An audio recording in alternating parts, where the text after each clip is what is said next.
entering the pages of a book to become a villain? He Tiantian declares if one must be a villain, let it be the greatest. Treading the path of villainy, leaving no escape for the antagonist. The journey begins as a deceiver. He Tiantian raises her hands in exasperation. How can this be called deception? We are merely providing emotional support. It's a girl, both mother and daughter are safe. The nurse emerged from the delivery room cradling a swaddled infant, addressing the man waiting outside. As the new millennium dawned, societal views appeared to have evolved. However, in their small county, numerous families remained entrenched in the archaic preference for sons over daughters. Today was particularly bizarre, as the 2 or 3 mothers who had gone into labor all gave birth to daughters. The husbands of the first 2 mothers displayed dark expressions. One begrudgingly accepted the newborn girl, while the other hastily departed with an elderly woman, leaving the mother in the delivery room unattended. Having witnessed such disheartening precedents, the nurse, while holding the 3rd baby girl, refrained from uttering the congratulatory words, fearful that the family might redirect their indignation toward her. The tiny infant in the nurse's arms seemed to sense the tension, suddenly bursting into tears.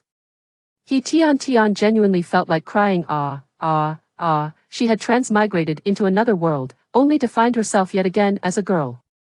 In her previous life, He Tiantian had been abandoned by her parents due to their preference for sons. They did not cast her out onto the streets directly, for both were public servants with a lingering sense of conscience and boundaries. However, desiring a son, they returned the newly born He Tiantian to their hometown. Her parents' preference for sons was echoed by her grandparents, who were equally unwilling to raise what they deemed a financial burden. Coincidentally, at that time, He Tiantian's aunt, He Shengnan, had been pressured into divorce by her in-laws for her inability to bear children, prompting her grandparents to adopt He Tiantian as their own. Being her biological aunt, the elders and relatives in her hometown did not bother to conceal the truth. Thus, from a young age, He Tiantian was aware of her abandonment. The woman raising her was not her mother, but her own aunt. This experience of rejection instilled a profound sense of insecurity in He Tiantian, nurturing her feelings of inferiority and sensitivity. Her aunt was somewhat of a celebrity in their small town, which inadvertently contributed to He Tiantian being labeled a little vixen by the local gossipmongers. The whispers of those around her rendered He Tiantian increasingly introverted. With her head bowed, shoulders hunched, she refrained from initiating conversations, perpetually clad in oversized school uniforms, sporting thick bangs and heavy black-rimmed glasses, shrinking away timidly, her academic performance hovering just above mediocre. She epitomized the quintessential girl who was easily bullied in any classroom. In truth, He Tiantian endured a form of emotional violence. From elementary school onward, no one expressed any desire to play with her. Whenever she attempted to strike up a conversation, the other children seemed to be oblivious to her presence, deliberately ignoring her. Outstretched hands were met with outright dismissal. That sense of awkwardness and humiliation only deepened her feelings of inadequacy.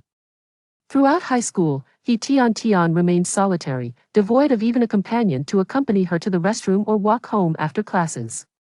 Each instance of bullying or mockery drove her to long for her biological parents. Yet, they had cast her aside. If only I were a boy, perhaps my parents would love me more. If only there were a way to traverse time and be reborn, let me be a boy in my next life. Having been indoctrinated with the belief that being a girl was a sin, He Tiantian herself believed that girlhood was an original sin. She could not fathom that there might be parents who would not discriminate against their own flesh and blood based on gender.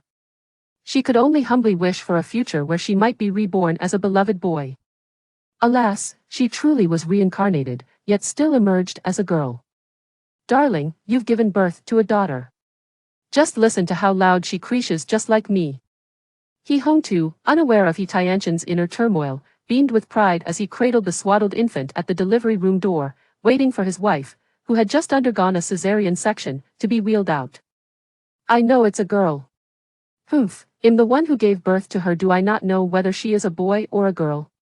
Tianjinjin, still groggy from the anesthetic, playfully scolded her husband. Hey, I'm just so happy. He Hongtu gazed at his daughter, who, unlike many newborns, was not red and wrinkled but rather fair and delicate. Oh my, her little face is so radiant it practically glows. Truly, she takes after me. The more He Hongtu looked, the more delighted he became, balancing the swaddled infant in one arm while guiding his wife back to the hospital room with the other. While He Tiantian continued to wail, she was oblivious to her father's whispered musings. Upon returning to the room, He Tiantian cried until she was fatigued and hungry, her tiny mouth smacking in hunger. As a first-time father, He Hongtu lacked experience and could not help but praise his daughter's lovely mouth. The elderly woman accompanying them could no longer bear to watch and quickly interjected, "The baby must be hungry, hurry and let your wife feed her." Ah! Is that what it means when she acts like this? He Hongtu finally grasped the situation, yet instead of hastily handing the child to his wife, he wore a goofy grin while thanking the elderly woman. "Oh, thank you so much, Auntie. It's you young ones who are kind otherwise, the saying goes, a household with an elder is like having a treasure. You must be the gem of your family." Though still youthful, He Hongtu appeared to be in his early 20s. He was not exceptionally handsome but exuded a pleasant demeanor. With a square face, prominent brows, and bright eyes, his smile radiated warmth, and his words delighted the elderly. The elderly woman was soon in stitches, chuckling, "Aunt? Young man, I'm nearly 70. My grandson is about your age. Calling me grandma would be more fitting." Though she jested, the elderly woman was genuinely pleased. After all, for a woman, even at 80, it is heartening to be perceived as youthful. "Nearly 70? You don't look it, you appear to be at most 50. As He Hongtu showered compliments on the elderly woman, he placed the child beside his wife, still conversing softly. "Jinjin, come see, doesn't this aunt look younger than 70? After lying down for a while, Tian Zhenqian's mind cleared somewhat, and she played along with He Hongtu's words, feigning surprise. 70? Really? Aunt, you look younger than my mother. I knew it. Aunt, you must take excellent care of yourself. Your children and grandchildren must be exceptionally filial. You're absolutely right, when life is comfortable, one naturally appears younger. Aunt, I envy you, you must be blessed with longevity." The young couple, exchanging pleasantries, quickly had the elderly woman smiling broadly. The elderly lady, abandoning her own grandson and daughter-in-law, approached Tian Zhenqian's hospital bed to patiently instruct her on breastfeeding, burping the baby, and even Hansen teaching He Hongtu how to change and wash diapers. "Little He, let me tell you, for these diapers, first apply a layer of soap, then pour boiling water over them. Any mess, be it poop or pee, will wash out as good as new." The elderly woman shared her wisdom with He Hongtu in hushed tones. "Ah, Aunt Sue, you truly are knowledgeable. I'll give it a try once my daughter goes." In a brief exchange, He Hongtu learned the elderly woman's name, age, prior occupation, and more. Additionally, he discovered she had several children, numerous grandchildren, and that her husband had passed away 2 years prior. Despite her son's insistence on taking her in, she chose to remain alone in her old home, all of which He Hongtu comprehended in no time. Meanwhile, Tian Jinjin seamlessly joined in with her husband, their synergy impeccable. By the time Tian Jinjin was ready to check out after 7 days in the hospital, the couple had secured the elderly woman's contact information and address, promising, "Aunt, we will visit you when we have the chance." Chapter 002, The Deception Begins, Part 2, As a Newborn Babe. Every day for He Tiantian consists of the simple cycle of eating and sleeping. The moments when she is awake are fleeting. Such affection seems excessive. If they were not her biological parents, she would undoubtedly scoff at the notion of treating an unfamiliar old woman as if she were a revered ancestor. Soon, however, He Tiantian's attention shifts. He Tiantian fights off drowsiness and observes that her parents do not take the opportunity to pitch any investments to her. She breathes a sigh of relief. Perhaps her initial suspicions were unfounded. Her parents could not possibly be charlatans. "Honey, what name shall we give our daughter?" Upon returning to their modest 2-bedroom apartment, He Hongtu carefully places their daughter on the bed and gently assists his wife in settling down for some rest. After tidying up the basin, clothes, diapers, and other items taken to the hospital, He Hongtu returns to the bedside, tenderly stroking his daughter's soft little face as he discusses names with his wife. "You've been poring over the dictionary every day.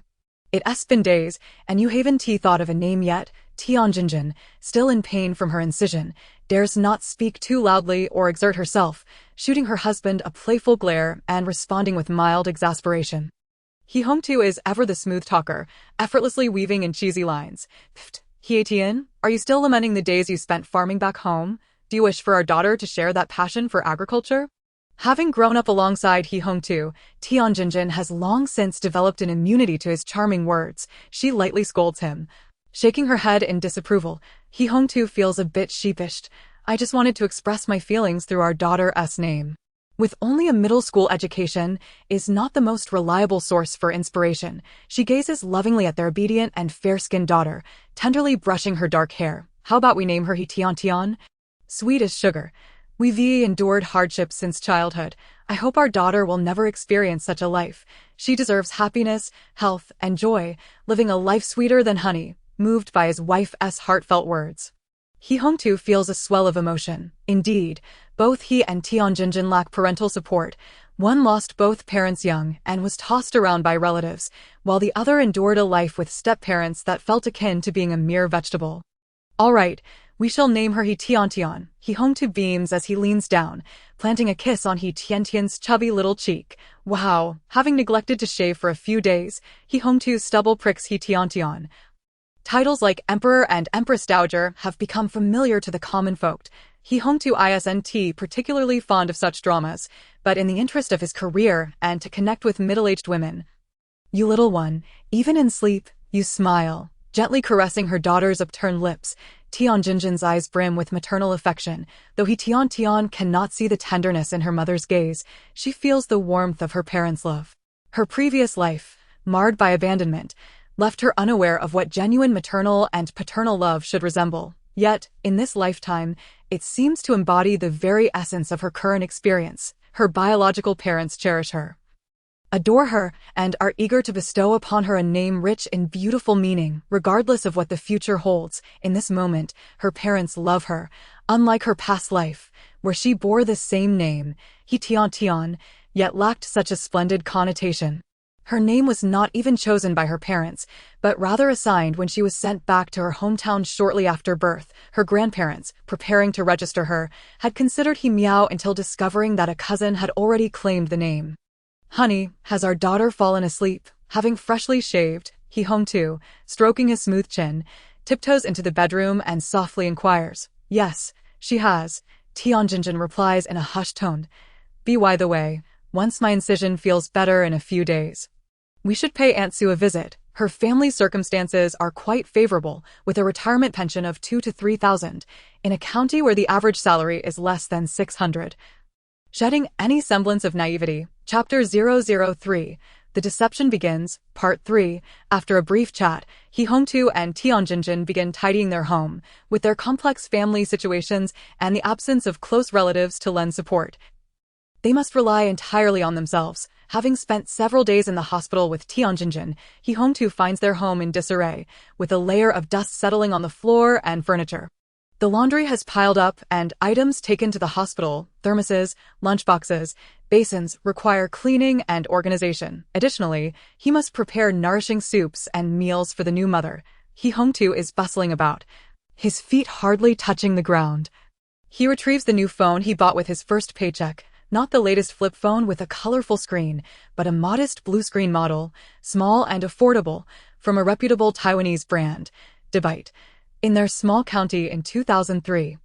Yes, we were discharged today and are back home. Did your granddaughter arrive? Oh, a bouncing baby boy. Congratulations, truly congratulations. You're indeed a fortunate individual, blessed with a lineage that spans 4 generations. I have a matter I wish to inquire about. I thought to seek your wisdom, given your vast experience. What care should be taken in her situation? Oh, consuming pigeon. Is pigeon meat beneficial for wound recovery? Indeed. I surmise that such matters are best directed towards someone of your venerable age. Oh, and moderation is key, as excessive pigeon soup may hinder lactation. What does that entail? I see. Consuming chives can also impact lactation. My goodness, I'm grateful I reached out to you. My wife has a penchant for vegetarian dumplings. It is curious how, even in the presence of their own kin, elders tend to tread lightly in conversation. With age, one can easily become verbose, to the point where even their own children may find them vexing. Generational gaps existed, even between Aunt Sue and her daughter-in-law, making communication with her granddaughter-in-law even more challenging. Aunt Sue perceived her granddaughter-in-law as overly delicate, often invoking notions of science and civility. The pristine cotton cloth and breathable fabric she prepared was quite suitable, yet the younger generation dismissed it in favor of disposable diapers. Oh, and the formula, before the child was even born. They spent hundreds on a can of imported formula.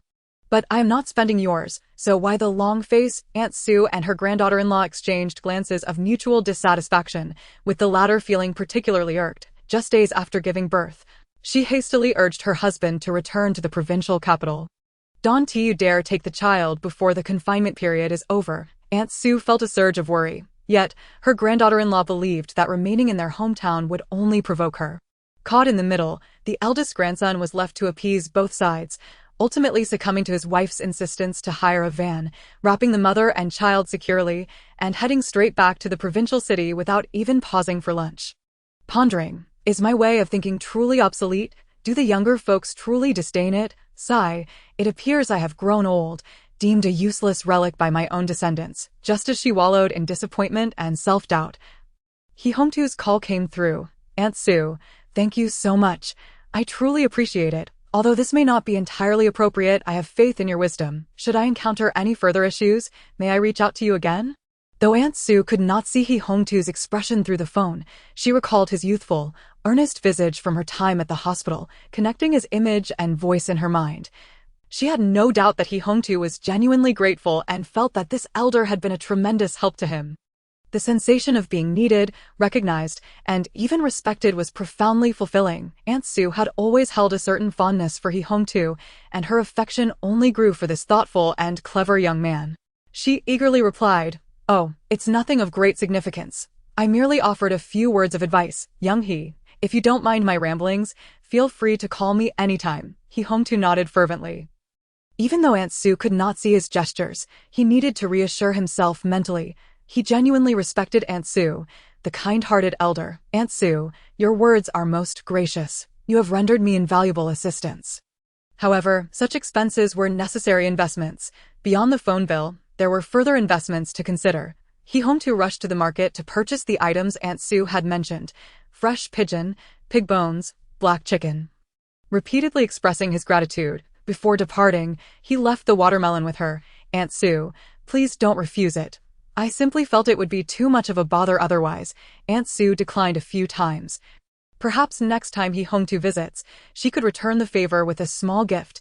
Aunt Sue was not one to take advantage of others, and although a watermelon held little value, it was still not something to accept without cause. Moreover, a small gain could lead to larger losses. As a retired worker, she remained vigilant. While Aunt Sue held a certain fondness for He Home-To, times had changed since her youth, where money was paramount. And con artists were ever more cunning. Elderly individuals like Aunt Sue, who enjoyed a generous pension and had dutiful children, often became prime targets for scammers. Placing the watermelon in her kitchen, Aunt Sue wandered into the guest bedroom, where she discovered several newborn gift boxes on the bed. Although her eldest grandson had taken his wife and child back to the provincial city, news of the birth had reached relatives and friends. Visitors to the hospital typically brought gifts, practical ones like eggs and milk, or more ceremonial offerings such as fruit baskets and newborn gift sets. These beautifully packaged gift boxes contained little more than infant robes and small quilts. Given how quickly children grow, 2 sets of such clothing and blankets would suffice, yet several boxes had been left behind. Aunt Sue estimated their value to be much greater than that of a watermelon. However, given He Home-To's evident social acumen, she expected he might bring a small gift if he visited again. A fair exchange, indeed, Aunt Sue calculated, still holding a degree of skepticism towards He Home-To, unbeknownst to him. Upon leaving Aunt Sue's home, he did not rush homeward but instead turned towards another neighborhood. "Old Chin, it's me, little he. Are you feeling better today? Have you had dinner yet?" He Home-To entered a staff dormitory, familiar with the layout, and approached a building, pressing the intercom. "Little he, come in." The intercom crackled with an aged male voice, followed by the sound of a door unlocking. As He Home-To entered the building, he called out, "Old Chin, I'm coming in." As He Home-To stepped through the threshold, he was greeted by a pungent odor intermingled with the delightful aroma of cooked dishes. Nevertheless, his countenance betrayed no sign of discomfort. He entered the living room with a beaming smile. Xiaohe, have you eaten? Exclaimed an elderly gentleman in his 60s or 70s, plump and with graying hair, exuding an air of affluence and contentment. And I have been at the hospital attending to her, so I've had no time to come and see you. How have you been? Are you recovering well? Seemingly oblivious to the old man's slightly awkward smile, He Hongtu maintained his usual warmth and attentiveness. He glanced around the living room, noticing 2 freshly stir-fried dishes on the dining table, while a woman resembling a housekeeper busied herself in the kitchen. Shortly thereafter, the housekeeper emerged, proudly presenting a stainless steel basin to the old gentleman. Chen Yi, I visited the market today and found some freshly harvested peanuts. I bought some for you to try. I'll boil them today, and if you enjoy them, I can fry some for you tomorrow. Before the old gentleman could respond, He Hongtu interjected, Peanuts? Absolutely not. Chen Yi is allergic to peanuts. The housekeeper's smile faltered as she glanced between He Hongtu and the elderly man. Chen Yi's expression turned serious as he slowly nodded. He indeed suffered from a peanut allergy, which would cause him to experience difficulty breathing and break out in rashes upon consumption. The housekeeper, now feeling increasingly uncomfortable, explained in a somewhat desperate tone, Well, Chen Laosher didn't he mention that you couldn't eat peanuts when he briefed me on my duties? How could the son be unaware of his own father's allergy to peanuts? How could a newly hired housekeeper, who had only just started working, know such a critical detail? Upon realizing the gravity of the situation, the housekeeper's heart sank, understanding that it was not a matter to be taken lightly for the elderly gentleman. She opened her mouth to say something further, but faltered, choosing instead to feign checking the time as she cast a glance at the quartz clock on the wall. Oh dear, it's almost 5:30. Ultimately nodding to dismiss the housekeeper. After she left, He Hongtu set down the basket of vegetables and approached Chen Yi's wheelchair, gently inquiring, Chen Yi, have you had an accident? Respecting the old man's dignity, he simultaneously began to assist him with his clothing. Without a change in expression, He Hongtu discarded the soiled pants aside and took the shower head, commencing to cleanse the elderly man's body. After bathing him, he dressed him in clean clothes before gently returning him to the wheelchair. Xiaohe, you have truly gone above and beyond for me. You really needn't do this, Chen Yi began.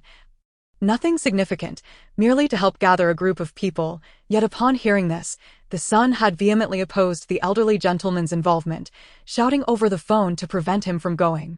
Concerned for his son's disapproval and suspecting Xiaohe might have ulterior motives, he has simply slipped away. Father, you must be more vigilant in the future. Do not let someone exploit you while you count their money. There is no such thing as unconditional love in this world.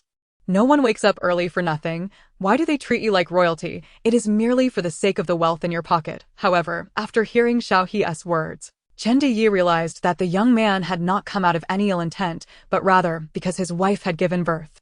He was not a fraud. In truth, even if he were a fraud, what of it? Sitting in his wheelchair, Chen Yi felt invigorated. Watching the figure in the kitchen preparing noodles, a thought suddenly emerged in his mind. He caught a glimpse of her silhouette through the window and quickly entered the kitchen, exclaiming, Let me handle that. Tianjin, not one to contest, handed over the half-filled kettle to her husband. Did you go to Aunt Sue's house? As a wife and a partner in his endeavors, Tianjin understood her husband well. If it were her, she would have stopped by a potential client's house on her way back from the market as well. Yet he didn't communicate that to the new housekeeper. I wonder if he forgot or genuinely didn't know. He Hongtu grimaced, unable to conceal his disapproval. Oh, did you remind the housekeeper of this in person? He Hongtu efficiently washed and chopped vegetables while conversing with his wife, boiling the water and simmering a pot of bone broth, alongside preparing 1 meat and 1 vegetable dish. As he stir-fried. He Hongtu set the table, serving the dishes and dishing out rice for both himself and his wife. Tianjin was responsible for retrieving the chopsticks. Oh dear, don't fuss about, just relax. He Hongtu, concerned for his wife, was reluctant to let her do even this small chore. You're still in confinement. Do take care not to overexert yourself. Alas, it is my fault for not having an elder to assist. For this reason alone, He Hongtu believed he should treat her with utmost kindness for the rest of his life. What does it matter? I married you because I wanted to. Besides, I am not some pampered heiress. Growing up under the care of a stepmother, Tianjin felt that her current life was already quite fortunate. Although they lacked elders or family support, she and her husband had each other. Two unfortunate souls supporting and cherishing one another, no matter how difficult life became. She was more than willing to endure. After all, their lives were not even particularly hard. Her husband earned a decent living and showed genuine care for her. The absence of in-laws during her confinement was not a problem. On the contrary, it meant no one was around to create disturbances. Tianjin preferred to shoulder a bit more burden for a peaceful life. Now, with the addition of their daughter, a genuine blood tie, their future would only grow brighter. "Did the baby wake up while I was out? Did she fuss?" He inquired softly as he served his wife a piece of meat. "She woke up just after you left, had a little fuss, but I changed her diaper and fed her. Soon enough, she was back to sleep." Tianjin also served her husband a piece of egg. "Has been raised by her since childhood. Please do not touch those soiled diapers. I will wash them shortly. You are currently in confinement, so you must avoid cold water at all costs." Although He is also a first-time father, he has successfully blended traditional practices with scientific parenting methods, creating a harmonious balance. "I know, I have saved them for you. It's peculiar, really. When I was changing diapers for Tian Xiaobao back in the day, I found it utterly revolting. Yet now, changing our daughter's diapers and cleaning her bottom feels entirely unoffensive. Can Tian Xiaobao and our daughter even be compared? Our daughter is our beloved flesh and blood." Speaking of which, I must tell you, today Old Mansion had an accident and soiled his pants. The odor was unbearable as soon as I stepped inside. Yet, his housekeeper pretended not to notice. "Did you help him clean up?" Discussing such matters over dinner, Tianjin felt no disgust. After all, they were both people who had endured hardships. How could they be particular? Back when she secretly went to the city to work as a nanny to earn tuition, she had cared for an elderly woman who had suffered a stroke. She had been through all manner of unpleasantness. "Well, since we encountered the situation, we ought to lend a hand." He spoke with a sense of righteousness, as if he were a model citizen who relished in doing good deeds. Tianjin, however, wore a look of delight. This month's gathering at the Hailan Grand Hotel, Old Mansion will likely attend. Moreover, not only will he attend, but he should also contribute a little something. After all, He has invested his efforts, and it is only fitting that he receive some returns. It's about 8 or 9 out of 10. Tianjin also smiled. Indeed, whenever new products arrive at the company, the old man is even more enthusiastic than us. However, one can understand why. After all, his wife was diagnosed with advanced esophageal cancer 2 years ago. The doctor advised her to eat whatever she desires, but no matter how exquisite the food, she could no longer consume anything. By the time she passed, she was nothing but skin and bones. It was a sight that evoked pity. Witnessing one's spouse die so tragically undoubtedly left a mark on the old man. Thus, ever since, Teacher Zhou has become particularly fearful of death. Yet, he seems to have come to terms with it, which is quite a sum in a county where the average salary is less than 500 yuan. 3 to 4,000 yuan is far from a trivial amount for an ordinary family. In truth, it wasn't that repulsive after all. Regardless of what profession her parents pursued, their love for He Tiantian was undeniably genuine and profound, especially after hearing her parents chat with visiting colleagues, who, with the air of experienced peers, advised Tianjin, "In a couple of years, once you've regained your health, you can try for another. Indeed, having a son would be splendid, a complete set of children." How wonderful! Absolutely. If it were up to me, I would insist on having a son. Although the He family has no elders left, there are still relatives back home, and if there's no son in the future, they might not even be able to be buried in the ancestral grave. Tianjin felt a sense of discomfort in her heart, but smiled as she replied, "No, the state only permits one child. We cannot flout the policy. Oh, you and Xiao He are not government employees. Even if you have a second child, you would only have to pay a fine at most. Xiao He is so capable. He earns several thousand each month just in performance bonuses, so a little fine would be no issue at all." He feigned a pained expression, saying that earning money doesn't mean one can spend it recklessly. "We still haven't bought a house. Why must we have a son? To carry on the family line, to inherit the family business? How absurd. What does he have to pass on? He doesn't even own a house. What could a son inherit? And as for being buried in the ancestral grave, bah, those unscrupulous relatives back home wouldn't treat the ancestral grave as anything special." He had long since decided that even if he were to die, he would never return to his hometown. He would buy a plot in the city and be buried alongside his wife. Having another child sounds good. Once our daughter is married, it would be nice to leave her with family on her side. Moreover, to put it bluntly, if one child proves to be unfilial, having another would serve as a backup. Raising children to provide for one's old age, one could argue that sons are more reliable. Although she did not know them well, He Tiantian, through their conversations over the past few days, has realized that her parents genuinely care for the elderly. They regularly visit, attentively listen to their ramblings. She would find a way to persuade them to change careers in the future, perhaps even start a small business herself. He Tiantian clenched her tiny fist, fervently wishing to grow up. However, her feelings of gratitude lasted no more than 3 seconds. Once the visiting colleagues departed, He Hongtu and Tianjinjin shared their true thoughts. Having a son, relying on children for old age, had these people forgotten what they did for a living? Had they forgotten how they earned the trust of those elderly clients? The elderly who are superstitious about health supplements certainly include some who fear death and will spare no expense for their health. Yet, many are simply lonely because their children are not nearby. Since they are now considered family, helping them secure sales and meet targets is only natural. Take Auntie Lee, for instance. She has several sons, yet some are abroad while others are in distant locales. At nearly 70 years old, she has no one to serve her tea or water. To put it bluntly, when she passes away at home, her corpse may rot without anyone knowing, He Hongtu scoffed. What use is having a son? If a child is filial, it does not matter whether they are male or female. Tianjinjin nodded vigorously in agreement. That's exactly the point. We only need Tiantian. Even if those children are ungrateful, they will inevitably leave everything to their own flesh and blood. Yet, how is it that when it comes to you and my father, things have changed? Well, at least she will eventually be filial to her parents. He Hongtu and Tianjinjin are motivated by reason in everything they do. For instance, the trip back home, ostensibly to show the child to her grandparents, is primarily to procure some natural and harmless agricultural products. From free-range chickens to mountain chicken eggs that indulge in spring water and insects, to fruits and vegetables grown without pesticides, while these may lack monetary value in the countryside, they are indeed rare treasures for the elderly who prioritize health.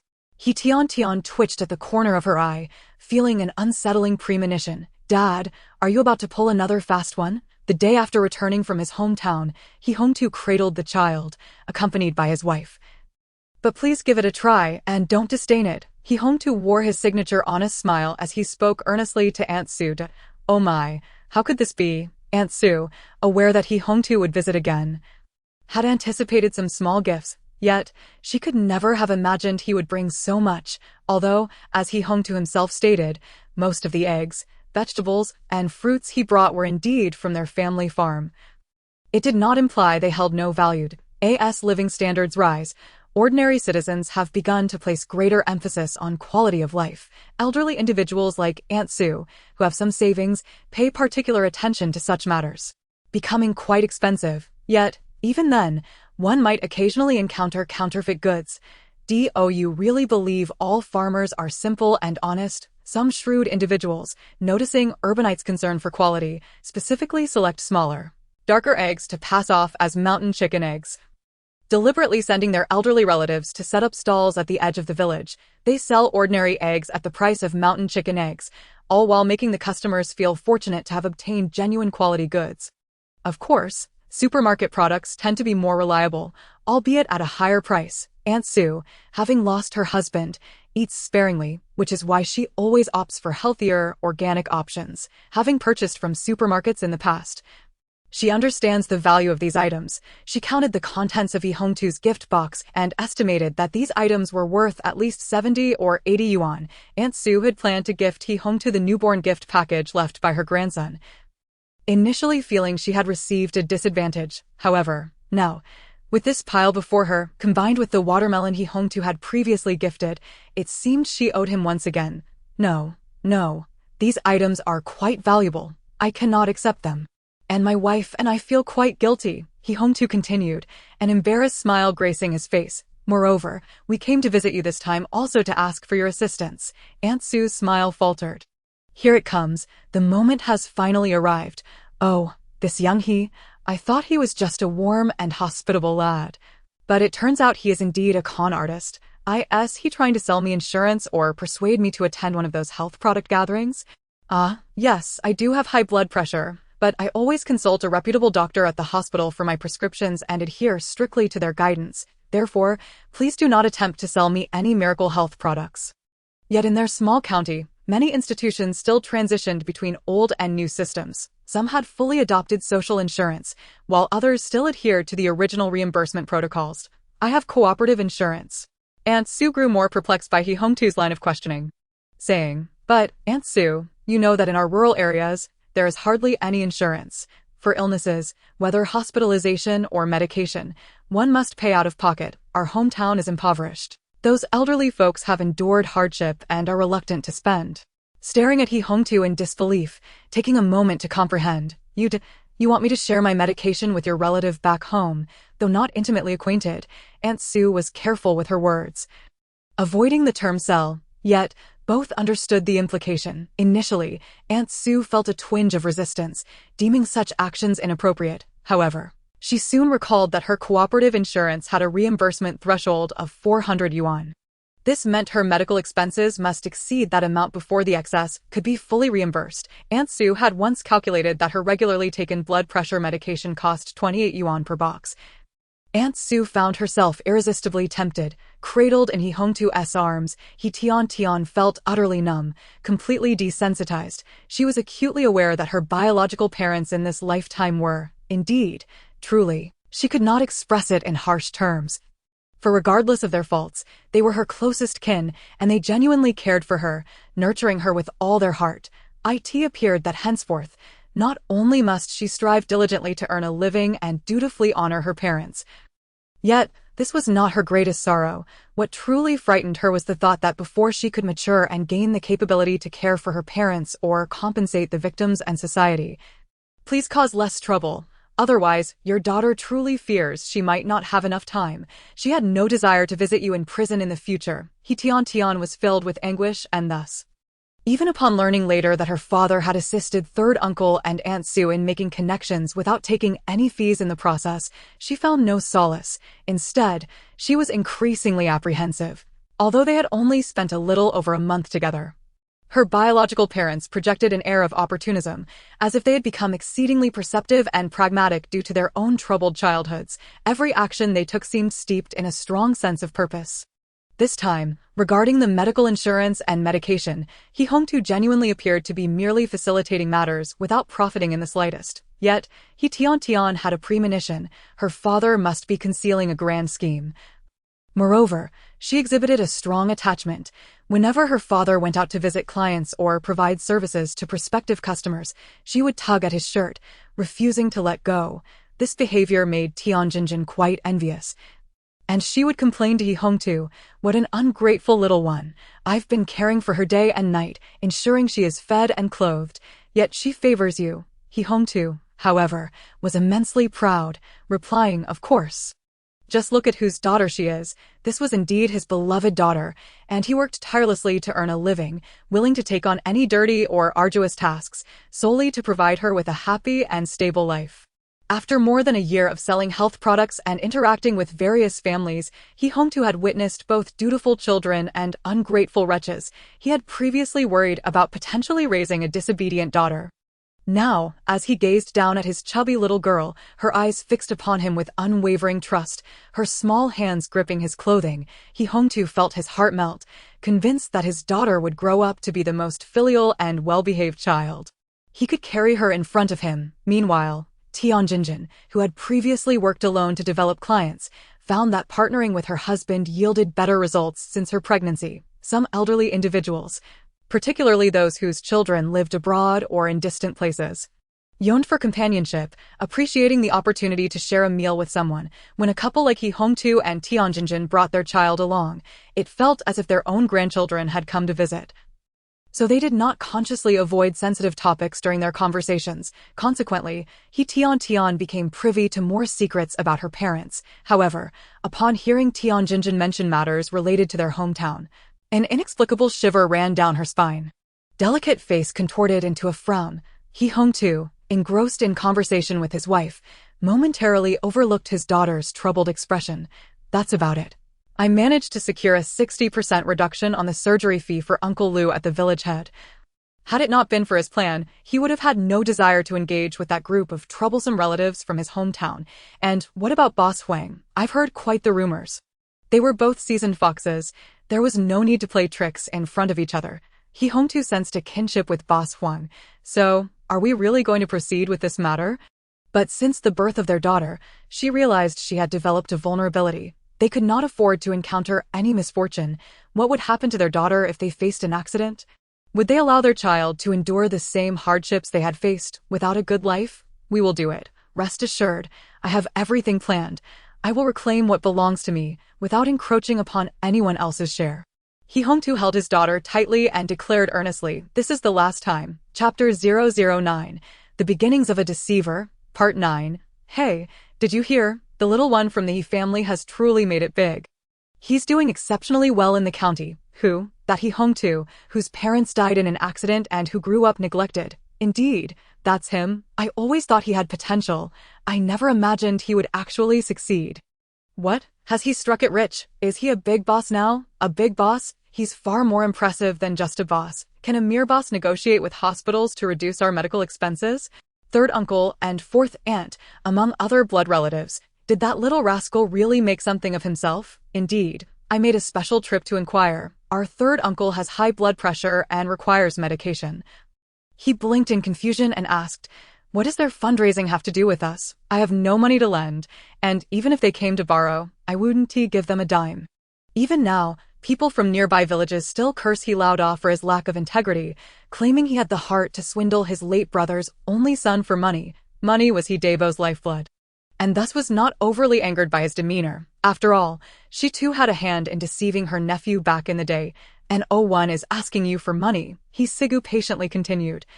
They plan to establish a health product factory, like the very items Hongtu is currently selling. I discreetly visited the county and discovered that the cost for one set of those products is merely a few hundred.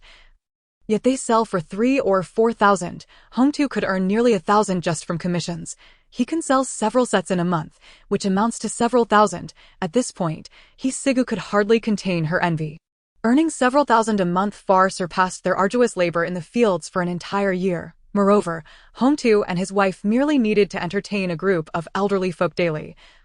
Who would believe anything he said? Those elderly individuals were quite gullible. The exorbitant price of the products could have bought them heaps of legitimate food, yet they easily fell for a few boxes of deceptive merchandise. As for Hongtu, with just the power of persuasion, he could amass considerable wealth. It was hard to believe that just a few years ago, when Hongtu left home, he looked like a beggar, and now he had risen to such heights. Why would he even need to open a factory? If he invested and it failed, what would become of him? He Dabo felt increasingly tempted, yet his lips remained sealed. It was then that He Sanshu looked at his elder brother as if he were a fool. Brother, working for someone else is not the same as being your own boss. If you work for someone, you only earn a 20% commission, but as a boss, all the profits are yours. Indeed, that child Hongtu is quite astute. He has already calculated all the figures clearly. He Siga chimed in eagerly. But what if it's a scam? Have there been fewer scammers in our village over the years? But he is still one of us from Hajia village, and his parents are buried on our mountain. If he dares to deceive us, he will never be able to return to Hajia village again. He Sanshu and He Sigu ardently argued. Ultimately, He Sigu anxiously added, "Moreover, the matter of investing in a factory was initially not meant to be disclosed to us. It was our second uncle who, during a trip to the county, inadvertently overheard Hongtu on the phone with that wealthy businessman and pried the information from Hongtu's wife. The second uncle proposed to invest together, but Hongtu was initially reluctant. Which is understandable. After all, in such a lucrative venture, who would want to share the profits? He Dabo was thoroughly intrigued. Indeed, in the past, those scammers would desperately hype up their schemes, presenting them as exceedingly favorable opportunities. They had to invest. It was imperative to seize such an opportunity. They could not let outsiders benefit from it. After all, they were He Hongtu's legitimate and direct elders. Chapter 10. The Deception Begins. He Tiantian was filled with helplessness and despair. She wailed, for her worst fears seemed to be materializing. He Hongtu had allied himself with a wealthy businessman from Hong Kong and was preparing to invest in the establishment of a health product factory. Relatives of He Hongtu from his hometown flocked in, brandishing stacks of cash freshly withdrawn from the bank, clamoring to invest together. Despite He Hongtu and Tianjinjin's repeated refusals and warnings that investing carried risks and that they could lose everything, the relatives only grew more insistent. If we lose, it's on us. Hongtu, we share the same surname. We are all descendants of the same ancestor. You cannot ignore us poor relatives now that fortune has smiled upon you. The news of the Hong Kong businessman investing in a factory was indeed sensational in the small county. Not only were the relatives from Hejia village eager to participate, but even Tianjinjin's family. And your brother, he is indeed your father's child, a true descendant of the Tian family. Once little Bao achieves success, he will support you as well. Jinjin, your relationship with your husband is good now. And you may feel you don't need your maternal family, but who can predict the future? For us women, having a maternal family makes all the difference. Her words were a blend of soft persuasion and stern warning. He Tiantian was utterly alarmed. Such a substantial sum, even years later, would still be considered a fortune, involving such a massive amount in potential fraud. If things went awry, He Hongtu and Tianjinjin would surely end up in prison. Woo-woo. He Tiantian cried out in desperation, feeling bitterly regretful for being too young to voice any objections. She could only watch helplessly as her parents embarked on a path of deceit. No, please, Dad and Mom. You cannot engage in illegal activities. Even though she had been in this world for merely half a year, she genuinely cherished He Hongtu and Tianjinjin as her parents because they had given her the most sincere and pure love, allowing her to experience the essence of parental affection and filling her with hope and anticipation for life. Just as she was about to embark on a blissful life, her parents were about to. He Tiantian wept and wailed, yet still could not halt her parents' advance. Soon, the very scenario she dreaded unfolded. The so-called wealthy businessman from Hong Kong, after raising 3 million yuan for investment, suddenly vanished. The alleged factory was merely a rented space. The so-called factory plan was nothing but blank paper. The official seals, approval documents, and contracts were all counterfeit. A fraud. That Huang boss was nothing more than a charlatan. He Hongtu and Tianjinjin appeared to be struck by an enormous blow. Lamenting their plight to the relatives from He S and Tian S families who had come knocking, we invested 30,000 yuan too. That was our money for buying a house. Tianjinjin clutched He Tiantian, sobbing as if she had lost everything, a forlorn mother with her child. Yet, no one in the room showed her sympathy. They too had suffered losses. He Debo exclaimed, "Are you saying that my 40,000 yuan has gone down the drain?" He Sanshu's eyes were reddened. 30,000, that was supposed to be my child's wedding money. Hongtu, I don't care about this Huang boss or that Huang boss. I handed over 30,000 to you. Though He Sigu was frightened and anxious, she clung to one point.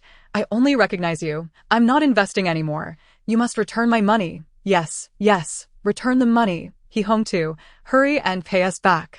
Indeed, we invested because we trusted you. Now that the scammer has run off with our money, you must compensate us. He Hongtu, do you still wish to return to Hejia village? If you intend to keep the He surname, you better return the money you scammed from the villagers. He Sigu's words resonated with everyone. They began to pursue He Hongtu for their money. Initially, the commotion was confined to the He family, while Tianjinjin wept as she cradled her child. Some regular customers, unable to bear the scene, intervened. Aunt Sue, with her impatient demeanor and considerable age, exuded a fearless attitude. She struck a teapot pose and boldly addressed the raucous individuals. How dare you seek out young He? He warned you time and again about the risks of investment, reminding you that saving money in the countryside is no easy feat. He urged you not to invest, yet you insisted on forcing him to accept your funds. Now that trouble has arisen, and the swindler has absconded with your money, instead of pursuing him, you come to harass young He. Elder Chin, whose leg had healed enough for him to stand, leaned on a cane and supported He Hongtu. Exactly. Did you not sign a contract? Moreover, it was not young He who deceived you. The true con artist is that businessman, Boss Huang. What is the point of troubling young He? Several other elderly villagers rallied behind He Hongtu, chastising the troublemakers and speaking kindly to the police. Officer, young He is truly a good person. He is certainly not a swindler. Upon hearing the crowd's words and reviewing the contracts provided by He Hongtu, the police noted that these documents included not only investment agreements signed by the villagers of Hejia village with He Hongtu, but also a cooperation contract between He Hongtu and Boss Huang. He solemnly declared, "Though I too have been deceived, as my fourth aunt said, you entrusted your funds to me because you believed in my integrity. Therefore, I bear some responsibility. Thus, I will find a way to raise the money. With a tone implying that they should understand his position, stated, Uncle, cousin, we are family. We should not speak as if we are strangers. Let me prioritize repaying the other villagers first. You can wait a while. All of that money was taken by the 3 siblings of the He family. They received the funds, but expelled He Hongtu, a mere child of 10, who had to scrape by collecting scraps and petty theft to survive. Even if they pursued repayment, it would not be at his expense. His willingness to repay was already a testament to his integrity, and they dared not press him too hard. Partial payments were certainly better than none at all. When Boss Huang fled, the deceived individuals sought out their respective leaders, but these individuals were not as honorable as He Hongtu. Some wielded contracts to assert their claims, others resorted to deceit, while some simply disappeared. Of course, Uncle He and the other 2 families cursed him vehemently, yet the misdeeds they committed years ago were brought to light by the villagers, leaving no one to defend them. Instead, they were perceived as receiving their just deserts. And then returned to the Tian household, feigning a pregnancy to thwart the marriage and extract 1,000 yuan in dowry from her father. The stepmother worried that if she approached to demand money, the old grievances would be unearthed by Tianjin. The stepmother had once discreetly consulted a lawyer, although traditionally, the Tian family's house had no connection to Tianjin. If she insisted on pursuing legal action, the outcome would be uncertain. In the end, she decided to consider the 10,000 yuan as stolen by a heartless thief. The stepmother's heart ached as if she were about to bleed. Perhaps the scam was intertwined with them. However, the stepmother dared not voice these thoughts. Even if she did, no one would believe her, for He Hongtu had proven his sincerity through his actions. In the ensuing 2 years, He Hongtu diligently repaid the collected funds on a regular basis. The family of 3 refrained from purchasing any new clothing, and they could barely afford to eat meat even once a month. For if they dared utter such words, their own parents would retort, "Have you ever seen a swindler who lives on scraps yet repays others?" He Tiantian. Wow, my dad is incredible, having witnessed the entire process. He Tiantian was thoroughly in awe of her parents. Well, it is true that Boss Huang was a con artist, and her father did indeed raise 200,000 as an investment. However, in the final moments, He Tiantian unknowingly developed a unique worldview. A decade swiftly passed. The He family had long since cleared their debts, purchased a house in the county, and opened their own health club. He Hongtu and Tianjin successfully transitioned from ordinary employees to cooperative distributors and receiving massages. From the outside looking in, it was evident that this couple was indeed earning a decent living. 10-year-old He Tiantian smoothly entered the best primary school in the county, becoming a 4th-grade student. Upon starting school, He Tiantian not only escaped bullying, but became the most beloved student among her peers. However, this situation seemed to have transformed with the arrival of a new classmate at the beginning of the new semester. Zhou Zixuan, what a coincidence! She had a classmate by the same name in her previous life. Yet, the Zhou Zixuan from before was a renowned young beauty and writer in the class, whereas He Tiantian was merely a pitiful creature who could only cower in the corner.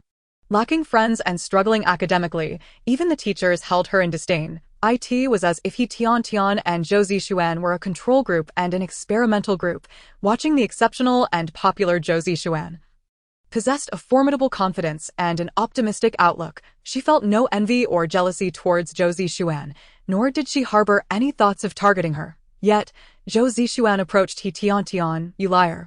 Your entire family are liars." Chapter 012. The Beginning is a Deception. Part 12. Zhou Zixuan intercepted He Tiantian on the playground. It was precisely the end of the school day, and the playground was bustling with students, accompanied by a small number of parents picking up their children. Zhou Zixuan's voice was quite loud, and she deliberately raised it to attract the attention of many onlookers, under the scrutiny of the crowd. Being publicly accused of being a liar would have shamed any other girl of their age. They might have either run away or hung their heads in embarrassment, unsure of how to respond.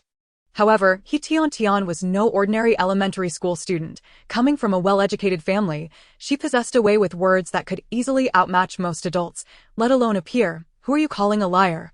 He Tiantian inquired, unfazed and composed. You are the liar." Zhou Zixuan, oblivious to the trap in her own words, retorted without hesitation. "Oh, so it is the liar calling me." Zhou Zixuan took a moment to comprehend this, and her anger intensified. "You are the liar. You are wicked. You bully others. He Tiantian tapped her ears, expressing her impatience. You came over to slander me as a liar, and I haven't even accused you of bullying yet. And here you are, playing the victim like Zhu Beiji, turning the tables. Are you calling me a pig? You clearly deceived my grandfather, causing my mother to be scolded by him. Yet, you dare to insult me as Zhu Beiji? Zhou Zixuan, merely a girl of around 10, was not only teased by He Tiantian, but also compared to Zhu Beiji, which made her so infuriated that she began to cry. The sight of her pitiable expression was truly heart-wrenching. He Tiantian rolled her eyes inwardly, and from Zhou Zixuan's earlier statement, she could roughly deduce that Zhou Zixuan's grandfather was a client of her parents, Zhou Zixuan's mother. Unable to bear seeing her father being coaxed into buying a plethora of health products. Who is your grandfather? He Tiantian had some understanding of her parents' clients. After all, over the years, she had often accompanied her parents to visit those elderly folks. Some of them treated her almost like their own granddaughter. My grandfather is, Zhou Zixuan suddenly faltered, momentarily unable to recall her grandfather's name. It was understandable. For a child her age, a grandfather was simply a grandfather, and the name itself was of little importance. Nevertheless, Zhou Zixuan was clever enough to think for a moment and replied, My mother is Chen Yanji. She works at the county hospital and just transferred back from the neighboring county last month. Oh, so you are from the Chen family. He Tiantian said, Your parents are all liars, always coaxing my grandfather into buying health products. My mother is a nurse, and she has said those things are all scams. They don't cure anything. Moreover, you are also a little liar. The clothes you are wearing were brought back from the city by my grandfather through relatives. Boo-hoo, she liked that dress very much, yet my grandfather gave it to an outsider. Originally, Zhou Zixuan hadn't intended to argue with He Tiantian upon transferring schools, but upon seeing the dress she was wearing, she instantly recognized it. She had a similar one herself. Both dresses were desired by her. But unfortunately, her grandfather insisted on choosing one to give away. That time, Zhou Zixuan's mother had thought it was to be given to a relative or someone in need. Little did she expect it to be gifted to a child selling health products. Zhou Zixuan considered herself a refined young lady, while He Tiantian was merely considered a liar in her parents' eyes. Yet, they both wore the same outfit, which left Zhou Zixuan feeling enraged. Oh, so you're Chen Grandpa's granddaughter. He Tiantian's eyes twinkled as she swiftly changed the subject, bombarding Zhou Zixuan with a series of questions. Do you know what your grandfather likes to eat? Are you aware of what he is allergic to? Did you know he was hospitalized last month due to gastroenteritis? Do you know what his daily habits are? Are you aware that since he started taking the health products sold by my dad, he has appeared several years younger? Zhou Zixuan was at a loss for words, unable to respond. Firstly, some of the questions were ones she genuinely did not know the answers to. Secondly, He Tiantian's rapid-fire questioning left her no time to process. In a confrontation, the key is momentum. Clearly, He Tiantian's assertiveness overshadowed Zhou Zixuan's. If that wasn't enough, He Tiantian suddenly shifted topics. By the way, I heard from Grandpa Chen that your mother enjoys beauty treatments. A set of products costs several thousand and claims to whiten, remove spots, and reduce wrinkles. You just mentioned that your mother is a nurse and knows everything. So why not ask her if those products from the beauty salon truly make her look beautiful and youthful? Your mother said that the health products bought by Grandpa Chen cannot cure diseases, but in reality, they can make him look several years younger. Grandpa Chen said your mother wasting money on beauty treatments is a waste. Yet she does not heed his words. Doesn't that mean she is also falling for scams? Zhou Zixuan was left speechless. She was utterly confused as to how her accusation of He Tiantian's family being liars related to her mother's beauty treatments. What was all this talk of liars? The core issue was whether the individuals involved felt their expenditures were worthwhile. Your mother believes that undergoing beauty treatments brings her enjoyment, so the money spent was justified. Your grandfather believes that visiting my family's club brings him health and happiness, so he cannot be considered deceived. This talk of liars is quite distasteful. Their family merely provided companionship, catering to their clients' most desired and needed companionship. After He Tiantian's remarks, not only did Zhou Zixuan find herself at a loss for words, but the surrounding adults who had gathered to watch were also swayed. This child has a point. As adults, they spend their money for enjoyment. Why should outsiders judge? Meanwhile, He Hongtu and Tianjinjin, mingling in the crowd, felt a blend of pride and concern as they observed their daughter. Dear, why do I feel so unsettled? Tianjin grasped He Hongtu's hand, her voice laced with inexplicable anxiety. There was an undeniable feeling that their daughter might have been raised in a skewed manner. He Hongtu licked his lips. He was all too familiar with his daughter's argumentation style. It was a miniature version of himself. While He Hongtu believed he was neither a thief nor a scammer, he also recognized that if scrutinized, he too wasn't entirely innocent. When faced with clients' accusations and curses, he might not manage to maintain the same composure as his daughter. Their Tiantian seemed to intrinsically endorse their business. This mindset was somewhat dangerous. My dear, perhaps we should tone it down a bit, or even consider changing careers. They found themselves entrenched in a quagmire, yet they hoped their only child could follow the right path. Unlike them, who were often pointed at and labeled as frauds. Ding dong. The fate of the antagonist has been rewritten, unlocking the storyline of this book entirely, just as He Tiantian had cornered Zhou Zixuan into silence. Preparing to take pride in her victory, a mechanical voice suddenly emerged in her mind. He Tiantian. What does this mean? I am not reborn. This world isn't truly real. We are merely characters in a book. Even if it wasn't in the real world, perhaps it was merely a parallel universe. Yet, to her astonishment, she discovered she was living within a novel, and not as the main character, or even the supporting role, but merely as a minor antagonist, not even qualifying as a true boss. A certain assistant, hidden deep within He Tiantian's consciousness, couldn't help but smirk. Dear, from your tone, it seems you are quite disappointed about not becoming a major antagonist. He Tiantian, in a daze, followed her parents back home, retreating to her room under the pretense of doing homework, shutting the door behind her. My dear, although Tiantian appeared so unrestrained at school, she is still very much affected by being called a liar. Who is most sensitive, fragile, and proud? He Hongtu let out a deep sigh. In truth, it was not just about their daughter. Even he, a grown man, felt discomfort when confronted by clients' children on the street, being accused of deceit and harm. At this instant, she found herself in a peculiar realm, not in her physical body, but in her spirit. It felt as if she had entered a dream, suddenly transported to an ethereal world. He Tiantian. Welcome to the Dianyang Library. I am the Dianyang assistant. A mechanical voice, akin to an audiobook narrator, reverberated through the space. Having had a previous experience, He Tiantian was not frightened this time. Instead, she directly inquired, what on earth is happening? How did I end up in a novel? By the way, you just mentioned the villain's fate has been rewritten. The plot of this book has been completely unlocked. The villain must refer to me. Right? And what was my original fate? The Dianyang assistant hesitated. Well, this matter is a bit complicated. However, there must be a reason for your entry into the world of the novel. The assistant began to act adorably. Yet, He Tiantian was not swayed by such antics. It's fine, I'm not afraid of complications. Take your time explaining. I'm not in a rush. The assistant's forehead twitched. Nonetheless, it soon realized that its writer was not someone easy to handle. After a moment of contemplation, the assistant recounted the situation in detail. You mean, in the original plot, I became a fraud because my parents were scammers selling health products, growing up with distorted values. The original He Tiantian only recognized money, deceiving the unfortunate elderly suffering from terminal illnesses, swindling their meager life savings meant for treatment. The elderly, having been conned, faced blame from their children and, in despair, resorted to drastic measures. This led to tragic outcomes, with the children feeling guilt and sorrow, ultimately placing all the blame on the deceitful He Tiantian. The shop was vandalized, her parents were assaulted, and He Tiantian, the most unfortunate, was struck on the back of the head in the chaos, resulting in her immediate demise. He Tiantian was left speechless. Such a predetermined outcome felt absurd and farcical. Upon reviewing the original plot presented by the assistant from beginning to end, she sensed an inherent childishness and carelessness woven throughout the narrative. It felt as if someone had hastily penned a story, with both the backdrop and characters depicted sloppily. There was a lack of specific character development, rendering everyone as mere caricatures. Not only was He Tiantian a minor antagonist, but even the protagonist.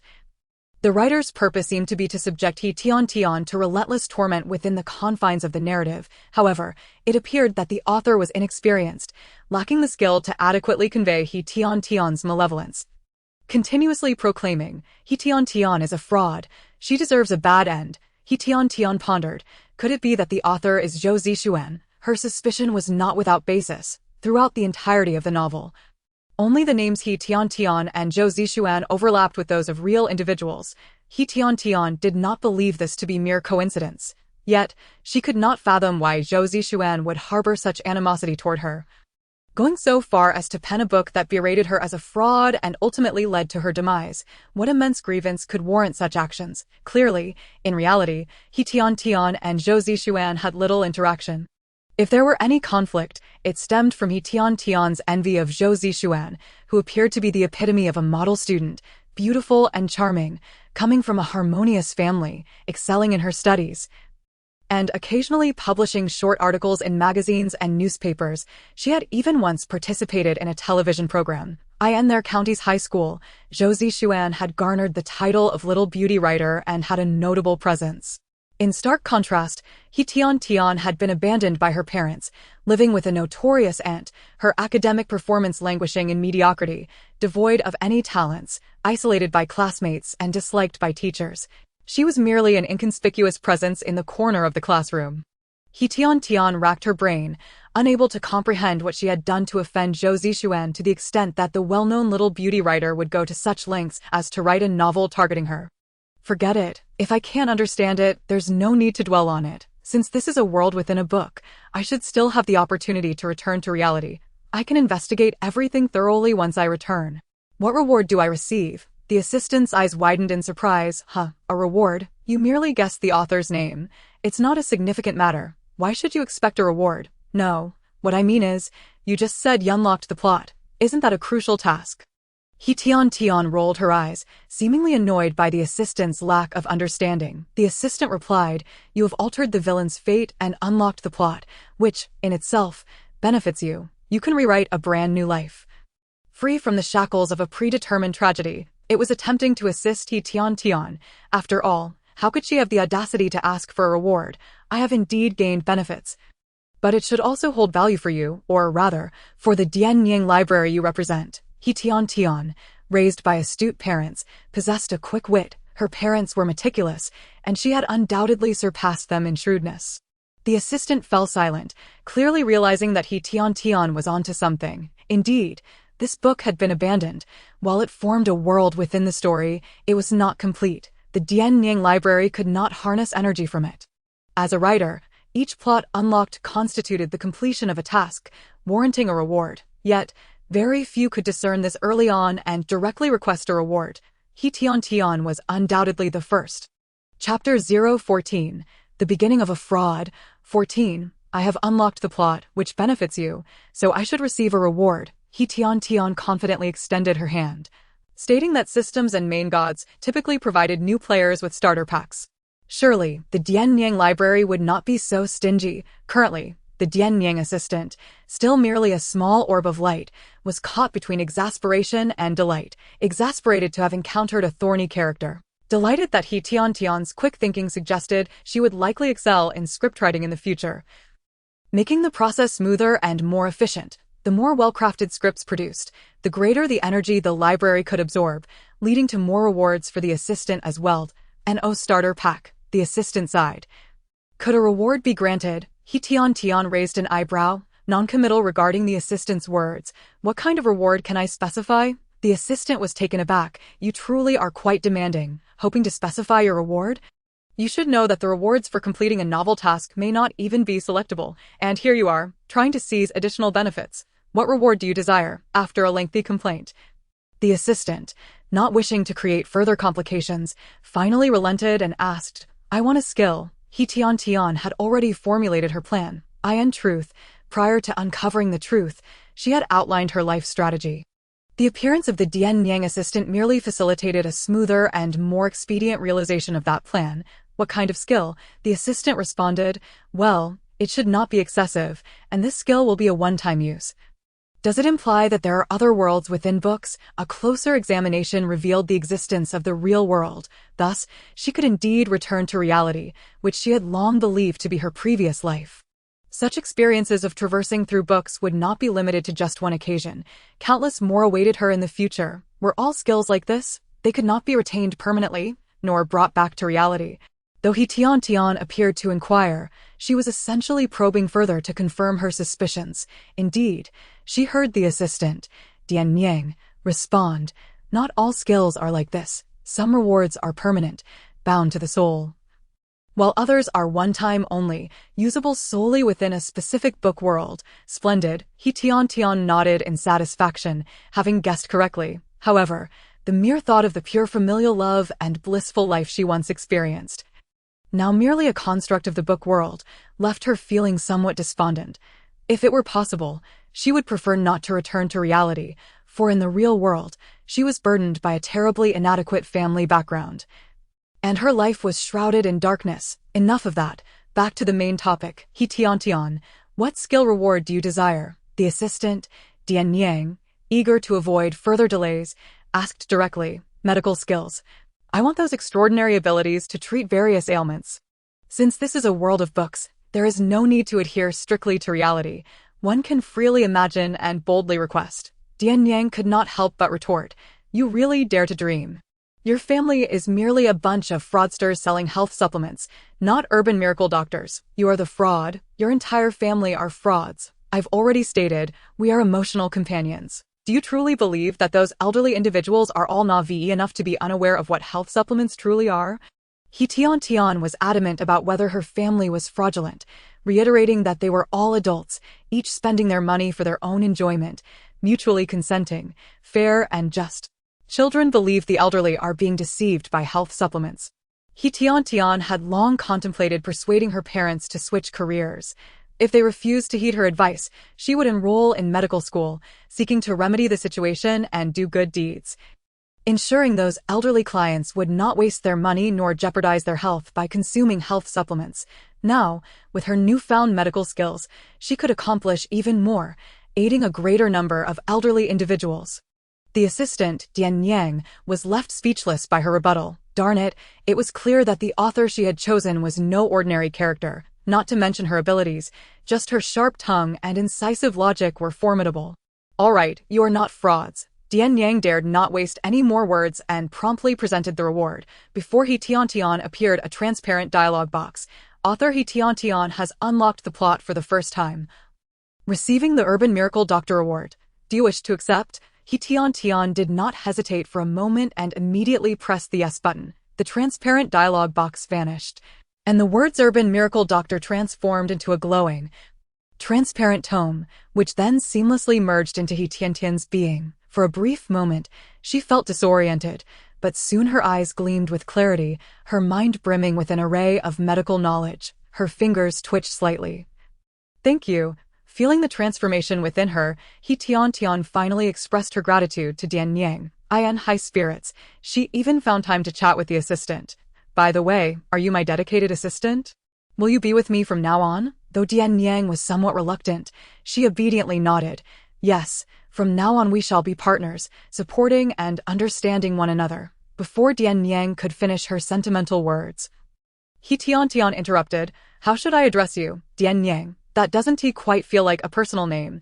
It sounds more like a profession. What would you like to call me? Dian Yang replied with a blank expression. He Tiantian pondered for a moment and softly suggested, let us call you Xiao Di. Then, someone has Xiao AI, and I have Xiao Di. It sounds rather nice. The newly minted Xiao Di, the assistant, expressed indifferently. Do not concern yourself with my feelings. I am merely a soulless intelligent assistant. Chapter 015. The Deceivers at the Outset. 15. Xiao Zhang. Back from the hospital. How's your mother? Is it serious?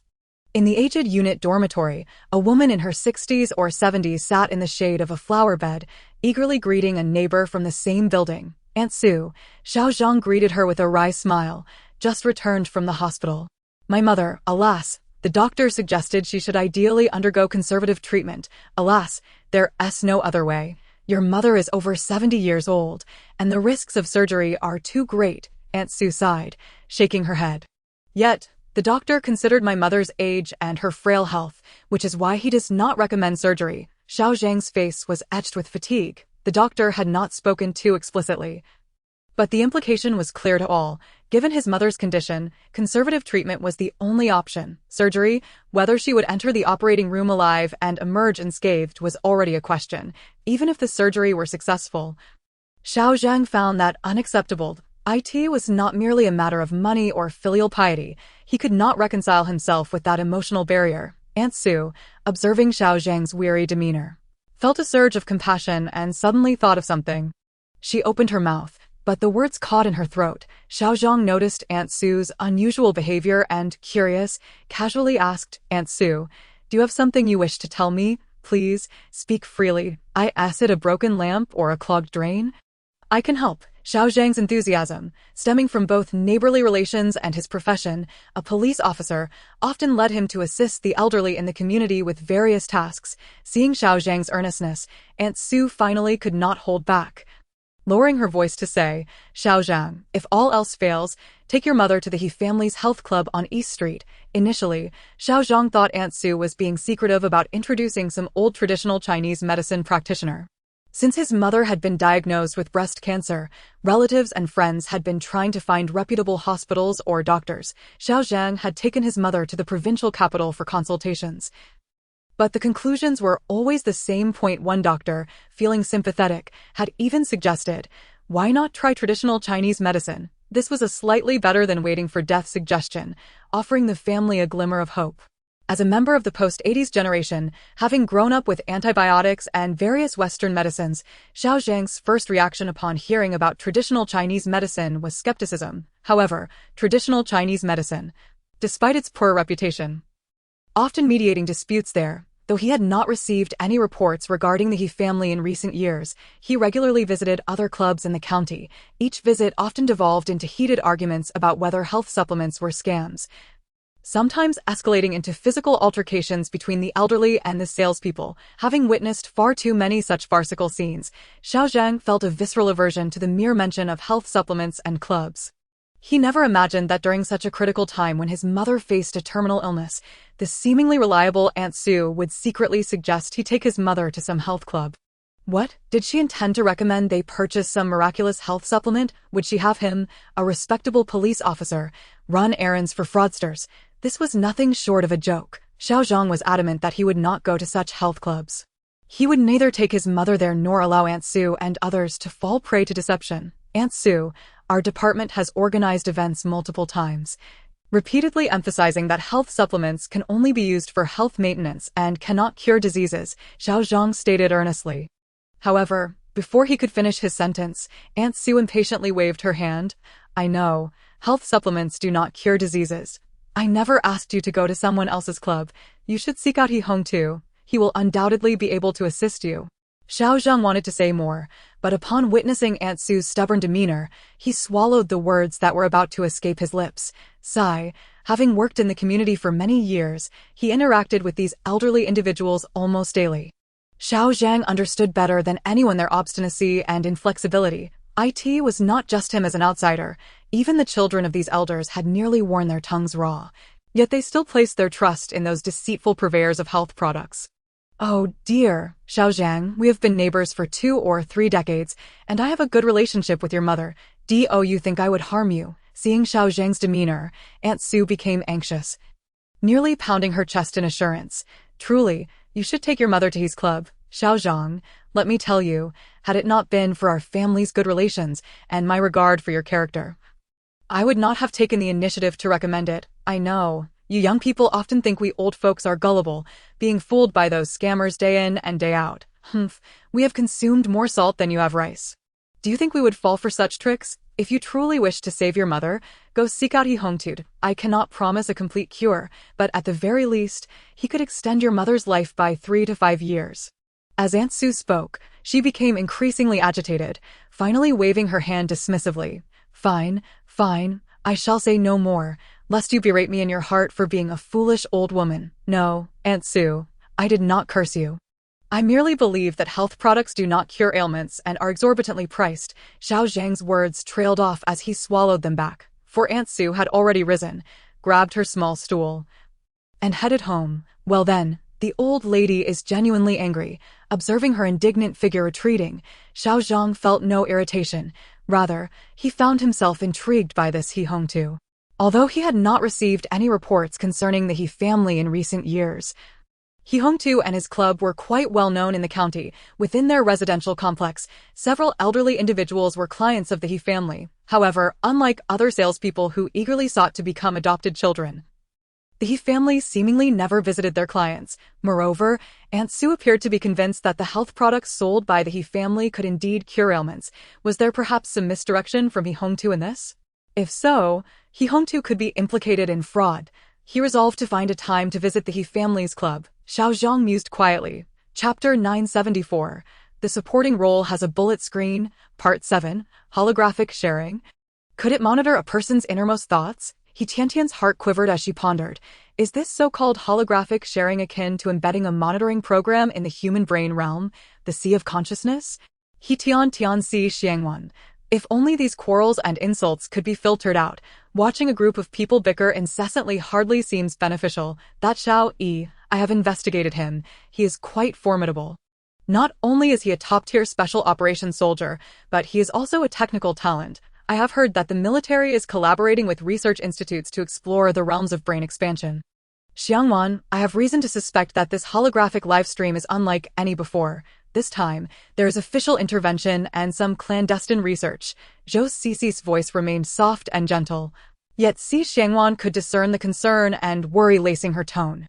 Cici, rest assured, I will be cautious. Without the spoilers from the bullet screen, Si Xiangwan might have hesitated after hearing Zhou Cici's words. However, after viewing the comments and realizing her deep connection with Xiao Yi, Zhou Cici gazed at the several display screens before her, suddenly struck by inspiration. Couldn't holographic sharing be circumvented? Or perhaps, I could find a way to help Xiangwan expand her brain realm, enabling her to outsmart the holographic sharing.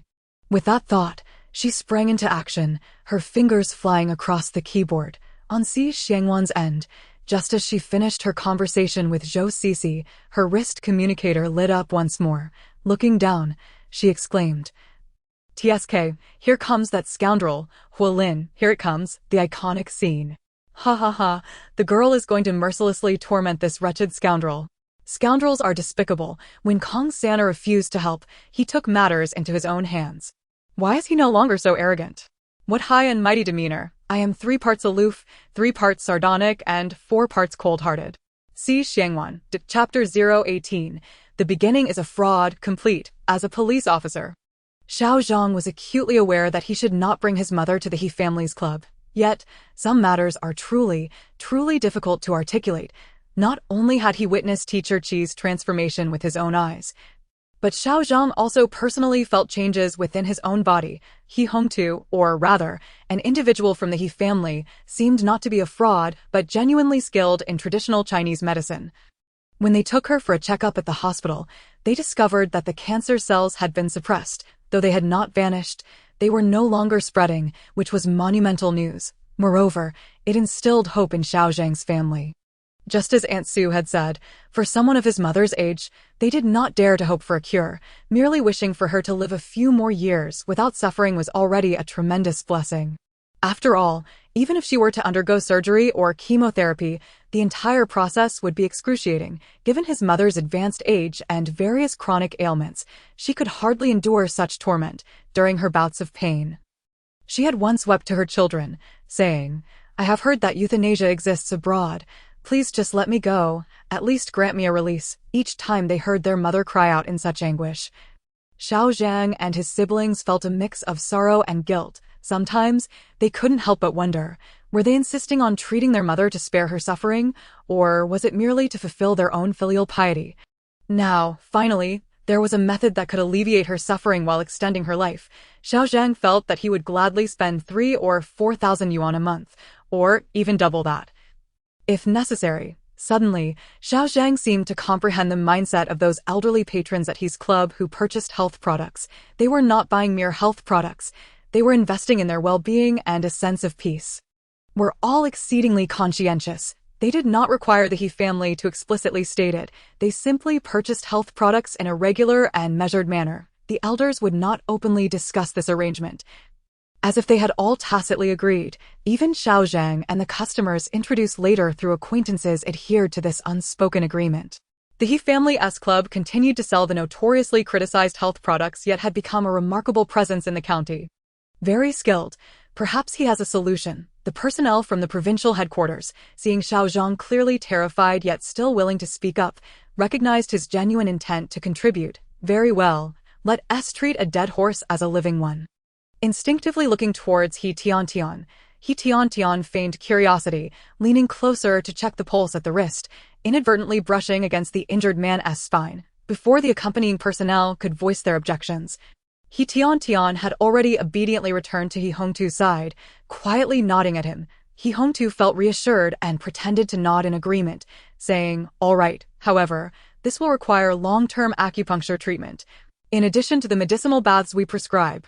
Including the injured party, everyone felt as though they were listening to a fairy tale. If He Hongtu had merely suggested that they could only try, without guaranteeing results, they might not have questioned him so vehemently. Yet, his tone exuded an air of certainty that, paradoxically, made everyone skeptical. Just as the staff from the headquarters were about to decline, Xiao Zhang had already dashed to the bar counter and swiftly swiped his card. One set. "How on earth will you go back to the community to promote to the elderly, urging them not to buy health products?" Even the detectives from the headquarters couldn't help but twitch at the corners of their foreheads upon witnessing Xiao Zhang's antics. Felt a surge of gratitude and addressed the person in charge. "Why not give it a try? Since our local colleague is already covering the costs, it would feel remiss not to, after all." In times of utter despair, one still hopes for a miracle, even if it seems improbable. Thus, the injured detective resolved to wholeheartedly embrace the acupuncture, medicinal baths, and the self-service herbal meals. As it turned out, a miracle truly occurred.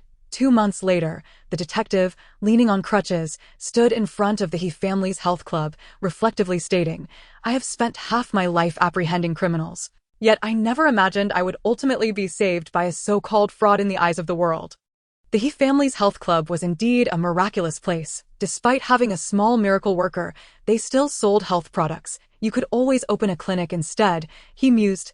He Tiantian waved her little arms and legs. "Dear, I am only 12. Even if I wanted to open a clinic, I must wait until I am of age and obtain a medical license. Furthermore, running a clinic is far less liberating than managing a health club. In a clinic, doctors are obliged to treat the sick, while in a health club, it is about wellness and health preservation. If healing occurs, it is merely a delightful bonus, growing up under the watchful eyes of cunning parents."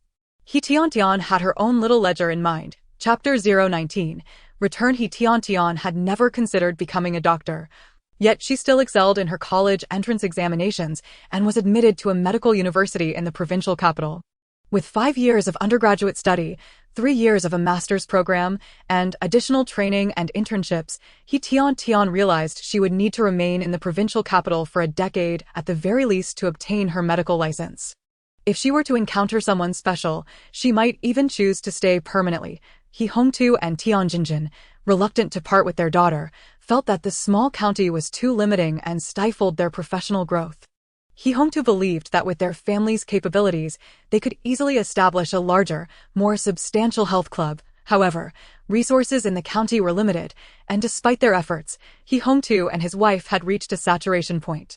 "Let's go to the provincial capital," He Hongtu decisively proclaimed after several days of contemplation. Yes, going to the provincial capital sounds good, although Tianjinjin was reluctant to leave the place she had called home for half her life. Allowing them to perform independent acupuncture, cupping, and herbal concoction. However, it was He Tiantian who possessed the truly extraordinary medical skills. Those elderly patients, whether referred by acquaintances or seeking relief from chronic illnesses, came to the He family primarily for He Tiantian's expertise. "After all, with my skills, I really don't need to attend school. I'm more than capable of teaching those teachers." Before He Tiantian could finish her boastful declaration, He Hongtu interrupted. "No, you must attend university." He Hongtu was well aware of his daughter's remarkable abilities. To be respected and to live without financial worries, they envisioned her finding an equally exceptional partner and starting a healthy, adorable family. Each time He Hongtu and his wife contemplated these aspirations, they felt a sense of completeness. This is what life should truly encompass. Their daughter must go to the provincial capital, and since they could not bear to be apart from her, they decided to move, a month later, in a high-end residential community in the provincial capital. Some inquisitive aunties would even pull back the curtain and enter the shop to inquire, "What business are you running here? The rent is quite steep." Several previous tenants had struggled to make ends meet, let alone turn a profit. Running a physical store has become increasingly challenging, especially after the pandemic, which has led to the closure of many long-standing stores and brand boutiques. The plight of small businesses is even more dire. "We are a health club, specializing in..." Years of professional habit made He Hongtu instinctively greet the elderly with a smile. However, as soon as he mentioned health club, the curious auntie's expression soured, muttering, "Another one of those health product scams. No wonder they can afford such expensive rent." Having said this, she hurriedly left, fearing that she would be detained by a scammer trying to persuade her to purchase health products. He Hongtu. Thus, there was no need for He Hongtu to resort to past methods of enthusiastic service to sell products. If it came to that, then all of He Tiantian's training as a little miracle worker would have been in vain. "Congratulations. Wishing you a prosperous opening, Xiao He. How could you be so ungrateful? Moving the club to the provincial capital without telling us, same old routine. One set for me. Not being able to enjoy the buffet isn't an issue."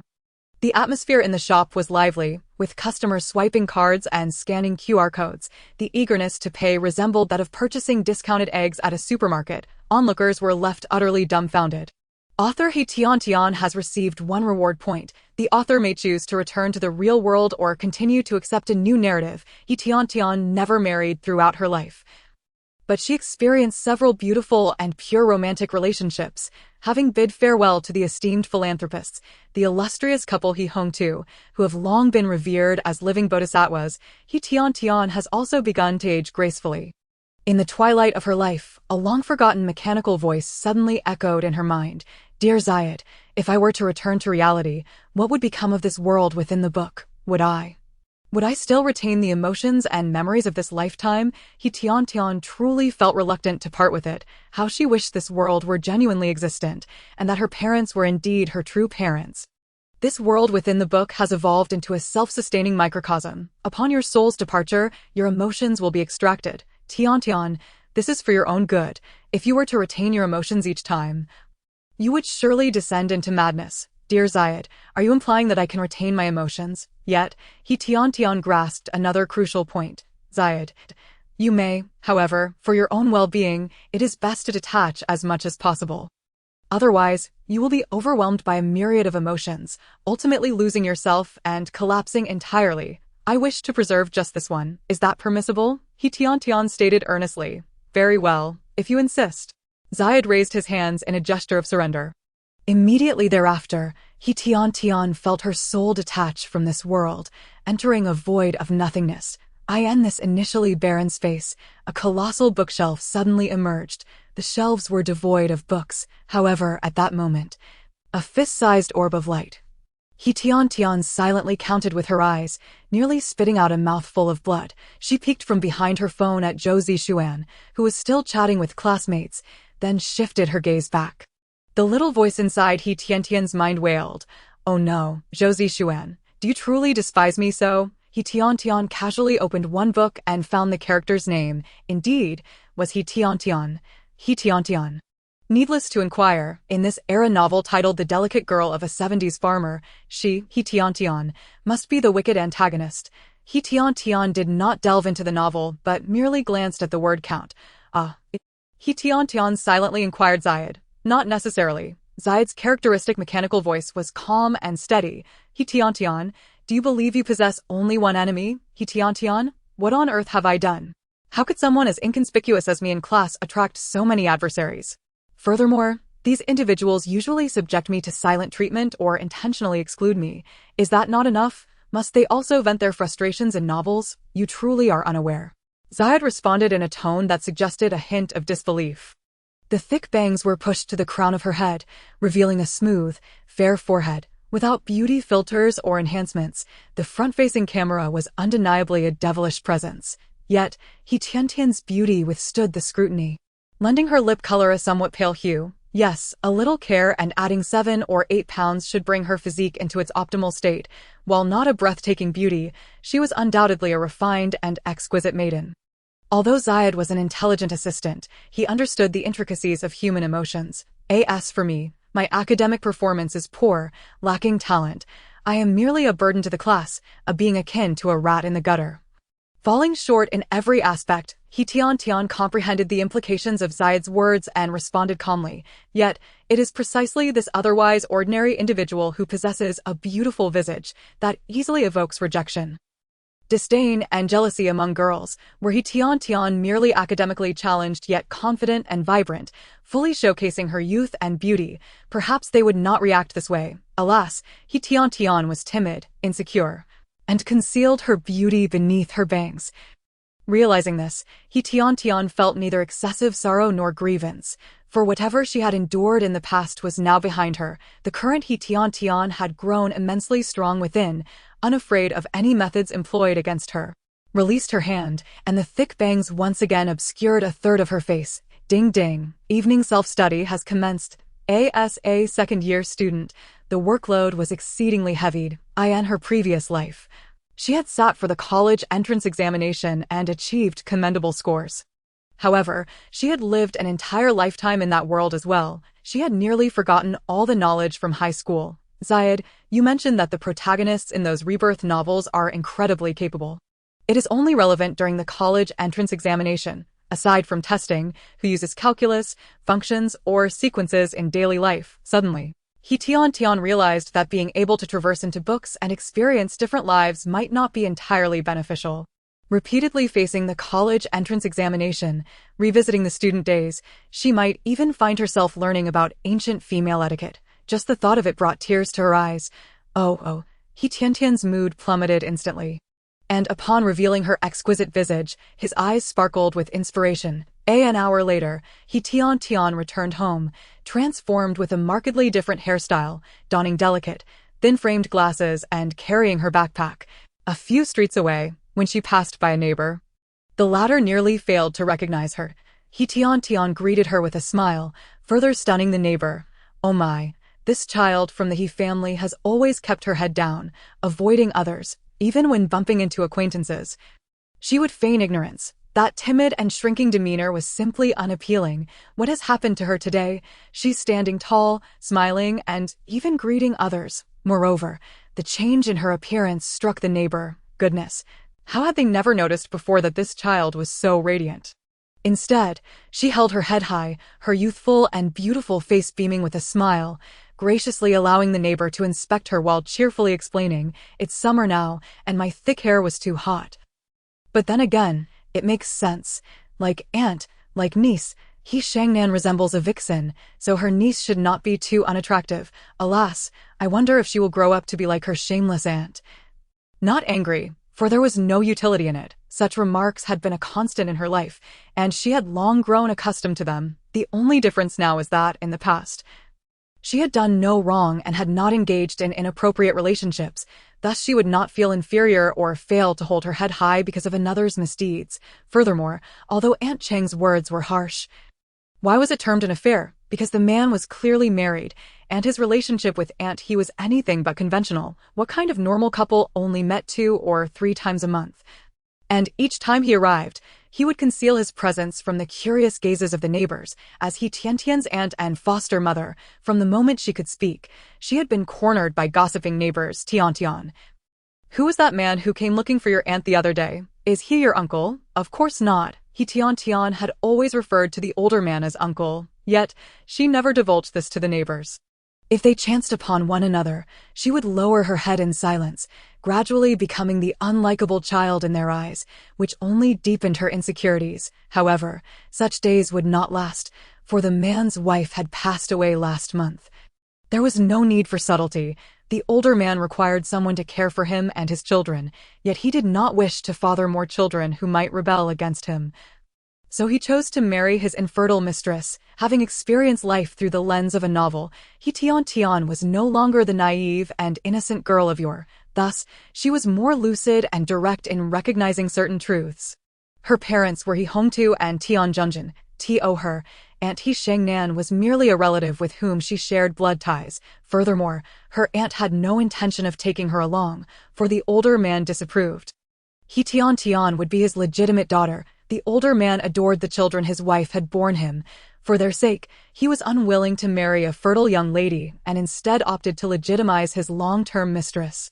Thus, the older man had made his stance clear to He Tiantian. If she wished to marry, she must sever ties with He Tiantian. If she wished to keep He Tiantian, she could not marry him.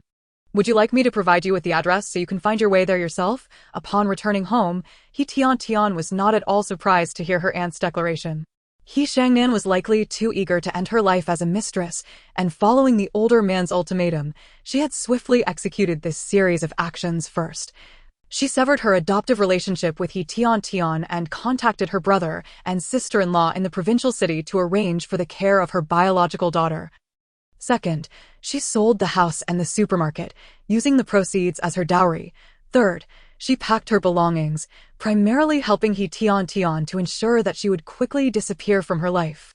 With the insights gained from her previous existence within the narrative, He Tiantian no longer felt sorrowful over her aunt's potential abandonment or worried that her biological parents might not cherish her. She felt no fear or anxiety. Instead, she calmly stated, "I do not wish to go to the provincial city. I want to complete my secondary education here, regardless of whose name my household registration is under. I am still underage, and both my adoptive mother and biological parents have a duty to provide for me." Classmate D, I wish to undertake a task. Lying on her bed, He Tiantian closed her eyes and spoke directly to Classmate D. All right, the world of the book is commencing. Classmate D could sense He Tiantian's emotions. Chapter 023, Another Deceiver, Part 2, Classmate D, come out here. What on earth is going on? Are you, by any chance, embroiled in a den of deceit? You commence as a swindler, and yet again, it is indeed a swindler. Unfortunately, the book He Tiantian has entered is indeed a narrative centered around the main character, and there exists an antagonist. Although He Tiantian is not the mastermind behind the swap, her malevolence is certainly on par with that of her whimsical, greedy, and selfish biological mother. The synopsis of the novel is even more direct. Zhou Zixuan becomes the true heiress in a period drama. She endures hunger and cold in the countryside, while the false heiress enjoys milk and wears leather shoes. The false heiress usurps Zhou Zixuan's place at university. Zhou Zixuan, what belongs to me shall ultimately be mine. My parents, my university admission, and that individual, they are all mine, for I am the true heiress. At the very least, it captures the essence of online literature. She is simply uncertain whether the content will prove equally captivating. It is not that He Tiantian is particularly curious. Rather, the excitement of the plot directly correlates to the course of her current life. He Tiantian, already in a foul mood, becomes even more incensed upon hearing the melodramatic tone of the complaint. Tiantian, this matter truly has nothing to do with me. Classmate D hastily reverts to a mechanical voice, explaining in a precise manner, your level is too low, you cannot select a world and can only enter randomly. Moreover, the focus this time is not on deceivers. It is, in fact, a tale of true and false heiresses. But she can infer their sentiments from their words. Clearly, Classmate D is insinuating that she is overly sensitive, taking things too personally. I am not a swindler, I am not a swindler, I am not a swindler. Matters from infancy might be attributed to her mother's negligence, but upon maturing, He Tiantian occasionally learns of her true heritage, conceals it, and continues to seize the true heiress's belongings. Such actions are beyond redemption. It seems that I have truly become a malicious antagonist this time. Finally accepting her designation as a villain, He Tiantian feels a tinge of disappointment. Tiantian, the very reason Zhou Zixuan included you in the narrative was due to her disdain for you. Even deceiving one's own intelligent assistant. He Tiantian, I may not be human, but you are truly a hound. Oh dear, I was merely jesting, having been thrust into such a timeline. I have inevitably transformed into a malicious and treacherous antagonist. I truly feel despondent and helpless. He Tiantian mimics Classmate D's tone, attempting to charm her intelligent assistant. Classmate D wears a stony expression. He Tiantian, are you certain you are charming and not mocking me? All right. Enough of the jokes. Let us discuss serious matters. This task carries some difficulty. Observing Classmate D's impending outburst, He Tiantian quickly suppresses her smile and states earnestly, in this book, Zhou Zixuan possesses a golden finger. Tiantian, but this time I truly cannot assist you. It is not that I do not wish to, but I lack the privileges. Classmate D resolutely shakes its small, fluffy form and states with resignation. But your reward points are too low. They are insufficient to unlock the shop. Chapter 024. Once again, a swindler. 3. He Tiantian's mind is inundated with exclamations of disbelief. Yet she continues to feign a playful demeanor to coax some advantage from classmate D. Understood. He Tiantian responds affirmatively, then withdraws her consciousness from the narrative space. Clatter, clatter. The wheels of the green train rhythmically strike the tracks, producing a sound, unlike in the previous narrative world. He Tiantian finds herself entering this one midway. Although she occupies the same body, she requires an adjustment period. Having perused the plot in the narrative space, He Tiantian now needs to fully merge her consciousness with this body. I have arrived at such a time. How utterly exasperating. Conversely, He Tiantian has performed dismally, failing to secure admission even to a modest vocational school. At this moment, she is acutely aware of her origins and has clandestinely established contact with her biological mother.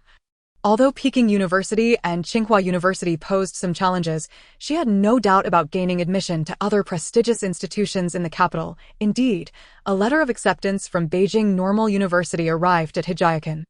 Under He Tiantian's instruction, Su Xiaolan intercepted Zhou Zixuan's admission letter and secretly delivered it to the provincial city for He Tiantian. Due to work commitments, He Tiantian's adoptive parents were not in the provincial city.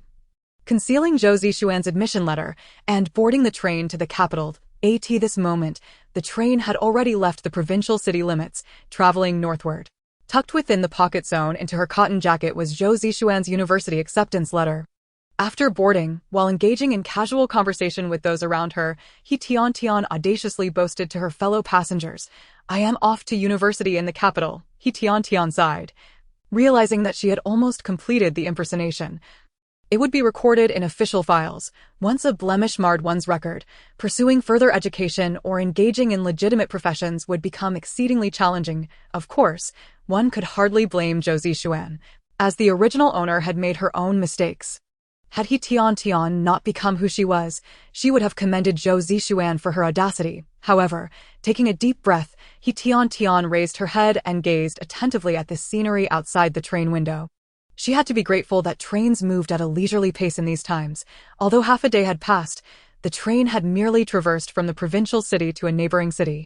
"Excuse me, conductor, will the train stop at the next station?" He Tiantian inquired politely, intercepting the train attendant. "Yes, for approximately 10 minutes.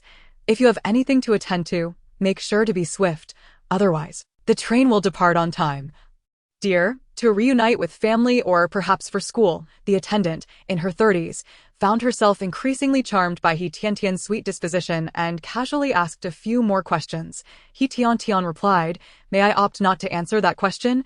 For speaking the truth could lead to trouble, and I am quite certain I am not a deceiver.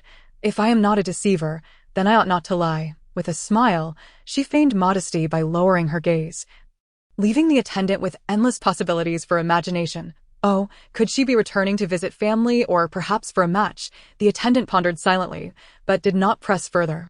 Her interest stemmed more from He Tiantian's charming demeanor than genuine curiosity.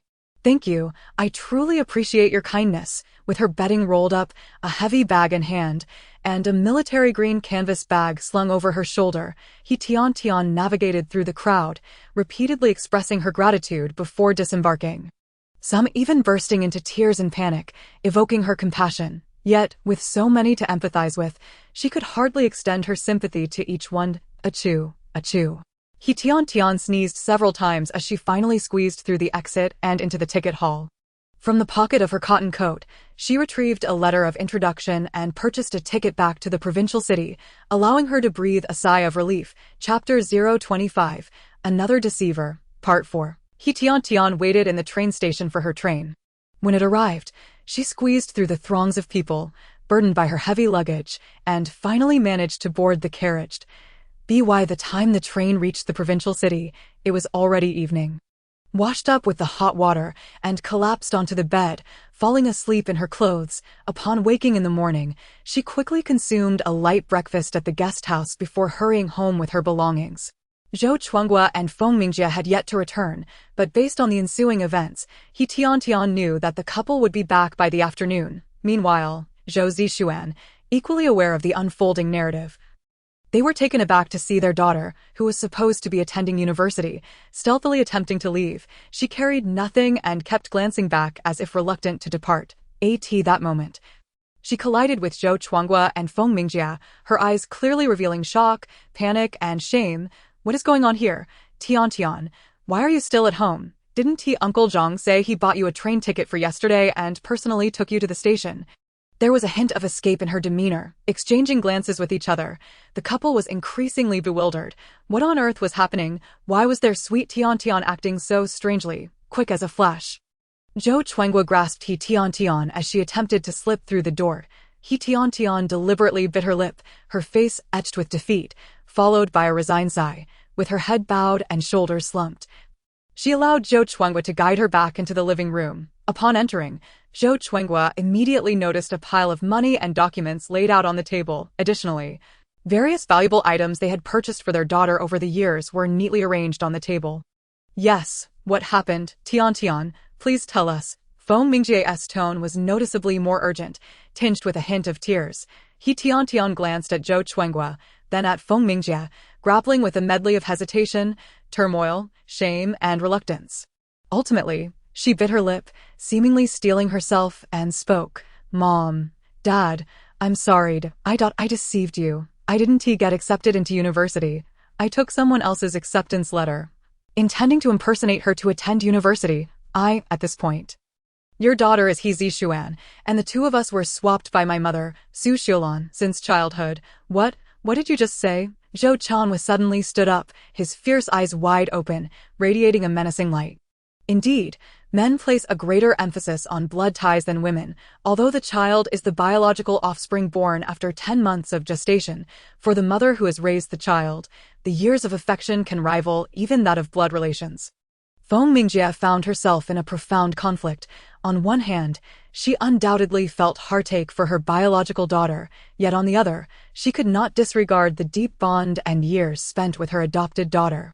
Consumed by jealousy and resentment, in a moment of impulse, Su Xiulan stealthily swapped their daughters while Feng Mingjie was distracted. Ironically, Feng Mingjie, who was experiencing the pains of childbirth, was too weak to properly care for her newborn. His mind racing back to recall He Zixuan's appearance, the He and Zhou families maintained regular interactions due to the ties between Su Xiulan and Feng Mingjie. However, Su Xiulan's greed was evident. Zhou Chuanghua, being somewhat old-fashioned, felt that since He Zixuan was of similar age to his own daughter, she was also a young lady. Between the sexes, even among relatives, there should be some decorum. Thus, after much contemplation, adding that the opportunity she took was also meant for He Zixuan, she produced a neatly folded admission letter, explaining that Su Xiulan had personally delivered it to allow her to replace He Zixuan in attending university. She hardly had the capacity to reflect on whether He Zixuan bore any resemblance to her and her husband, or to recall her personality and behavior. Her mind was in turmoil. A surge of blood rushed to Feng Mingjie's head, igniting a fierce anger within her. She snatched the letter, and upon seeing the name inscribed upon it, confirmed it was indeed He Zixuan. In her youth, she had constantly sought to ingratiate herself with Feng Mingjie's mother, flattering her at every opportunity. Did Su Xiulan truly believe Feng Mingjie was oblivious to her schemes? She merely sought to curry favor with her cousin in the city, hoping to leverage her connections for employment or introductions to urban suitors. Su Xiulan never considered that her cousin had 2 biological daughters of her own, and any opportunities would naturally be prioritized for them. Leaving Su Xiulan with nothing, after all her flailing about, she still returned to the countryside, marrying a peasant and continuing to toil in the dirt. All along, Feng Mingjie had felt a profound sense of superiority over Su Xiulan. She was well aware that Su Xiulan had always regarded her as a superior figure, a source of envy. Little did she anticipate that this cousin, who had always been subservient, would dare to commit such a heinous act as swapping children. Now, she was even attempting to usurp the opportunity for Zixuan to attend university. What was Su Xiulan truly plotting? Feng Mingjie could only guess: jealousy towards her cousin, and since she could not surpass her, she would target the next generation instead. How despicable! The more she pondered, the angrier she became, unable to suppress the thought. Each time Su Xiulan visited the Zhou household, she must have reveled in seeing her own daughter whom she considered a burden, being treated like a jewel. Perhaps, in her spite, she had even mistreated Zixuan over the years. Otherwise, why would she snatch away Zixuan's chance at higher education with a sudden surge of determination? We cannot act recklessly. We must not charge in as you intend. Zhou Chanhua was not a person of power or influence, yet through years of hard work, he had risen to the position of workshop director at his factory. He sighed, recognizing that Xiao Feng was simply too naive to conceive of the depths of her cousin's shamelessness and malice. It was futile to dwell on what had already transpired. So he suppressed his frustration and gently said, making a ruckus, "Won't resolve anything. Let us calmly discuss how to best address the situation." Chapter 27, Another Deceiver, Part 6. Discuss? Zhou Changhua's tone grew more severe, causing Feng Mingjie to perceive her husband's displeasure, prompting her to fall silent. Once he had pacified his wife, Zhou Chanhua retrieved the admission letter and scrutinized it closely. "I simply wish to attend university and bring glory to you. In a moment of impulsiveness, I agreed." Zhou Changhua's expression remained inscrutable, revealing neither joy nor anger. Feng Mingjie, however, opened her mouth, ready to retort. "Who is your mother?" A sense of satisfaction welled up within him. He indeed valued lineage, yet he also placed importance on benefits. He suddenly realized that this pampered daughter he had raised for over a decade was not entirely devoid of merit. As an adult, had failed to consider these angles. He Tiantian, merely a 17-year-old girl, had grasped them all. Alas, how could such a perceptive and beautiful child not be my own flesh and blood? Zhou Chanhua had no real impression of He Zixuan. Having been raised by the He family for over a decade, and she must have developed some affection for them. As for Tiantian, Zhou Chanhua glanced at her, a fair and lovely young girl. He Tiantian, however, keenly sensed the shift, knowing that her act of confession had not been in vain. Chapter 028, Unexpectedly, Another Deceiver, Part 7.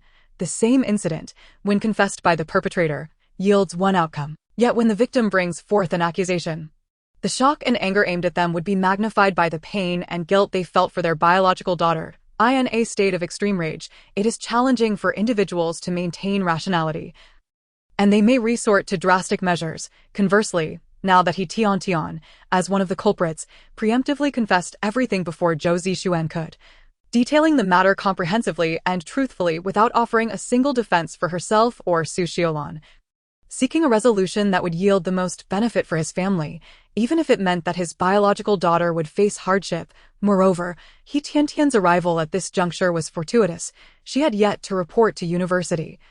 In the future, when the truth emerged, if Zhou Zixuan were to lament or imply that the He family had mistreated her, Su Xiaolan could confidently counter, "Mistreat? Have you ever seen a family that mistreats their adopted daughter while still providing her with an education and allowing her to take the college entrance examination? In our village, there are countless girls who have never set foot in a classroom, and they are the biological children. Perhaps there were hidden circumstances surrounding Zhou Zixuan's ability to attend school.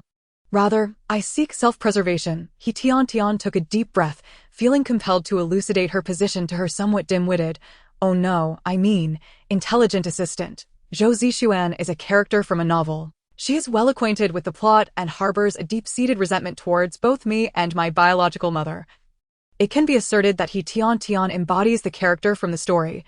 They are fundamentally the same individual. Perhaps when she first arrived, He Tiantian found it a bit disconcerting. Yet, after a complete integration, I am sincerely sorry." Zhou Chanhua, unaware of He Tiantian's machinations, felt a softening in his heart as he listened to her earnest tone. He gestured towards the money and receipts on the table. "So, you snuck home, and while we were away, left the money and tickets behind, preparing to leave in secret?" He Tiantian's nose tinged with emotion, and tears cascaded down her cheeks. She hastily wiped them with the back of her hand. Zhou Chan was suddenly recalled that when he and his wife entered just moments ago, He Tiantian had indeed appeared somewhat flustered and guilty, even attempting to flee. Alas, this child may have erred momentarily. "She is the child I raised with my own hands. From the size of a kitten, I have invested over a decade of care and effort, and finally nurtured her into a graceful young woman." With a plan forming in her mind, Feng Mingjie's demeanor shifted from earlier gloom and anger back to that of a loving mother. "Mom." In terms of performance, He Tiantian was certainly not lacking. Alas, in Huagua, blood ties reign supreme. If one is not biologically related, they must be guarded against. Dad, Mom, this is unfair to Zixuan. He Tiantian reluctantly extricated herself from Feng Mingjie's embrace, sniffling. Zixuan is the true child of the Zhou family. If you are unaware of the truth, Zixuan might not mind too much, but if you knowingly keep me in your home, despite knowing I am not your daughter, Zixuan will undoubtedly be heartbroken. It cannot erase the pain I have inflicted upon her. Father, mother, for your sake and for Zixuan's, I must return to the He family. As He Tiantian uttered the words of going back to the He family. Tears streamed down her cheeks once more. The sight of her sobbing, the palpable sorrow of parting despite her reluctance, left Zhou Chanhua and Feng Mingjie feeling a deep pang of heartache. You have a point. Feng Mingjie nodded, her ire towards He Tiantian dissipating. Instead, she felt a swell of pride. Look how capable I am. Even the offspring of that wretched Su Xiaolan can be molded into a child of virtue. Su Xiaolan secretly intercepted your university admission letter, intending for Tiantian to impersonate you. Zhou Zixuan did not understand why Zhou Chanhua posed this question, but obediently nodded. She had thought it through. Zhou Chanhua secretly lamented. I have long anticipated this. That wretched Su Xiaolan has corrupted my once virtuous daughter. Feng Mingjie cursed the instigator, Su Xiaolan, once more. Nonetheless, Zhou Zixuan's blunder did not lead Zhou Chanhua and his wife to feel too disheartened by her. Zhou Chanhua was capable, and the Zhou family was affluent. Even if Tiantian did not excel academically and failed to enter university, they could leverage connections to secure her a factory job, allowing her to become a proud worker. Su Xiaolan secretly complained while feigning a helpless expression. Zhou Changhua's face darkened immediately, for he could clearly see that Su Xiaolan was far from helpless. She was simply being unreasonable. Yet, Zhou Chanhua, fully aware of her scheming. I truly enjoyed a life of privilege in the Zhou family for over a decade. Of course, our family faces difficulties. It is already a considerable challenge to support a few children through school. I will save half of my salary each month to give to Zixuan, as a means to compensate her for the hardships she has endured. Zhou Changhua's expression reflected approval. He had indeed not misjudged. Even a temporary job would entice the village chief immensely. With a slight nudge from the village chief, the He family would not face utter ruin, but their lives would certainly become challenging. Thus, when Zhou Chanhua confronted Su Xiaolan for an explanation, she wore the face of a scoundrel. If there were a way to alleviate the Zhou family's animosity, Su Xiaolan would gladly cooperate. However, half of the salary seemed rather excessive. Su Xiaolan, accustomed to greed, could not help but feel a pang of sympathy even though He Tiantian's job prospects were still uncertain. Never mind, for the sake of Tiantian, let this matter rest. Zhou Changhua's talk of seeking justice was merely a casual remark. But out of pity for their dire circumstances, "Oh, thank you so much, brother-in-law. I knew you were always magnanimous and would never hold a grudge against a simple woman like me." Upon hearing this, a flicker of reluctance crossing his eyes, He Tiantian replied softly, her spirits not particularly high, seemingly reluctant to part from her adoptive father. Observing her demeanor, Zhou Chanhua felt an even deeper ache in his heart. Tiantian had expressed her intention to give half of her salary to Zixuan as compensation once she found a job. I want to find a job first, to work while I study. Besides her original talents, she later received professional training, establishing herself firmly in the hospital. Zhou Chanhua, being the youngest son, had his mother help care for Tiantian when she was born. Tiantian had spent her early years with her grandmother. He Tiantian did not stealthily follow, as she had her little classmate Dida. Sure enough, not long after, a mechanical voice echoed in He Tiantian's mind. Tiantian, your adoptive father is indeed quite good to you. Yes, he has indeed treated me well. Therefore, I will be sure to repay them. He Tiantian felt a sense of relief wash over her. In less than 3 days since her arrival, a great deal had transpired, and she had conceived a plan to alter her fate. Now, it seemed that everything was progressing smoothly. Ding dong. The fate of the antagonist has been altered. The plot has been successfully unlocked. A mechanical voice reminiscent of a system notification chimed in her mind. Little D cheerfully announced, Tiantian, congratulations. You have yet again changed the original protagonist's destiny. He Tiantian smiled. As for the ensuing plot, I can write it as I please, right? Just like the last script. This book has also been abandoned. Holding significant symbolic weight, Consequently, after an investigation, the school confirms He Tiantian's impersonation and expels her, canceling her student status. A glaring stain is left on her record, barring her from participating in the college entrance examination or applying for formal employment. Essentially, in the 1970s, He Tiantian faced social death. Although she was malicious, she was just a teenage girl, unable to bear such immense pressure, ultimately seeking an end in a secluded spot in the capital. And then, there was no further narrative. What became of Zhou Zixuan and the fates of the Zhou and He families remained unwritten. The existence of this book seemed solely to torment He Tiantian. Mercilessly, He Tiantian, rolling her eyes internally once more, she yearned to return to reality, grasp Zhou Zixuan's shoulders, and exclaim, Why have you treated me this way? Where did I go wrong to warrant being penned into this story time and again? Returning with various gifts, old clothing, fruit candies, and canned goods from relatives, which often incited envy among the villagers, Su Xiaolan, being vain and ostentatious, would lug a plethora of items from the city, showcasing them as she walked from one end of the village to the other. Her small leather boots shining, her dark hair styled into 2 braids adorned with a black and white checkered bow, paired with her fair and lovely face, she resembled a little star from the movies. Although some argued that Zixuan's academic success stemmed from her own cleverness and her ability to please her grandparents, who secretly contributed to her school expenses, this was beside the point. The crucial aspect is that Su Xiaolan is Zixuan's mother. Vanishing after a single use, however. The knowledge she diligently gained at medical university and the skills learned during her clinical training are not reclaimed by the library. It was this very confidence that allowed He Tiantian to propose working at the health clinic. Thus, Tiantian, the book's microcosm essentially grants you countless lives, allowing you to learn the skills you desire in each new life. Time is humanity's most precious treasure. By becoming a contributor and having the opportunity to traverse the book's microcosm. Tiantian, strive to continue the narrative, earn more points, and your future will undoubtedly be filled with excitement and happiness. Classmate D transformed into a salesperson, energetically promoting, brainwashing, and motivating. Yet, He Tiantian remained expressionless, coolly reminding, Classmate D, my parents sell health products.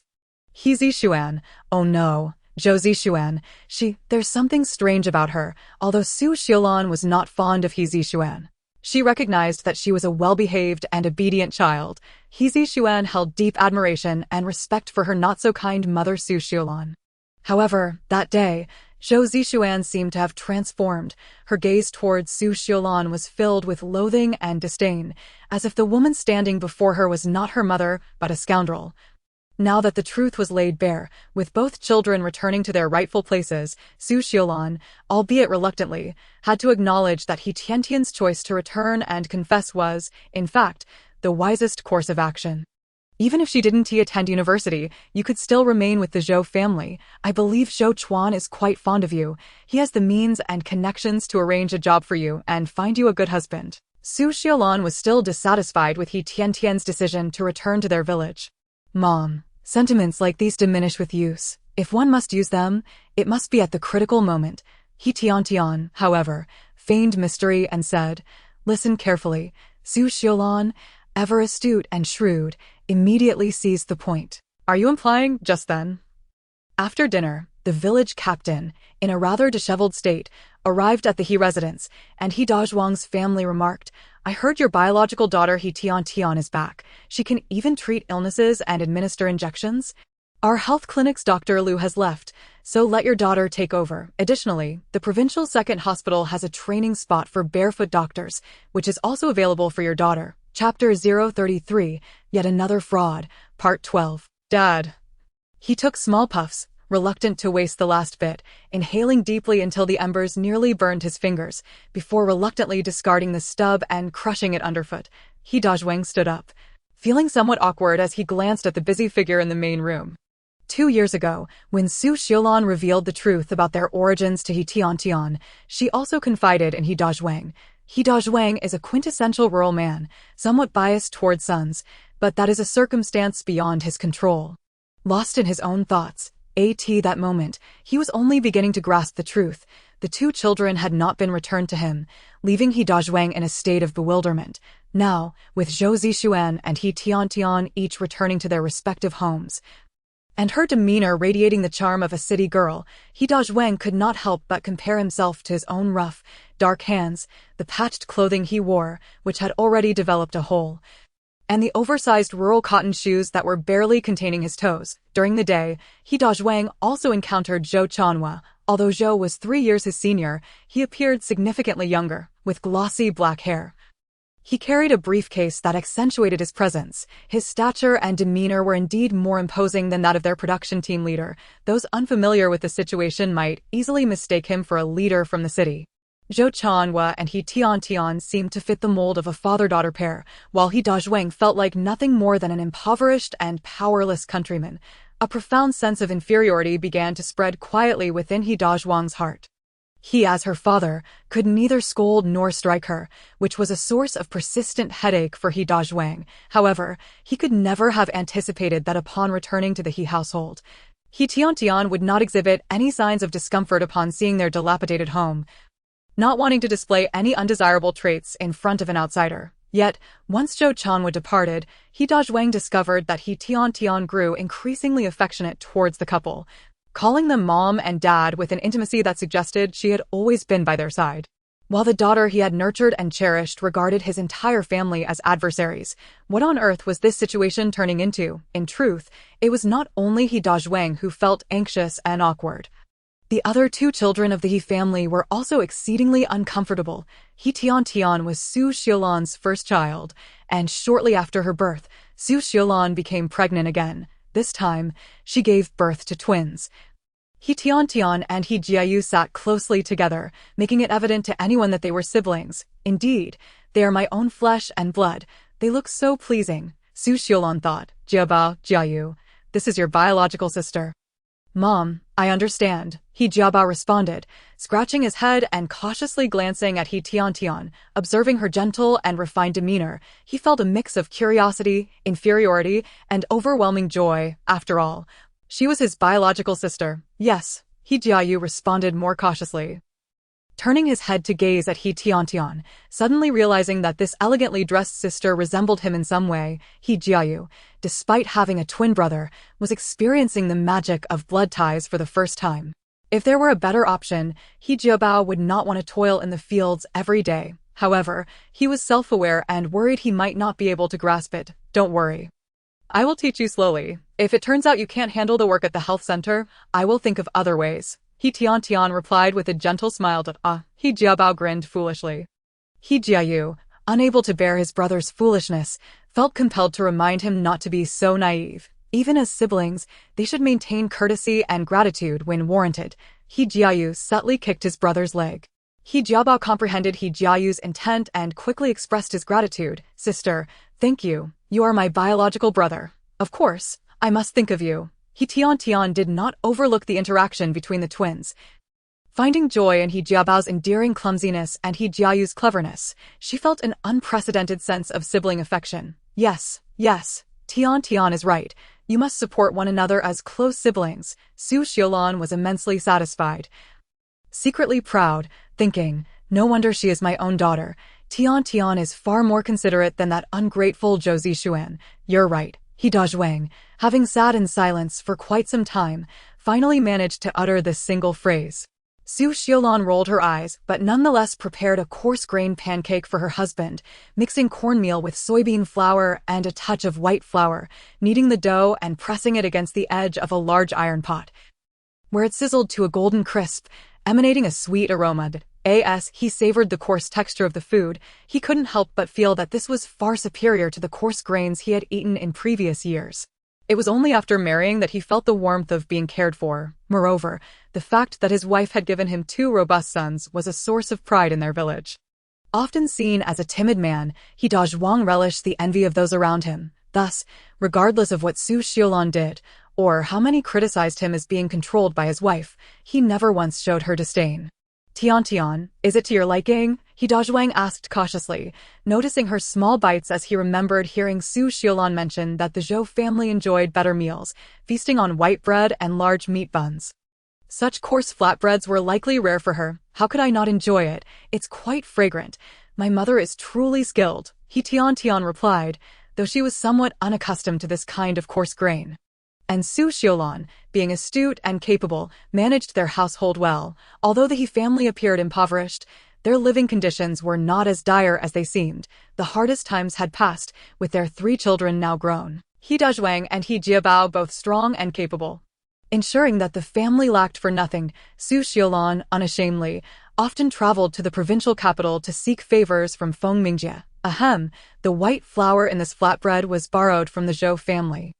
Su Xiaolan clenched her teeth, her jaw visibly tensing. Yet, He Tiantian smiled sweetly. How could I feel wronged? I am my parents' child, and returning to He family village, back to my parents, fills me with joy.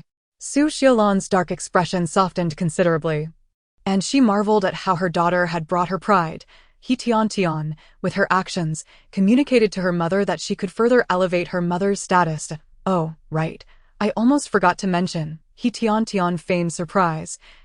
Su Xiaolan reveled in portraying a loving mother, all for the sake of reaping future benefits from her daughter. Meanwhile, Ma Cuifin had come to gloat, but instead, He Tiantian thwarted her intentions and significantly enhanced Su Xiaolan's reputation. Reaching out to pinch He Tiantian's cheek, Su Xiaolan's eyebrows shot up, ready to intervene, but saw He Tiantian deftly evade the touch. Su Xiaolan felt a wave of satisfaction. She thought, you despicable woman, you want to lay a finger on my daughter. Look at who Tiantian is. She's not like Zhou Zixuan, that foolish girl who would let you bully her. Dear fourth aunt, please don't mind. Our Tiantian is still just a child, shy and reserved. I shouldn't argue with a child, right? However, she added, but Tiantian, don't think me meddlesome. Your demeanor seems a bit spoiled. I understand you grew up in the city, pampered by your parents. Oh no, I mean your uncle and aunt. And curse their ancestors. Even the men can be left blushing from your mother's tongue-lashing. Ma Cuifin appeared to praise Su Xiaolan's boldness, yet she was subtly belittling her as a shrew. Her words caused discomfort not only to Su Xiaolan, but also to He Dazhuang and his sons, who felt a sense of embarrassment. After all, their own wife and mother was notoriously known for her fierce temper, often seen arguing and throwing fits. While they couldn't openly express disdain, they were certainly concerned, especially with He Tiantian, who had just returned from a sheltered life in the city. Yet, to their astonishment, He Tiantian did not seem embarrassed by her mother's notorious reputation. Instead, she looked up at Su Xiaolan with admiration, exclaiming, "Wow, Mom, you're amazing. I've always been soft-hearted, afraid of being bullied. Now that I have such a formidable mother, I can finally feel at ease." Huh. What's so amazing about it? Su Xiaolan replied, laughing heartily. Rest assured, while I cannot speak for elsewhere, in our Hejia village, no one would dare to bully you. Su Xiaolan could no longer contain herself and burst into hearty laughter. Her gaze towards her beloved daughter He Tiantian was filled with affection and tenderness. Indeed, she was her biological daughter, and they shared a profound bond. The words spoken were exceedingly comforting. It was clear that Ma Cuifin's face had turned green with anger from not having been seen. Su Xiaolan felt as invigorated as if she had quenched her thirst with cool water on a sweltering summer day. After sending away Ma Cuifin, the family finished their meal, and Su Xiaolan did not treat He Tiantian like she did Zhou Zixuan, barking orders for her to do this and that. Instead, when He Tiantian sweetly offered to help, Su Xiaolan gently dismissed her. Go, retreat to your room and rest. You must be tired after all the commotion today. Also, take a look around your room. If anything displeases you, do let me know. Though the He family resided in a dilapidated house, its spaciousness was undeniable. There were 3 main rooms, 2 west rooms, a kitchen, and a storage room. He Dazhuang and Su Xiaolan occupied the eastern main room, while their 2 sons resided in the 2 west rooms. He Tiantian, on the other hand, settled in the west room of the main house where Zhou Zixuan once lived. Mom, I think that room is quite nice, He Tiantian exclaimed. A golden house or a silver house cannot compare to one's own doghouse. Residing in my own home gives me peace of mind. He Tiantian spoke truthfully. She was indeed a daughter of the He family and was meant to live such a life. Previously, Su Xiaolan had assisted her in taking what belonged to Zhou Zixuan, and now it was merely a return to rightful place. You little girl, your tongue is sharper than mine, Su Xiaolan playfully chided, but her heart was sweeter than honey. She promptly pushed He Tiantian, who was pretending to help wash dishes in the kitchen, out, saying, all right, hurry along now. Don't hinder my work. He Tiantian did not insist further and returned to the dim and lowly yellow mud-thatched cottage with a smile. You truly don't mind. Upon entering, she heard a voice akin to a duck's quacked. He Tiantian, with her keen memory, recognized it as her younger brother He Jiayu's voice. Mind what? He Tiantian feigned ignorance and inquired. What happened back then was no accident. My mother intentionally swapped you with Zhou Zixuan. He Jiayu suddenly blurted out. He Tiantian looked at He Jiayu, who met her gaze unwaveringly, stubbornly stating, I overheard when our parents were talking that day. But the worry gleaming in his eyes spoke volumes. He Tiantian shook her head with a smile. No matter her actions, she is still my biological mother. Moreover, to be fair, I am the one who ultimately benefits from this situation. Su Xiaolan initially intended to chase after He Tiantian to ask whether she needed bedding, but upon reaching the doorway, she overheard He Tiantian earnestly proclaim, thus, even if the whole world condemns my mother, I have no right to blame her. Su Xiaolan believed she was indifferent to such matters. Yet, upon hearing He Tiantian's words, an inexplicable pang of sorrow gripped her heart, and tears, rarely shed, could not be contained. It can only be said that no matter how malicious or despicable a woman may be, there exists a tender spot within her heart, and He Tiantian had precisely struck that soft spot buried deep within Su Xiaolan. Su Xiaolan's maternal heart was thoroughly awakened by the thoughtful and sensible He Tiantian. Initially, Su Xiaolan had intended to ask He Tiantian for some belongings.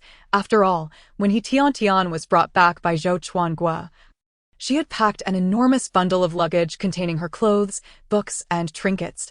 Su Xiaolan remembered that Zhou Chuangua and Feng Mingjie had always doted on He Tiantian, providing her with good things throughout her life. Hoping for a gold ingot or bracelet which would suffice to rebuild their home, as her two sons grew, Su Xiaolan had long desired to construct a few large tiled houses.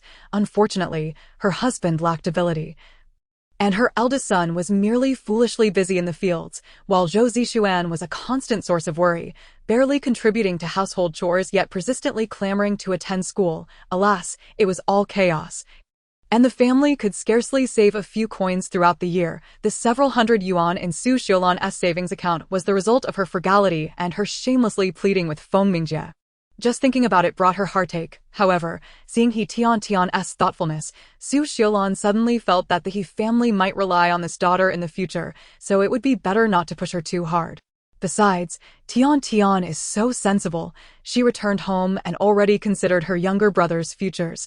If the family encounters difficulties, she surely would not turn a blind eye. With this thought, Su Xiaolan decided to temporarily set aside her plans regarding He Tiantian. Unbeknownst to Su Xiaolan, He Tiantian was all too familiar with the various tricks of the petty bourgeoisie, having seen many such individuals in her past life. Thus, she was determined to actively support her family and uphold Su Xiaolan's reputation in front of outsiders. In the future, she would continue to praise Su Xiaolan until she became a truly commendable mother. On her first night back at the He family, although He Tiantian lay in the lowly and dilapidated thatched cottage, enveloped by the musty scent of the worn-out quilt, she slept soundly. Early the next morning, He Tiantian rose at dawn. She did not don the woolen clothes and trousers she had brought from the Zhou family, but instead wore a red floral cotton coat and trousers, exuding a rustic charm. Ah, my daughter is truly lovely. She looks good in anything. Upon entering the kitchen, she saw Su Xiaolan bustling about. Su Xiaolan's eyes lit up upon seeing He Tiantian's appearance, and she couldn't help but boast. Su Xiaolan was not merely flattering. Although He Tiantian's attire was plain, her fair skin, sparkling almond eyes, and lustrous black braids made her appear anything but a mere village girl. Instead, there was an inexplicable air of elegance about her. Su Xiaolan felt a swell of pride. Look, such a beautiful young lady is my daughter, from the He family. Mom, let me help you, He Tiantian said after quickly washing up. What can you do? Su Xiaolan felt delighted but maintained a facade of harshness. He Tiantian, still smiling sweetly, replied, I can do anything. I may not know much, but I can learn. You are so capable. Being my biological mother, I shouldn't be too bad either. Her words filled Su Xiaolan with even greater pride. However, she still feigned disdain, pursing her lips and shooing He Tiantian away. All right, don't cause trouble here. Hurry and wake your father and brothers. You need to go to the health clinic today. It's your first day of work. Don't be late, Mom. Let me serve you the food. He Tiantian did not take the cue to leave, but diligently picked up a basin filled with sweet potato porridge and carefully made her way to the main room. The farming season being relatively idle, however, the family's plot still needed tending. He Dazhuang took He Jiaba and He Jiayu to work in the field while Su Xiulan stayed home to feed the chickens. Regardless of whether she knew them or not, He Tiantian greeted them with a smile, saying, "Hello, Aunt. Hello, Ma. I am He Tiantian and my father is He Dazhuang. Oh my, look at how different a child raised in the city is compared to our village girls. Indeed, look at that fair little face, as tender as tofu. Pfft, what good is good looks? Isn't she just back to work in the fields? Who says the He family's daughter is back to farm? She can administer treatment and injections. The village had specifically arranged for her to work at the health clinic as a barefoot doctor. The crowd buzzed, filled with simple curiosity as well as envious malice. Yet, He Tiantian appeared to be unaffected, responding with a gentle smile to anyone who called out to her. After a while, she finally arrived at the health clinic, which consisted of 2 rooms and bore an antiquated charm reminiscent of architecture from the Republic of China era. During dinner the previous evening, the family had chatted, and He Dazhuang had mentioned that the health clinic was originally a Taoist temple. In those years of abolishing superstitions, the priests were forced to return to secular life, and the temple was confiscated by the production team. Though somewhat run down, it was a rare brick-and-tile structure in Hejia village. He Tiantian held the key entrusted to her by the captain, unlocking the door and stepping inside, only to discover that the room was nearly devoid of furnishings. Against the wall opposite the door stood a modest medicine cabinet, containing few medicinal supplies. A desk was positioned by the window. Lu had taken these items with him. He Tiantian placed her olive green canvas bag on the desk and slowly circled the room, gaining a general understanding of her work environment. Quietly contemplating what items she would need to procure in the future, an enamel basin, soap, a coat rack. Additionally, the medicine cabinet required replenishment. Western medicine was difficult to acquire, so she resolved to concoct some herbal remedies instead. Oh, and acupuncture needles were also necessary. He Tiantian silently noted these items. But when she opened the desk drawer, she was pleasantly surprised to find a pack of acupuncture needles inside. Although they were the most basic steel needles, they would suffice. He Tiantian nodded in satisfaction. Yet before she could tidy up the clinic, a cacophony of footsteps and cries erupted from outside. "Dr. Lu, help, my wife is about to give birth." Upon hearing the desperate call for help, her instincts as a doctor, honed in her previous life, prompted He Tiantian to swiftly grab her acupuncture bag and rush outside. "What's the matter? What's happening?" she inquired as she hurried toward the source of the commotion. Having heard the word birth, she deduced that the patient was a parturient woman. He Tiantian pondered this as she approached the man outside the clinic, but upon seeing her, his face fell with disappointment. "Where's Dr. Lu? Is he here?" "Oh dear, I've told you already. Dr. Lu has been accepted into the provincial university and left for school days ago." A gaunt woman in her 30s, closely trailing the man, gasped as she urged, "Quickly borrow a tractor from the captain and get your wife to the provincial city. There might still be hope. It's too late." "Woo-woo, Anshin said my wife is in labor." His wife was in labor and time was running out. The midwife had advised him to seek help urgently, but where could he find assistance in such a short time? The clinic was his only hope. Upon hearing He Tiantian's flurry of questions, his agitation grew, and he snapped, "Whether you can save my wife is uncertain, but if you continue to sit idly, she will surely perish." He Tiantian's expression hardened as she replied coldly, "You?" The man was infuriated. What did this young girl mean? Was she implying that if his wife died, it would be his fault for not trying harder? Yet, what could he do? The village was over 100 kilometers away from the provincial city. Even by tractor, it would take 2 or 3 hours. Anshin had made it clear that his wife wouldn't last that long. In truth, even if Dr. Lu were present, the barefoot doctor could only manage common ailments and wouldn't be of much help. The man had made this trip out of desperation, unwilling to watch his wife and child die helplessly. He had done his utmost, and yet this girl's words made him feel like the murderer of his own wife. Suddenly, a thought struck him, and he scrambled to his feet. "Fine, just wait. I'll bring my wife here, and if you can't save her, I'll hold you accountable." Without waiting for He Tiantian to respond, He dashed away. He Tiantian sighed. Let him bring her first. Oh dear, you little fool. You dare to make promises without knowing anything. The middle-aged woman who had been chasing after the man stood frozen in disbelief. Gasping for breath, she took a moment to regain her composure. You know, He Laosi is known for his stubbornness in our village. Once he sets his mind on something, he never looks back. He Tiantian nodded with a smile. You know, now that I look closely, you bear a striking resemblance to your great-aunt. She was your father's little aunt, a wet nurse before the liberation, but sadly, her life was short. The woman leaned in for a closer look. If one were to inquire about recent events in Hijiakan, it would undoubtedly revolve around He Dazhuang's household. First, his daughter was accepted into university.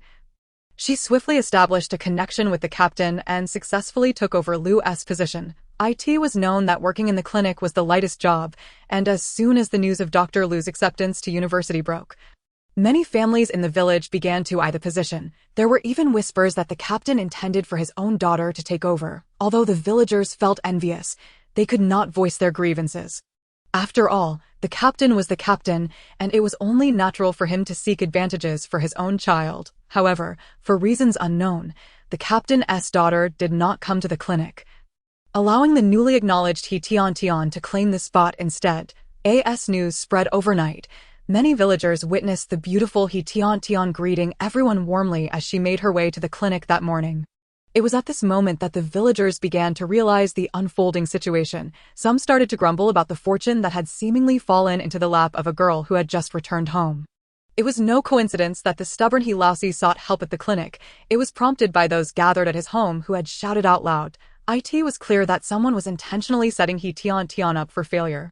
Mom, what brings you here? Oh dear, if I hadn't come, you foolish girl would have been set up. Su Xiaolan was frantic, momentarily forgetting to maintain her motherly demeanor. She reached out to poke He Tiantian's forehead, but He Tiantian gently grasped her finger. Mom, how was I set up? He Tiantian feigned ignorance. Su Xiaolan was beside herself with frustration. Did you promise that fool He Laosi you would save his wife and child? Of course not. I merely said that if he just sits there doing nothing, his wife and child certainly wouldn't survive. He Tiantian responded matter-of-factly. After speaking, she turned to the earlier woman and asked, Auntie, you were there just now. Did I say it that way? The woman chuckled awkwardly, avoiding He Tiantian's gaze. I was running too fast and didn't hear clearly. He Tiantian raised an eyebrow. Oh, so someone is indeed plotting against me. Su Xiaolan, you didn't hear clearly? You are known as the village's top gossip. Your ears could pick up whispers from 3 miles away. How could you not hear? Su Xiaolan immediately directed her ire at the woman. Though they were not strangers, it was clear from their names that Su Xiaolan and the woman were likely distant cousins. In reality, Su Xiaolan and Su Xiaohong were girls from the same village but had married into Hijiakan at different times. While they had a good relationship in their maiden homes, they gradually became rivals after becoming wives of Hijiakan. Su Xiaolan was openly fierce, expressing her grievances without hesitation, whereas Su Xiaohong was more cunning. A position held by a barefoot doctor could spark such open and covert rivalry. He Tiantian shook her head in disbelief. As she watched her mother prepare to confront Su Xiaohong, He Tiantian stepped forward to intervene. Mom, the auntie is likely just getting on in years. If she didn't hear, let it be. Su Xiaohong's insincere smile was on the verge of cracking. What do you mean by getting old? Once he set his mind on something, he would not budge an inch in the event that he were to engage in a relentless and unreasonable fuss, thereby jeopardizing his daughter's promising career. Su Xiaolan, even if she were to spend an entire day and night venting her frustrations at He Laosi's home, would find it utterly fruitless. Mother, rest assured, I am well aware of what I am doing. He Tiantian responded, her youthful visage radiating confidence. Well aware, are you? Do you not realize that they are deliberately scheming against you? Su Xiaolan exclaimed, her usual eloquence faltering in her agitation. Yet, He Tiantian smiled brightly. Mother, upon my return to the village, I secured a position at the health clinic. It's only natural for the villagers to express their discontent. As she spoke, she deliberately cast a glance at Su Xiaohong. Su Xiaohong, momentarily taken aback, tried to reassure herself, do not worry, this impudent girl is merely posturing. However, she could not help but ponder the possibility. What if this audacious girl truly possessed talent? What if her grandstanding did not lead to He Tiantian's embarrassment? but instead allowed her to shine. It was worth noting that Su Xiaohong had incited quite a commotion for this spectacle. That moment, a cacophony of hurried footsteps and scattered cries erupted in the distance. Despite Su Xiaolon's fierce demeanor, she felt a twinge of apprehension. She shot a glare at He Tiantian, swallowing back a torrent of scathing remarks. Unfazed, He Tiantian approached swiftly, checking the pulse at the wrist of the laboring woman. Appearing somewhat cleaner and more organized than the average villager, there was an inexplicable sense of familiarity about her. He Tiantian did not recognize her. Yet the woman bore a striking resemblance to an elderly matron from the Zhou family. Her former grandmother. The elderly woman had been a midwife in the old society and was later recruited by a hospital, becoming a certified obstetrician. "Madam Chen, is that you?" He Tiantian inquired with certainty. "Yes, I am the midwife from the neighboring production team, renowned for my skills in the surrounding villages," Madam Chen replied. Upon assessing He Laoxi's wife's condition, she knew it was grave and urged him to find a solution. Yet, this stubborn man, akin to a bull in a china shop, had opted to bring his wife to the health clinic instead of seeking proper medical assistance. Madam Chen, though not from He family village, resided nearby and was well aware of the previous Dr. Lu's limited capabilities. To rely on him for life-saving assistance was no laughing matter, especially when lives were at stake. Upon arriving at the clinic, instead of encountering Dr. Lu, they were met by an exceedingly young girl, which only added to Madam Chen's incredulity. This girl seemed even less competent than Dr. Lu, who at least had received some training in the provincial hospital. "Young lady, the condition of He Laoxi's wife is critical. The baby is in a breech position with its feet emerging first, and it is stuck in the birth canal." Madam Chen hesitated, refraining from elaborating further, as she sensed this young woman was likely unmarried and might not grasp the gravity of the situation. "I cannot assist with the delivery," He Tiantian declared decisively. "However, I have learned a traditional massage technique from my grandmother that may help reposition the baby." Madam Chen hesitated. "Your grandmother? I have not heard of any skilled midwives from He family village." He Tiantian mentioned her grandmother's name, Zhou Lu, and Lu Jie. Lu Jie was the name adopted by her grandmother upon entering the hospital, signifying her hope for her to become an exceptional obstetrician. "Vo Lu, you mean the renowned midwife from the provincial city who could reposition a fetus with her bare hands?" Upon hearing Zhou Lu's name, Madam Chen's eyes sparkled with excitement. "You mean to say you have mastered her signature technique?" He Tiantian nodded modestly. Madam Chen grew increasingly animated. "Then here is my proposal. I will attempt to push the baby's feet back, and you will help reposition the fetus. I shall assist with the delivery." This was precisely what He Tiantian sought. As a student of a formal medical institution who had undergone training and internships at reputable hospitals, turning to see the villagers showering her with admiration, she felt a refreshing exhilaration akin to sipping ice water on a scorching summer day. As for Madam Chen's desire to learn, Su Xiaolon promptly dismissed it. "What nonsense! Tiantian's skills belong to our He family. If anyone is to learn, it shall be from within our clan." Interestingly, news of the day's events spread rapidly throughout the region, and Su Xiaolon made her intentions clear. Even before Jiabao could begin his studies with He Tiantian, matchmakers discreetly inquired about him. As Su Xiaolon reveled in her delight, she increasingly viewed He Tiantian as her lucky star, the treasure of the He family. Suddenly, He Tiantian's reputation surged. Word spread throughout the villages that a miraculous healer had arrived at the health clinic in He family village, young, yet possessing extraordinary skills, with her ability to reposition a fetus by hand. She had saved a woman who had nearly crossed the threshold of death. Although medical conditions had improved significantly over the years, many women in rural areas still gave birth at home due to traditional beliefs and financial constraints. In emergencies, when complications arose, a swift trip to the hospital could lead to tragic outcomes. The presence of such a miraculous healer was nothing short of a blessing for the farming community. Who among them did not face the prospect of childbirth? Who could guarantee that their wives would have a smooth delivery? He Tiantian was no longer just an ordinary barefoot doctor. She had become a living bodhisattva, capable of saving entire families. In the midst of the turmoil, He Laoxi, who had previously been somewhat unruly towards He Tiantian, found himself kneeling before her with an overwhelming sense of gratitude after witnessing the safe return of his wife and children. Without uttering a word, he bowed his head 3 times in reverence. The onlookers, including He Laoxi's family, did not perceive his actions as excessive. Rather, they understood the gravity of the situation. Had it not been for He Tiantian's timely intervention, He Laoxi's wife would surely not have survived this calamity, a tragedy that could have claimed 2 lives. The stability of their small family had been momentarily shattered. Of course, at just over 20 years of age.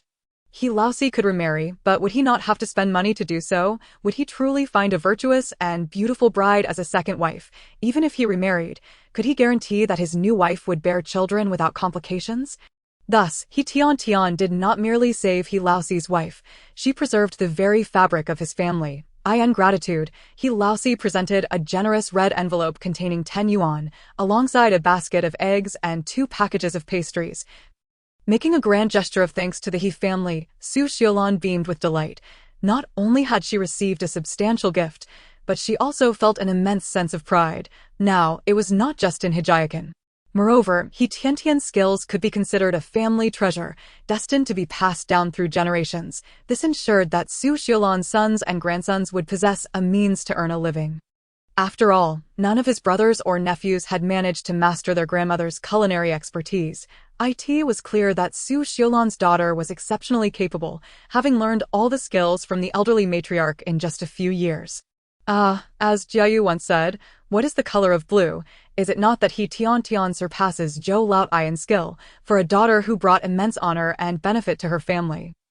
Su Xiaolan, who traditionally favored sons over daughters, showered He Tiantian with love and understanding. Naturally, He Tiantian reciprocated with deep filial piety and respect towards Su Xiaolan. The He family thrived in harmony. And He Jiabao successfully became He Tiantian's apprentice.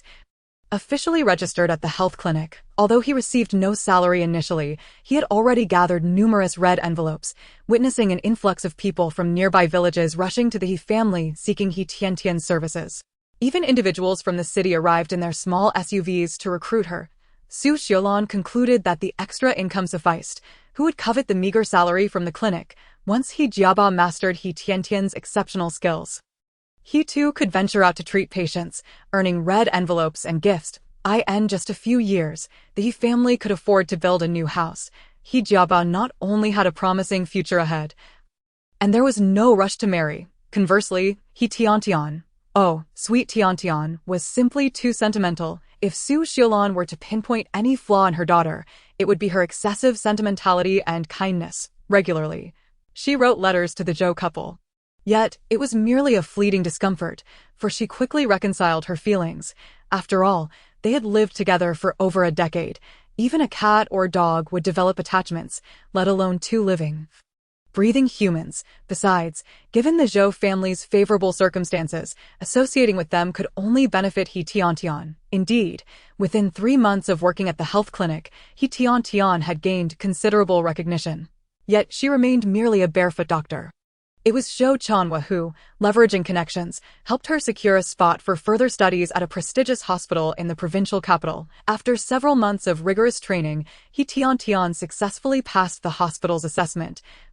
Obtaining her medical license and officially becoming a doctor, Zhou Chanhua also introduced her to a potential suitor, a promising young man from the factory director's family.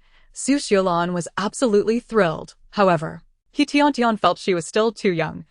Tiantian is a strong-willed child. Strangely enough, while He Tiantian was always obedient and understanding in Su Xiaolan's presence, the latter felt an inexplicable apprehension towards her daughter. Thus, she never dared to impose her authority or express her discontent openly. It seemed that He Tiantian maintained a close relationship with the Zhou couple, yet neither side encroached excessively upon the other's life. Chapter 40, Another Con Artist. And, He Tiantian, how do you and Su Xiaolan? He Tiantian. Little did she know that one day she would become friends with Zhou Zixuan, not in the traditional sense, but more like 2 individuals who, despite their mutual dislike, confided in each other about their troubles. Originally, He Tiantian had no intention of forming any relationship with Zhou Zixuan. She was not the original owner of the body and had no desire to replay the role of a malicious antagonist stealing the true heiress's parents and wealth.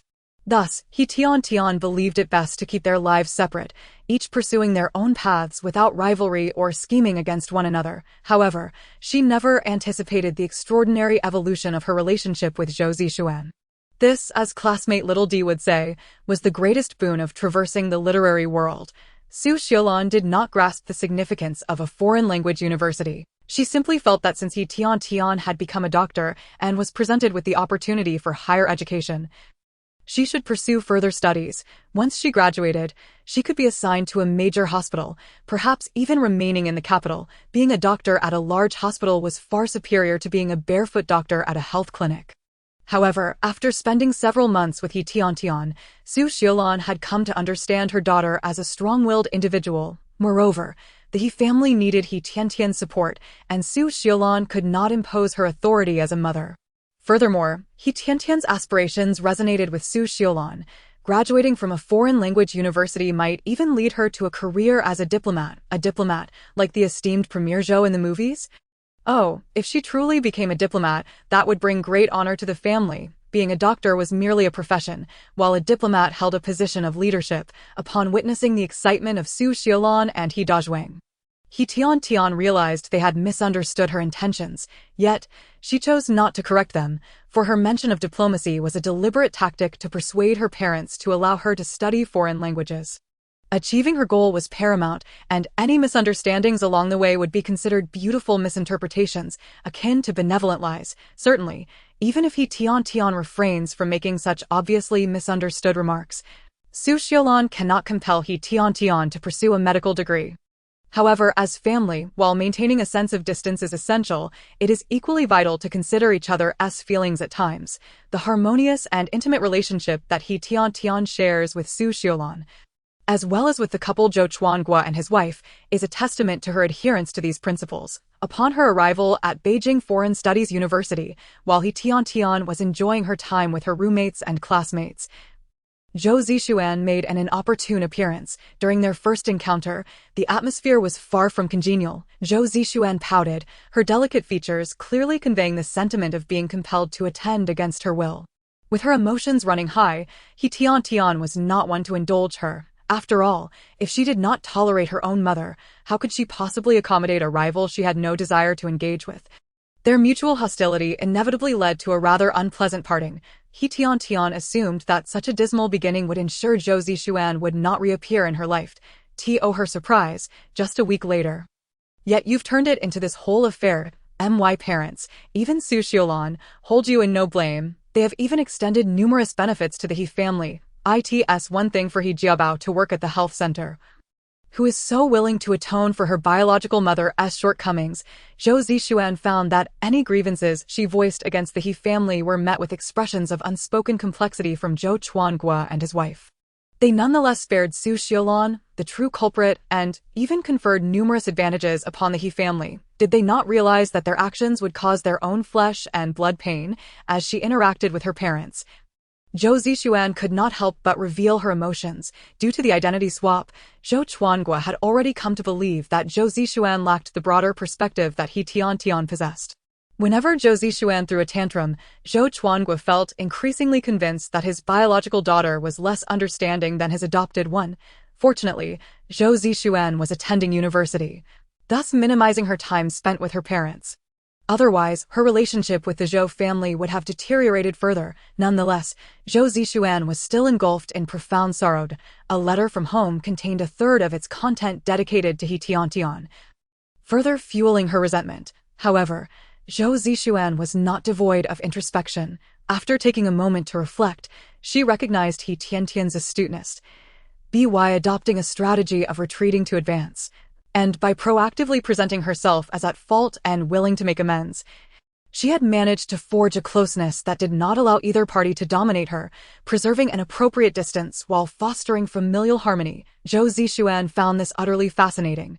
Despite her diligent efforts to cultivate a relationship with the Zhou couple, she still found herself entangled in chaos. As for her relationship with Su Xiaolan, there was little need for elaboration. After much contemplation, Zhou Zixuan could not devise a better approach and, feeling somewhat desperate, she approached He Tiantian directly. Chapter 41. Knocking on doors. He Tiantian. Dear, we really aren't that familiar, are we? Is it really appropriate for you to come and discuss such sensitive topics that are unsuitable for outsiders? Stating, you are not that sort of person. Although they had not spent time together, she had gleaned countless stories about He Tiantian from others, through various details. Zhou Zixuan was confident that He Tiantian was not the type to provoke discord or engage in slanderous behavior. This, indeed, was the wisdom Zhou Zixuan sought to learn from He Tiantian. Very well, He Tiantian mused, marveling at the surreal nature of the world around her. As a supposedly malevolent antagonist, she had garnered the unwavering trust of the protagonist, Zhou Zixuan. This was, well, never mind. Since she placed such trust in her, He Tiantian felt it would be ungracious to reject this delicate relationship. You mentioned that our situations are quite similar, both being daughters discovered later in life. After uttering this statement, He Tiantian deliberately cast a glance at Zhou Zixuan. On the surface, she spoke of their shared experience of being swapped and subsequently discovering the truth. Yet, beneath the surface, she subtly reminded Zhou Zixuan, "Dear, we are both latecomers, not the original products." It was unclear whether Zhou Zixuan grasped He Tiantian's hint, but her expression was serious, as if she were absorbing every word He Tiantian uttered. Seeing this, He Tiantian opted not to be overly explicit and continued, "Neither of us grew up alongside our biological mothers. Suddenly returning to a foreign family and re-establishing a parent-child relationship with unfamiliar parents is a formidable challenge. Human emotions are the most intricate of matters, and feelings are ever-changing. The Zhou couple, for instance, feel guilt towards their biological daughter, Zhou Zixuan, as well as a bond stemming from blood ties. However, this does not imply that they will unconditionally and indiscriminately shower her with love and indulgence. Zhou Chuangua and Feng Mingjie found her to be sensible and well-behaved, deepening and beautifying their past relationship. If Zhou Zixuan were to adopt the mindset of "I am the true daughter," we are all independent, complete individuals, and we must not impose unrealistic expectations on others. This marked the first and last time He Tiantian bared her soul to Zhou Zixuan. That day, they exchanged many heartfelt words. Reverting to a state of mutual disdain, neither close nor truly adversarial, He Tiantian felt quite satisfied with this arrangement, given the animosity stemming from their swapped identities. It was impossible for He Tiantian and Zhou Zixuan to reconcile completely. Maintaining a clear-headed, distanced relationship as acquaintances was the most suitable for both. Fortunately, Zhou Zixuan also grasped He Tiantian's secret, gradually improving her relationship with her parents. As for the He family, she no longer dismissed them outright. While she would never forgive Su Xiulan, she found herself less inclined to draw strict boundaries with the grandparents who had once shown her kindness. Instead, she began to send them occasional gifts of food and necessities.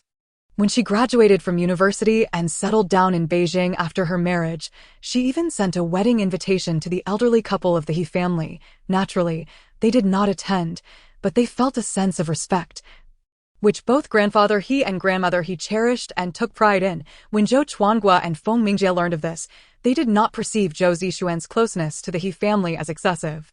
Witnessing Feng Mingjie's profound affection for her child, the once absent maternal love appears to be restored. The last vestige of the original owner's lingering obsession dissipates, and Zhou Zixuan experiences a sense of liberation from the depths of her soul. Concurrently, He Tiantian, on a business trip to a foreign land, feels an inexplicable lightness, as if some binding restraint has been entirely unshackled. Ding! The narrative world has been fully restored, and the writer's task is complete. Little D, I wish to return to reality. He Tiantian resolutely declared to Little D. Task complete. Reward. 1 point for the writer. Little D, like an emotionless assistant, announced in a cold, mechanical tone. He Tiantian opened her eyes once more. Finding herself back in the library space, the empty shelves revealed a new book, The True Young Lady in the 70s as a big-shot author, Marin Xuanji. Upon picking up this book, the original title dissipated like smoke, replaced by a novel title, 70s. The fake young lady is the true big-shot writer, He Tiantian, gently caressing the cover. This time she did not spend a lifetime within the book's world, but merely a fleeting decade. Yet, those 10 years bestowed upon her a wealth of experiences. He Tiantian returned her written book to the shelf, and at that moment, a powerful force surged through her soul. All emotions tied to the character of He Tiantian vanished. Reflecting on the entire story, her perspective shifted from the first person to the third person, transforming her from a character within the narrative to a reader. That was a fusion with the roles, a bond of blood. But now, all of that had dissipated. He Tiantian, Su Xiulan, and others had become ordinary characters from a book rather than her relatives. After a moment of contemplation, she willed her spirit to depart from the library space and return to reality. Bang, bang. Just as He Tiantian re-entered her body, she heard a series of violent knocks at the door. Simultaneously, her aunt He Shengnan screeched, "He Tiantian, you ungrateful wretch, come out here." "What did you just say? Repeat it." Chapter 042. Malice. He Tiantian slowly sat up on her bed, still somewhat dazed. Indeed, having spent a decade in the world of the book, her emotions may have been extracted, yet the memories remained vivid. She found herself momentarily disoriented, returning to her own room in reality. She felt a strange sense of familiarity and estrangement. It was as if she had traversed through time. Who also acted as her guardian, displayed an urgent desire to send her away. She had mentioned something about providing her with an address to find her biological parents in the provincial capital. He Tiantian felt no sorrow or disappointment, nor did she fret over her future. Instead, she calmly replied, "I do not wish to go to the provincial capital. I want to finish my education here. Regardless of whose name my household registration is under, since I am not yet 18, both my guardian and biological parents hold a responsibility for my upbringing.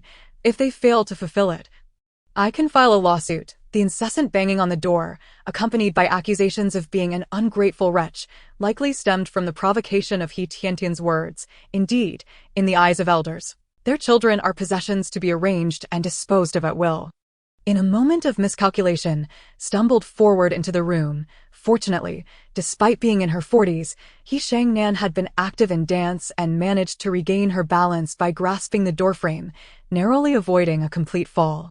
Nevertheless, the awkward maneuver strained her inner thigh muscles, causing her to hiss in pain as she carefully adjusted her position. "You little wretch, were you trying to kill me?" He Shengnan's ire escalated. "Why are you still standing there? Hurry up and help me," she shouted angrily. "You ungrateful child, I raised you from infancy." This lament was a familiar refrain for He Tiantian, having heard it for over a decade. In the past, such words would have filled her with shame and guilt, making her feel that she had wronged her aunt and guardian. However, after having played the antagonist in the book world, she could keep her niece under her name, but would not naively expend both effort and money. Aside from the initial 10,000 yuan, over the following decade, whenever He Tiantian fell ill or needed assistance with school or examinations, she was essentially supported by He Xingli and his wife. He Shengnan was merely a relative nanny who had received payment to look after the child. However, unlike a typical nanny, she not only failed to treat He Tiantian as a cherished charge, but also used her as a punching bag, resorting to physical punishment and various forms of emotional abuse. The timid and insecure He Tiantian of the past could undoubtedly attribute much of her suffering to He Shengnan. Additionally, He Shengnan's willingness to be a mistress profoundly influenced He Tiantian. The derogatory labels of Little Vixen and the notion that an improper role model begets improper offspring still haunted He Tiantian, resulting in ongoing disdain and humiliation stemming from He Shengnan. Faltered in her response, her exquisite face, still radiant with charm, suddenly flushed a deep crimson. After a prolonged silence, she coldly scoffed, He Tiantian, you think you are the cherished darling of your parents, constantly referring to them as my mom and dad. Let me tell you, your parents indeed gave me money, but it was not out of love for you. They merely wished to avoid trouble. If they truly cared for you, they would not have abandoned you with me." He Shengnan was certainly not a nurturing elder, for such piercing words were not uttered in haste, but rather from a long history of reprimands. Throughout her life, He Shengnan had often admonished He Tiantian, "You are not allowed to cause a scene. Your parents have forsaken you. If it weren't for my soft heart, you would have long been left to fend for yourself on the streets." In her relentless pursuit of control over the child, He Shengnan repeatedly resorted to such hurtful and intimidating remarks, making it exceedingly difficult for He Tiantian to regard her as a beloved relative. "Well, it seems I must take my leave now. You should quickly seek out your parents. I am quite curious to see just how much your biological mom and dad truly treasure you." He Shengnan's eyes glimmered with malicious glee as she spoke. "They love me or not is their concern. Having traversed two fictional worlds, my heart has grown resilient," He Tiantian replied with unwavering calm. "Even if they do not love me, they are obligated to provide for me. Otherwise, it constitutes a violation of the law. And I have already stated that I will not go to the provincial city." I shall remain here until I graduate high school. With that, He Tiantian deliberately cast a glance around the nearly tidied house, proclaiming, I have grown accustomed to living here, and I intend to continue residing in this home. He Xingnan's eyes widened in disbelief, as if she had heard the most ridiculous claim. You want to stay? Huh. He Tiantian, who do you think you are? She waved her hand dismissively. This house is mine. It is registered in my name. He Xingnan, do not presume that you, a mere burden, or even your father or grandmother, have any say in this matter. He Xingnan, a victim of gender bias, resented her parents' favoritism and blamed herself for not being born a boy. After marrying, she was cast out by her in-laws for being unable to bear children, further twisting her disposition. She placed immense value on wealth, believing that only what she held in her hands could be considered her own. Thus, when caring for her brother's child, she frequently sought financial support from her brother and sister-in-law. Her parents were deeply dissatisfied, feeling that their daughter, as an elder sister, lacked any sense of responsibility. They believed it was commendable that they had not burdened He Shangnan with raising He Xingli. Yet, she continued to demand more. Truly, she was an unfilial daughter, oblivious to familial love. While her parents criticized her for not embodying the ideal elder sister, she resented them for their gender bias even more. He Shangnan clung tightly to her possessions, fearing her parents might intervene and conspire with her brother against her. Now, having outlived the menial life of a neglected wife, she was on the verge of marriage and intended to liquidate all her assets in the county before the wedding. These were her premarital possessions, her dowry. He Shangnan was resolute, wary of her parents, brother, and future husband, and would certainly not allow her niece to take advantage of her. I do not wish to control you. I am merely asserting my rights. I shall reiterate, I am not yet 18 years old. Both my adoptive and biological parents are required to fulfill their obligations of support. Should they fail to do so, I will sue them. By the way, local television stations love to cover family disputes like ours. He Tiantian adopted the demeanor of a defiant trickster, leaving He Shangnan feeling cornered. She was not afraid of litigation or public scrutiny. Had she cared about her reputation, she would never have played the role of a mistress. However, He Xingli and the He family were fearful. He Xingli was the first university graduate in their village and the first civil servant, albeit a minor official. Yet, he was considered a significant figure back home, the very hope of the entire village. Although He Shangnan loathed her parents' favoritism and envied her brother's privileges, she had been indoctrinated by patriarchal values. She believed that her family and brother were her true support, a source of strength. Even if she married her old flame and moved to the city, she did not wish to sever ties with her family. If her actions caused trouble for He Tiantian, jeopardizing He Xingli and his wife's jobs, she knew that not only her parents, but also her relatives would not spare her from their wrath. Being despised or even expelled by her family was a fate He Shangnan could not endure. You little wretch, you think you can threaten me now that you've grown some wings? He Shangnan felt a flicker of trepidation. Yet her lips continued to spew curses. She was testing the waters. Just wait and see if it is a threat, Aunt. He Tiantian dismissed her intimidation with indifference. You see, once one adopts a stance of indifference, the adversary often backs down. Tiantian, I am your dear aunt. From the moment you were born, I have fed you and cared for you. Raising a child is no easy task. When you become a mother, you'll understand the hardships involved. He Tiantian remained silent, merely regarding He Shangnan with a cool gaze. He Shangnan faltered, feeling the weight of that gaze, as the words echoed in her mind. Your parents gave you money. Damn it, when did this wretched girl become so articulate and impervious to persuasion? What exactly do you want? Tiantian, I have endured a lifetime of suffering. I have finally found happiness. Instead of supporting me, why must you drag me down? Would it not be better for you to return to the provincial city and seek out your biological parents? Aunt, I wish you well. I hope you and your beloved find happiness together. He Tiantian did not refuse the compliment. Yet, she still intended to claim what was rightfully hers. Aunt, I cannot bear to see our family torn apart. If you marry in the city, I will be fine remaining here.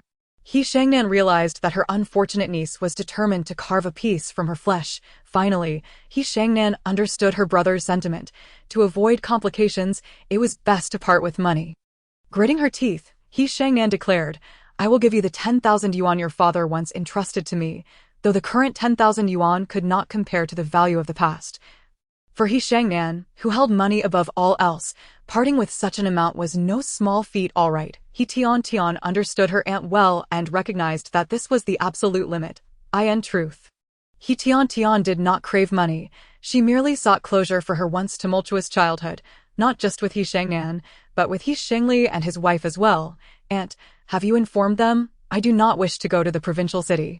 I intend to stay in the county to complete high school. He Tiantian accepted the 10,000 yuan from He Shangnan, opened her own bank account, and deposited the money. Then, she sought out the contact information for her biological parents, dialed their number, and straightforwardly stated, "You are my biological parents, and until I turn 18, you are required to fulfill your obligation of support. I have researched your combined monthly income, which amounts to 13,000 yuan. According to the law, you must provide me with 20 of that as child support. That equates to 2,600 yuan each month until I reach 18. Otherwise, I will take you to court for abandonment." Upon hearing this, He Shengli trembled as he clutched his phone. What kind of ungrateful child was this? How could she even threaten to sue her biological parents? Did she not know the meaning of gratitude or filial piety? The phone call from He Shangnan left He Shengli feeling utterly at a loss. "Sister, are you really saying it's not your fault? Didn't you mention that she usually behaves quite well, is obedient and timid?" He Shengli was seething with anger when he received his elder sister's call, and her attempts to evade responsibility only fueled his frustration further. How can she dare to sue her own father and still claim to be timid? He Shangnan. In the past, He Tiantian was indeed introverted and timid. Just uttering a few threatening words would frighten her immensely. However, He Shangnan could never have anticipated that this stubborn girl would suddenly become so difficult to deal with. How was I to know? She was quite obedient before. Perhaps she genuinely does not wish to go to the provincial capital. He Shangnan made this call to deflect responsibility and to persuade He Shengli not to confront He Tiantian. After all, He Tiantian could act recklessly without a care, while He Shengli and his wife had responsibilities to consider. If a mere He Tiantian were to cause a rift that affected their livelihoods, it was evident that she was at fault, but as her adoptive mother and elder aunt, He Shangnan bore some culpability as well. Everyone would assume that it was He Shangnan's failure to educate He Tiantian properly that led to such troubles. He Shangnan was also mindful that she could return to her family for support in times of need. Thus, she was reluctant to offend both her family and He Shengli. She had already stated her position. And if He Shengli disregarded her advice and created further issues, the blame could not be laid at her feet. She is nothing but an ungrateful opportunist, and quite ruthless too. She had just told me that if things became dire, she would seek help from the television station. He Shangnan, tired of arguing with her brother, revealed the ultimate threat that He Tiantian despised the most. Seek help from the television station, indeed. Those words struck at the very heart of He Shengli's concerns. At that moment, he had no desire to rush to the county or to personally reprimand his disobedient daughter. This rebellious child was nothing but a little rogue. She harbored no respect or affection for her biological parents. Such a person was dangerous. Once provoked, no one could guarantee what she might do. Separated from the so-called father-daughter relationship and the faade of paternal authority, He Shengli could view the situation impartially from a third-party perspective, allowing him to regain his composure. After all, as the Golden Phoenix of Hejia Village, a university student from the 1990s, and having worked in the CF agency of the provincial capital for over a decade, He Shengli was not lacking in intelligence or emotional acumen. Initially, he felt rage and a sense of losing control, primarily because he found it inconceivable that his authority as a father had been challenged. However, as he calmed down and reflected on the entire affair, he began to think more comprehensively. Fine, it's just a monthly child support payment of 2,600 yuan. I will pay it. He Tiantian was indeed his biological daughter, and bringing her to the provincial capital would entail providing for her sustenance and education. Yet, in the provincial capital, He Shengli remained the authoritative father, the elder who could dictate the child's fate.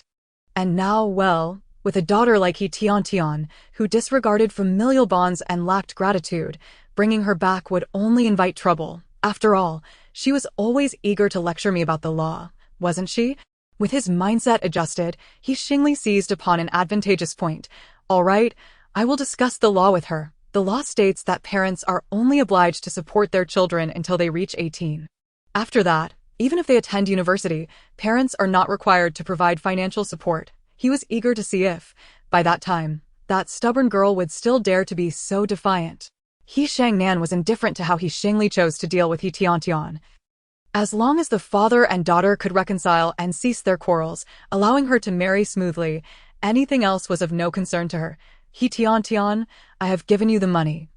And I have also spoken to your father on your behalf. He will transfer the child support to your account on time, and the amount will be as you requested. So, dear little aunt, can you please leave promptly? Having stirred up a commotion, He Shengnan could no longer treat her as she had in the past. Her tone was noticeably more courteous. However, He Tiantian understood the underlying implication of her words. Rest assured, I will move out tomorrow. He Tiantian checked her bank account on her phone and was pleasantly surprised by her biological father's efficiency. In just a few minutes, He Tiantian received a transfer of 2,600 yuan. With the previous 10,000 yuan from He Shengnan, she now had over 12,000 yuan, enough to rent a place on her own. Nevertheless, He Tiantian had no intention of doing so. She preferred to stay in the school dormitory for the time being.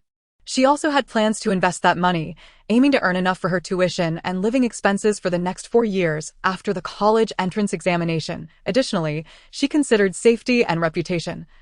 With He Shengnan soon to remarry, He Tiantian had neither gone to the provincial capital nor returned to her rural hometown. As a 16 or 17-year-old girl, renting a place alone would easily attract attention and gossip. Thanks to her adoptive mother, He Tiantian had been ridiculed as a little vixen since childhood. Although she no longer cared about such labels and would eventually leave this small county, it was better to avoid unnecessary troubles where possible. She would focus on her studies or indulge in reading online novels. Wasn't he that delightful? He Tiantian, you want to apply for dormitory accommodation. The homeroom teacher of class 7, surnamed Fong, was a married woman in her 30s. She appeared strict, but was genuinely kind-hearted. My aunt is getting married, and I do not wish to seek out my biological parents in the provincial capital. I want to continue studying in our class until I finish high school. He Tiantian said with a pitiful tone. The semester was nearing its end, and with the transition to senior year approaching, transferring schools at this time was indeed not ideal. Teacher Fong pondered for a moment before nodding. All right, I will arrange that for you. Thus, that afternoon after school, He Tiantian shouldered her backpack and made her way to the girls' dormitory of the county's number 1 high school. Chapter 045. Anger and retort. Did you hear that we have a new roommate in our dormitory? Oh, it's He Tiantian. He Tiantian. Isn't she the one whose aunt is a mistress? Yes, that's her. My grandmother lives nearby, and I've heard that her aunt is quite shameless. Isn't it a bit inappropriate to gossip behind someone's back like that? What is wrong with that? She did something disgraceful herself. Are we not allowed to talk about it? Wait, if I heard correctly, it was her aunt who was the mistress. Not her, exactly. I think He Tiantian is quite decent. Although her grades are average, she rarely causes trouble. And Zishuan, did you notice? She changed her hairstyle today. Yes, I saw. It looks quite nice. I always thought her long bangs were a nuisance. And she always had her head down like a character from a Japanese drama. She's just trying to seduce people on purpose. Everyone in class is saying she likes Gao Xiang. She's getting a haircut and changing her glasses, clearly trying to... He Tiantian stood at the dormitory door, her backpack and luggage in hand, eavesdropping on the conversation of her new roommates. She discerned that the 5 girls inside were not all speaking ill of her, although 2 of them had not taken a strong stance in her favor. They had at least offered some fair comments. It seemed that not everyone in the school was malicious or merely following the crowd. There were still kind and just individuals around, not wishing to listen any longer. She pushed the door open and, following the last person's words, asked, what exactly is she trying to do? Entering the dormitory, He Tiantian saw her 5 roommates. 2 were diligently studying at their desks, while the other 3 were either sitting on their beds or organizing their belongings. This dormitory was designed for 6 occupants, with bunk beds above and study desks below. There was still a vacant bed and desk, and the roommates had carelessly piled their items on the empty spots. Earlier that day, Teacher Fong had approached the dormitory head to inform her of the new students' arrival and asked them to tidy up in advance. The others were relatively unaffected, but Wu Xiaoan, whose belongings occupied the most space on the empty bed, felt displeased. If it had been any other student, Wu Xiaoan might not have reacted so negatively. However, with He Tiantian, who was shamelessly trying to flirt with Gao Xiang, she had every reason to harbor resentment.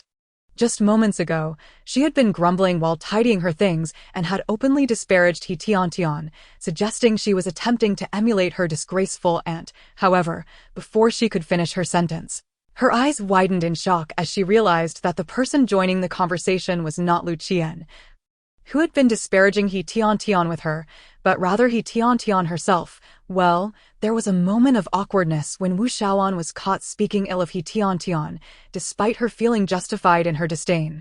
She deliberately avoided He Tiantian's gaze, feigning busyness and tidying her belongings, hoping to gloss over the incident. However, He Tiantian was not willing to let it slide. She approached Wu Shaoan with purposeful strides and directly called out her name, Wu Shaoan. Why have you stopped? Please, do continue. I'm quite curious about your intentions behind changing your hairstyle and glasses. If you, an outsider, fail to clarify, how could I, the person in question, not be perplexed? He Tiantian adopted a confrontational stance. Exuding an air of assertiveness, Lu Qian, who had joined Wu Shaoan in disparaging He Tiantian moments earlier, could no longer contain herself, sitting on the bed with her phone in hand and earbuds in her ears. She was watching videos while engaging Wu Shaoan in idle chatter. Witnessing He Tiantian's relentless demeanor, she felt a mix of guilt and indignation, thus attempting to play the peacemaker by saying, "Oh, come on. We all classmates. Wu Shaoan merely speaks her mind. She means no harm. Lu Qian, your hypocrisy is truly appalling. It seems you took after your father. Neither you nor he possesses the ability to retain your own mother." He Tiantian retorted, fixing her steady gaze upon Lu Qian and speaking slowly. "What nonsense are you spouting, He Tiantian? How dare you insult someone, and to say such cutting remarks with intent?" Lu Qian's composure shattered as He Tiantian's words struck a deep chord. "Indeed, He Tiantian, how can you be so malicious? Lu Qian comes from a single-parent household, which is not her choice. How can you label her as unaccomplished?" Wu Shaoan interjected hastily in defense of Lu Qian.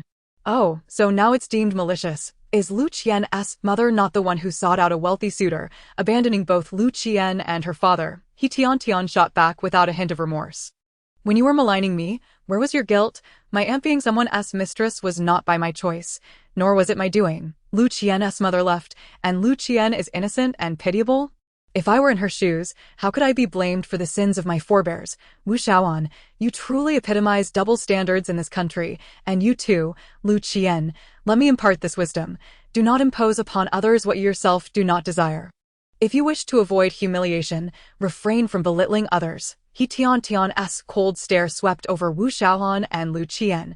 Lu Qian bit her lip, feeling resentful yet unable to articulate a rebuttal. Fearing He Tiantian might unveil even more painful truths, Wu Shaoan, coming from a well-to-do family, felt less guilty and muttered, "What we said wasn't original. Others have been saying it too, indeed. The gossip surrounding Lu Qian's family is common knowledge." He Tiantian promptly retorted. Wu Shaoan attempted to say more, but Lu Qian quickly interrupted. "All right, Shaoan, let's drop it." Lu Qian's eyes reddened. Her mother's situation had long subjected their family to ridicule from neighbors. The hurtful comments made by nosy onlookers were far more painful than anything He Tiantian had just said, and the reality was no better than the rumors. Lu Qian vividly recalled her mother's extravagant lifestyle and the resolute departure that day in a luxury car.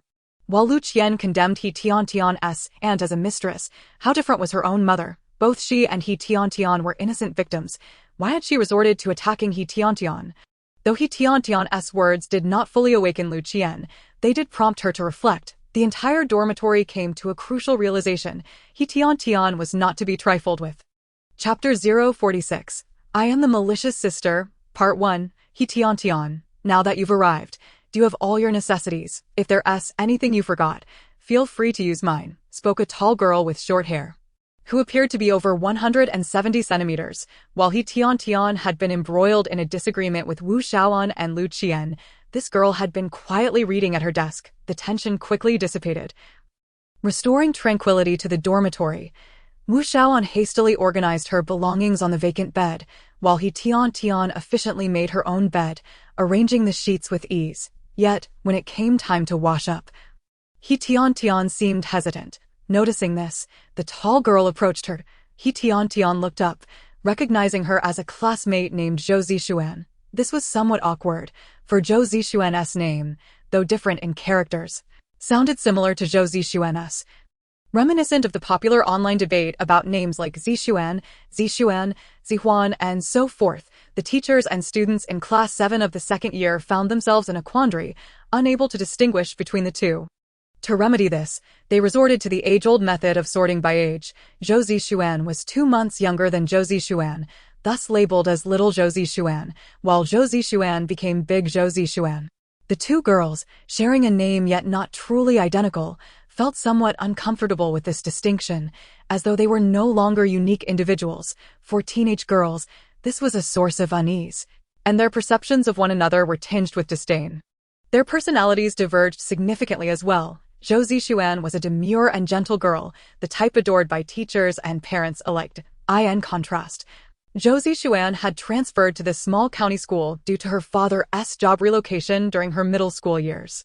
Her clothing and demeanor suggested she hailed from a first-tier city, where her family must have been quite well off. Zhou Zixuan was vivacious, sporting short hair and donning androgynous attire, embodying a cool and stylish aesthetic. This unique beauty might be appreciated in a big city, but in the more conservative small county, it appeared somewhat unconventional. Many older individuals disapproved of her appearance, deeming her neither male nor female. Lacking the essence of a proper girl, rumors circulated about her being a wayward youth. Nevertheless, Zhou Zixuan remained unfazed. She was confident, cheerful, and vivacious. Radiating warmth like a little sun, He Tiantian had once envied her greatly.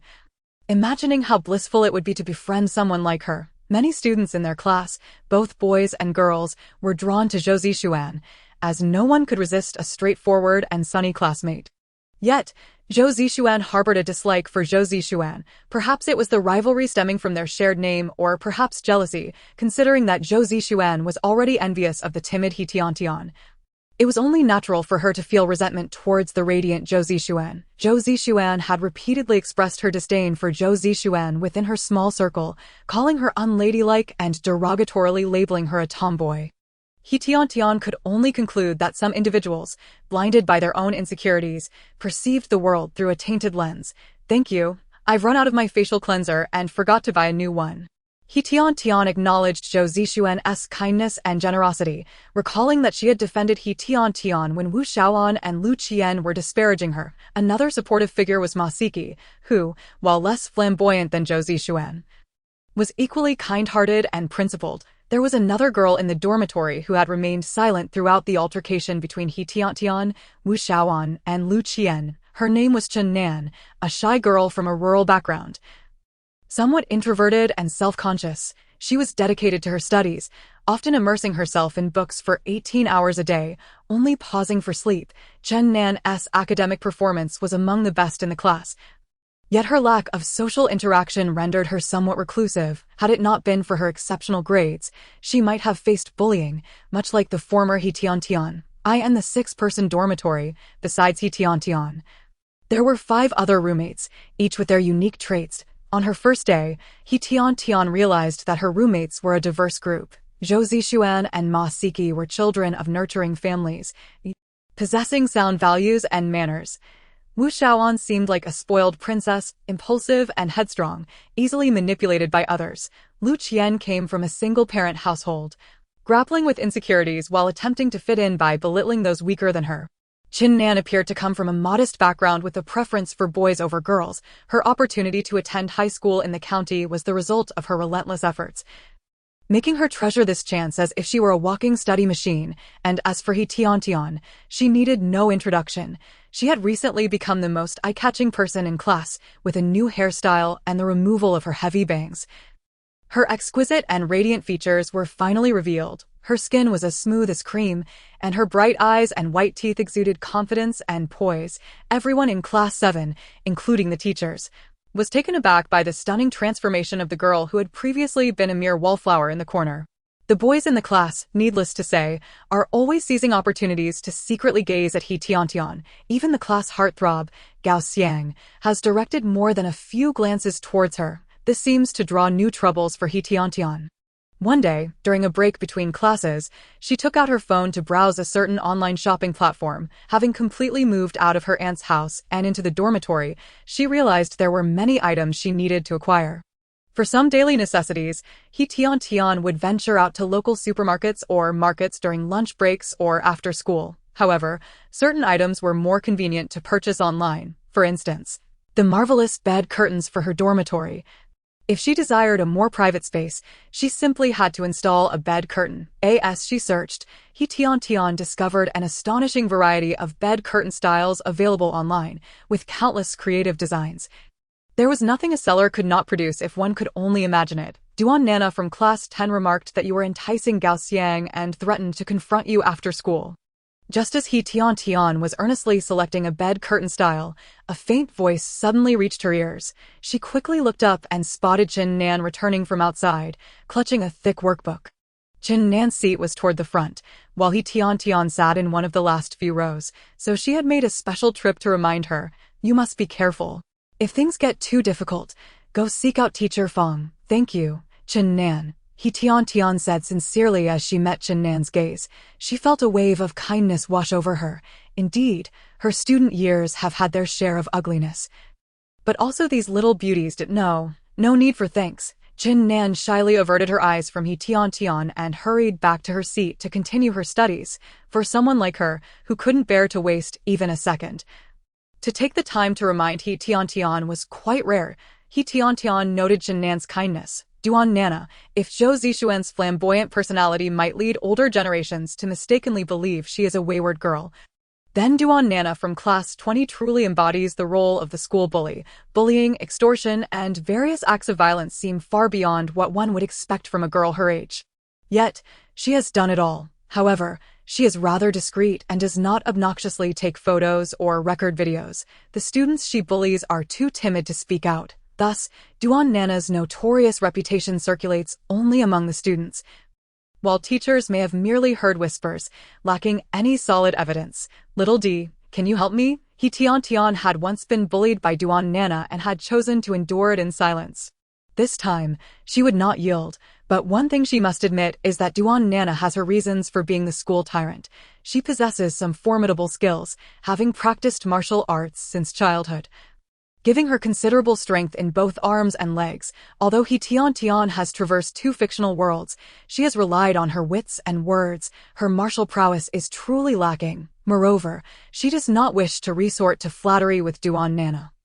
She intends to settle both old and new scores with her. "Let us continue with the tasks, for the world of novels holds everything," Little D said mischievously. After glancing at the schedule, He Tiantian discovered that the next class was a study period, and time and reality paused when she entered the fictional world. She nodded, saying, "All right, I'm ready to undertake the task." The space around her warped, and after a brief darkness, she was greeted once more by light. Unable to suppress an expletive, "Little D, you better show yourself. I promise I won't kill you." Clearly on the edge of fury, anyone with a modicum of sense would hesitate to provoke her. To her surprise, Little D actually appeared. "Darling, I'm here. Darling, my foot. You think you're a customer service representative or something?" He Tiantian was genuinely furious, finding every word from Little D irksome. "Little D, you really dare to show your face?" He Tiantian said ominously. "Very well, then please explain to me what is happening right now." She needn't glance at the script to know that the body she currently inhabited was gravely ill. She might experience firsthand what death felt like upon her arrival. Damn it, she had placed too much trust in Little D, completely forgetting that this fellow was a simpleton. This time, she had wished to enter the novel world to strengthen her body. Even if Little D could not provide her with a martial arts script, it should have at least arranged for her to inhabit a healthy body. Only then could she have the opportunity and time to learn martial arts and enhance her combat prowess. Little D had the audacity to argue back. He Tiantian's rage was palpable, her spirit beginning to take on other hues. Seeing this, Little D hastily added, "Oh dear, Tiantian, I really have no choice. Even though you've drawn a poor hand this time, I am certain you can still achieve a good outcome." Little D's encouragement this time bore a touch of sincerity. He Tiantian. In truth, even without Little D's encouragement, she had come this far and could only grit her teeth and press on. After all, Little D had previously stated that once the novel world opened, the author must strive to perfect it. If she failed, she would face penalties, and worse, her points would be deducted. If her points fell into the negative, her life in reality would be affected, while she would not be annihilated. She certainly could not live like a healthy, normal person. Oh dear, He Tiantian did not wish to become foolish or disabled. Where's the script? Show it to me. He Tiantian, resigned, gritted her teeth and squeezed out this phrase. Little D hurriedly transmitted the script to He Tiantian. After reading the script and the role she would inhabit, He Tiantian immediately fell into despair. No wonder Little D had said she had drawn a poor hand. This was not merely a poor hand. It was as if she had started on difficulty mode. Unsurprisingly, He Tiantian was once again cast as the malicious antagonist. However, this time, the world she traversed was not modern but set in an alternate feudal dynasty. The body she inhabited was named He Tian, the legitimate daughter of the Yongcheng Marquis household in the capital. Her father was the heir of the Yongcheng Marquis, while her mother hailed from the collateral branch of the renowned Wang family of Lanling. With her mother's noble background and a smattering of past favors, He Tian was married off to the esteemed Duke of Wei, Kang Mo, after reaching maturity, in the second year of their marriage. He Tian bore a son, the couple shared a loving relationship, and the family was harmonious. Even her mother-in-law treated her with considerable kindness due to her maternal lineage from the Wang family. If the story ended here, He Tian would be the protagonist of a sweet romance script. Unfortunately, He Tian was not the protagonist. She was the malicious antagonist. Thus, when her son turned 3, He Tian fell gravely ill. Her health rapidly declining, as a mother, He Tian's greatest concern was her son. She knew that upon her demise, her husband, Kang Mo, would remarry a woman from a wealthy family. If he married a virtuous woman, her son might have a chance at a good life, but if he married a malicious woman, her son would become a thorn in the side of his stepmother, and it would be a mercy if she merely neglected him. Worse, she might even cause his death. Meanwhile, He Tian's family also faced upheaval. Her father and grandfather passed away shortly after her marriage. Her paternal uncle succeeded her father as the heir to the marquisate. Becoming the Yongcheng Marquis, the title of Yongcheng Marquis was already lowly, and this generation was the last. After inheriting the title, her uncle had to establish new merits or gain the emperor's favor. Otherwise, future generations of the He family would descend into obscurity. Originally, with the Duke of Wei as an ally, the He family still held some hope. The Duke of Wei was a trusted confidant of the emperor, wielding significant power and influence in the court. As long as the Duke of Wei was willing to lend a hand, there would still be a chance for the Yongcheng Marquis household to revive. A beauty with a refined upbringing in music, chess, calligraphy, and painting, comparable to the He Tian of yesteryears. The Yongcheng Marquis wife suggested, what if, once Tian is gone, we let marry your son as a secondary wife? In this way, the Yongcheng Marquis household and the Duke of Wei's household would remain connected by marriage. He Tian could rest easy knowing her son would be cared for by her cousin. However, the Yongcheng Marquis household had long since fallen from grace. Even if were to become a secondary wife to the Duke of Wei, she lacked the qualifications. However, there remains the matter of He Tian. As the original wife of the Duke of Wei, He Tian shared a profound bond with him since their youth. Now in a precarious state, her life hanging by a thread, she could implore him with heartfelt pleas, perhaps even bringing forth their son to weep for her, and in a moment of compassion, the Duke might acquiesce. Indeed, He Tian was genuinely influenced by the words of the Lady of Yongcheng. After all, the Duke intended to take a new wife, and having her own cousin as a successor would surely be preferable to an outsider. Moreover, he was only able to marry into a prestigious family because of He Tian's influence. She ought to feel a modicum of gratitude towards her elder sister. Whether out of kinship or gratitude, he should dutifully care for He Tian's son. The plan appeared commendable, and if executed, no matter how grateful or serene she may seem, can become fiercely competitive. To ensure he wholeheartedly assists her in raising her son, there is but one method: eliminate the possibility of he bearing children herself. Chapter 048. I Am the Malicious Sister, Part 3. He Tian's mother hailed from the illustrious Wang family of Lanling, a lineage steeped in centuries-old traditions, which invariably harbored peculiar inheritances. Among the dowries of the Wang family were several secret recipes, one of which was the infamous childless potion. Regardless of gender, consuming this concoction rendered it exceedingly difficult to procreate. After much internal conflict, He Tian ultimately commanded her confidant to gather the necessary ingredients for this potion and secretly brew it. He vehemently accused He Tian. First, she had always regarded He Tian as a sister and never contemplated usurping her husband. Second, while she admired the Duke, it was merely in the capacity of an idol or brother-in-law. And third, had she truly married the Duke as his legitimate wife, she would have cared for Yuan Ge without resorting to such malicious machinations. He's words were delivered with eloquence, her tears flowing like rain on a pear blossom. Naturally beautiful, she stood in stark contrast to the frail, emaciated He Tian, resembling an ethereal fairy with a kind heart. The Duke had always treated He with respect, and a subtle stirring occurred within the Duke's heart. Unbeknownst to him, his feelings for He were filled with compassion and guilt. Alas, he was the most innocent of all. The notion of marrying her to her brother-in-law as a successor stemmed from He Tian and the Lady of Yongchang. Marrying a widower a decade her senior, with a legitimate heir, was already pitiable enough.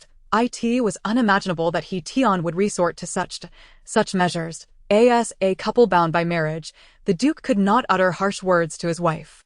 Yet, the ease with which He Tian sought to strip another woman of her right to motherhood was truly excessive, despite the depth of their marital affection and his sympathy for her grave condition.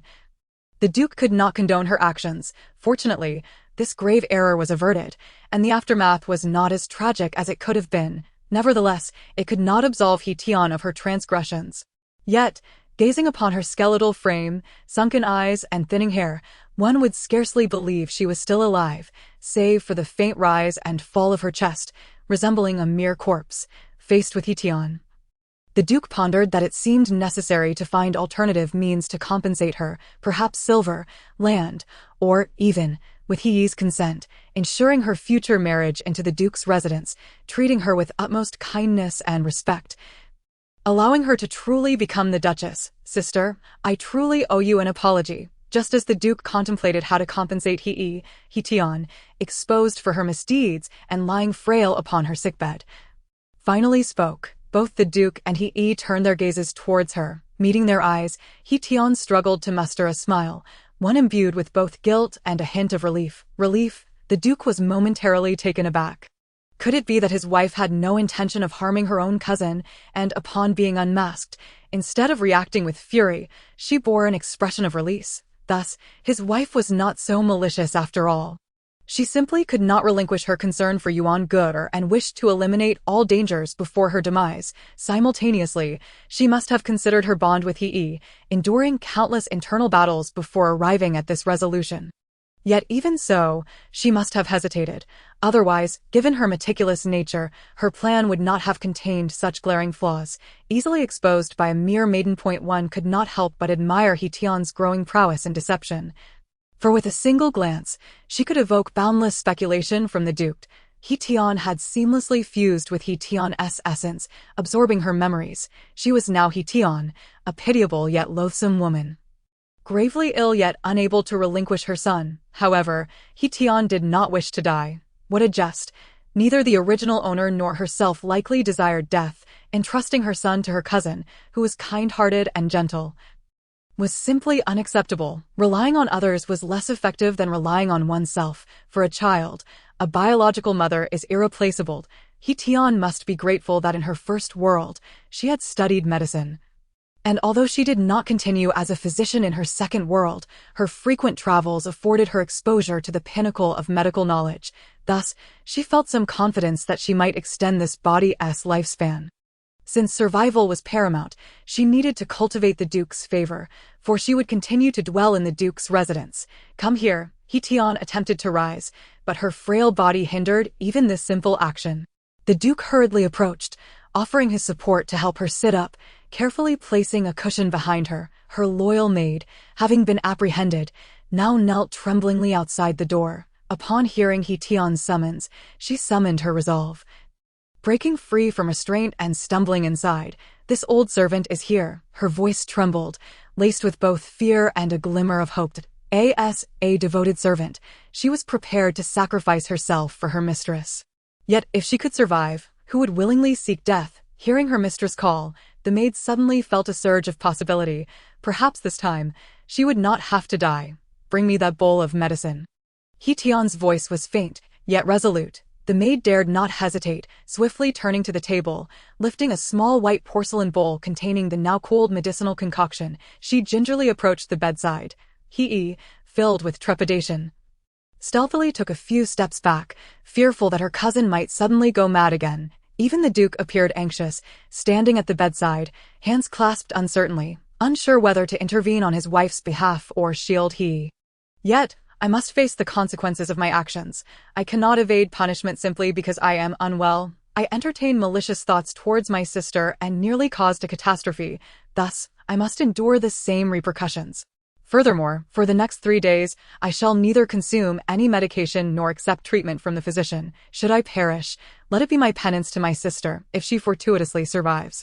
Then the matter of my intentions to harm her should be put to rest. After all, it is well known that He Tian's life hangs by the thread of these medicinal brews.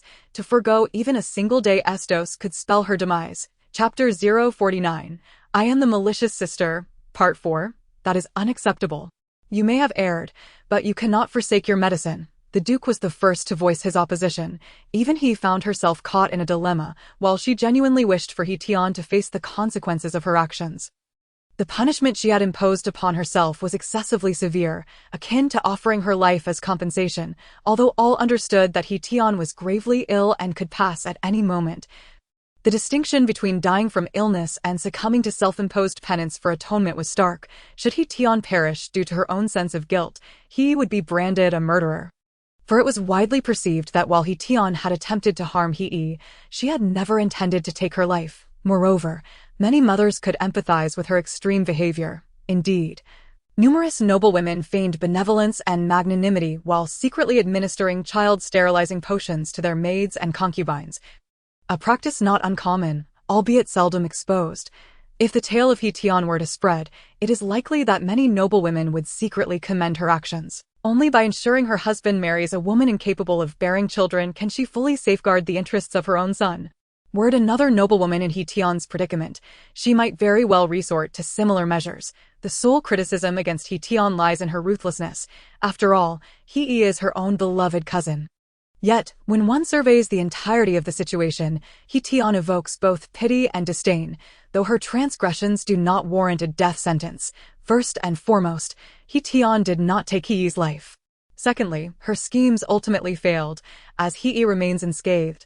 To demand He Tian's life as recompense would be rather excessive. Not only outsiders, but even Duke Wei and the members of the Yongcheng Marquis would likely disapprove.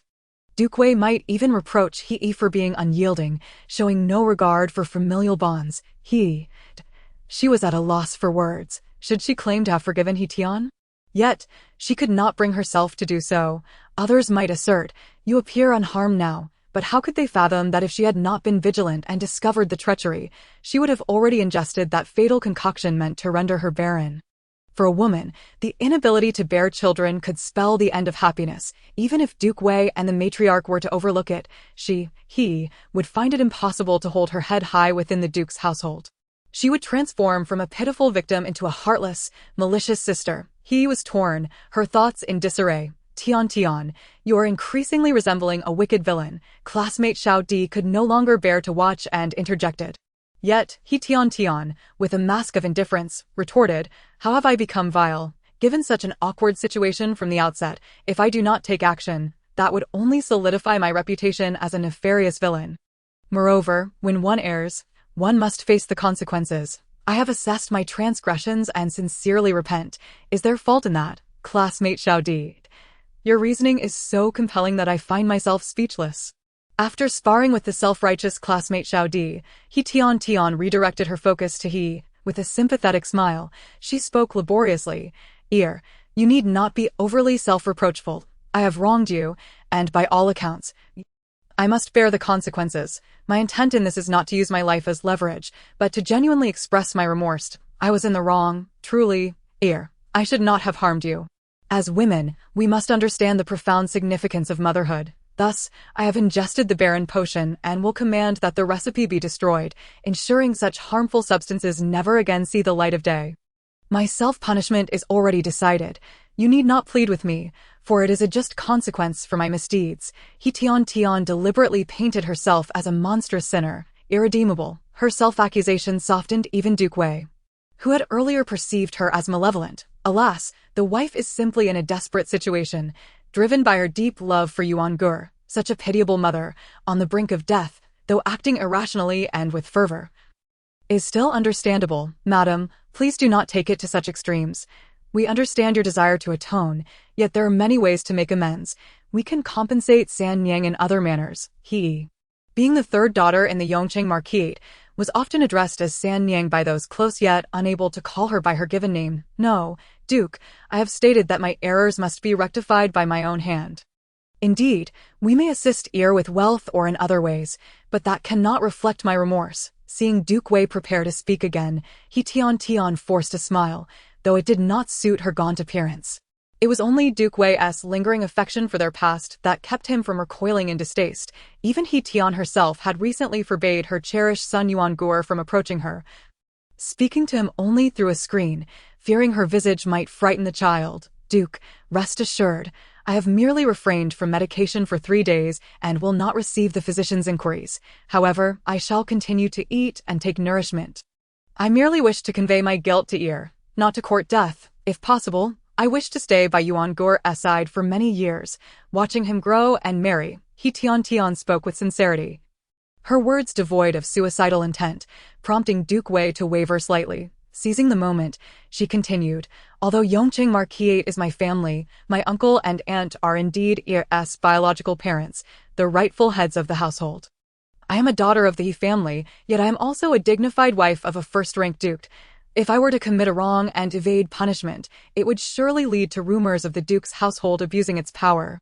As she spoke, she donned an expression of sorrow. Outsiders claim that you, Duke, are the emperor's trusted companion, a first minister in the court, yet they know not the burdens you bear, the caution and effort you exert to avoid disappointing the emperor. You labor enough outside. As your wife, I cannot aid you much, but I must not hinder you. Her heartfelt reasoning moved Duke Wei, who could not help but nod inwardly. He mused that the He family truly possessed a virtuous wife, though fate had dealt her a cruel hand, leading to her grave illness at such a young age. Alas, with his wife so considerate of the greater good, he, as her husband, could not overly obstruct her. The affairs concerning He Tian must remain confidential to outsiders, yet cannot be concealed from the matriarch of the duke's household or the Yongqing Marquisate, though she publicly derided He Tian's actions as foolishness. Internally, she harbored satisfaction with her self-imposed punishment. He Tian's aggression towards He was indeed inappropriate, especially since they both bore the surname He. It superficially appeared to be a family matter, however. As He Tian had articulated, she was not merely a member of the He family, but also the matriarch of the duke's household, a first-rank duke's wife. A daughter married is like water spilled, as the master of the duke's residence. Her actions reflect upon the entire household. He was a guest in the duke's household, yet the hostess sought to harm a guest.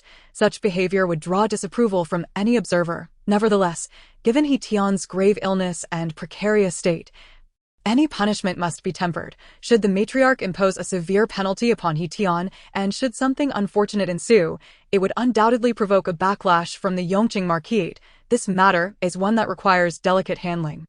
Someone, fetch a selection of superior restorative medicines from my private stock for the madam. Just as Duke Wei was about to defend He Tian, he heard his mother issue such orders. Duke Wei. Thus, mother believes that this course of action is indeed the best, does she not? In the past, I thought the He family too gentle, lacking the decisive demeanor befitting a matriarch, but today, seeing her in action, she appears more like a competent duke's wife. The matriarch, seemingly oblivious to her son's perplexed expression, lowered her voice and murmured, "Alas, brilliance often invites suffering." Finally, she saw a glimpse of the He family's authority. Yet the individual was already beset by grave illness. More troubling matters loomed ahead. Should He Tian pass away, the question of Muur's remarriage would need to be expedited. In the matriarch's mind, she yearned to select a noblewoman of high standing. However, He Tian and the Yongqing Marquisate seemed intent on presenting He as a candidate, as the highest-ranking member of the duke's household. The matriarch would not be swayed by the Yongqing Marquisate's opinions. Yet, she could not disregard He Tian's situation. First, the matriarch owed a debt of gratitude to He Tian's mother, Wang Shi, although it seemed she had repaid that debt when they were wed. To disregard her dying wish appeared rather unfeeling. Yet, alas, The He family increasingly defied reason. With so many men in the household, why must the family's prosperity rest upon a single woman? Such conduct truly dismayed the matriarch. Furthermore, He is to impose upon herself a 3-day penance, abstaining from medical treatment and medication. During this period, unforeseen circumstances could arise, and no one can predict the outcome. The matriarch believes it prudent to observe the situation before making any decisions. And what of the third young lady of the He family? The matriarch, with a plan forming in her mind, inquired intentionally. Her son has already dispatched someone to return the third young lady to the residence of the Earl of Yongcheng. Having prepared some gifts and instructed the steward to thoroughly explain the matter to the second uncle and aunt, the Duke of Wei remains unaware of his mother's thoughts and respectfully replies. The third young lady. The matriarch furrows her brow slightly, finding her son's affectionate address towards He family's third young lady rather concerning. Is it possible that he has taken a liking to He? The matriarch tightens her grip on the prayer beads, maintaining a composed exterior, deeming this to be for the best. Alas, such a disturbance may lead He to become estranged from her cousin and the Earl's household. Thus, He Tian may not be inclined to see her cousin He wed into the Duke's residence as a secondary wife. After all, He Tian cannot guarantee that He will not harbor resentment towards her and subsequently direct that animosity towards Yuan Ge. He Tian's actions are driven solely by her desire to protect her son, pushing her to a state of desperation. She would never allow anyone the chance to harm Yuan Ge. Surely not. Her son still appears to treat the third young lady with the same deference. The Duke of Wei, oblivious to his own subconscious defense of He, is roused from his thoughts. The matriarch hastily redirects the conversation back to He Tian, concluding that they should refrain from discussing these matters for now. In the following days, they must keep a close watch over He. Only then does the Duke of Wei awaken to the reality. Nodding vigorously, yes, mother, you are absolutely correct. Reflecting on the time before dusk, he hastens to the palace to plead with the emperor for leniency, hoping to have the imperial physician remain in the duke's residence for a few days. He Tian has sworn to deny the physician's treatment for 3 days, yet if she were to truly lose consciousness, there would be no opportunity for opposition. Upon hearing the duke's intentions, the matriarch nods approvingly. My son seems to possess some foresight. Tian, will you truly forego your medication during these 3 days? Little D is somewhat concerned, not wishing to sound like a harbinger of doom, but this body has reached its limits. If the medication is abruptly halted, oh no. It is highly likely that you may succumb. To perish immediately after entering this world would spell failure for He Tian's mission, as the narrative has yet to fully unfold. Having successfully completed her tasks twice, little D, though jesting that He Tian increasingly resembles a villain, is acutely aware of her diligence and intellect. Given her intelligence and cunning, she should not easily abandon her efforts. The beginning of this narrative indeed presents more challenges than the previous 2, yet it is not insurmountable. With enough determination, He Tian could still turn the tide. How could she? I have not given up. He Tian seems to grasp little D's sentiments, responding with a calm assurance. As a physician, upon her arrival, she discreetly took her pulse. She realized that He Tian's body is indeed in a state of severe decay. Since then, she has been plagued by persistent bleeding. The Duke's residence summoned numerous physicians, even calling upon the palace's renowned gynecologist, yet to no avail. All declared it a case of excessive menstruation. However, the physicians were at a loss for a more effective treatment. After a month of continuous bleeding, He Tian, already a delicate noblewoman, was unable to withstand such torment. With excessive blood loss and unrelenting abdominal pain, she had resigned herself to her fate. Under these numerous pressures, she naturally descended into a state of dire illness. Chapter 051, I Am the Malicious Sister, Part 6. In truth, this body could still be salvaged. He Tian, while conversing with little D, gently caresses her abdomen. Ouch! The pain is excruciating. It resembles a multiplied version of menstrual cramps, sending chills throughout her body, penetrating to the very bones. He Tian grits her teeth, enduring the agony, and asserts, I suspect that when the original owner miscarried, it was not entirely completed, and remnants may still linger in the uterus. Such a condition is not uncommon, whether in modern times or antiquity. In the modern era, advanced medical technology allows for a swift ultrasound to ascertain the state of the uterus. Yet, in this fictional ancient dynasty, one must rely solely on the physician's experience. At that time, information was scarce. Most physicians were men, and gynecological conditions were often subtle. Women, bound by taboos, were reluctant to divulge their true experiences to physicians. Various factors converge to produce a single outcome. Even the so-called expert gynecologist may not accurately diagnose He Tian's ailment. There's still hope, little D inquires, a glimmer of excitement in her voice. Certainly, He Tian rolls her eyes. Who is she? She has at least dabbled in deception. No, rather, she is determined to become a formidable antagonist. How could she possibly give up so easily? The original owner experienced continuous bleeding, resulting in a deficiency of vital energy and blood. Thus, the physicians primarily prescribed tonics for blood replenishment. He Tian continues to converse with little D, stating that this body truly requires invigorating blood circulation. Replenishing blood and invigorating circulation are not synonymous, so your intent to halt the medication is not merely a matter of principle. Rather, it is because the prescriptions do not address the root cause. Little D begins to comprehend. Of course, am I foolish? Even if I must compensate or apologize, it must be done without endangering my own life. He Tian responds with forthright conviction. Little D, with a blank expression. I knew it. I knew my sweet Tian was becoming increasingly villainous. Just look at her perspective. It is already on shaky ground. He Tian, feeling that little D has not yet been sufficiently shocked, adds with a smirk. In fact, the most exquisite remedy is that bowl of infertility elixir. Little D jolts at the mention. What is wrong with the infertility elixir? Could it be that this concoction is precisely what you need for your condition? Surely not. Wait. Infertility elixir, invigorating blood and resolving stagnation. A flicker of insight flashes through little D's core, but it is too swift for her to grasp. No. It's intelligent assistant. It's all He Tian's fault. She constantly refers to it as foolishness, leading to a slip of the tongue. I located the prescription for the infertility elixir from the original owner's memories, which contains a substantial amount of safflower. This herb is primarily used to promote circulation and invigorate blood. Little D is thoroughly impressed. No wonder you so readily consumed a large bowl of the infertility elixir. You must have planned this all along. While she expresses this jest, deep down, little D cannot help but marvel at how much He Tian has accomplished since her arrival. Having already formulated such a comprehensive plan, she has merged the original owner's memories, discreetly taken her pulse and assessed her condition. Despite only being a novice on her third task, she has displayed the poise of a seasoned expert. It cannot be said that this was a premeditated scheme. It is merely a desperate measure. He Tian does not express any pride in her actions, instead stating calmly, the pain in her abdomen intensifies, likely due to the safflower's effects in the infertility elixir.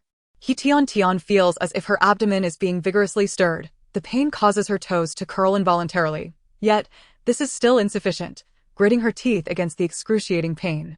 He Tian forcefully presses on several acupoints known for invigorating blood flow, such as Higu and Tsuchi. The abdominal pain escalates, and her mind begins to swirl. Beads of sweat form on her forehead, and her body trembles slightly. Time seems to stretch interminably. After an indeterminate period, the maidservants begin to light the candles in the outer room, and He Tian senses a feeling of heaviness in her abdomen. She suddenly perceives the glimmer of hope for victory. Gasping for breath, she gathers her strength, and after a considerable time, she clutches the bedpost, laboriously sitting up. The condition of this body is truly dire. Such a simple action leaves He Tian breathless and dizzy. After resting for a while, she manages to steady her mind and shake off the dizziness. Cautiously bending her knees, she continues to press on acupoints like Sanyinjiu, Xiuahai, and Zusanli to heighten the sensation of heaviness in her abdomen. At last, He Tian can no longer contain herself, letting out a pained scream. The maidservants in the outer room are startled by the commotion and rush in, holding up candlesticks. Madam, what has happened to you? Madam, several maidservants call out in unison. It is the original owner's trusted maid, Granny Sue, who shouts commandingly, calm down. First, light the candlesticks in the chamber. As her words fall, a quick-witted maidservant begins to light the candlesticks within the room. The dark chamber is immediately illuminated. Granny Sue cautiously approaches the bedside, refraining from hastily lifting the curtain, instead softly inquiring, Madam, do you have any instructions? It hurts. He Tian gasps weakly. Upon hearing her distressing tone, Granny Sue does not dare to delay further and hastily lifts the curtain. The heavy, overlapping curtains were drawn back, and in an instant, light flooded the room. Upon seeing the scene on the bed, Su Momo's face turned ashen. "Oh my, madam, what has happened? How could there be so much blood on the bed?" Trembling, Su Momo gently lifted the brocade quilt covering He Tiantian. Gasp! Su Momo inhaled sharply. "Madam, how could you have lost so much blood?" For the past month, He Tiantian had indeed been experiencing persistent bleeding, but the quantity had not been substantial, merely continuous. There were maids attending to her, who would change her bedding regularly. Thus the bloodstains on the bedclothes did not accumulate excessively. Yet at this moment, Su Momo discovered that the blood had begun to flow profusely, and the entire bed was permeated with a strong, metallic scent of blood. "This is not normal. Quick, summon the Duke." "Yes, bring the Duke. Fetch the imperial physician," Su Momo cried out in panic. The surrounding maids, their faces pale, echoed her cries. A maid, usually tasked with errands, hurriedly dashed out. The commotion escalated, filling the spacious chamber with an unbearable clamor. He Tiantian, who had been in a semi-conscious state, seemed stirred by the chaotic noise. Su Momo, no. Do not call the physician. Even if he comes, I will not allow him to treat me. 3 days? We agreed on 3 days. Just 3 days. The Duke had recently invited an imperial physician into the residence, intending for the physician to discreetly examine his wife. However, just as he stepped into the courtyard of the main house, he heard Su Momo's alarmed voice. "This is bad. Something has happened." Not only did the Duke feel a sense of dread, but even the physician's expression shifted. The two hastened towards the main chamber, and upon entering, they were met with He Tiantian's anguished words. I have wronged my sister. I must atone. We agreed on 3 days. And it must be 3 days." He Tiantian seemed to muster her last breath to utter these words, before her head lolled to the side, and she fainted. Classmate D was utterly numb. "Sweetie, you are an exceptional actress. Your performance is utterly remarkable, and your timing is impeccable." The Duke and the physician rushed into the room just in time to hear her words. The Duke's heart was filled with myriad emotions, while the physician's eyes flickered with a mix of curiosity and complexity. The world of the affluent is rife with grievances. As someone who frequently navigated the highest echelons of society in the capital, the physician had encountered countless secrets of the inner chambers. Thus, He Tiantian's seemingly nonsensical remarks led the well-versed physician to envision a grand drama of domestic strife. Previously, there had been rumors circulating that the Duke's wife was gravely ill and wished for her cousin from her maiden family to become a concubine for her husband. Could it be that, due to this matter of remarriage, a conflict arose between the Duke's wife and her cousin? The physician pondered quietly, his expression unchanging. Observing the Duke's urgent and pleading gaze, the physician hastened forward. "The Duke has arrived. The Duke is here." As a host of maids and matrons caught sight of the Duke's arrival, they clamored as if they had seen a savior. Su Momo rushed forward, disregarding formalities, and choked out, "Duke, you have finally come, madam. I've seen it all. Do not worry. I have already summoned Physician Yang." The Duke waved his hand, dismissing Su Momo, then gestured invitingly to Physician Yang, saying, "Please." Physician, having just witnessed He Tiantian faint, Physician Yang dared not dawdle. He took a pulse pillow, seated himself before the couch, and began to diagnose the pulse with utmost concentration. Yet, his expression was grave, his brows furrowed, as if he had encountered a particularly challenging issue. The Duke, Su Momo, and the maids watched with bated breath. Could it be that Madame is unwell? The Duke's lips moved as if to inquire, but fearing to disturb the physician, he restrained himself. Gasp! Physician Yang instinctively inhaled sharply. The pulse of the Duke's wife was indeed troubling. In truth, without needing to check the pulse, merely observing the large patches of blood stains on the bedding, he understood that this noble lady's condition was dire. After a moment's contemplation, Physician Yang hesitantly asked, "May I inquire if the madam has consumed any blood-promoting medications prior, when the Duke's wife had been gravely ill?" The imperial physicians had been summoned one after another by the Duke.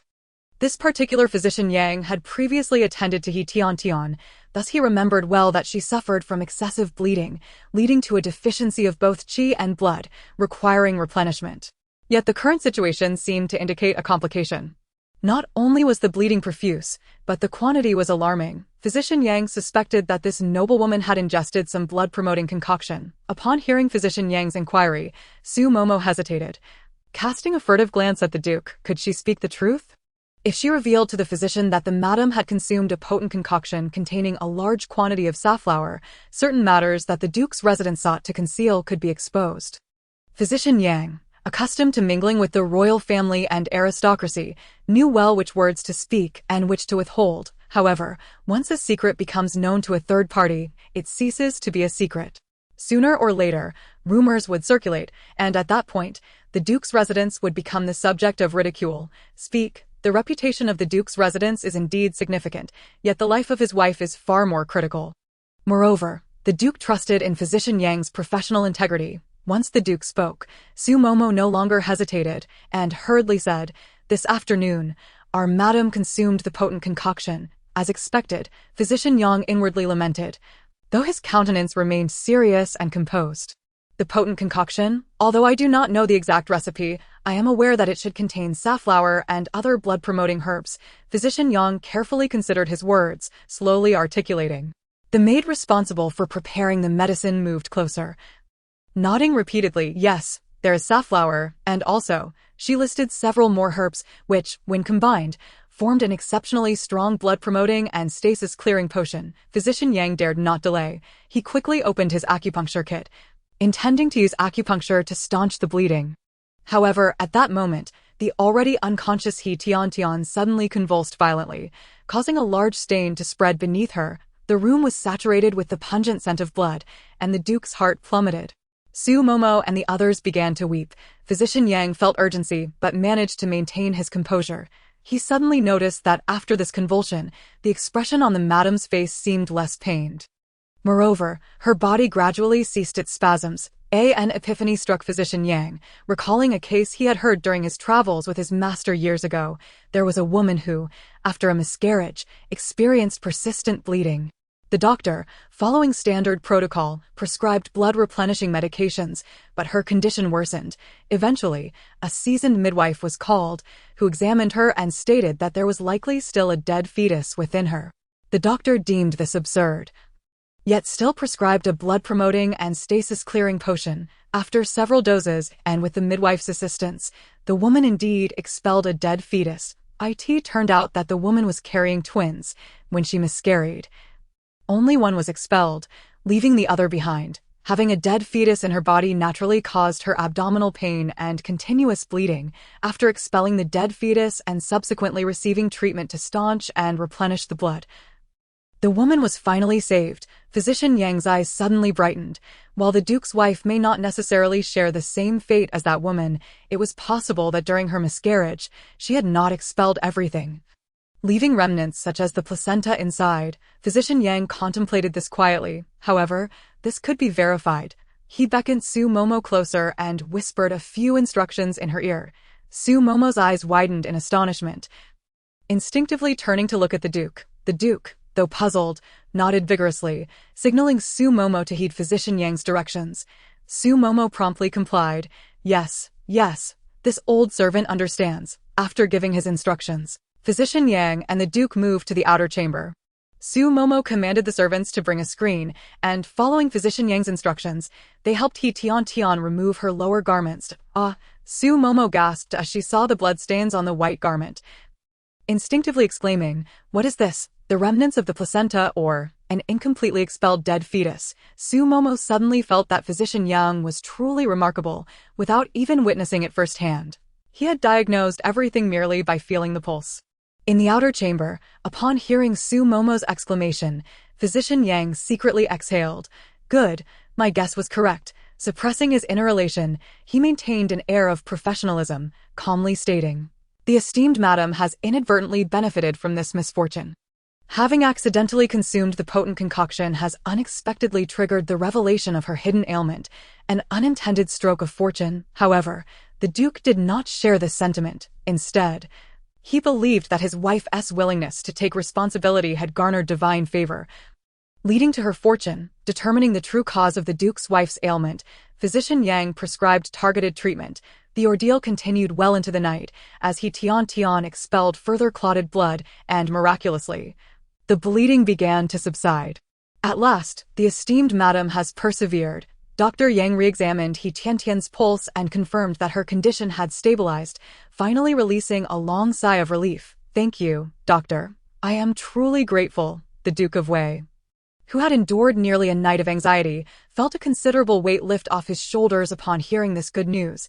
He expressed his gratitude to Dr. Yang repeatedly and personally escorted him to the outer gate. Dr. Yang's face bore the marks of exhaustion, yet his spirit shone brightly. The joy of saving a life was immeasurable, and he had also personally triumphed over a rare ailment. This achievement would undeniably serve as a testament to his skills in the future. Furthermore, the Duke's household was known for its generosity, and the substantial red envelope discreetly passed by the steward was a testament to that, with both spiritual and material rewards bestowed upon him. Dr. Yang departed with a sense of fulfillment. Meanwhile, He Tiantian remained in a deep slumber, compelled to endure the physician's treatment, with Su Momo forcefully administering several bowls of appropriate medicinal concoctions. As her body began to feel less painful, exhaustion washed over her, and she succumbed to sleep once more. When she finally opened her eyes again, it was already midday. "Madam, you are awake." "Oh, this is splendid news. How do you feel?" "Madam, madam, madam." Su Momo and several trusted maidservants chorused in unison, their faces brimming with joy. He Tiantian, however, feigned weakness, nodding gently while continuing her charade. "Remember, today is the second day. Do not feed me any medicine, nor summon the physician." Su Momo and the others exchanged discreet glances before responding with vague affirmations. Little D, a fellow maid, smirked. "Tiantian, you certainly have a flair for theatrics." Little D's interjection reminded He Tiantian of a particular matter. After consuming some nourishing medicinal dishes under Su Momo's watchful eye, she appeared fatigued and returned to her resting place. Su Momo left 2 maidservants to guard her while leading the others away, allowing the chamber to settle into tranquility once more. He Tiantian closed her eyes, seemingly drifting back into slumber, but in reality, she was engaged in a playful exchange with Little D. Little D, what qualifications are needed to unlock the shop of the Point Lady? She had attempted to access it previously, only to be told by Little D that her level was insufficient. He Tiantian had improved her standing in the literary world. Her bookshelf boasted at least 2 volumes, which should indicate she was no longer a novice, even according to the standards of the Point Lady's library. She estimated herself to be a 1-star author. At such a level, could she not access the shop? "What makes you think you qualify as a 1-star? Little D retorted, perceptively grasping He Tiantian's sentiments. "Sweetheart, you are far from being a genuine 1-star author." He Tiantian, undeterred, continued her gentle inquiry. "So, can I unlock the shop now?" "Absolutely not. You must reach 1-star author status first," Little D replied, silently counting on her fingers and discovering that only upon completing 5 tasks would He Tiantian have a chance to level up. For now, she remained a mere rookie without rank. "Can we draw lots?" He Tiantian pressed. "Other systems offer lotteries. Surely, our Point Lady's library cannot lag behind." She attempted a bit of playful provocation. "Who says our Point Lady's library is inferior to others? We have lotteries too." Little D, a novice herself, remained unaffected by her taunts. "Then why didn't you inform me?" He Tiantian's expression shifted abruptly, transforming into that of a fierce creditor. "Little D, are you intentionally withholding information? This is a dereliction of duty." No, I simply forgot." Little D, already feeling guilty, was thrown into further disarray by He Tiantian's accusation. He Tiantian's ire flared, her demeanor suggesting she was ready to confront Little D. "Forgot? You can forget something like this? My luck is exceptional. I could easily win a grand prize in a lottery. That grand prize might assist me in completing tasks in the task world with ease. You merely say forgot, causing me significant losses. Little D, do you realize I could file a complaint against you?" He Tiantian's bravado was reminiscent of a formidable antagonist. Little D trembled, hastily apologizing. "I'm sorry. Tiantian, truly sorry." In a moment of desperation, Little D's latent potential surged forth, her mind racing. "Tiantian, it's primarily because you're so remarkable, effortlessly completing 2 literary worlds. My prowess is my own, but your forgetfulness is your blunder." He Tiantian was relentless, seizing upon Little D's slip-up and refusing to relent. Little D continued to apologize, but soon realized her predicament.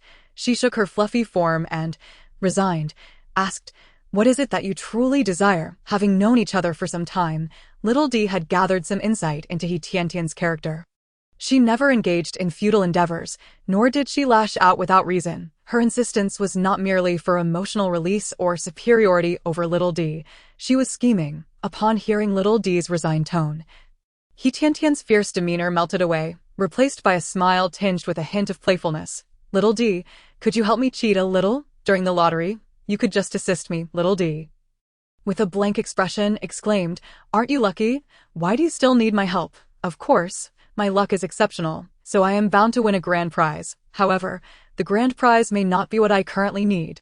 He Tiantian asserted confidently. For instance, I currently require a beauty-enhancing elixir, which I might not win. She continued, what if I draw a foundational elixir, or something equally divine? It would be splendid. But I cannot utilize it at this moment. Although He Tiantian spoke whimsically, little D latched onto another point, a beauty-enhancing elixir. Aren't you in dire need of concoctions to restore your health? Little D was genuinely puzzled. She assumed that He Tiantian's sudden desire to draw lots and her attempts to coerce assistance were primarily for the sake of her ailing body. Little D could understand if He Tiantian requested a cleansing elixir. Yet, she mentioned a beauty-enhancing elixir, which raised suspicions. What ill intentions could He Tiantian possibly harbor? What ill intentions? I am not truly a malicious villain. He Tiantian reassured within the depths of her consciousness, observing the fluffy little ball that was little D. Though it bore no discernible expression, she could sense its emotional fluctuations through the movement of its soft fur. Rest assured, as long as others do not harm me, I shall not harm them. He Tiantian spoke earnestly. She was a good person with a sound moral compass, even if she was often portrayed as a villain. She would not resort to true malice or treachery. Little D, be straightforward. Will you assist me or not? After all this clamoring about complaints, do I even have the right to refuse? Little D felt profoundly wronged yet continued to feign compliance. Conjuring a lottery wheel with her thoughts, He Tiantian played along, casually calling out, stop, little D, with a wooden face, announced in a stiff mechanical voice, congratulations, author He Tiantian, you have won a free lottery opportunity, earning 1 beauty elixir. Immediately after, little D hurriedly added, Tiantian, I have compensated you now. There will be no more free lottery opportunities in the future, nor will any cheating be permitted. He Tiantian waved her hand dismissively. All right. Understood. As for future matters, we shall discuss them later. With little D's naivety, I shall undoubtedly find further opportunities to negotiate. Chapter 054. I am the malicious sister, Part 9. On the day of the incident, He returned to the Yongcheng Earl's residence. Her heart heavy with mixed emotions, conveyed by the Duke of Wei's carriage. Upon seeing their daughter, the Earl and his wife exchanged worried glances. Did cause trouble at the Duke's residence? Why else would she return without prior notice? Yet, He's expression did not suggest guilt. It bore signs of grievance and bewilderment. Before the steward of the Duke's residence, the Earl and his wife could not inquire further. After dismissing the steward and watching the Duke's carriage depart, they grasped their daughter's hands, demanding to know what had transpired. Everything was fine. Why have you returned? The Earl, pondering deeper, queried, is your sister's condition not well? But that didn't seem right. If He Tian were in dire straits, the Duke's residents should have summoned their family, not hastily sent He back. He, not concealing the truth, recounted in detail how He Tian had attempted to poison her. What? How dare she? The Earl's wife erupted in rage, her eyes nearly ablaze. You are blood relatives. How could she treat you this way? It is utterly malicious and unacceptable. The Duke of Yongcheng undoubtedly has ample reason to feel enraged. He Tian is merely the niece residing in the adjacent room, while He is the flesh and blood she bore after 10 months of gestation. I am the past. He Tian had relied on her status as the legitimate daughter of the Duke's family to flaunt her authority among her sisters, behaving with arrogance and disdain. However, the situation has changed dramatically. The family title has now shifted to their branch. He Tian is merely a daughter of the Duke's household, whereas He is the genuine legitimate daughter of the family. How could He Tian dare to act so presumptuously? It is no wonder that her days are numbered. She deserves it. Such a malicious heart. It is only right that she faces an early demise. As a man of stature, the Duke of Yongcheng, being He Tian's own uncle, could not chastise her with the same bluntness as his wife, yet he harbored considerable dissatisfaction. He is his own daughter. After all, between a beloved niece and a cherished daughter, naturally, the Duke places greater importance on the latter. Moreover, This incident is fundamentally He Tian's fault, even if his deceased elder brother were to rise from his grave. He could not betray his conscience to favor He Tian. No, I must confront He Tian at the Duke's residence. The Duchess of Yongzheng, having scolded for a while, could not quell the rising anger within her. While she berated He Tian, she did not forget to cast blame on He Yi as well. You, too, He Tian has wronged you. You are the victim. How could you allow yourself to be sent back by the Duke's residence in such a disgraceful manner? The Duke's residence, despite He Tian being a member of the He family, had nonetheless welcomed her into their fold. Now that He Tian has committed such a grave error, they have not even offered a token gesture. The Duchess's ire grew with each word, and she paid no heed to changing her attire or to the encroaching darkness, hastily instructing her servants to prepare the carriage. The Duke furrowed his brow, sensing that his wife's reaction might be excessive, yet he did not intervene. He considered that the fault lay entirely with He Tian, even if the Duke's residence chose not to punish her. They should at least offer some form of compensation to the He family. No, to He, the couple, one clamoring for retribution and the other silently acquiescing, caused He Yi to feel anxious. She quickly grasped the Duchess's hand, reluctantly stating, "Mother, please do not rush. Sister has already punished herself." He slowly recounted the punishment He Tian had imposed upon herself. The Duke and Duchess were left speechless. No, this cannot be. He Tian is being reckless. The Duke was the first to react. How can she abstain from medicine and treatment for 3 days? He Tian was already on the brink, if she were to undertake such a course of action.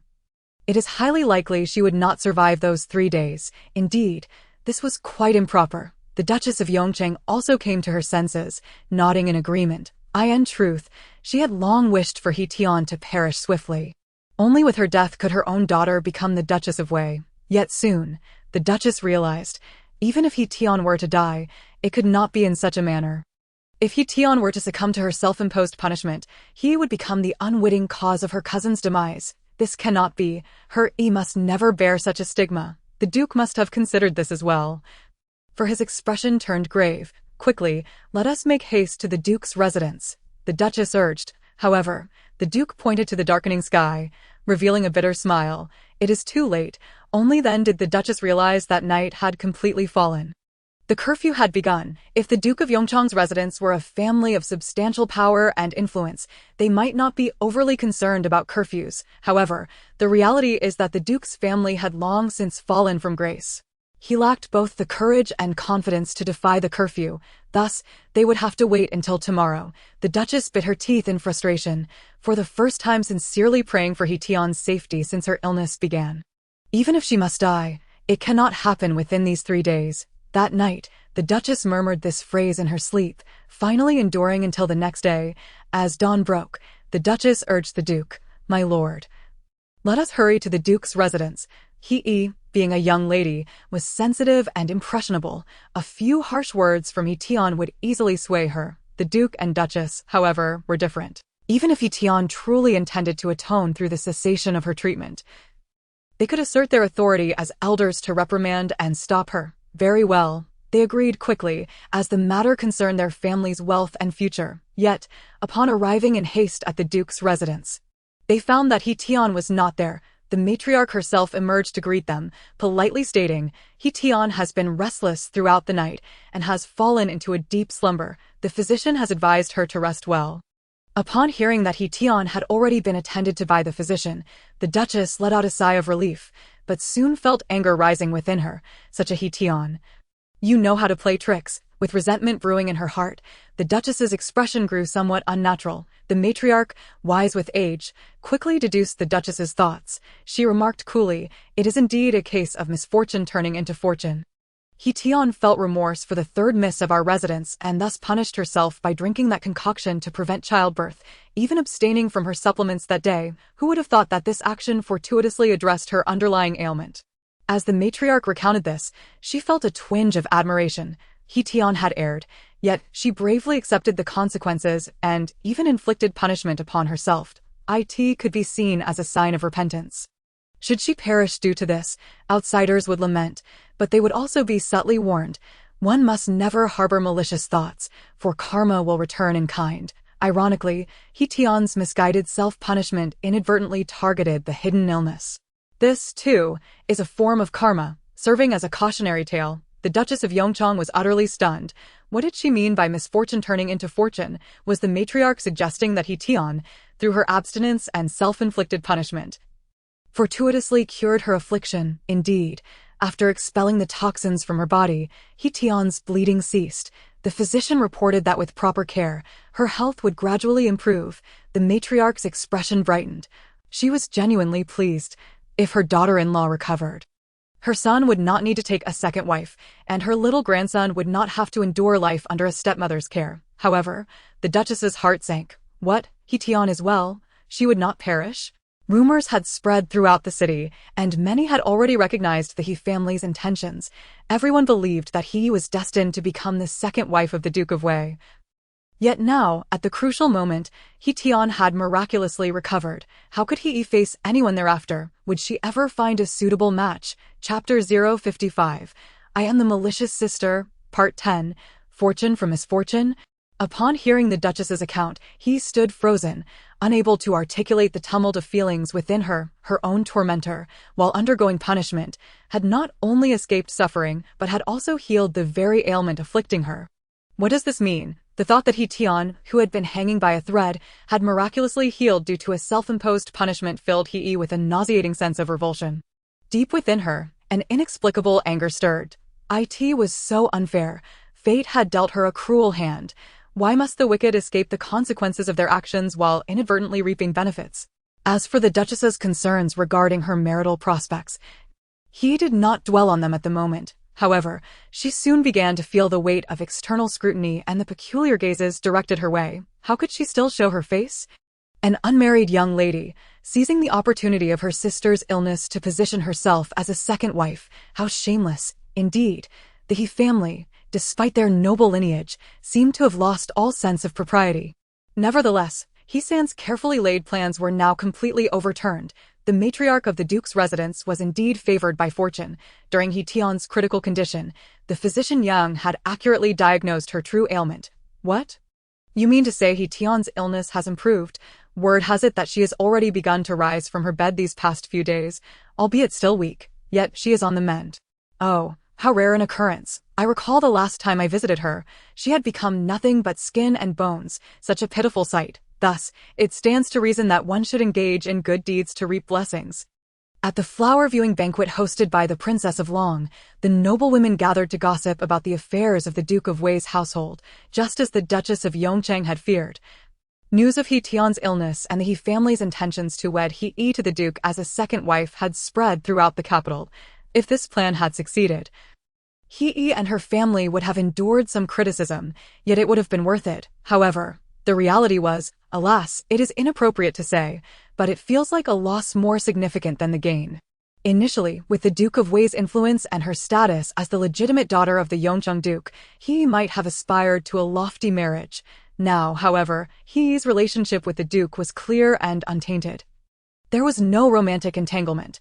Yet, due to the rumors circulating in the capital, the public's gaze upon He was laden with implications and scrutiny. Some unmarried young ladies began to distance themselves from her, as if she were a source of contagion, fearing that association with her would tarnish their reputations.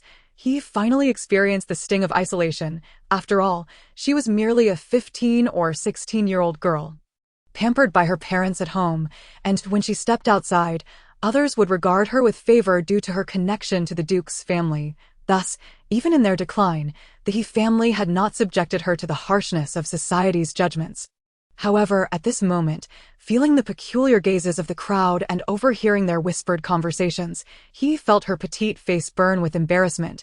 She wished she could find a crack in the ground to disappear into. Ultimately, unable to endure this sensation, he, with a pallid countenance, dashed out aimlessly. The maidservants trailing behind her could not catch up and dared not call out loudly, fearing to attract further attention and ridicule. They could only turn back midway and stealthily seek assistance from the wife of the Earl of Yongchang. Unfamiliar with the layout of the princess's residence, He ran headlong for a while, merely attending to honor the princess, intending to leave shortly thereafter. He sought a secluded path to avoid drawing attention, but fate led him to encounter the lost He. Upon seeing her flushed cheeks from running and her tear-brightened eyes, Kang Mo felt an involuntary tug at his heartstrings. "Third young lady, what brings you here?" "Where are your maidservants?" Without a second thought, he approached He. She, however, was startled by his sudden appearance. Recognizing her familiar brother-in-law, a complex array of emotions flickered in her eyes: surprise, grievance, evasion, and a hint of feelings she herself had yet to realize. "Greetings, Duke." He feigned aloofness as she bowed to Kang Mo, before hastily fleeing. Her desperate need to escape suggested that Kang Mo was some sort of monstrous threat. The smile on Kang Mo's face froze, yet being a kind-hearted and observant individual, he reflected on He's earlier expression and seemed to grasp something. "Go ahead and inquire if the third young lady is facing some grievances. Indeed, she appears to be lost. She is unfamiliar with the princess's residence. You find a servant from the princess's household and follow her to ensure her safety." The young servant promptly complied, setting off to carry out Kang Mo's instructions. Before long, it was confirmed that a servant from the princess's household had located He and brought her back to the flower viewing banquet, allowing Kang Mo to depart with a sense of relief. On the way, the servant, with a respectful demeanor yet hesitant gaze, reported back to Kang Mo, "Duke, it seems there are some unfavorable rumors circulating outside." "What rumors?" Kang Mo halted his horse, coming to a standstill. The servant, unable to conceal the truth, quickly relayed all the gossip regarding He that had been circulating in the capital. In truth, Kang Mo had already suspected that He's current situation was precarious. It was not difficult to deduce, given that He family's plans had hardly been discreet, and He, as an unmarried woman, had stayed in the Duke's residence under the pretense of caring for her elder sister for several days. The powerful families in the capital were not naive. It was easy to surmise the intentions behind the He family's actions, especially since they had the tacit approval of the Duke's household. However, plans are often subject to change. Even Kang Mo had not anticipated that his wife, who appeared on the brink of death, would manage to recover. Of course, he did not wish for her demise. The sight of his wife embracing their child, both weeping, brought him joy, yet, alas, it was a misfortune for the third young lady. Upon returning home, Kang Mo first paid his respects to his mother, then proceeded to the main chamber. Observing He Tian's still frail figure, he felt a pang of sympathy, yet he did not forget about He's predicament. "He Tian, there is something I must discuss," before Kang Mo could finish his sentence. He Tian interjected, "Duke, I have something I wish to confer with you." Kang Mo had no choice but to swallow his words, smiling as he replied, "What is it? Please, speak first." "It is this. Due to my illness, I had specially invited Yi to reside in our household. While we are above board, outsiders may speculate. After all, Yi is an unmarried young lady, and her reputation is of utmost importance. Now that I have recovered somewhat, I wish to invite the noblewomen of the capital to our home to help clarify Yi's situation." Kang Mo, his wife, had considered these matters as well. But instead of feeling a mutual understanding, he was struck by a peculiar sensation. "Very well, everything shall proceed as you wish." Kang Mo suppressed the odd feeling within and responded indifferently, "By the way, are you truly well?" As a husband, Kang Mo had not forgotten to inquire about his wife's health. However, his gaze wandered, unwilling to rest upon He Tian's face. This was unavoidable. Although He Tian's illness had been treated and her condition was improving, the lingering effects of her month-long ailment had rendered her almost unrecognizable. Her skin lacked color, her hair was brittle and falling out, and she had become nothing but skin and bones, while it seemed tolerable by day. Encountering her in such a state at night could be quite shocking, resembling a mere shell of a person. Kang Mo was not a superficial man, yet the instinct to appreciate beauty is inherent in human nature. Even a wife he once loved dearly, now transformed into such a ghostly figure, cast a shadow over his heart, especially today, when he had seen the youthful and radiant He, with skin as smooth as cream and hair flowing like a waterfall. Her delicate features exuding the unique vibrancy of a young girl. Even when she secretly wept, she possessed a beauty akin to flowers touched by rain. In contrast, He Tian resembled a withered and dried petal, devoid of her former beauty and vitality, instead radiating a melancholy aura. Kang Mo bore the rejection in his heart and patiently inquired about his wife's health before finally taking his leave. Before departing, he made sure to remind the maidservants, "Take good care of my wife. If anything arises, report to me at once." "Yes, Duke." The elderly maid Su and her fellow servants respectfully saw Kang Mo off. Once his figure had completely vanished, Su approached the bed with a gleeful demeanor. "Madam, the Duke treats you exceptionally well." He Tian smiled faintly. Indeed, having a husband like the Duke is a blessing. While she spoke thus, her heart scoffed. Humph, from the moment he entered until he left, his eyes never lingered upon me. Is that what makes a good husband? He clearly looks down upon me. However, He Tian soon reconsidered, acknowledging that Kang Mo was not entirely without merit. Regardless of his true thoughts, he at least maintained a ode of respect. This, perhaps, was indicative of men in ancient times, though they may not love their wives. Setting aside her own speculations, the absence of any indication from the system that the fate of the antagonist had changed allowed her to conclude that He Tian, as the primary antagonist, had yet to escape the clutches of destiny. Thus, He Tian lowered her eyelids. Although she had survived the crisis of severe illness, she had not yet altered the outcome set for He Tian.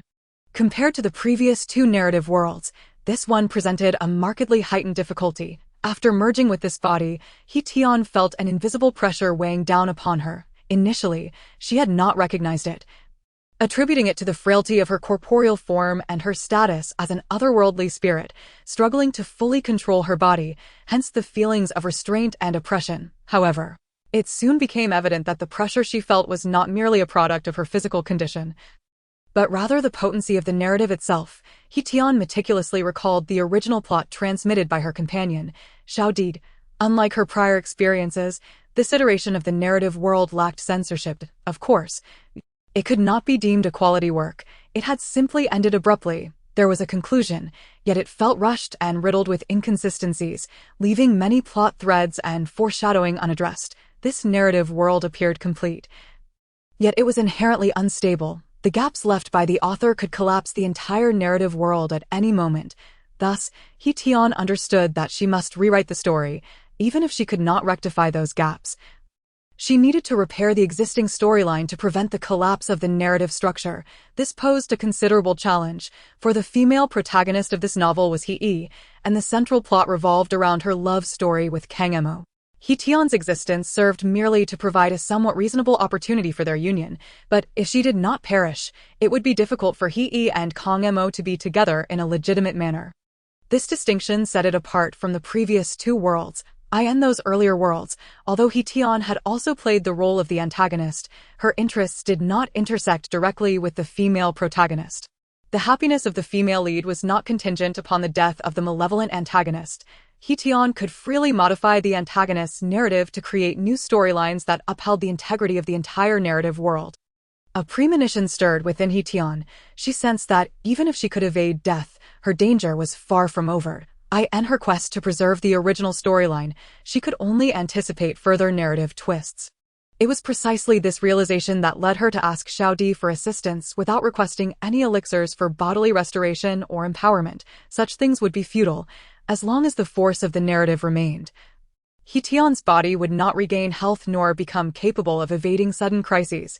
He Tian foresaw that danger would come her way once more, yet she had not anticipated its arrival would be so swift. Oh no. It was not she who had drawn this trouble, but rather it was aimed at Duke Wei. Kang Mo. Before the banquet commenced, He Tian managed to rise from her bed, although she still felt weak. She was resolute and not easily swayed. Madame Tai remarked, on that day, I made a vow before the Bodhisattva at Qingyun Temple in Xishan. Now that your illness has improved, it is time for me to fulfill my promise. Very well, your presence will indeed demonstrate our sincerity. Since both the matriarch and the wife were to attend, as the pillar of the family, Kang Mo naturally had to follow suit. After selecting an auspicious day for incense offerings and vow fulfillments, the group departed from the Duke's residence in a grand horse-drawn carriage, making their way towards the temple in Xishan. Upon leaving the capital, they encountered a throng of pilgrims and tourists, as it was an auspicious day for worship. Amidst the bustling crowd, a cacophony of laughter and chatter created a vibrant and lively atmosphere. However, with her heightened intuition, He Tian sensed something amiss. An unsettling feeling of being watched enveloped her. As the group ascended the steps along the mountain path, passing through a dense grove of trees, her unease intensified. Suddenly, arrows whizzed from the thicket, aimed directly at Kang Mo. He Tian, standing beside him, realized she too was in peril. The enemies were targeting Kang Mo. Yet, she understood that this could also be a plot against her. After all, the protagonist was invulnerable, while the supporting characters and cannon fodder could suffer dire consequences, swiftly calculating her options. Her eyes scanned the surroundings with acute vigilance. The fletching quivering slightly against her skin. That moment, within the depths of her consciousness, her companion Xiao Di was in a frenzy, exclaiming, "What are you doing? He Tiantian, are you seeking death?" The sheer absurdity of her actions left Xiao Di in disbelief. She was supposed to be clever. How could she resort to using her body as a shield for the male lead? Who did she think she was? She was merely a writer, not the destined heroine of this world. A single misstep could lead to her demise. While dying in a fictional realm wouldn't directly affect her life in reality, it would still incur penalties from the system, deducting points for each death. With only 2 points in her control panel, losing them all could jeopardize her real-life health, leading to severe illness, or worse, a vegetative state. As a partner bound to He Tiantian, Xiao Di understood that if her points reached 0, it too would face reformatting, resulting in complete obliteration. An alarm blared within Xiao Di, signaling impending doom. It whimpered, "I don't want to fail. I don't want to be formatted. I'm trying to save myself." He Tiantian felt a wave of pain wash over her, nearly causing her to faint. Yet, she fought to maintain consciousness, conveying through their mental connection, "Don't worry, Xiao Di, I'm not ready to die. Not in this world or the real one, and no possible world consciousness can take me down." Moreover, she viewed this as an experiment, eager to uncover the truth behind her suspicions. Xiao Di retorted, "Not ready to die. Then why are you courting danger? Don't you realize Kang Mo is the male lead, blessed with the invincible protagonist aura?" Suddenly, Xiao Di paused, a realization dawning upon it. Of course. My partner is extraordinarily perceptive. She is selfish to the point of bordering on villainy. Why would someone on the verge of becoming a villain sacrifice herself for another? He Tiantian doesn't even like Kang Mo, even for someone she cared for. I doubt she would engage in such self-sacrifice. Yet, against all odds, He Tiantian had saved Kang Mo at the cost of her own life. "Sweetie, are you about to stir up trouble again?" Xiao Di quivered, its core trembling under the weight of the situation. Being an intelligent assistant is incredibly challenging, especially with a partner like He Tiantian who is anything but reassuring. "I told you, I am saving myself. Enough talk. You wouldn't understand. Just remember this. I will strive to complete the task and will fight to survive." After uttering these disdainful words, He Tiantian could no longer endure the pain and lost consciousness. Xiao Di lamented, "Though I have no evidence, I feel like you're looking down on me. Did you just imply that even if I knew your plan, I wouldn't comprehend it? That's not just hurtful. It's downright insulting." It attempted to protest further, only to discover that He Tiantian had slipped into unconsciousness. "Fine, I'll let it go this time, but if you ever insinuate I'm dim-witted again, I will not let it slide." Kang Mo watched in horror as his wife, frail and weak, pushed him aside with great effort, using her own body to shield him from the cold arrow that had shot from the shadows. The protagonist's aura kicked in, just as in cinematic narratives. Reinforcements, guards and lawmen, arrived at that critical juncture. With newfound support, Kang Mo carefully carried He Tiantian, retreating behind the protective line of guards. Madame Tai, though startled, regained her composure as someone seasoned and knowledgeable. Though her heart raced with fear, she remained focused on her son. Seeing her daughter-in-law with an arrow lodged in her back, blood oozing profusely, she steadied herself and inquired, "How is He Tiantian? Kang Mo, are you injured?" Despite hiding behind her maid, her concern for her son compelled her to observe the battlefield intently. She witnessed He Tiantian's brave act of saving Kang Mo firsthand. As a mother, her gratitude was immense. As a mother-in-law, her admiration for He Tiantian deepened, especially given the sacrifice she had made for her son. "I'm fine, mother. Tiantian. She's in grave condition." Though Kang Mo lacked medical expertise, his extensive battle experience allowed him to quickly assess the severity of his wife's injury. It wasn't just the arrow's force. He suspected it had been poisoned. The color of the blood oozing from the wound was telling. "We must get her down the mountain. No. Up to the temple. I remember Master Huitong at Qingyan Temple is skilled in medicine.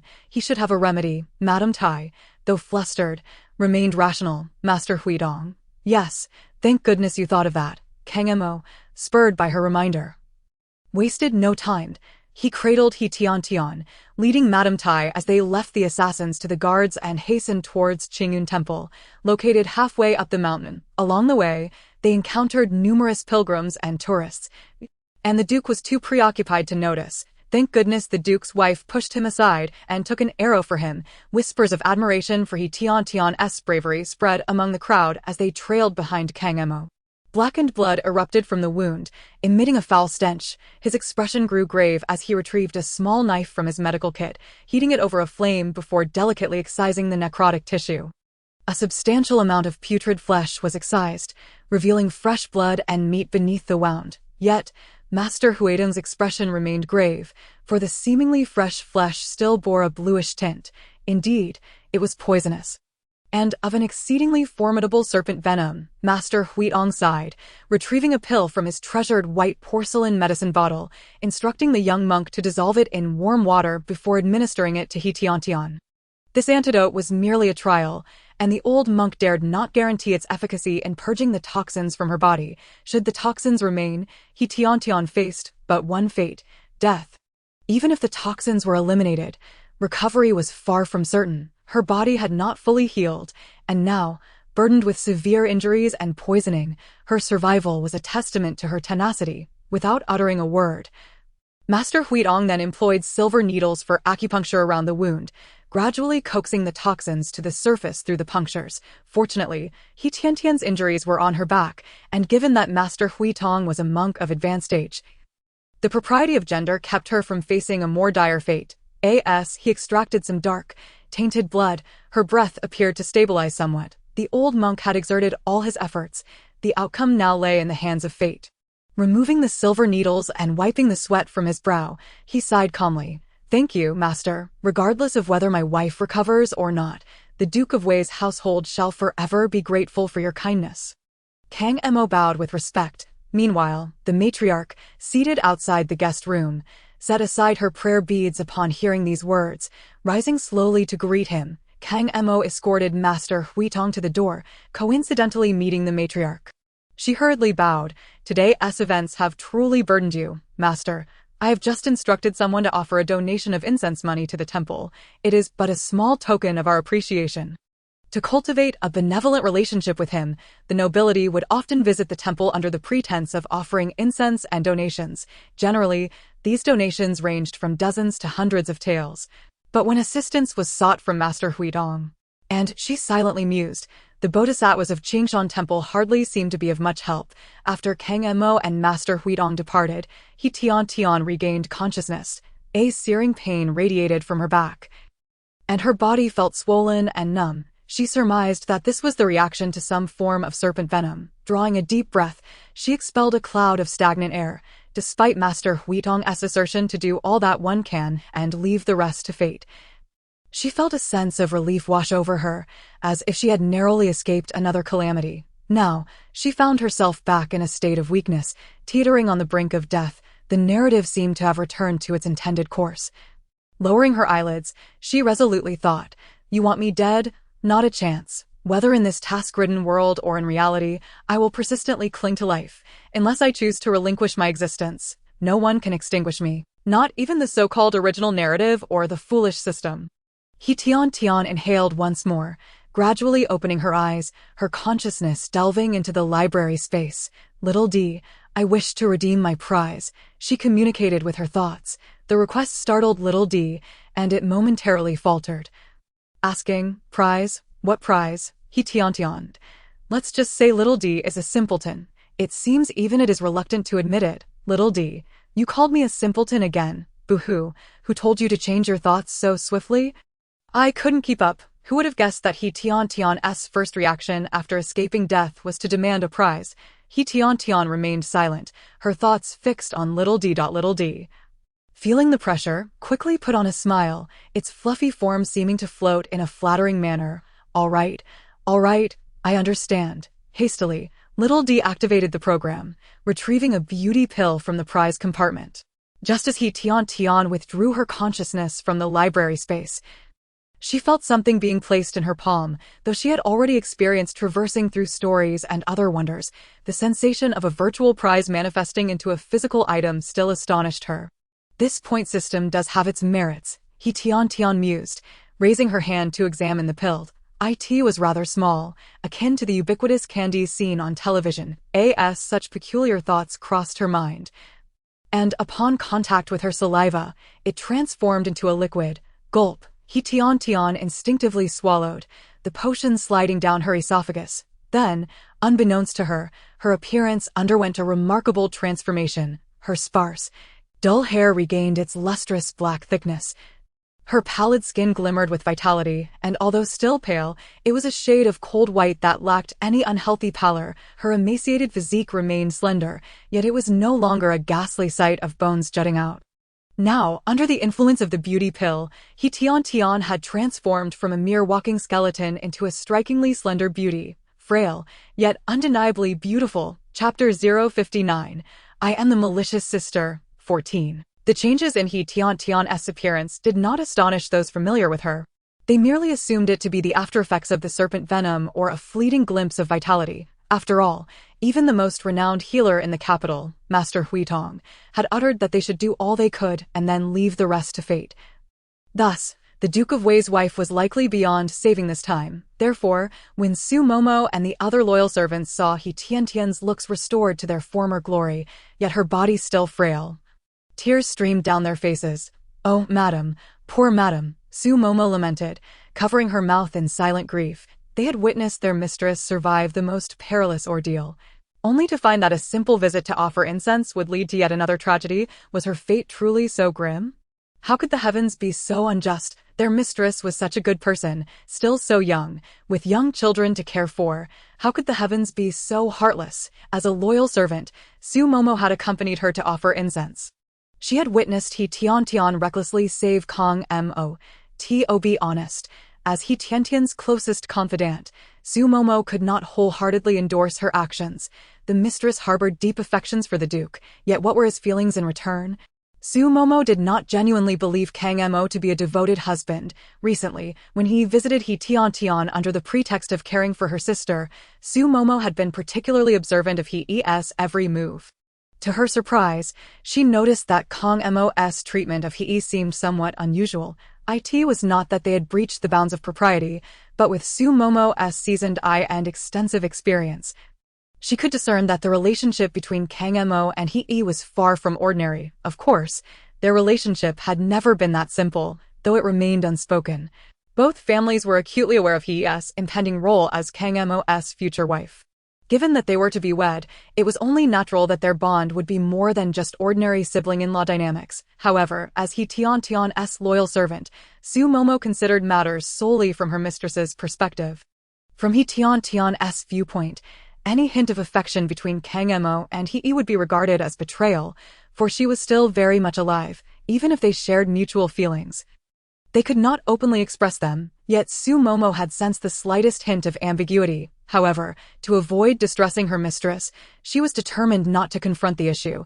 Instead, she sought to conceal it and speak kindly of Kang Mo.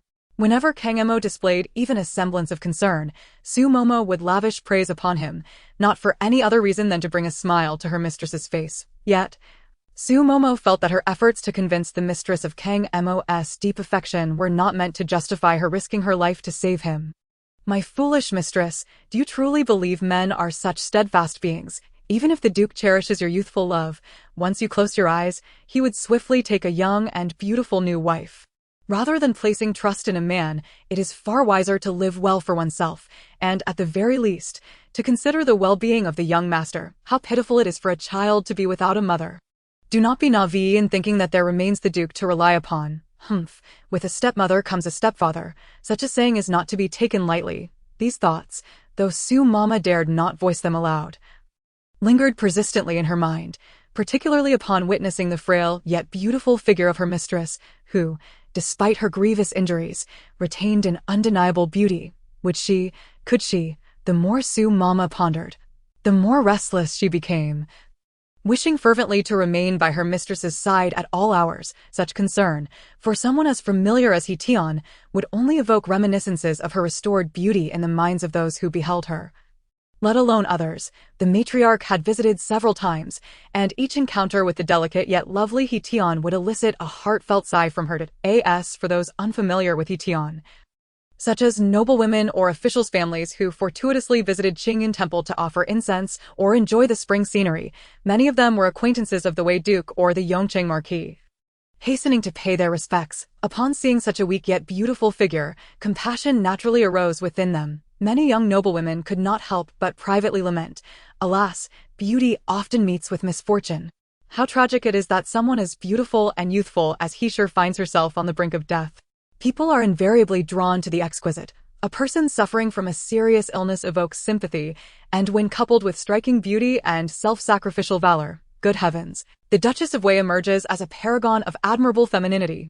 Coincidentally, that very afternoon, upon receiving news, the Yongqing Marquis hurriedly brought his wife and He to the temple, their family arriving in a flurry. The noblewomen all took residence in the guest quarters of Qingyun Temple, and upon spotting He, some could not resist comparing her to He Tian, recalling the rumors circulating in the streets. Suddenly, they realized that aside from being a touch younger than He Tian, he did not possess any particularly outstanding features. As for age, youth does not always equate to superiority. At 15 or 16, he still bore a certain immaturity. In contrast, He Tian, at around 21 or 22, this perhaps encapsulates the distinction between a woman and a girl.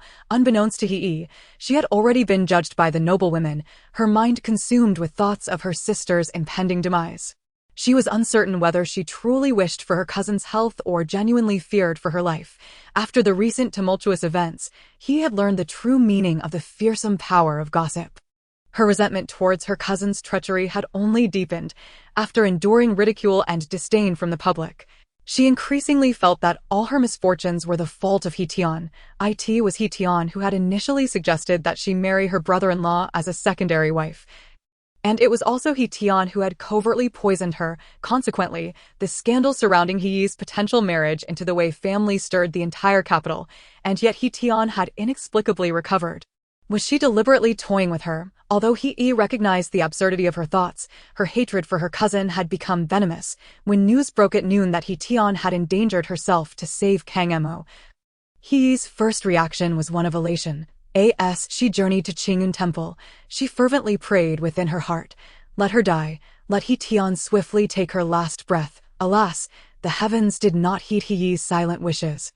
And upon their arrival at Qingyun Temple, no good news was to be found. With a sullen expression, he approached the sickbed, only to behold a strikingly beautiful figure, so different from the skeletal image she had envisioned. Alarm bells rang in her mind. Women are particularly sensitive about their appearances, especially since he had recently entertained thoughts of the Duke as her future husband. She had unconsciously begun to view her cousin as a rival. If such a He Tian were to perish, she would forever be frozen in that most beautiful moment, and her visage would be indelibly etched in Kang Mo's heart. It is inherently difficult for the living to compete with the dead for affection. And if He Tian were to depart this world with such beauty, then, perhaps spurred by her sense of crisis, or perhaps by the renewed hope of marrying into a prominent family, He, in a moment of forgetfulness, became quite proactive in seeking opportunities to be alone with Kang Mo. As night fell, the air was tinged with a slight inebriation, and the crescent moon hung high in the sky. The courtyard of the mountain temple exuded an air of tranquility and artistry. Beneath the grand osmanthus tree, golden blossoms quietly unfurled, filling the surrounding air with their rich fragrance. Moonlight filtered through the branches, softly cascading down upon a delicate figure standing beside the tree. She absent-mindedly toyed with a fallen osmanthus blossom in her hand, her gaze lost in the crescent moon of the deep night. Enveloped in a gentle melancholy and longing, Kang Mo, having checked on his wife, sighed silently upon witnessing her continued state of unconsciousness. As he stepped out of the guest room, intending to traverse the courtyard for some fresh air in the front hall or outside the temple, he chanced upon the scene.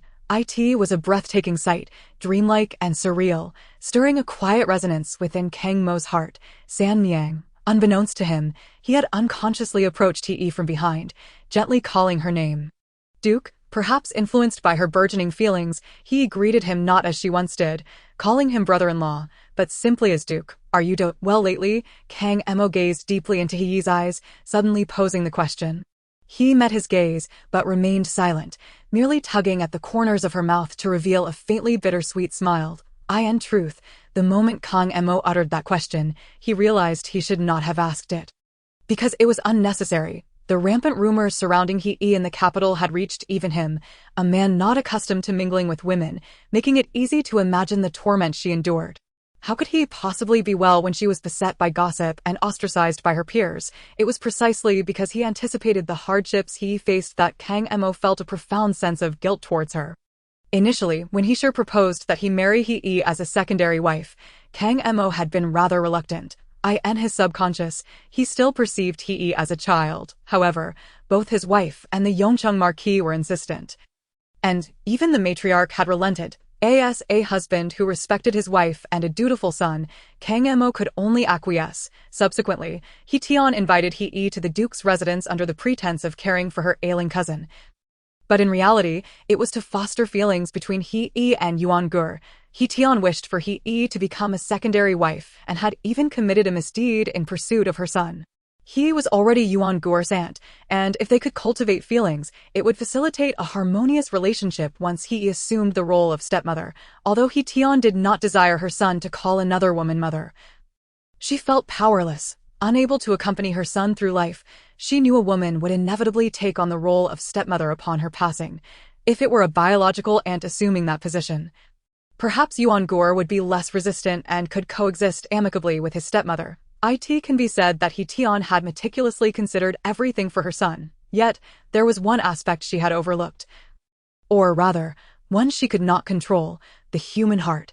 When He arrived at the Duke's residence, she not only cultivated a bond with Yuan Gur, but also transformed her relationship with Kang Emo from that of a sister-in-law and brother-in-law into an awkward, ambiguous connection between a man and a woman. Perhaps neither of them noticed, but the feelings had quietly developed, although later, with He Tian's recovery, He's hopes of marrying into the Duke's family were dashed. The essence of their feelings remained elusive, even to themselves, and now, within the secluded temple in the mountains, away from the clamor and scrutiny of the crowd, He and Kang Emo finally had the opportunity for solitude. They gazed into each other's eyes, at long last recognizing the stirrings of emotions within their hearts. I like her, him. Furthermore, it seemed that the possibility of them being together had re-emerged.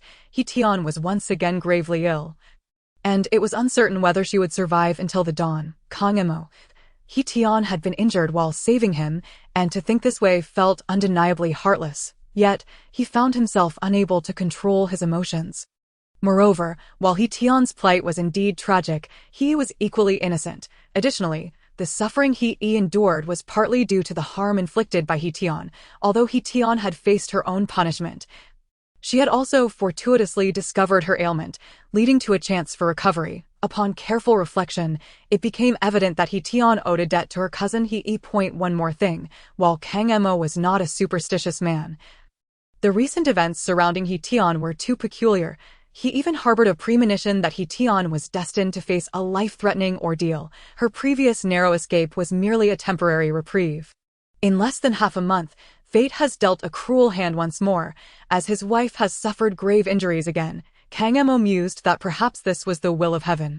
It seemed destined that he and his wife would not grow old together, while He was the one who could accompany him through the journey of life. With such a realization, the guilt he felt towards He Tian seemed to fade significantly. Of course, he still felt heartache and gratitude for his wife, even harboring feelings of unworthiness. Yet, one cannot defy destiny. Kang Emo, being but a mortal, could only tend to his wife as long as she drew breath. When she departed, he would honor her wishes by marrying He, and together they would raise Yuan Gur, ensuring that his wife could rest in peace beneath the 9 springs. The situation with the He family was dire, and it had transpired in these few days. After a prolonged silence, Kang Emo finally spoke. I visited my sister this afternoon, he gently interjected, although she was not a physician. The sight of Su Mama's mournful visage led He to surmise that this time, He Tian was truly at her end. Moreover, he believed that her own fate could not be so harsh. The heavens had played a cruel joke on her once, and it was unlikely they would do so again. Wait for her. Here, rest assured, I will never forsake you. Kang Mo's words were somewhat vague, yet their meaning was clear to both. The shimmering depths of He's clear eyes glistened with emotion as she took a breath, a hint of shyness coloring her response. All right, I will wait for you. The two exchanged few words, yet the profound affection and tenderness between them was palpable, almost tangible. Their hearts were in sync, communicating through their glances. They lingered beneath the osmanthus tree in silent intimacy for quite some time. Reluctant to part as the night deepened, Kang Mo first watched He leave, ensuring she returned safely to her room before he turned towards the front hall. The sound of his footsteps gradually faded away. From the flower bushes on the opposite side of the osmanthus tree, a figure slowly emerged. The most favored daughter of the Minister of Rights, clutching the hem of her skirt, had gathered a bounty of golden osmanthus blossoms. Initially drawn by temptation, she intended to stealthily collect some flowers for pastries, only to stumble upon a scene that left her flushed and thoroughly disgusted. The next day at noon, after a day and night of slumber, He Tian finally began to open her eyes. "Madam, you're awake. How do you feel?" Su Mama, having watched over her for an entire day, had succumbed to exhaustion in the middle of the night. Taking a brief rest on a chair in the outer room, at the break of dawn, without waiting for the maids to rouse her, Su Mama rose once more to resume her vigil by the bedside. Merely 5 years old, a child without a mother was a pitiful plight. I understand you wish for the third miss to marry the Marquis. Having a beloved aunt as a stepmother is surely preferable to having a stranger. But, my foolish lady, no matter how close one may be, they can never replace a true mother. Madam, I implore you, you must endure this tribulation. After a lengthy and fervent appeal, perhaps her words bore fruit. As He Tian truly awakened just before lunch, Su Mama was overjoyed, hastily inquiring about He Tian's condition while urgently sending someone to inform Kang Mo and summon Master Huidong. The pulse was stable enough for her to return to the capital. Master Huitong examined her pulse carefully, pausing in silence for a moment before accompanying Kang Mo to the outer chamber, quietly remarking, "What does it mean to be stable enough to return to the capital? Is that considered good news?" Su Mama felt her legs weaken, her vision darkening as she nearly collapsed. However, reconsidering, it seemed better for the madam to return to the capital than to perish in this temple. Yet, was there truly no hope left for her? Su Mama's eyes shimmered with tears as she gazed imploringly at Master Huitong. As for Kang Mo, regardless of the developments he had with He the previous night. At that moment, having just visited He Tian and witnessing her frail yet still beautiful visage, memories of their life together surged in his mind. A young couple, their hearts harmonizing like a well-tuned instrument. He had once adorned his wife's brows, and she had prepared meals for him. They were blessed with a clever and charming child. Most importantly, his wife's injuries were a result of her selfless act to save him. It is often said that a dying person's words are kind. For Kang Mo, the sudden realization of his wife's dire condition led him to embellish her virtues. Now, when he closed his eyes, all he could think of were her countless merits and the deep bond they shared. After bidding farewell to Master Huitong with a heavy heart, he reported to the matriarch and began discussing their return to the capital. They could not delay. The He family could pass at any moment, and as a husband, Kang Mo could not allow his beloved wife to die away from home. Moreover, after the assassination attempt yesterday, the guards had eliminated the majority of the assailants but left 2 or 3 alive. From yesterday afternoon until this morning, Kang Mo and the guards had relentlessly interrogated the captives, finally prying information from their lips.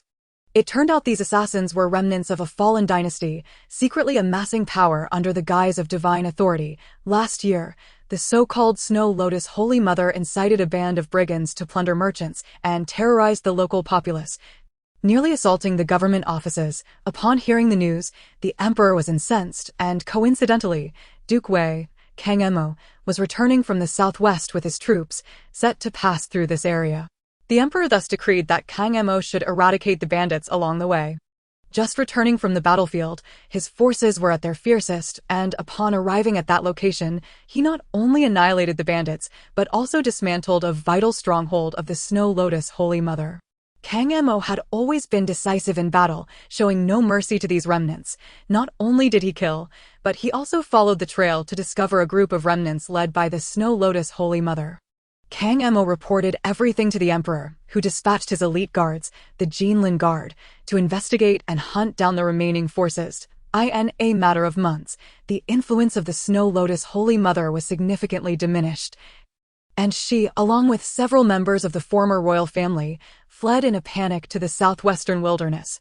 This group of remnants, once powerful, now found themselves in a desperate retreat. Naturally, their greatest hatred was directed towards the emperor of the current dynasty.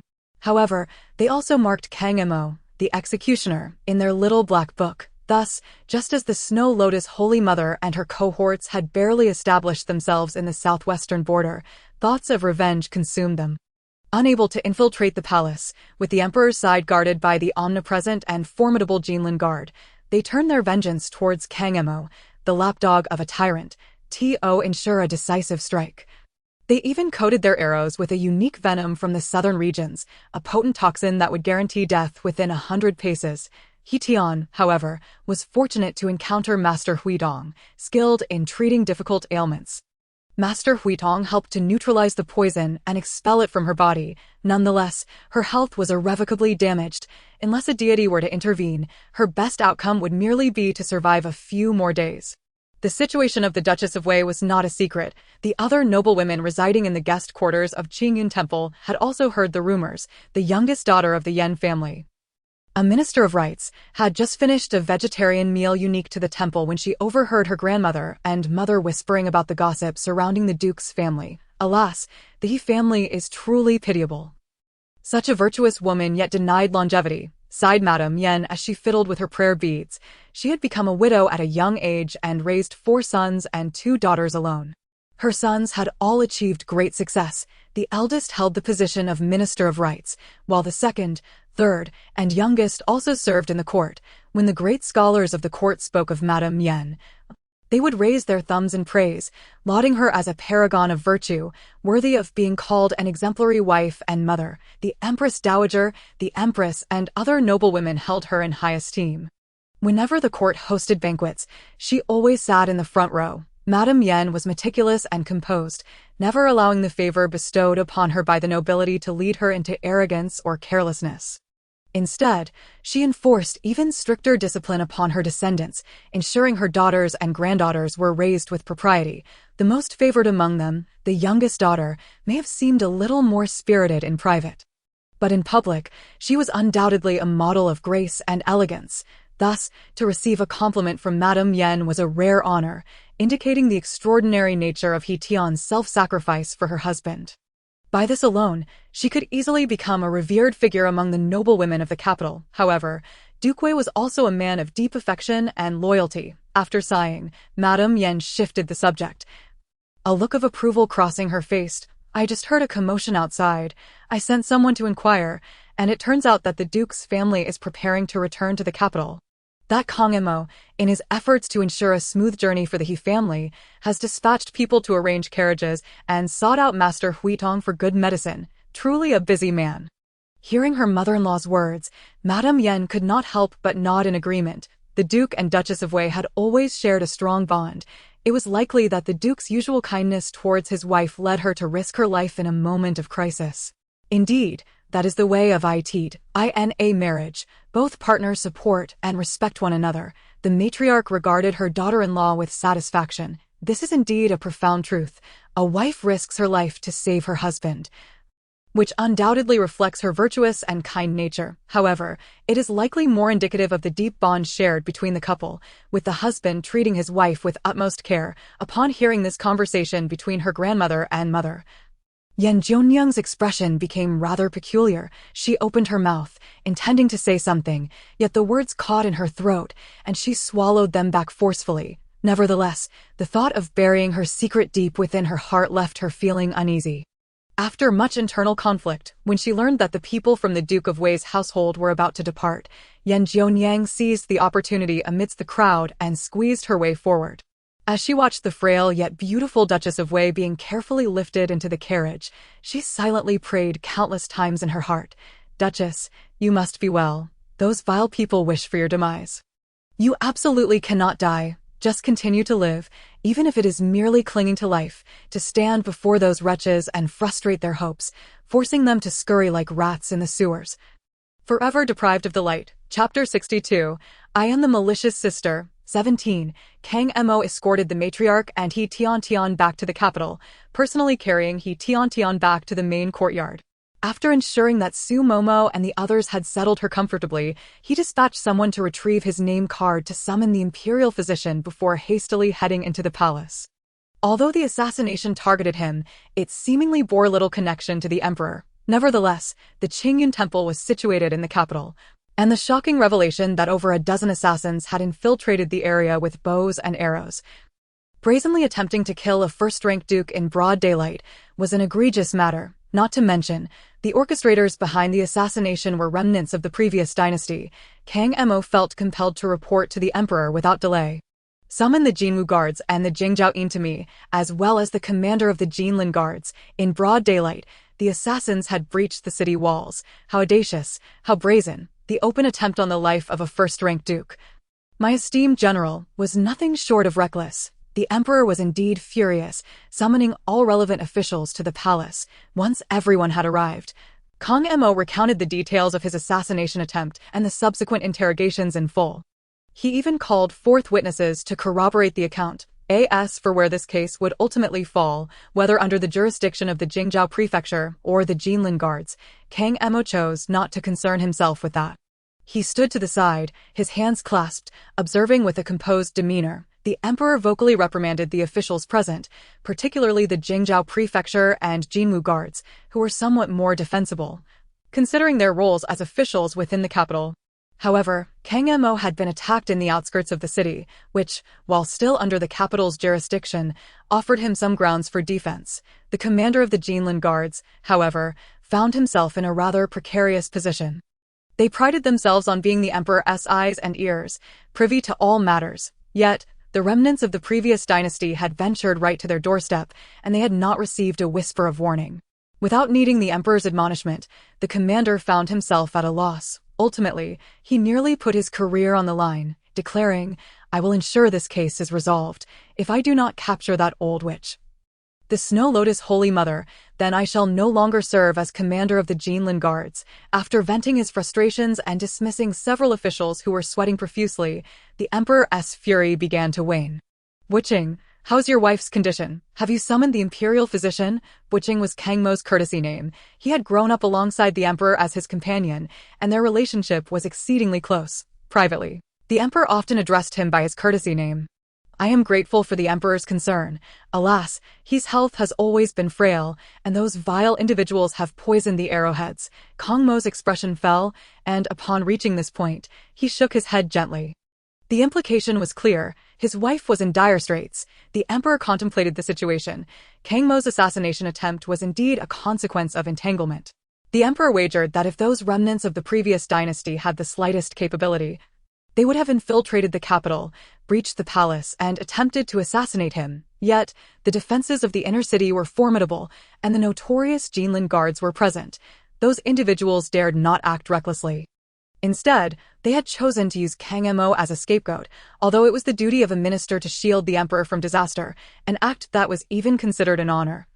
The emperor was no tyrant. Furthermore, given the rapport he shared with Kang Mo, he could not bear to see him suffer. "Let us do this. I shall grant her a title. The last petition you submitted for her elevation to a first-rank duchess has been approved. Additionally, he has borne you a legitimate heir, has she not? He shall also be conferred the title of heir apparent." 3 years prior, upon the passing of the old duke, Kang Mo inherited the title. That year, he had submitted a petition for his wife to be granted the title of first-rank duchess. However, coincidentally, the rebellion led by Wang Li had erupted, plunging the capital into chaos, and it took several months to restore order. Subsequently, with military campaigns in the southwest, Kang Mo was ordered to lead the expedition. It was not until 2 years later that he returned to the capital, less than a month after his return. The Empress Dowager's health had begun to decline. Kang Mo, wary of provoking misfortune during such a precarious time, decided to wait a while longer. Yet, within 2 months, he had suffered a miscarriage and fell gravely ill. Gazing at his wife, who lay on the brink of death, Kang Mo felt immense guilt and once again wrote a petition to elevate her title. The emperor, feeling somewhat remiss, acknowledged that what should have been a straightforward response had been delayed for 2 or 3 years. Now, with he having performed the heroic act of sacrificing herself to save her husband, the emperor not only granted her the title, but also conferred her son as the heir apparent. While these were all matters of course, having her son recognized as the heir to the Duke of Wei's title at the tender age of 5 was undoubtedly a significant favor. The emperor, though a man of great stature, was acutely aware that his primary concern at this moment was likely her son by making her son the heir to the Duke's estate. Even in death, he could rest easy in the afterlife. I thank your majesty for your generous favor. Kang Mo hurriedly knelt, expressing gratitude on behalf of his wife and son at that moment. His heart was filled with deep affection and guilt for his wife. Thus he did not ponder much further. Perhaps in the future, if he were to take another wife who bore him a more clever and endearing son, he might regret this moment when he saw the position of heir already occupied. Yet, at this instant, such thoughts did not cross his mind. Instead, he comprehended the emperor's intentions. His majesty likely wished for he to depart with peace of mind. Realizing this, Kang Mo felt an even greater gratitude towards the emperor.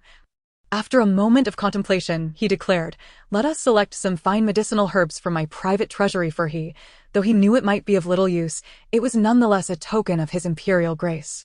Kang Mo once again knelt in thanks. Thus, upon returning from the palace, Kang Mo brought back 2 imperial edicts and precious medicinal herbs such as ginseng aged 1,000 years. Su Momo was overjoyed, and she carefully arranged the edicts, the ceremonial attire befitting a first-rank duchess, and the medicinal herbs in the most prominent place in the bedroom. "Madam, do have a look. These are all for you," Su Momo said, wiping her tears as she spoke. He Tiantian, in a state of extreme weakness, had taken significant risks this time. She had chosen the angle and direction to meet the arrow, not anticipating that the arrowhead was poisoned. However, she did not act recklessly. When she confronted that arrow, she had considered the presence of Master Huidong, who was adept at treating difficult ailments. Fortunately, the master had not been away, and He Tiantian had not gambled her life in vain, allowing her to reclaim her existence. Since she had not perished on the spot, her life was not to be taken from her by anyone. Once He Tiantian regained consciousness, she began formulating nourishing and restorative recipes in her mind. Now, upon seeing the medicinal herbs granted by the emperor, she felt as though her every desire was being fulfilled. The emperor's benevolence is truly overwhelming. I am profoundly grateful, He Tiantian, mustering her strength, slightly nodded, preparing to bow in reverence. Her humble and respectful demeanor greatly pleased the eunuch who had come to convey the edict. The eunuch was even more astonished to observe that the previously somewhat vacant gaze of Madame he suddenly sparked with vigor. How to describe it? It was as if a dying person had suddenly received encouragement, igniting an immense desire for survival. Indeed, shortly thereafter, the eunuch heard He Tiantian's weak murmur, "Such profound grace from His Majesty. I cannot let it go to waste. And those medicinal herbs, they are imbued with the Emperor's essence." Chapter 63. I am the malicious sister, 18. Did Madame he truly say such a thing? Upon hearing the eunuch's report, the Emperor inquired with great curiosity. Although Madame he's voice was frail, the servant girl distinctly heard her, and she indeed said so. The eunuch wore a beaming smile, eagerly adding, "The way Madame he looked at them was beyond description, akin to a devotee beholding the gifts from a deity." The eunuch employed every exaggeration at his disposal, skillfully weaving his words. On the surface, he appeared to be discussing the Duchess of Wei, but in truth, he was fervently flattering the Emperor. What devotees, what deities! It is merely a matter of granting her some rewards for butching's sake. How did it become divine elixirs? The Emperor chuckled heartily, amused by the jest. Though he spoke lightly, in his heart, he felt immensely gratified. The Emperor had encountered numerous officials and noble families who were overly cautious or excessively flattering. Yet he had heard far too many sycophantic praises. However, he sure is different. As a woman on the brink of death, with only a few days left to live, there is no need for her to perform such acts. Yet, she still uttered words imbued with the Emperor's dragon energy and cherished the gifts bestowed upon her by the Emperor, clearly demonstrating her genuine piety and gratitude, accustomed to her elevated status. She is aware of her subjects' submission to her, but her almost superstitious reaction, akin to that of Heesher, greatly pleased the Emperor. It was as if this sovereign, to a dying noblewoman, represented a savior. A bodhisattva of life. How could he not be considered a miraculous remedy? Madame He herself remarked that the medicinal herbs conferred upon her were indeed infused with the essence of the dragon. Both precious and wondrous. Observing the emperor's delight, the eunuch zealously extolled her virtues. The emperor, in turn, became even more jubilant after hearing the flowery flattery from the court. The straightforward praise and faith exhibited by individuals like he sure felt refreshingly novel and comforting to him. Thus, he decided to bestow even more medicinal herbs upon He-Shur. Alas, if this could save her life, it would fulfill the bond of friendship between myself and Lord Kang. Kang Mo. Thank you. I am exceedingly grateful. It is not that Kang Mo is resentful, but rather, he is now immersed in memories of his wife's myriad virtues, while simultaneously envisioning a future with He, caught in a web of conflicting emotions. Especially with He Tian's health deteriorating once more, the plan to marry a second wife has resurfaced, perhaps due to the prior experience and considering He Tian's selfless act of saving her husband. The matriarch no longer opposed the idea of Kang Mo marrying He-Shur's daughter. The couple from the Yongzheng Marquis household were exceedingly proactive, directly pursuing He from Qingyun Temple to the duke's residence. And under the pretext of caring for her elder sister, they once again kept He at the duke's abode. The only one who remained noncommittal was He Tian, however. Everyone believed that having her cousin serve as her husband's second wife was originally He Tian's own inclination. Now, merely revisiting an old matter, He Tian had no grounds to object. Thus, while outwardly no one spoke of it, numerous affairs had already begun to unfold behind the scenes. The servants and maids assigned to He at the duke's residence began fervently currying favor with the future duchess. Some opportunistic individuals even secretly sought connections and relationships, striving to present themselves favorably before their future mistress. After just one night at the duke's residence, he could distinctly sense the vast difference. Not to mention the formerly haughty servants suddenly bowing and scraping, eager to please her. Even the meals brought to her from the kitchen hinted at a shift in dynamics. Third miss, this is bird's nest specially prepared for you by the kitchen.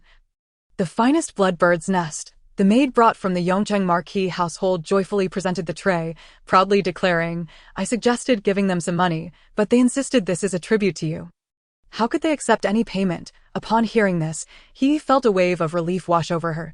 It is worth noting that during He Tian's previous severe illness, when she first arrived at the duke's residence, she had endured considerable injustice from those vile servants. The idle gossip and pointed fingers were trivial, but they had deliberately made things difficult for her in various aspects. Initially, she found the meals prepared in He Tian's small kitchen too bland and wished to change the menu, sending her maid with coins to negotiate with the cook. However, she ended up being bullied by those contemptuous servants instead. That day, she was so incensed that she nearly returned home, only later. As He Tian's condition worsened and Duke Wei grew increasingly fond of He, did those opportunistic lackeys slightly temper their behavior. Yet, such overt attempts to curry favor as seen today were unprecedented. Third miss, the seamstress is inquiring about new garments for the Mid-Autumn Festival. What style would you prefer? Any specific fabric or embroidery patterns? Another small maid rushed in, her cheeks flushed, her eyes sparkling with excitement. The seamstress is also trying to win her over. He strove to maintain her composure, not wanting to appear overly obvious and risk being mocked. Yet, she was genuinely elated. This time coming to the duke's residence to tend to the sick, she finally experienced the allure of power. However, before He could bask in her excitement for long, another wave of overwhelming news arrived from the palace. The esteemed title of the Duchess of the First Rank, a resplendent gown of gold and red, and several boxes of precious medicinal herbs were bestowed upon her. Standing in the corner, He's eyes turned red with envy, her hand twisting the handkerchief into a rope. She would not have long to live. Even the glory of the present moment would only last a few days. Wait for me. I, too, shall receive a title and the favors of the noble ladies in the palace. He desperately repeated these words to console herself. Yet, before she could properly adjust her mood, another blow struck. The eunuch who had just returned from the palace came back with an enormous box filled with medicinal herbs and food for He Tian. With the emperor so clearly expressing his stance, the Empress Dowager, the Empress, and the 4 concubines also commanded the eunuchs to deliver various rewards, items of gold and silver, fabrics, and medicinal herbs. Although of a slightly lower rank than the emperor's gifts, they were nonetheless exquisite. The key point remained the prestige, which significantly elevated He Shi's standing among the noblewomen of the capital. Many families familiar with the duke's residence made special trips to extend their congratulations. Madam He, you must stay well. Do not let that vile woman succeed. Yan Jioniang had not overlooked a certain girl in a pink dress lurking in the corner, HMPF, while Madam He still drew breath. He Tian, sensing the kindness in the young girl's eyes, could not help but feel warmth in her heart, softly responding, "Indeed, she must stay well, for Madam He is now the Emperor's honored Duchess of the first rank."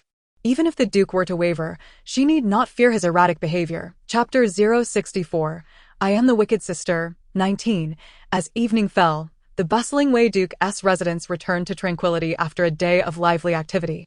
The matriarch, having aged, was weary after hosting a multitude of guests throughout the day. Yet, she remained in the bedroom, watching as He Tian took her medicine. The Yongchang Duchess and He were also present. Granny Su took it upon herself, ensuring no one else could intervene. He-ed. As if I would covet that, were it not for the matriarch's presence. He, a sheltered daughter of the Marquis family, would never deign to perform such menial tasks. Matriarch, you must be quite exhausted today. The Yongchang Duchess, oblivious to her daughter's peculiar demeanor, donned a smiling face and endeavored to ingratiate herself with the matriarch. Tiana is wonderful. Tio have a daughter-in-law like her is indeed a blessing for me. The matriarch held a slight disdain for the Yongchang Duchess, perceiving her as excessively opportunistic, unlike He Tian's mother, Wang Shi, who truly embodied the essence of a noble lady. Such a pity that brilliance often brings its own downfall. The bond between He Shi and Wang Shi had indeed proven this adage. Both had departed from this world far too early, particularly as He Shi had saved her own son. The matriarch now felt a deep sense of gratitude and guilt towards He Tian. She genuinely cherished He Tian, considering her a member of her family, thus could not bear to hear anyone uttering ill-fated words. The Yongchang Duchess's intentions were clear to her. She spoke of the matriarch's exhaustion and lamented He Tian's misfortune, merely wishing to remind her, "Dear-in-law, you are aging, and He Tian's time is short. The management of the Duke's household will soon require someone to take the reins. After all, there would be many such occasions for entertaining guests and socializing in the future. It would not do to burden the matriarch alone. As for the choice of successor in managing the household, it could only be He, although he had yet to marry into the Duke's residence. This matter was already an open secret. Externally, it could simply be claimed that the younger sister was assisting her elder sister, which could be managed without much fuss, though it might appear somewhat inappropriate on the surface. Everyone would understand. Besides, this was merely a matter of time. It would be prudent to allow He some practice before her official entry into the family, so she wouldn't be flustered later. Understanding it was one thing, but the matriarch still felt quite uneasy.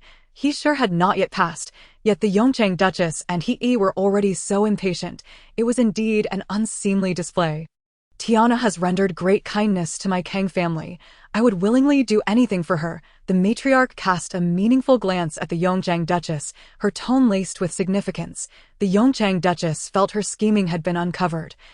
Leaving her somewhat embarrassed, she awkwardly tugged at the corners of her mouth, wishing to say more but fearing the matriarch's displeasure. She ultimately held her tongue. Behind a screen, He Tian lay on her sickbed. Having consumed her medicine and just dozing off for a moment before awakening, she happened to overhear the words of the matriarch and quickly whispered, "Mother, I have a matter to entrust to you." Upon hearing her daughter-in-law had regained consciousness, the matriarch hastily rose, maneuvered around the screen, and approached the sickbed. The Countess of Yongchang and He, not daring to delay, followed closely behind her, with a tender smile. "Mother, my younger sister has already reached the age of blossoming youth. Initially, I had hoped to see her wed to the Duke, but upon further reflection, I realized that would be rather selfish. The Duke holds an esteemed place in my heart. Yet I cannot deny that he already has a legitimate heir. A stepmother is not appropriate. I know that our heir is inherently kind and gentle, yet I cannot impose upon her for my own desires. Alas, my trivial thoughts have tarnished my sister's reputation. Although I have languished in illness for many days, I can imagine the rumors that swirl outside. This is my fault, all my fault. I have wronged Er. Therefore, Mother, I beseech you to help Er find a suitable match. Your noble birth and virtuous reputation ensure that the esteemed individuals of the capital are well acquainted with you at this juncture." He Tiantian gritted her teeth. mustering her strength to rise, wishing to plead with the matriarch in a more humble manner. "No, child, you mustn't get up," the matriarch exclaimed, startled, reaching out to restrain her while calling out, "Su Momo, quickly assist Our Lady. Mother, I implore you, please help me resolve this concern." He Tiantian persisted, unwilling to lie back down, continuing to struggle to rise. The matriarch was utterly bewildered. It was the He family that had initially proposed to have He become a secondary wife. And now it was also they who resisted her entry. This He family, what on earth, wait, could it be that he had recently grown overly audacious, beginning to assume the role of the Duke's wife? Which had incensed the He family. The matriarch's eyes flickered. In truth, if one were to consider the situation from He Tian's perspective, it would be somewhat understandable. After all, He Tian was still alive. Not to mention that only moments ago, in He Tian's own chamber, the Countess of Yongzheng had subtly assisted He in vying for the position of housekeeper. One could hardly say that He Tian, lying behind the screen, would not be stirred to life by such indignation. This matter was not insurmountable. The matriarch contemplated her words carefully, speaking slowly while observing He Tiantian's expression. She wondered whether He Tiantian had spoken out of momentary frustration, or if she genuinely wished to prevent He from marrying into the Duke's household. If it were the former, the matriarch would hesitate to give a hasty agreement, lest He Tiantian later retract her words. If it were the latter, the matriarch narrowed her eyes. It would be best not to marry He. She had indeed wished to find her son a noble bride, but out of consideration for He Tian's pleas, she had hesitated to refuse. Moreover, the Yongchang residence had increasingly lost its dignity, and he was far from the graceful and composed He Tian. With her shallow disposition and lack of meticulousness, the matriarch found her wholly unsatisfactory. Now, if the most troublesome daughter-in-law also wished to prevent He from entering the family, it aligned perfectly with the matriarch's own desires. "No, Tianer, are you out of your mind due to illness?" The Countess of Yongchang sensed that the situation was deteriorating when He Tiantian uttered her first words. As He Tiantian continued to speak with increasing absurdity. The Countess was nearly driven to the brink of fury. What did He Tian mean? Was she deliberately toying with He, or was she intent on ruining He's reputation, turning her into a laughingstock in the capital? How outrageous, how malicious was He Tian? No wonder she harbored such nefarious intentions towards He. She must have seen He establishing her foothold in the Duke's residence, and now she was envious and jealous of He's youth and vitality. With my mother, the matriarch of the Duke's household, I shall surely help her secure an excellent match. He Tiantian appeared frail, yet her words were imbued with unwavering resolve. Upon seeing this, the matriarch recognized that she was not merely acting out of spite and nodded slowly. Chapter 65.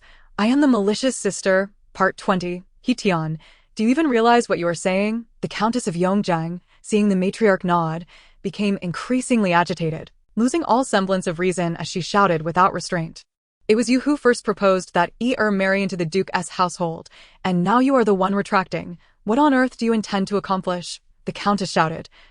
Her face flushed with anger, completely disregarding the dignity of the matriarch. Second aunt, I may have been ill for a few days, but I am not so muddled. He Tiantian, undeterred by the Countess's outburst, maintained her frail demeanor, speaking in a slow, weak voice. The person who first suggested marry into the Duke's household was not me. Of course, while I did not propose it first, I did agree to the idea.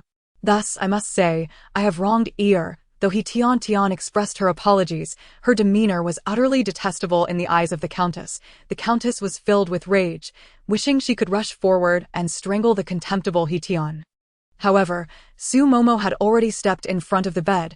Though she did not directly intervene, her posture was unmistakably protective. The matriarch also signaled to the nurse beside her. The nurse, understanding the cue, hurried outside to summon a few sturdy women. He, equally incensed, retained a sliver of composure. Noticing Su Momo and the matriarch's vigilance, she quickly grasped the Countess's arm, saying, "Mother, let us speak calmly. There is no need for such a scene." Calmly speak? How can one speak calmly? My foolish daughter, you wish to speak kindly to her, yet does she even wish to converse with you in return? At last, He's words managed to somewhat temper the Countess's fury. As for your father and me, it matters little. We are already known as a fallen family in the capital, but my is a good child. Why must she suffer such machinations? He Tian, when you previously drugged I intended to clarify matters with you, but dissuaded me. This foolish child. She regards you as her elder sister, as family. Yet how could she know that the most beloved person would strike the hardest? Oh, my poor why must your fate be so cruel? The Countess, in her fervor, spoke harshly, nearly severing ties with He Tiantian. After her outburst, it was now He's turn to play the peacemaker. Mother, do not say such things. My cousin is not that kind of person. He grasped the Countess's arm and hurriedly continued, regarding the matter of the drugging, my sister has already atoned for it. And it is best not to dwell on it. Moreover, she is not neglecting me. She is seeking assistance from the matriarch to find me a good match. However, sister, I am not in a hurry for marriage. I simply cannot bear to part with Yuan Guder. Indeed, he was not as innocent and harmless as she pretended to be. She knew precisely where to strike, rather than react hysterically like her mother. She aimed directly at the heart of the matter. Who was the one He Tian was most reluctant to part with? It was undoubtedly not Duke Wei, but rather her only son, Yuan Guder, whom she had carried for 10 months. He Tian's acquiescence to the Yongchang couple's suggestion was motivated by her concern for her child. Now, by deliberately mentioning Yuan Guder, he intended to remind He Tian, "Dear cousin, do you not fear that after you are gone, the matriarch may select a formidable new daughter-in-law, and your dear son will be the one to suffer, let alone others?" Even he felt a twinge of discomfort upon hearing that Yuan Guder had been named the heir. Yet, he would not display her feelings. She would instead show immense affection for Yuan Guder, treating him as her own son. "You adore Yuan Guder. You're welcome to visit him often." However, He Tiantian remained unfazed, her tone resolute despite her faltering voice. "As you said, Yuan Guder is so delightful that you cannot bear to part with him. As his mother, I am even less willing to let him go. Therefore, I shall live on, even if it means clinging to life by a thread, for I must witness my Yuan Guder grow up, marry, and have children. In the past, I feared that I would not be able to endure. But now, things are different. I possess the imperial decree bestowed by the emperor, along with those precious medicinal herbs infused with dragon energy. I am certain that I will persevere." As He Tiantian spoke these words, a fiery light erupted in her eyes, akin to stars illuminating the night sky. Bright and capable of guiding one's path, the matriarch was deeply moved, although she did not believe in the concept of dragon energy. It was evident that her daughter-in-law had received immense encouragement. After all, life is sustained by sheer will. As long as the breath within does not wane, perhaps a miracle may truly unfold. Besides, although her daughter-in-law's health is fragile, their noble household is replete with wealth and power, enabling them to summon renowned physicians and procure various precious herbs from far and wide, with doctors and medicinal resources at their disposal. Perhaps the He family could endure a bit longer. If possible, the matriarch would prefer not to replace her daughter-in-law, not out of a sense of obligation, but for the sake of her beloved grandson. She hoped that he could live for several more years. Since her daughter-in-law harbored the intention to survive, it seemed genuine that she did not wish for He to enter the family. Very well, the matriarch repeatedly affirmed, reaching out to grasp He Tiantian's pale yet alarmingly thin hand. "Fear not, my child. I understand your intentions." The matriarch's tender gaze met He Tiantian's eyes, and the two women silently communicated, each comprehending the other's thoughts. "Thank you, Mother," He Tiantian replied, remembering the matter of The Duchess of Yongchang was seething with rage, nearly grinding her teeth to dust. He appeared somewhat stunned. Moments ago, she had deemed He Tiantian's words utterly absurd. What did it mean to live well? For those who succumbed to illness, who had not wished to live well, yet could such matters be swayed by mere thoughts? If success could be achieved solely through desire, what need would there be for physicians? He Tian's body had already reached its limit. Even Master Huitong dared not assure her recovery. She had been sentenced to death, yet still clung to such naive notions. How utterly, he could hardly find words to describe it, but what was even more absurd was that the matriarch had been swayed by her if she intended to find a match for He. There was no need. Even if our household is down on its luck, securing a good marriage for is still within reach. The Duchess of Yongchang, though angered, saw clearly the matriarch and He Tian. This pair of in-laws clearly did not wish for He to marry into the noble household, and no matter how much she clung to the matter, it would only bring disgrace upon her own family and yield no results. Yet, This matter was far from over. The Duchess of Yongjiang, fuming, led He out of the main courtyard, heading towards the second gate. Just as they passed through the garden, they encountered Kang Emo, who had just returned home. "Duchess, third miss, why are you out so late?" Kang Emo, unaware of the turmoil within the household, greeted the mother and daughter as usual. Upon seeing Kang Emo, the Duchess of Yongchang's anger surged, and she blurted out, "We are headed home. The Duchess of the Duke is right. Our heir, with her exceptional beauty, truly deserves a better match." Kang Emo was taken aback, quickly turning to look at He. He, however, was teary-eyed, silently sobbing, which only accentuated her delicate and pitiable demeanor. Noticing Kang Mo's gaze, she slightly lifted her head, saying nothing, but her eyes brimmed with deep emotion and grievance. Kang Emo felt as if his heart were shattering. The oblivious Duchess of Yongchang also sensed the tension between the two, and a thought suddenly struck her. Chapter 66. I Am the Malicious Sister, Part 21. In the martial arts training ground of the Duke's residence. 5-year-old Yuan Gur donned a pristine white training outfit, practicing fist techniques under the guidance of a martial arts instructor specially invited by Kang Emo not far away, beneath the corridor. The frail He Tiantian reclined leisurely in a comfortable chair. Granny Su and a group of trusted servants attended to her, adjusting the backrest, fanning her, serving tea and pastries, and carefully monitoring her health, all bustling about with great care. Present. The entire household regarded He Tiantian as a fragile treasure, fearful of even the slightest mishap. Logically, given He Tiantian's condition, she should not have been outdoors. She ought to be resting in bed. After all, even the imperial physician could not guarantee that if she closed her eyes tonight, she would awaken in the morning. However, He Tiantian appeared restless, and since she was on the brink of death, her requests, as long as they were not beyond reason, would not be denied by the matriarch or Kang Emo. Thus, when He Tiantian expressed her desire to find a martial arts instructor for her son so he could train his body, the matriarch and Kang Emo readily agreed. The matriarch repeatedly instructed Kang Emo to seek a skilled and trustworthy martial arts instructor. Whether out of respect for his wife's dying wish, filial piety towards the matriarch, or simply a father's love, Kang Emo spared no effort in fulfilling this task. Within a day, he found an instructor who met both his mother's and wife's criteria splendidly. With the instructor secured, Kang Emo also arranged for a training area in the courtyard. Yuan Gur, already sensible and obedient, threw himself wholeheartedly into his training. Upon learning it was his mother's wish for him to study martial arts diligently. Yet He Tiantian further insisted, "I wish to watch Yuan Gur personally. If I do not see him now, I may never have the chance again." Though her words trailed off, both the matriarch and Kang Emo understood the unspoken sentiment behind them.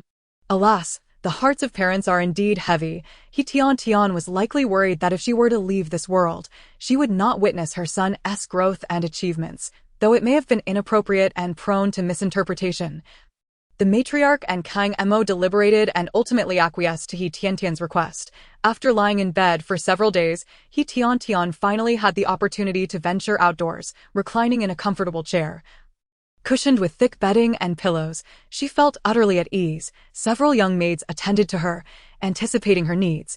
With just a glance, warm tea, sweet pastries, and other treats were brought to her lips. Having traversed into this novel world for some time, He Tiantian was finally relishing the opulent lifestyle of the wealthy in ancient times. Of course, these luxuries paled in comparison to her true desire, which was her unwavering gaze fixed upon the training ground not far away. The instructor was guiding Yuan Gur in honing his basic skills, beginning with stances and soon progressing to traditional exercises such as the plum blossom post. Additionally, the instructor was teaching Yuan Gur a foundational set of fist techniques. He Tiantian observed closely, feeling that the techniques bore some resemblance to the long fist style of a later era. "Madam, it has been over 2 hours. Are you not weary?" Granny Su, witnessing He Tiantian's unwavering attention on the training ground, felt a mix of pity and sorrow. Surely, the madam was reluctant to part with her son. The way she was riveted, it seemed she wished to keep him close to her heart. Alas, just the thought of the madam's frail condition brought tears to Granny Su's eyes. She quickly blinked to suppress the rising tide of emotion. No, she must not cry. It would bring ill fortune. He Tiantian, striving to memorize the techniques taught by the instructor, was startled by Granny Su's words. And she quickly composed herself, feigning sorrow as she replied, "I am not weary. Watching Yuan Gur brings me joy that never tires, Granny Sue. This is unbearable, truly unbearable. Why is fate so unfair to our madam? How deeply she cherishes her son. Yet, Granny Sue turned her head, hastily wiping away the tears from the corners of her eyes. She could not bear to urge her. What if the madam were to depart tonight? Leaving behind regrets due to her words, she would be the sinner. Granny Sue remained quietly by her side, allowing He Tiantian to immerse herself fully in the instructor's teachings. That evening, He Tiantian instructed her attendants to drop the curtains and sent Granny Sue and the other trusted aides out of the tent.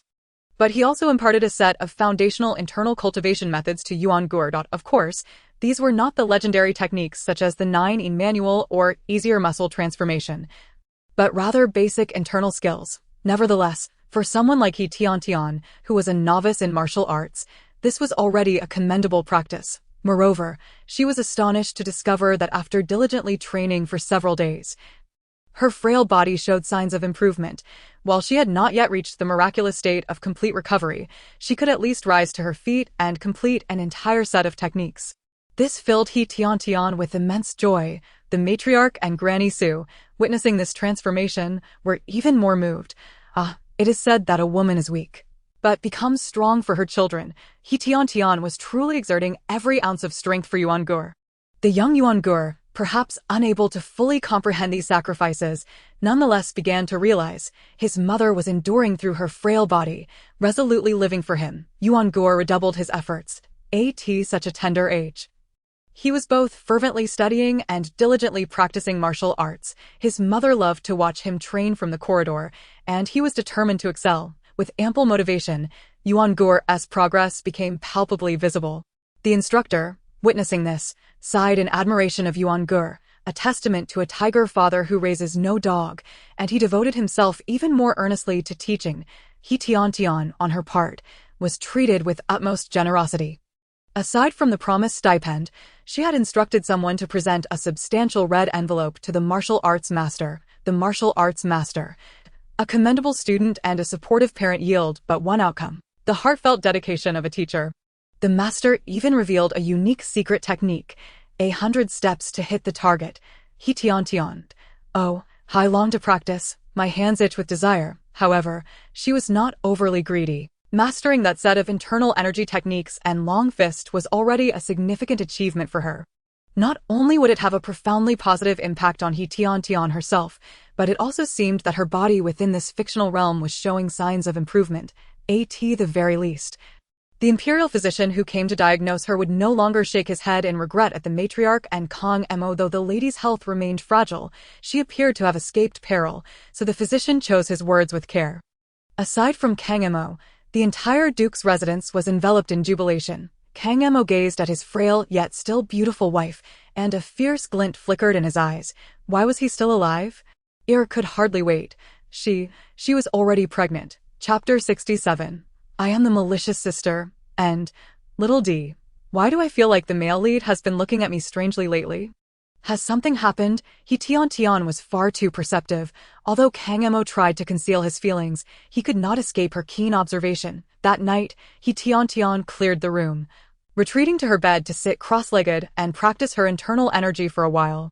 During her rest, she engaged in conversation with little D. The fluffy little D shook off its fur and, with an accusatory tone that questioned her audacity, replied, "Do you really not know? The accursed one continues to cling to life." While the relationship between the male and female leads develops rapidly, how can the situation be resolved? Their past interactions were merely a flirtation filled with mutual affection, but with He Tiantian's provocation, the wife of the Duke of Yongchang found herself in a deadlock, secretly striving to unite the two. She even went so far as to provide cover for He, creating opportunities and venues for clandestine meetings between Kang Mo and He. The swift escalation of their feelings, ultimately leading to the dissolution of barriers and a true union, was largely attributable to the Duke's wife. Upon closer inspection, it appeared that He Tiantian had played a subtle yet significant role in this development. It was truly unfair to blame little D for its conspiracy theories. After all, it had not forgotten the rocky start when He Tiantian first traversed into this novel world, despite the initial challenges. She had effortlessly turned the tide, even managing to ensnare He in a minor scheme. Such cunning and intricate plotting hardly seemed the mark of an innocent and benevolent individual. Deep down, Little D had equated He Tiantian with the villain, watching Kang Mo and he slowly fall into a passive impasse, enduring torment and moral dilemmas. Little D could not help but wonder, were these all part of He Tiantian's premeditated calculations? He Tiantian, Little D, are you blaming me? He Tiantian seemed to grasp Little D's thoughts, responding coolly, but what are you blaming me for? Blaming me for not dying. Yet, as you said, if I perish in this novel world, the system will deduct my points. I have struggled to survive, and now you accuse me of not willingly sacrificing myself to make room for the male and female leads. What kind of nonsense is that? Setting aside tasks and duties, the mere thought of the leads is revolting, isn't it? They may profess a love that transcends all, but they cannot build their happiness upon the sacrifices of others. This world may be fictional, yet every individual within it is flesh and blood. He Tiantian has taken over He Tian's body, merging with her memories. In this life, at this moment, He Tiantian is He Tian. He Tiantian asserts that she does not wish to die. She is not so noble as to use her life to fulfill the love of others. Little D suddenly felt a pang of guilt. Well, this novel world does indeed have its issues. He Tiantian's plight is undoubtedly challenging. Realizing this, Little D felt remorseful and stammered, "Yes, I'm sorry, Tiantian. I misjudged you again. Never mind. To be frank, it's my fault. Having offended someone, I deserve to be cast as the villain in their story." He Tiantian feigned a sigh of resignation. The more she acted this way, the more Little D felt guilty to know that's not true. "Tiantian, you are wonderful. It is they who wronged you by including you in their tale." He Tiantian remained silent, yet an aura of melancholy enveloped her. Little D felt increasingly despondent, racking its brain until it suddenly shook its fluffy body vigorously. "No, Tiantian, this task is problematic. You are still a novice. You shouldn't be placed in such a convoluted narrative." Yes, Tiantian, the system may have encountered a bug. Just wait, I will investigate, and if there is indeed a problem, I will file a complaint on your behalf," Little D proclaimed with fervor. "A bug." He Tiantian feigned surprise, but inwardly rejoiced. "Oh, Little D, you remain so naively simple-minded that it brings her to the brink of embarrassment for plotting against it. Indeed, there must be an issue. Don't worry, Tiantian. Once we finish this task, I will definitely help you." "All right, then I thank you in advance." He Tiantian expressed her gratitude. "Oh, there's no need to be so formal. We are partners." He Tiantian's politeness made Little D feel awkward. It shook its slightly reddened furry body, feeling increasingly guilty for He Tiantian. What a wonderful person Tiantian is. Why do I always assume the worst about her? Perhaps feeling guilty, Little D became exceptionally eager to gather intelligence for He Tiantian. "Oh no, Tiantian, Kang Mo wants to kill you." Ha. "Tiantian, guess what? When Kang Mo reported matters to the palace, the emperor specifically inquired about you." He Tiantian secretly felt triumphant. Of course, the emperor would be concerned, as the news of the Duke of Wei's wife relying on the dragon's energy to sustain her life had spread far and wide. As the person elevated by He Tiantian, the emperor surely kept the name He in mind. With the emperor's attention, Kang Mo would not dare to harm his wife, no matter how bold he might be. He is pregnant. Duke Yongzheng has learned of this and is pressuring He to abort, then sending her away from the capital to marry. Little D continued to report. He Tiantian shook her head in disbelief. Logically, the Duke's plan could be seen as a remedy for a lost sheep. Unfortunately, neither the Duke's wife nor He would agree. They still harbored hopes of making He the Duke's wife. Kang Mo would likely oppose it as well.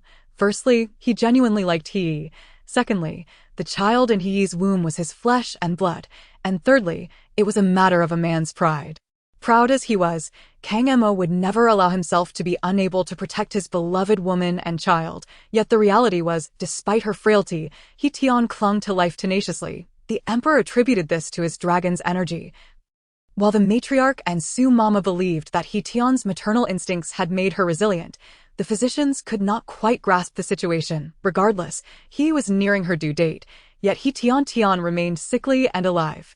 Ultimately, Kang Mo struck a deal with Duke Yongzheng, finding a way to secure a lucrative position for him, while the Duke publicly declared that he had gone to a temple on the outskirts of the city to become a nun in order to pray for her mother. He gave birth to a son, but he was a child born out of wedlock, hidden from the light of day. He devoted herself to the temple, praying daily for the three pure ones to grant her mother a swift passage to the afterlife. After a decade, Yuan Guo married into a prestigious family, producing a plump son who quickly garnered favor from both the emperor and the crown prince, poised to become a new noble in the court. Rivaling his father Kang Mo. It was only then that He Tiantian, one morning, failed to awaken. He Tiantian had died, yet the task was far from complete. In a spirit-like state, she witnessed Kang Mo mourning for his deceased wife for 2 years, until he finally gained the consent of the matriarch, Yuan Guo, and his in-laws to marry the now secular He. Ding. The plot has been mended. Task complete. 2 points awarded. Seeing Kang Mo and he finally become a legitimate couple after years of love seemed to culminate in a happy ending. The novel reached its conclusion.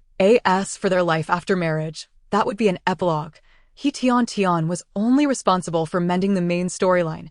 The epilogues were beyond her jurisdiction. Nevertheless, this mission had granted her a satisfactory reward of 2 points. When she next opened her eyes, seeing the familiar classroom and classmates, He Tiantian felt a sense of returning home.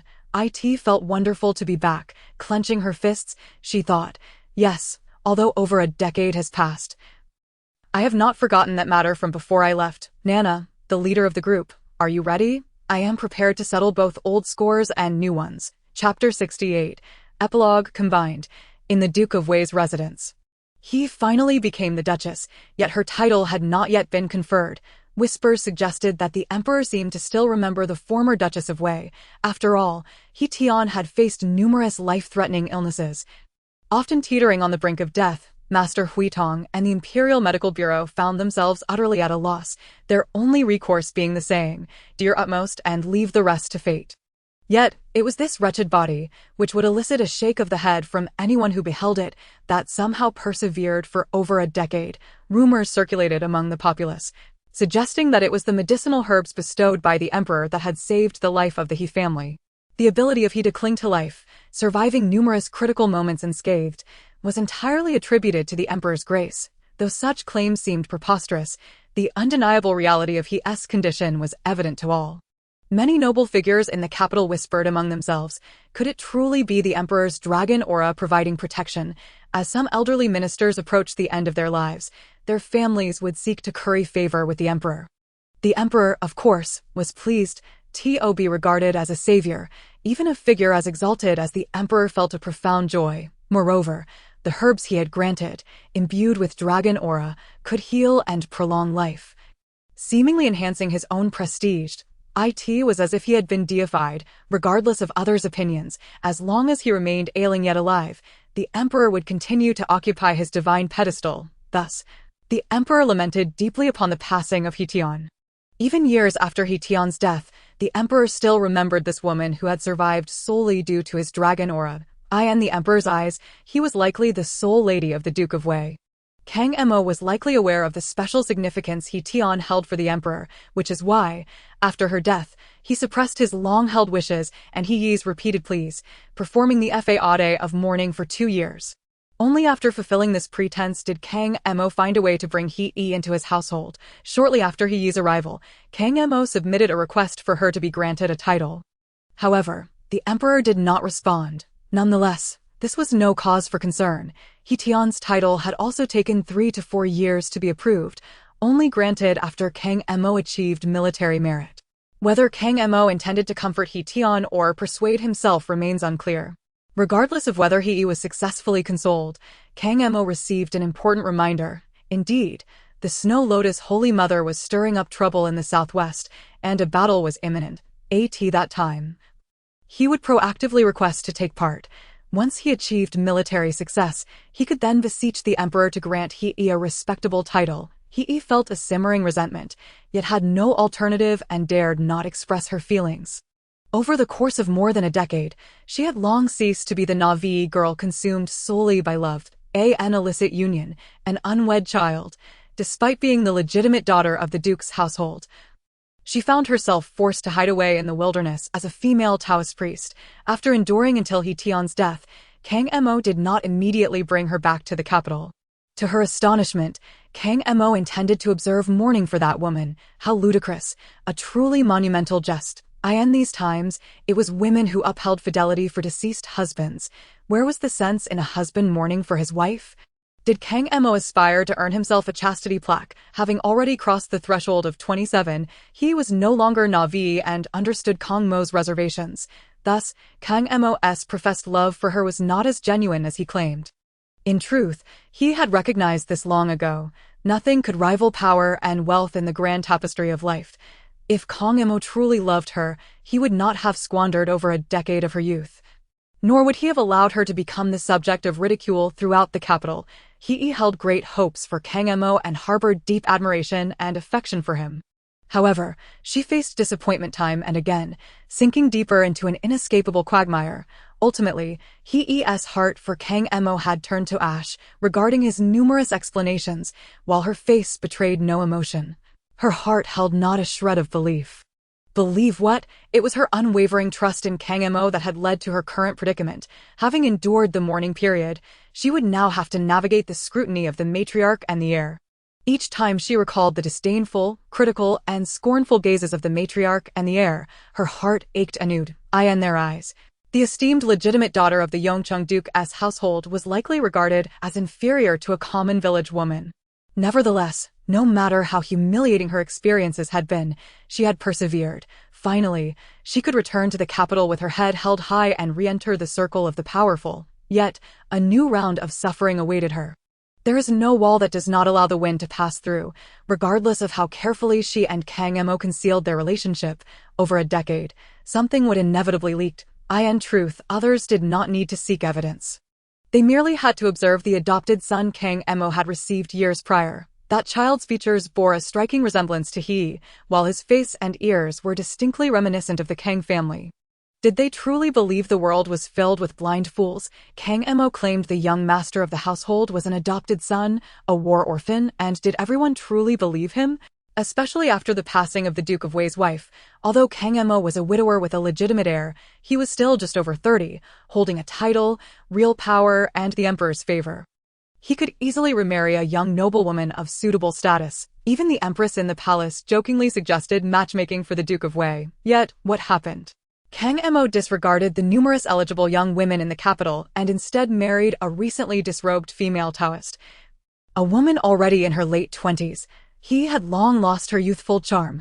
In terms of both lineage and age, she was utterly unworthy of a first-rank duke. Yet Kang Mo, against all odds, chose to marry her, even risking the ire of noble families in the palace. Initially, some believed Kang Mo was driven by deep feelings, pursuing true love at any cost. However, upon seeing he and that so-called adopted son, it became clear to all, this was no mere matter of emotional ties. It was evident that Kang Mo had reached a point where he could not afford not to marry he. Of course, one cannot entirely dismiss the possibility that Kang Mo harbored feelings for he. However, many felt that the relationship between Kang Mo and he had transcended simple love. In fact, even he herself had long ceased to believe in Kang Mo's love for her. Kang Mo's insistence on marrying her was less about affection and more about fulfilling a long-held desire.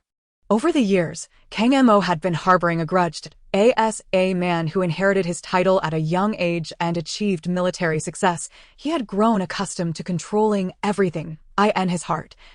He likely believed he would submit to no one but the emperor. Acting according to his whims, he was both arrogant and headstrong. Although Kang Mo did not outwardly display it, internally he was exceedingly proud and reckless.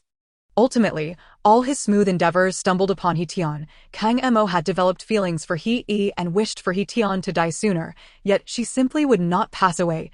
He contemplated poisoning her.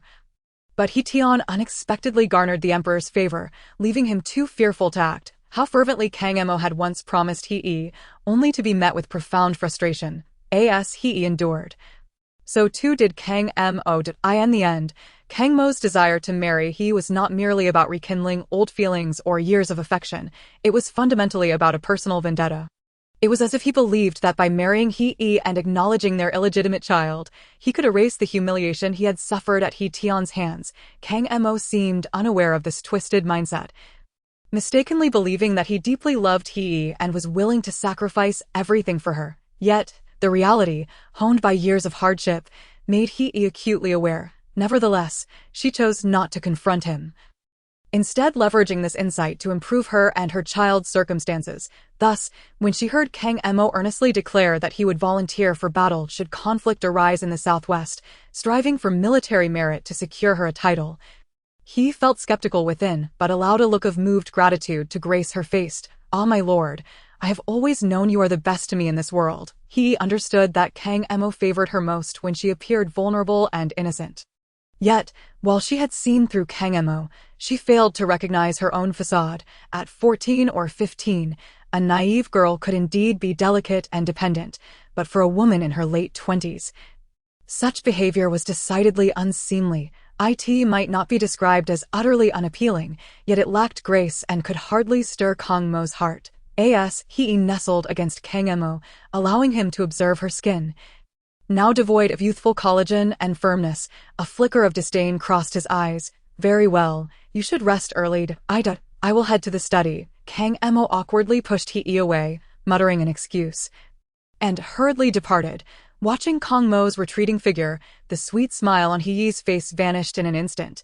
Whether it was Kang Emo or He, they both seemed eager to prove to the world that their love was genuine. After suffering for over a decade alongside He Tian, they were not merely the subjects of mockery. Now, as lovers finally united, regardless of the countless disparaging glances and jeers from outsiders, they would still present a facade of deep affection and unwavering loyalty in public. Yet, the rift between them only widened. Even Kang Emo, who sought to achieve military success and regain power, felt this growing divide. It was one thing to feign affection for a woman temporarily, but over time, self-deception became increasingly arduous. Nevertheless, Kang Emo had not entirely lost his moral compass, or perhaps there remained a flicker of affection for He when he found himself captivated by younger, more beautiful, and more innocent girls. He thought, "There's no rush. First, I will secure a title for the little He, granting her the honor of being the Duke's wife, and only then will I bring in Schwer." Kang Emo discreetly concealed his new love in a gilded chamber outside. He believed he had arranged everything splendidly and had not wronged As for He, already suspicious, she quickly uncovered Kang Mo's secret. At that moment, he had expected to feel anger, to erupt in fury, but instead, she felt an eerie sense of inevitability wash over her. It was as though the heavy stone that had lodged in her heart had finally fallen. Though it landed with a painful thud, it also allowed her to confront the harsh reality. He did not succumb to hysteria, nor did she confront the matter directly. Instead, she feigned ignorance. She merely hastened her demands for Kang Emo to secure a title for her. While subtly paving the way for her son, Yuan Gur was serving in the Eastern Camp, and Rui Gur is also 13 this year. His academic pursuits have proven fruitless, so why not let him join the army? The Rui Gur mentioned by He is the child she bore for Kang Emo during her pregnancy. He endured scoldings from the Earl of Yongcheng and fretted over her uncertain future. In her hesitation and regret, she even resorted to taking abortifacients. When the time came to give birth, she faced complications and, after much struggle, finally delivered a son, but at the cost of her own health. Over the years, at the Taoist temple, fearing the prospect of another child, he not only refrained from properly nurturing her body, but also consumed various contraceptive herbs. Now, having become the legitimate wife of a duke, she was finally able to bear a lawful child, yet she found herself unable to conceive again. The son that Kang Emo brought back to the Duke's residence as an adopted child became her only flesh and blood. Having ruined her own life, he yearned for her son to have a bright future. It was infuriating that He Tian stubbornly clung to life, waiting until Yuan Gur married and had children, establishing himself in the military, undeterred even by the presence of a stepmother. Even more vexing was that He Tian had chosen a remarkably capable family for Yuan Gur's bride, one that Kang Emo would not dare to offend without cause. As long as Yuan Gur did not commit any grave transgressions, he would smoothly inherit the dukedom of Wei. Why was that? They were both sons of Kang Emo, yet He Tian's son could become a duke while hers had no title whatsoever. He felt unjustly treated and sought to secure advantages for her son while Kang Emo still cared about his reputation. However, little did he expect that despite her sacrifices and enduring humiliation for her son's sake, he remained ungrateful. The Eastern Camp. I refuse to go, mother. Are you not embarrassed enough? What kind of place is the Eastern Camp? It is filled with the offspring of nobility and esteemed military families, all of whom are proud and haughty. I, a mere adopted son of a duke, am only slightly better than a servant. What right do I have to set foot in the Eastern Camp? 13-year-old Rui Gur was at his most rebellious stage. In the past, he was unaware of his own lineage, oblivious to the fact that he was an unwelcome illegitimate child. When his father brought him back to the capital and introduced him to his legitimate wife, Madame He beheld the frail yet strikingly beautiful woman and overheard the whispers of those around him. It was then that Rui Gur comprehended the disgrace of his existence, and what shameful deeds had his mother committed.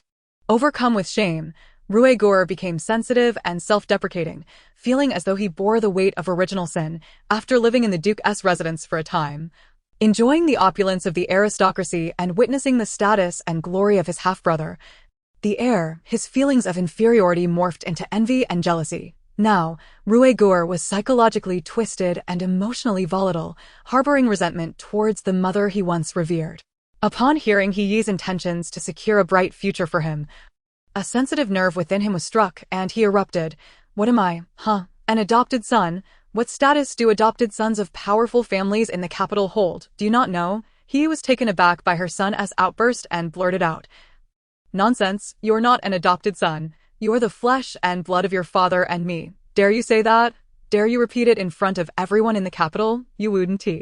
Because an illegitimate child is even more disreputable than an adopted one. An adopted son at least has a semblance of dignity, but an illegitimate child, ugh, I am nothing but a product of illicit union. What future do I have? With my sullied identity, who would want to be my comrade? Who would wish to marry me? Mother, why did you give birth to me? Why must I bear such a curse from the moment I was born? Why was I your enemy in a past life that you would subject me to this fate? He was at a loss for how she had left her son's courtyard. She only knew that her son despised her. Her only son despised her. Subsequently, the petition to secure a title for her was suppressed by the emperor with the outbreak of war in the southwest. The emperor appointed Yuan Gur and a group of young generals, sidelining Kang Mo. In his career of disappointment, Kang Mo, unwilling to return home and face He, the resentful wife, chose to remain in his external residence.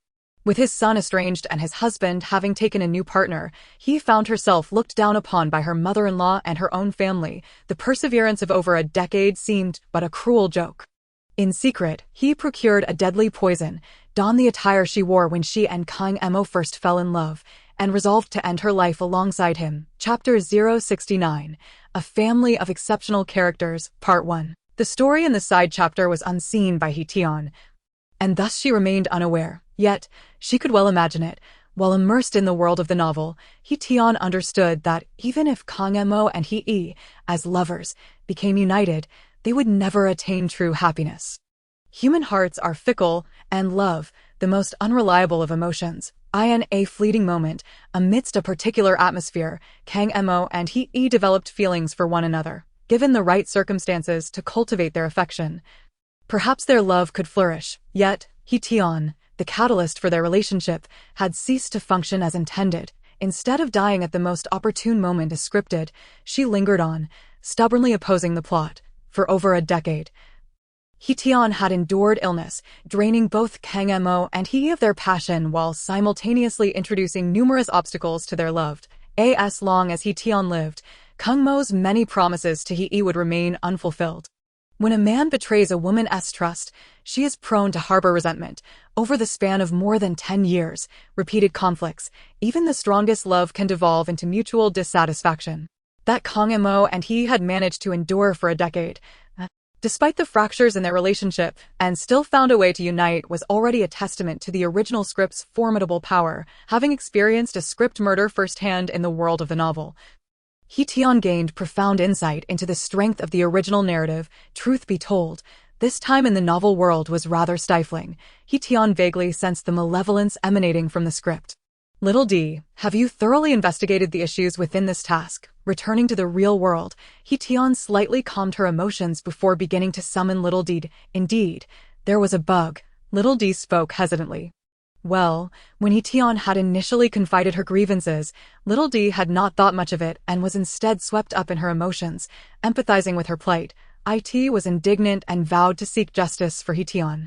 However, once it regained its composure, little D suddenly felt a premonition. Wait, I wouldn't have been duped by He Tian again, would I? Just how cunning she is. Even in idle moments, she finds excuses to play the victim. Now, it seems the system has indeed encountered a flaw. Why isn't she demanding a hefty compensation? So, this recent novel world was a 2-star script. Little D fumbled over its words, not fully articulating, but making its point clear. I, an unranked writer, was unexpectedly assigned to a 2-star difficulty script. Is that what you mean, Little D? Yes, I thought as much. No wonder this novel world is so challenging. The script demands my demise, yet if I die within the narrative, it would count as a mistake, resulting in point deductions, but if I do not perish, it contradicts the plot requirements, leading to task failure, and I would still lose points. He Tian feigned distress, exclaiming, "TSK, it seems I am doomed to die." Yet not die at all. Little D, you must agree, such a task is clearly designed to entrap me. Little D remained silent, for it had no words to offer. The situation was precisely as He Tian had described. This novel world operated under such a premise. Of course, it was not without solutions. The best course of action would be He Tian's choice, to die, but not immediately, thereby fulfilling the plot's needs, creating opportunities for the protagonists to unite, while also satisfying the character's desires. The tool does not wish to die. Such a task, bearing a certain level of difficulty, should not have been assigned to a novice like He Tian. Ultimately, the system was at fault. However, Little D genuinely feared He Tian's exorbitant demands for compensation. Little D, stop playing dead. Hurry and tell me how your system plans to compensate this unfortunate writer of mine, unable to unleash her fury on the unworthy man and woman. He Tian finally found an outlet for her pent-up anger and would not let it pass lightly. Little D closed its eyes, knowing full well that He Tian would not let the matter rest easily. Sweet Tian, the system did not intend for this to happen. Moreover, I have investigated. Although this script is rated 2 stars, it is equivalent to an extra question for you. An extra question, if answered correctly, yields rewards. If answered incorrectly, no points are deducted. Yet He Tian remained unconvinced by this reasoning. When I entered the novel world, you did not mention this was an extra question. She pointed out the inconsistency vehemently. Little D, sensing the gravity of her observation, realized that had she not spoken up or had she been too timid to voice her concerns, the matter might have been swept under the rug. In any case, the consequences would not be too dire. At worst, she would lose a point. If it were another novice writer, perhaps she would have endured it. Yet, He Tian is not one to suffer in silence. Why should she? Even if the loss is minimal, it is still an unmerited disaster. At present, a 1-point deduction may seem trivial, but if this continues, He Tian could end up with merely 2 points, which will eventually be entirely deducted. At that point, humph, He Tian will not show any mercy. Tian, this was truly just a mistake, classmate Xiao Di pleaded desperately. Attempting to charm and appease He Tian's face, seeing Xiao Di's demeanor, He Tian understood that it would not take the initiative to mention compensation, since it was not forthcoming. She, as the victim, would actively demand it. What? You want a space? Xiao Di exploded in frustration. Goodness, it knew He Tian would be quite demanding, but it never anticipated her appetite would be this large. A personal space? Huh. Does He Tian even realize how many points a personal space is worth? If she were merely to complete tasks and accumulate points, she might not earn enough to purchase a personal space in her lifetime. He Tian, don't go too far. The system has indeed malfunctioned. But it also provided you with compensation. Did you not notice that your reward points doubled this time? Typically, completing a script earns only 1 point. Yet this time, the system granted He Tian a full 2 points. Xiao Di, do not confuse the two. Those 2 points are rightfully mine for successfully completing the task. They cannot be considered compensation. He Tian was quite adept at distinguishing between earnings from labor and compensation for errors. But you're asking for a personal space. Do you wish for some spiritual spring or essence soil as well? A private little world. Xiao Di was still fuming. Who said I wanted a personal space? When He Tian mentioned the term, a glimmer of excitement flashed in her eyes. Wow, a personal space as described in novels, complete with spiritual springs and essence soil, capable of forming a small world? Absolutely marvelous. I want it, I want it, I want it. He Tiantian's heart was in a frenzy, yet she understood that this was simply impossible. I meant to say, I desire a study space, suppressing her inner longing. He Tiantian feigned nonchalance. Huh, a study space? Not a personal space? Xiao Di was somewhat taken aback. IT had misunderstood. Of course, if you wish to grant me a personal space, I wouldn't object, He Tiantian hastily added. Worried that Xiao Di might catch on. All right, I will give you a study space. Xiao Di, genuinely frightened by He Tiantian's outrageous demands, quickly acquiesced, albeit with a heavy heart. That's acceptable, He Tiantian said, somewhat disappointed.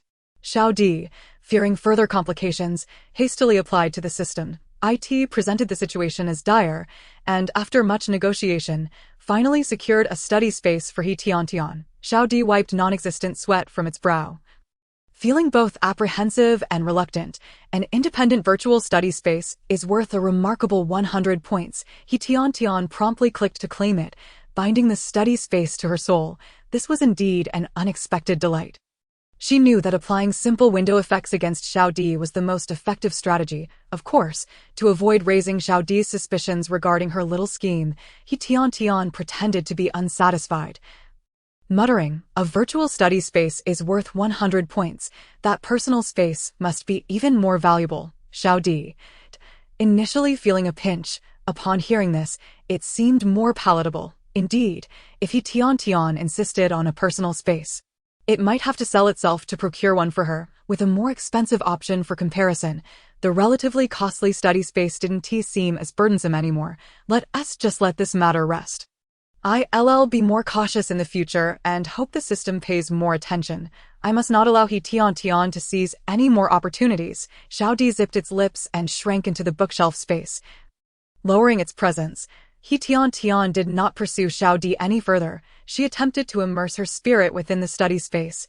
This virtual study space was truly remarkable. It was directly bound to He Tiantian's soul, meaning that she could utilize it not only in the novel's world, but also in reality. This was nothing short of an extraordinary advantage, with the ability to traverse the novel world. He Tiantian had already gained unlimited time and space for learning. Now, with the addition of an independent virtual study space, her opportunities for self-directed study had increased exponentially. For instance, in the recently concluded novel world, had He Tiantian possessed a study space, she could have avoided hiding in a tent, nervously anticipating discovery. Upon fully entering the study space, He Tiantian discovered that the 100-point value of the study space was truly worth every point. It did not merely create an independent virtual space, its flow of time was significantly different from reality. Regardless of how long she studied within the virtual space, be it 10 years or 100 years, time in the real world remained frozen. Thus, He Tiantian need not worry about spending too much time in the study space and missing the passage of time in reality. Moreover, the study space possessed an even more astonishing feature. It could replicate teachers. The martial arts master who had once taught Yuangu was now present in the study space. He Tiantian could request his hands-on guidance at any time. This kind of personal instruction far surpassed her previous method of merely listening and watching. Then practicing in solitude in a tent, He Tiantian realized that, despite training in martial arts and internal skills for over 10 years, she still had some minor issues in certain details with the martial arts master's one-on-one coaching. Not only did she correct these small errors, but she also gained deeper insights and improvements. The master even provided combat practice. While sparring with He Tiantian, he pointed out her strengths and weaknesses, varying his angles, force, and techniques to enhance her practical experience. He Tiantian, wow, this is worth it. With such a study space, enduring some frustrations in the novel world is acceptable. He Tiantian, go to the West School Gate after school. Don't think about reporting to the teacher, or you'll suffer even worse. After practicing with the martial arts master in the study space for 20 years, He Tiantian had thoroughly mastered a set of martial arts and internal skills. She withdrew her spirit, and before she could savor her experiences in the study space, a female voice echoed in her ear. This voice seemed familiar, and He Tiantian's instinctive fear of it stirred a sense of dread. She looked up to see the face of a plump girl, the sidekick of the gang leader Duan Nana. She was known for frequently bullying classmates. What are you staring at? Did you not hear me? The boss said to meet you at the West School Gate after school. If you dare not come or report to the teacher, the girl spoke menacingly while shaking her hefty fist. She was dark-skinned, fond of fried chicken and milk tea, and her face was riddled with acne, alongside significant weight issues. He Tiantian had no prejudice against overweight individuals. It was simply that this particular girl enjoyed bullying slender girls like herself. Naturally, she despised beautiful girls with good figures, like He Tiantian, the most. Of course, she had bullied He Tiantian in the past precisely because the latter had been timid and insecure, never daring to speak out against her tormentors. I heard you. Don't worry, I will be there. He Tiantian was indeed planning to settle the score with Duan Nana and would certainly not refuse, although the plump girl sensed something odd about He Tiantian today. She thought little of it. Seeing He Tiantian obediently agree, she believed she had intimidated her and walked away smugly. In the evening, school was over, but self-study had not yet begun, and students streamed out of the school in search of food. He Tiantian was in no rush. She first went to the school's small shop to buy a bun, eating as she strolled lazily toward the west school gate. This was the side entrance of the county's No. 1 high school. Rarely used by students, primarily frequented by school staff or third-party workers. Outside the west school gate was a small, secluded alley, with a camera installed at the entrance that could only capture the immediate vicinity. In the areas not covered by the camera, several girls dressed flamboyantly with disheveled hair were impatiently smoking. Damn, that little brat actually dares not to come. Boss, should I go to the classroom and block her? Wait a bit, if she truly dares to play tricks on me, I will go to the classroom. Duan Nana seethed. Although she was the leader of this group, curiously, her appearance was the cleanest and most demure among them. Wearing a simple t-shirt, jeans, and white sneakers, with no makeup and her hair in a short black ponytail, she looked like a well-behaved student, devoid of the swagger and arrogance typical of societal miscreants. However, those who had been bullied by Duan Nana knew that despite her ordinary appearance, she had a vicious streak. Skilled in martial arts and knowledgeable about human acupuncture points, she was adept at striking in ways that induced pain without leaving marks. With her appearance as a disguise and her ability to hit without leaving traces, the gang leader had gained infamy among students, while teachers and parents remained largely unaware. Duan Nana is indeed quite cautious. This time, when she sought to confront He Tiantian, she deliberately lured her to the secluded western school gate, selecting an angle where the camera's gaze would not reach, just as Duan Nana's impatience was reaching a boiling point. He Tiantian finally made her appearance. She glanced around and, before Duan Nana could unleash her fury, flashed a grin, evidently pleased with the choice of location. Sparsely populated and devoid of surveillance, an ideal spot for confrontation. Witnessing He Tiantian's demeanor, an unsettling premonition stirred within Duan Nana. Indeed, before she could heighten her defenses, He Tiantian's figure darted past her like a flash. Before Duan Nana could react, she found herself forcefully hurled to the ground. Thud, thud, thud. The punches landed with brutal force, striking at several of Duan Nana's pressure points. Winced in pain, Duan Nana's expression turned grim. Initially, her entourage was taken aback, but once they regained their senses, they rushed to her aid. Another flurry of sounds echoed as several of them collapsed to the ground, joining Duan Nana in her plight. You. Duan Nana's eyes widened in terror, having trained in martial arts for a few years. She considered herself somewhat knowledgeable and immediately recognized that He Tiantian's strikes were not mere chaotic flailing. She knew martial arts. Moreover, it was a style that was rigorously traditional and highly practical. Not to mention, even if a group of burly men were to confront her, they might not stand a chance against He Tiantian. How had she suddenly become so formidable? Duan Nana could hardly believe her eyes. In her memory, He Tiantian had always been nothing more than an excellent punching bag, a source of easy money. After enduring beatings, she never dared to report to teachers or parents, often retreating to corners to weep silently. Yet, after just a few days apart, she had transformed. How could this be? He Tiantian unleashed a flurry of strikes upon a few unruly girls and then approached Duan Nana. She crouched down, meeting Duan Nana's gaze directly. Over the past year, you've struck me 23 times. I've just returned the favor with 23 punches. Consider us even. Furthermore, you've extorted me on numerous occasions, totaling 730 yuan. Hand it over in cash. I know you habitually carry cash. Indeed, Duan Nana had a penchant for extorting her classmates, always avoiding mobile transfers to evade leaving evidence. Cash, on the other hand, was different. After all, paper currency could not speak. And who could prove that the money in her wallet was supplied by her classmates? He Tiantian promptly rummaged through Duan Nana's wallet, revealing it to be quite full. After counting, she discovered approximately 1,300 to 400 yuan. Without hesitation, He Tiantian took all of it. Upon witnessing this, Duan Nana's lips twitched, as if silently protesting. I only sought 700 from you, yet you've taken over 1,000, more than double. He Tiantian caught the expression on Duan Nana's face, smiled, and replied, There's much to account for in terms of compensation and interest. Over the past year, you've bullied me countless times, inflicting great harm on both my body and spirit. Should that go uncompensated? As she spoke, He Tiantian mimicked the mannerisms of a certain plump girl, shaking her fists in front of Duan Nana. Duan Nana recoiled slightly, nodding frantically, acknowledging the need for compensation. She was terrified, truly terrified. The He Tiantian before her was like a harbinger of doom. From now on, it would be wise to avoid provoking her. If she must provoke, she should at least secure some allies in advance. Duan Nana feigned submission verbally, yet internally, her thoughts were tumultuous. He Tiantian, however, was unconcerned with Duan Nana's musings. The score had been settled. Should Duan Nana dare to provoke her again, she would retaliate with even greater force. With a clap of her hands and a straightening of her clothes, He Tiantian strolled back to school, exited through the eastern gate, and sought an ATM to deposit the stack of 100 yuan notes into her account. Watching her balance swell by 1,400 yuan, she felt an inexplicable sense of satisfaction. Clenching her remaining change, she reveled in the power of her fists, secretly contemplating. There are indeed benefits to traversing the realm of novels.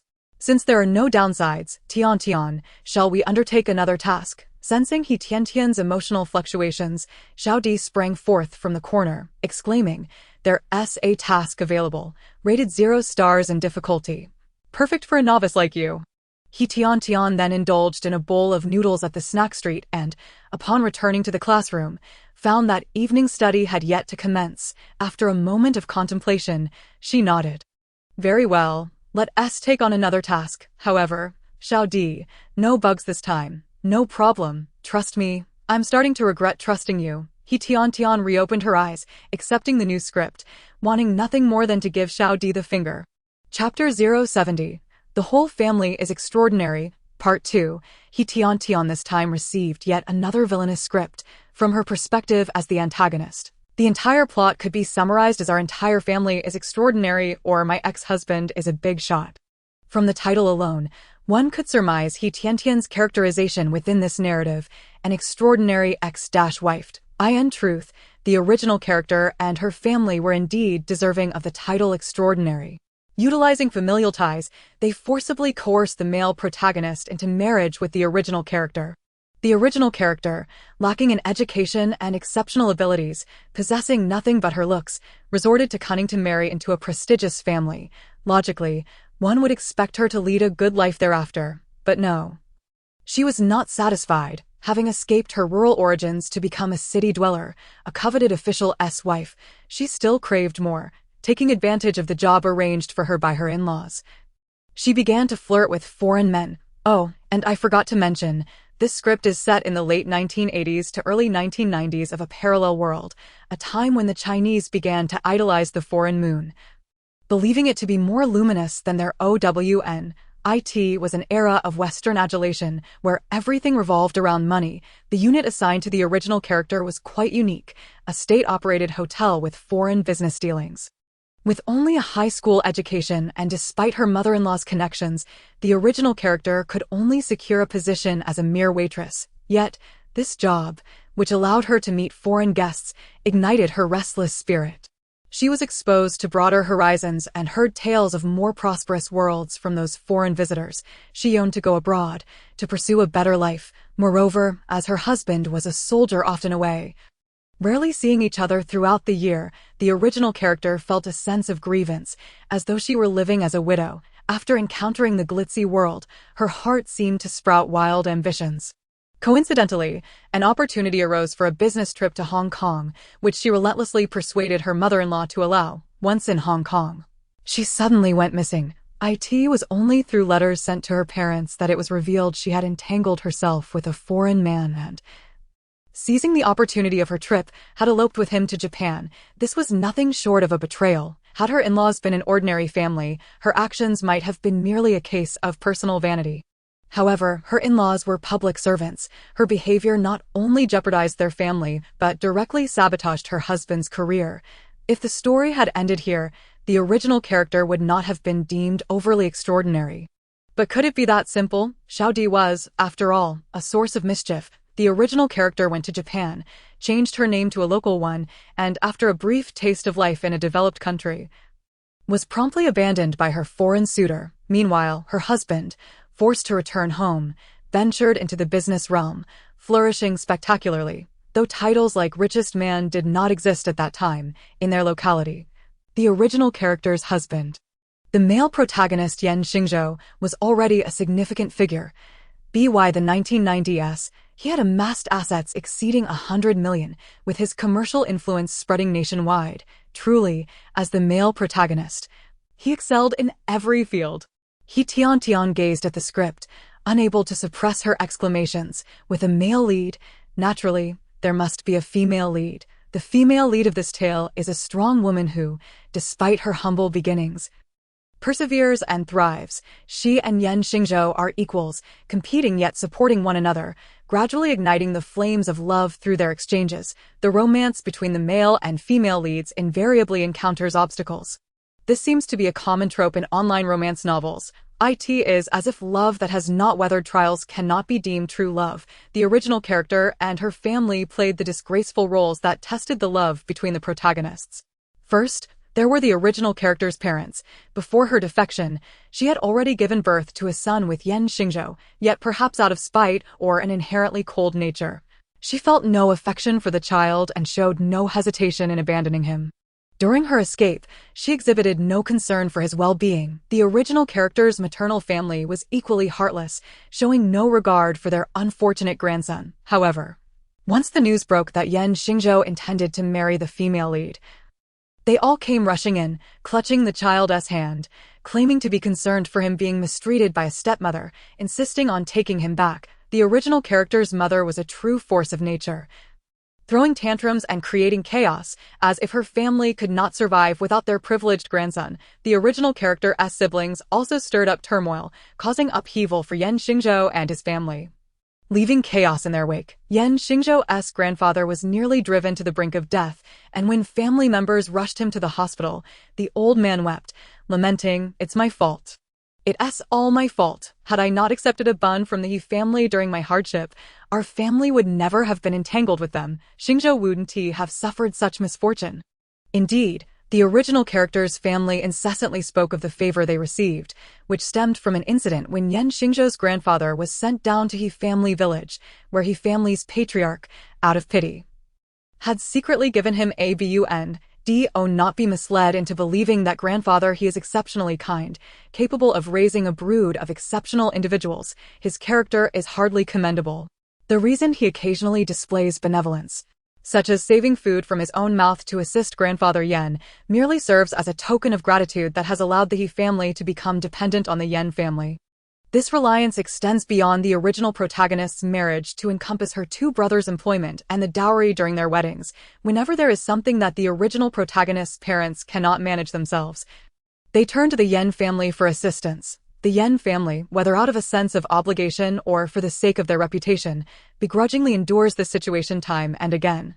Once, twice. Yet surely there must be an end to such occurrences. Previously, the Yan family believed that after the original protagonist's betrayal, they would suffer significant consequences, having been so grievously wronged by her. One would think both she and her family would exhibit some semblance of restraint. However, Yan Xingzhou and his family underestimated the He family's true nature. They were utterly oblivious to the concept of shame. Instead, they believed themselves to be benefactors to the Yan family, celebrating the birth of a robust grandson. Now that the Yan family has prospered, the daughter of the He family has fallen into disrepute, and Yan Xingzhou, rather than reconciling with his ex-wife, is even contemplating marrying another woman of dubious character. No chance. The He family continues to cause turmoil, and it is during this time that the original protagonist returns to the country, entangling herself with Yan Xingzhou alongside her family, naturally. The He family merely serves as instruments to test the love between the male and female leads. They cannot succeed. Yan Xingzhou witnesses firsthand the original protagonist's shamelessness and the avarice of the He family, leading him to sever any remaining affections he might have harbored for her, which were already waning due to the actions of her family. Ultimately, not only does Yan Xingzhou disavow the original protagonist, but even her biological son recognizes his stepmother while disowning his own mother and maternal relatives. The He family becomes pariahs, universally reviled. And after their complete fallout with the Yan family, they are left with no choice but to return to their rural hometown in disgrace. The original protagonist, meanwhile, continues to exploit her beauty to ensnare wealthy suitors, only to encounter a nouveau riche man with violent tendencies, resulting in her untimely demise. Ah, dear classmate D, what a splendid script this is. Upon reviewing the script, the crux of the original protagonist's fate leaves He Tiantian feeling as though a massive stone is lodged in her chest. It is utterly stifling. Indeed, it is profoundly frustrating.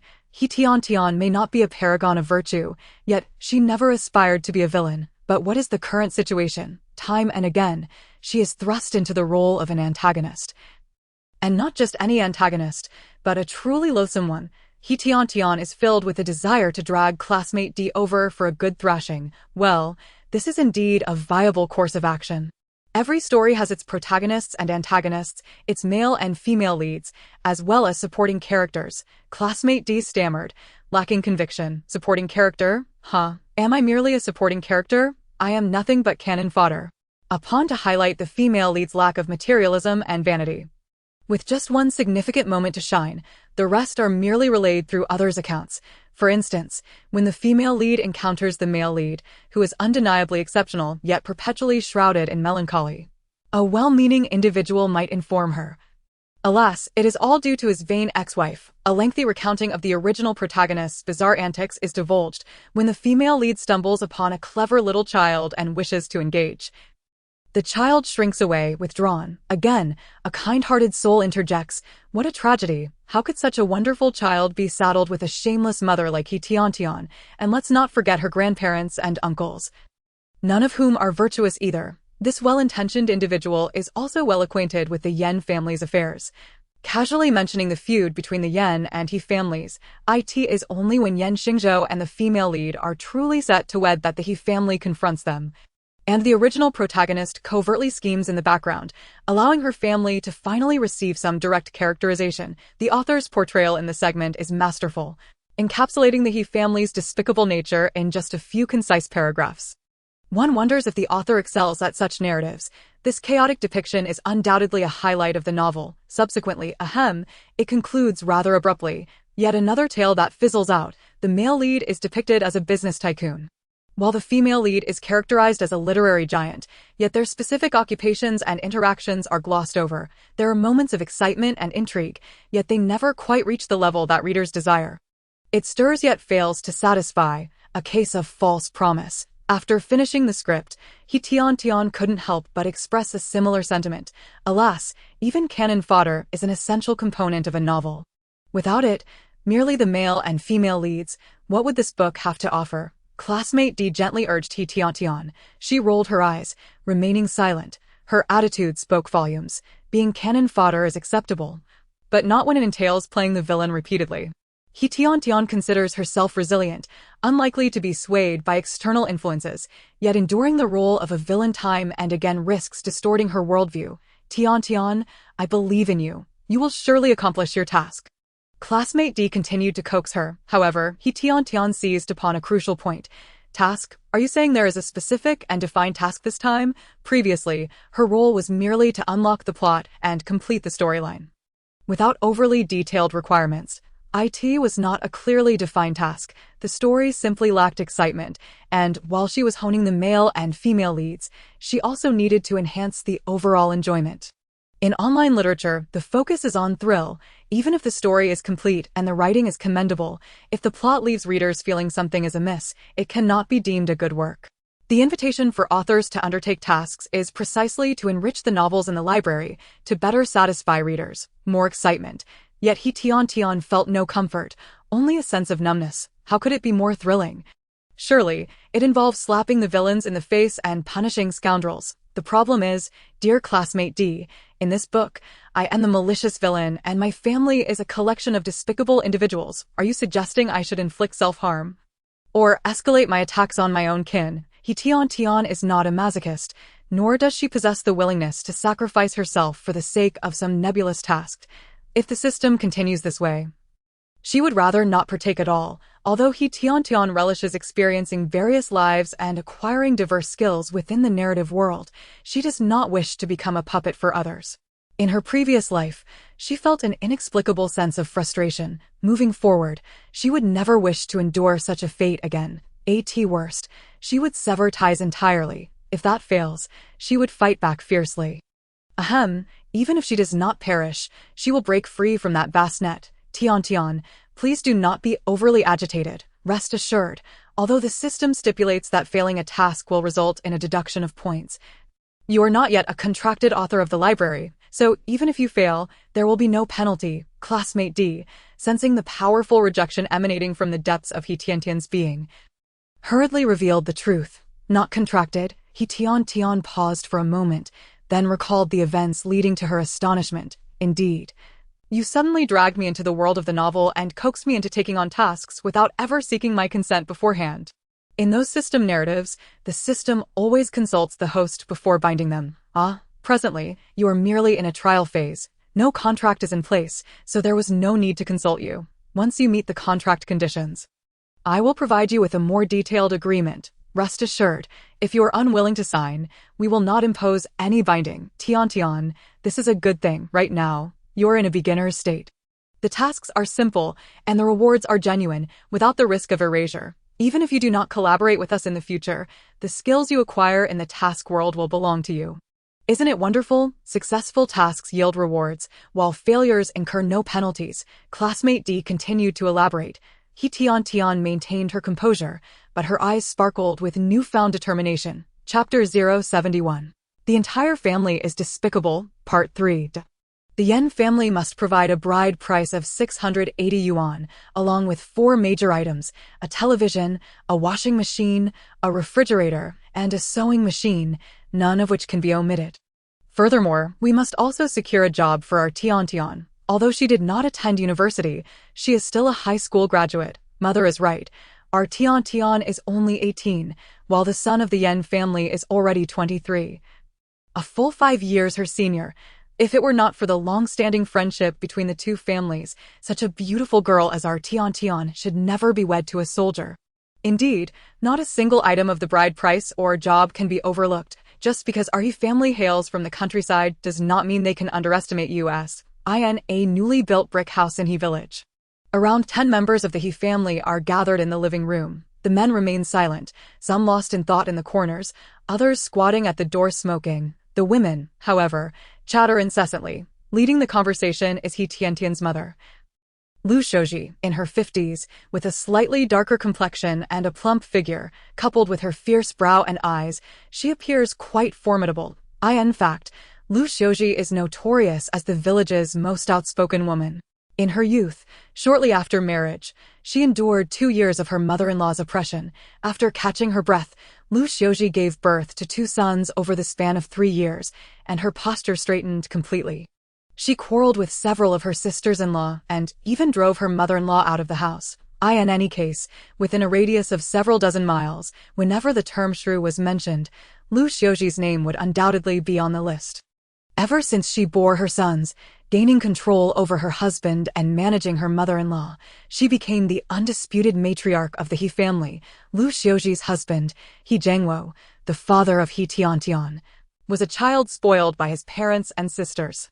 In contemporary terms, he could be considered a quintessential mama's boy. However, such individuals are, at their core, characterized by timidity and a lack of personal opinions. When his mother was domineering, he simply acquiesced to her. As a newlywed, Lu Shouji endured her fair share of hardships in the first few years. Nevertheless, once Lu Xiaoji asserted herself, leveraging the fact that she had borne 2 sons to successfully suppress her mother-in-law. He Jiangwo transformed from a mama's boy into a husband under his wife's thumb. He still lacked personal opinions. The source of authority in the household merely shifted from his mother to his wife. At a family discussion regarding the marriage of their only daughter, he, the head of the household, sat idly in a chair, holding a clay pipe, too timid to smoke, lost in thought. He Jiangwo understood that even if he voiced an opinion, no one in the family would take it seriously. Thus, he concluded it was better to remain uninvolved. However, remaining uninvolved did not exempt him from listening. Otherwise, his wife, Lu Xiaoji, would berate him for being an inattentive husband. Sighing inwardly, He Jiangwo lamented the difficulties of being a man. Whether to take charge or to abstain from involvement was a quandary. Just as he pondered this, the booming voice of his wife rang in his ears, startling him into a reflexive inquiry. "What are you saying?" His expression was one of utter helplessness. The 2 daughters-in-law of the He family couldn't help but stifle their laughter at their father-in-law's cowardice. What else could they be discussing? Naturally, it was about Tiantian's marriage. Lu Xiaoji shot He Jiangwo an irritated glare, her disdain practically spilling over. Tiantian's marriage. Haven't we already settled that? Realizing he had asked a foolish question, He Jiangwo quickly forced a smile. Lu Xiaoji, however, rolled her eyes again. Settled? What have we settled? The bride price, job, and house. None of those matters have been properly discussed. Then let us go and discuss it further with the in-laws. He Jiangwo suggested good-naturedly. He thought that by cooperating with his wife, he would avoid further scolding, yet Lu Xiaoji retorted with irritation. Discuss what? These matters must be dictated by our side. Humph. Our Tiantian is so beautiful, fair-skinned, and intelligent. Even the big bosses in town have inquired about her. It's only because of the good relationship between the Yan family and ours that Yan Xingzhou seems decent enough, though Lu Xiaoji could be quite the shrew. She genuinely cared for her daughter. In her eyes, her daughter was exceptional, worthy of marrying a prince. As for Yan Xingzhou, he was merely a soldier. Times have changed, and soldiers are no longer as esteemed as they once were. With low allowances and long separations, and given the conflicts of the past 2 years, one misstep could lead to a life of widowhood. There was simply no comparison with those self-employed individuals or big bosses. For instance, the couple who sold breakfast in town barely managed to fry some dough sticks, yet they managed to buy a house for their son in the county. They even had a sizable motorcycle, which, rumor has it, was an authentic import from Japan, costing thousands. That family's son was just a bit too short for Tiantian's taste. Otherwise, they would have married her off to the county directly. Even without a job, with her in-laws' breakfast stall, the young couple would have no worries about food and drink. Yan Xingzhou's personal attributes were indeed impressive, over 6 feet tall with striking features.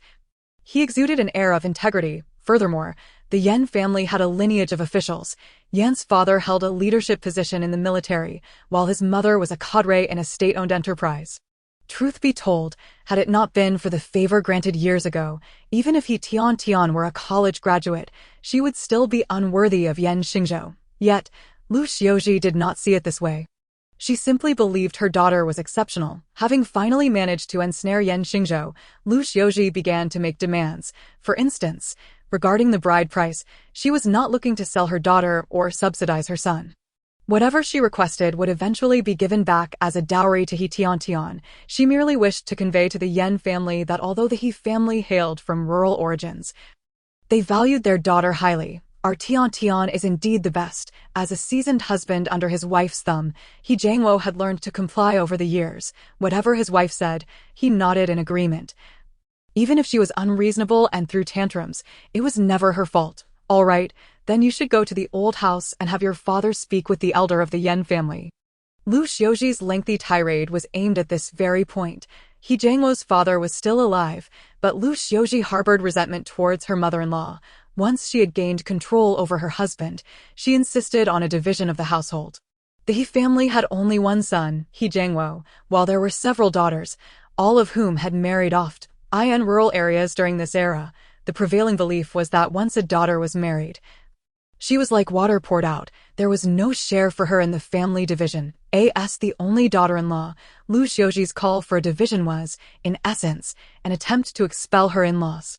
Naturally, Grandpa He and Grandma He were unwilling, and the neighbors and relatives spoke ill of Lu Xiuji. However, she remained indifferent.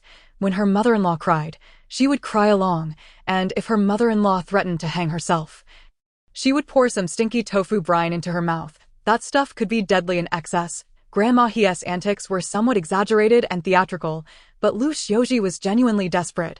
She would drink that brine without pretense. Not only was He Jiangwo frightened, but even the fierce Grandma He was taken aback, and the neighbors dared not utter a word. The meek fear the strong, and the strong fear the reckless. Grandma He hurriedly moved out of her son's home and back into the dilapidated mud hut she had built years ago. She was not so much afraid that Lu Xiuji would take her own life, but rather that this desperate woman might pour the brine into the food pot. Although Grandma He longed to live with her son and grandchildren, she valued her own life even more. Due to the extreme measures taken at the time, for the following 20 years, Grandma He and Lu Xiuji maintained a cold distance from each other. They would not gather for meals during holidays, and He Jiangwo would only take his sons to visit the elderly in secret. However, for the matter of He Tiantian's marriage, Grandpa He had to step in. After all, it was he who had once helped the elder of the Yan family. And previously, the Yan family's willingness to marry He Tiantian was due to Grandpa He's efforts. Although the marriage was settled, the details regarding the bride price still needed the Yan family's concessions. Lu Xiuji, though fierce, was self-aware. She understood her position as the mother-in-law in the Yan family was quite limited. To achieve her goals, she needed Grandpa He to take action. All right, I'll head to the old house shortly. He Jiangwo hesitated momentarily, but seeing his wife's brows furrowed, he quickly acquiesced. Going to the old house, his parents would likely scold him for being useless, dominated by a woman. He was accustomed to such remarks. Being scolded by his parents was an act of filial piety, not a loss of faith. He Jiangwo reflected on these truths, obediently following his wife's instructions for the sake of family harmony. With his clay pipe in hand, He Jiangwo strolled out the door. Meanwhile, in the inner bedroom, witnessing this family drama unfold, He Tiantian felt somewhat dumbfounded, though she had only just arrived, in less than half an hour. She could ascertain from the family's dialogue and behavior that, what an extraordinary family indeed. Her father, He Jiangwo, was a henpecked husband, a well-known coward in He village, willing to drive away his own parents for the sake of his wife and children. Her mother, Lu Xiuji, was undeniably a shrew, exhibiting traits of a wicked mother-in-law, as both of her daughters-in-law were kept in line under her thumb. The eldest brother, He Yongfu, resembled their father, honest, a mama's boy, and somewhat foolishly filial. The eldest sister-in-law lacked Lu Xiuji's ferocity, sharing a similarly honest disposition. They would not resist oppression from their mother-in-law or younger sister. The second brother, He Yonggue, was shrewd and crafty, skilled with words, yet unproductive. He spent his days scheming and draining his elder brother's resources. The second sister-in-law, Zhang Jinfeng, was not as verbally manipulative as He Yonggue, but she was a classic brother-esque keeper. It was only because she was closely monitored by He Yonggue and Lu Xiuji's domineering nature that she had not used her own family to support her maternal family. However, whenever she had something good, she would eagerly send it back to her family, leaving her own children with nothing as for the original He Tiantian. She was regarded as an exceptional younger sister in her family, but became an infamous ex-wife once married. He Tiantian thought to herself, truly a family of extraordinary characters. After over an hour, He Jiangwo returned with a somewhat awkward expression. However, upon entering, he plastered a broad smile on his face upon seeing his wife. Lu Xiuji, Dad said that such matters should still be discussed face-to-face with the in-laws. He plans to take Tiantian to the provincial capital tomorrow, although Lu Xiuji harbors a dislike for her in-laws.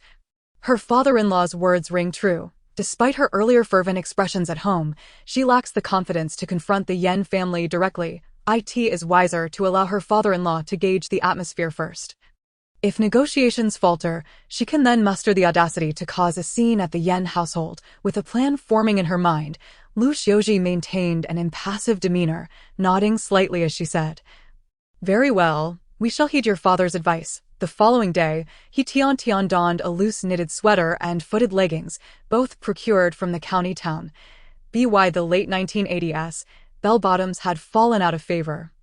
Giving way to the rise of snug-fitting leggings, the original owner of her body had a penchant for beauty and fashion, thus she would not have overlooked the latest trends. Yet, as He Tiantian, who had traversed through time, beheld this retro style, she felt a twinge of resistance.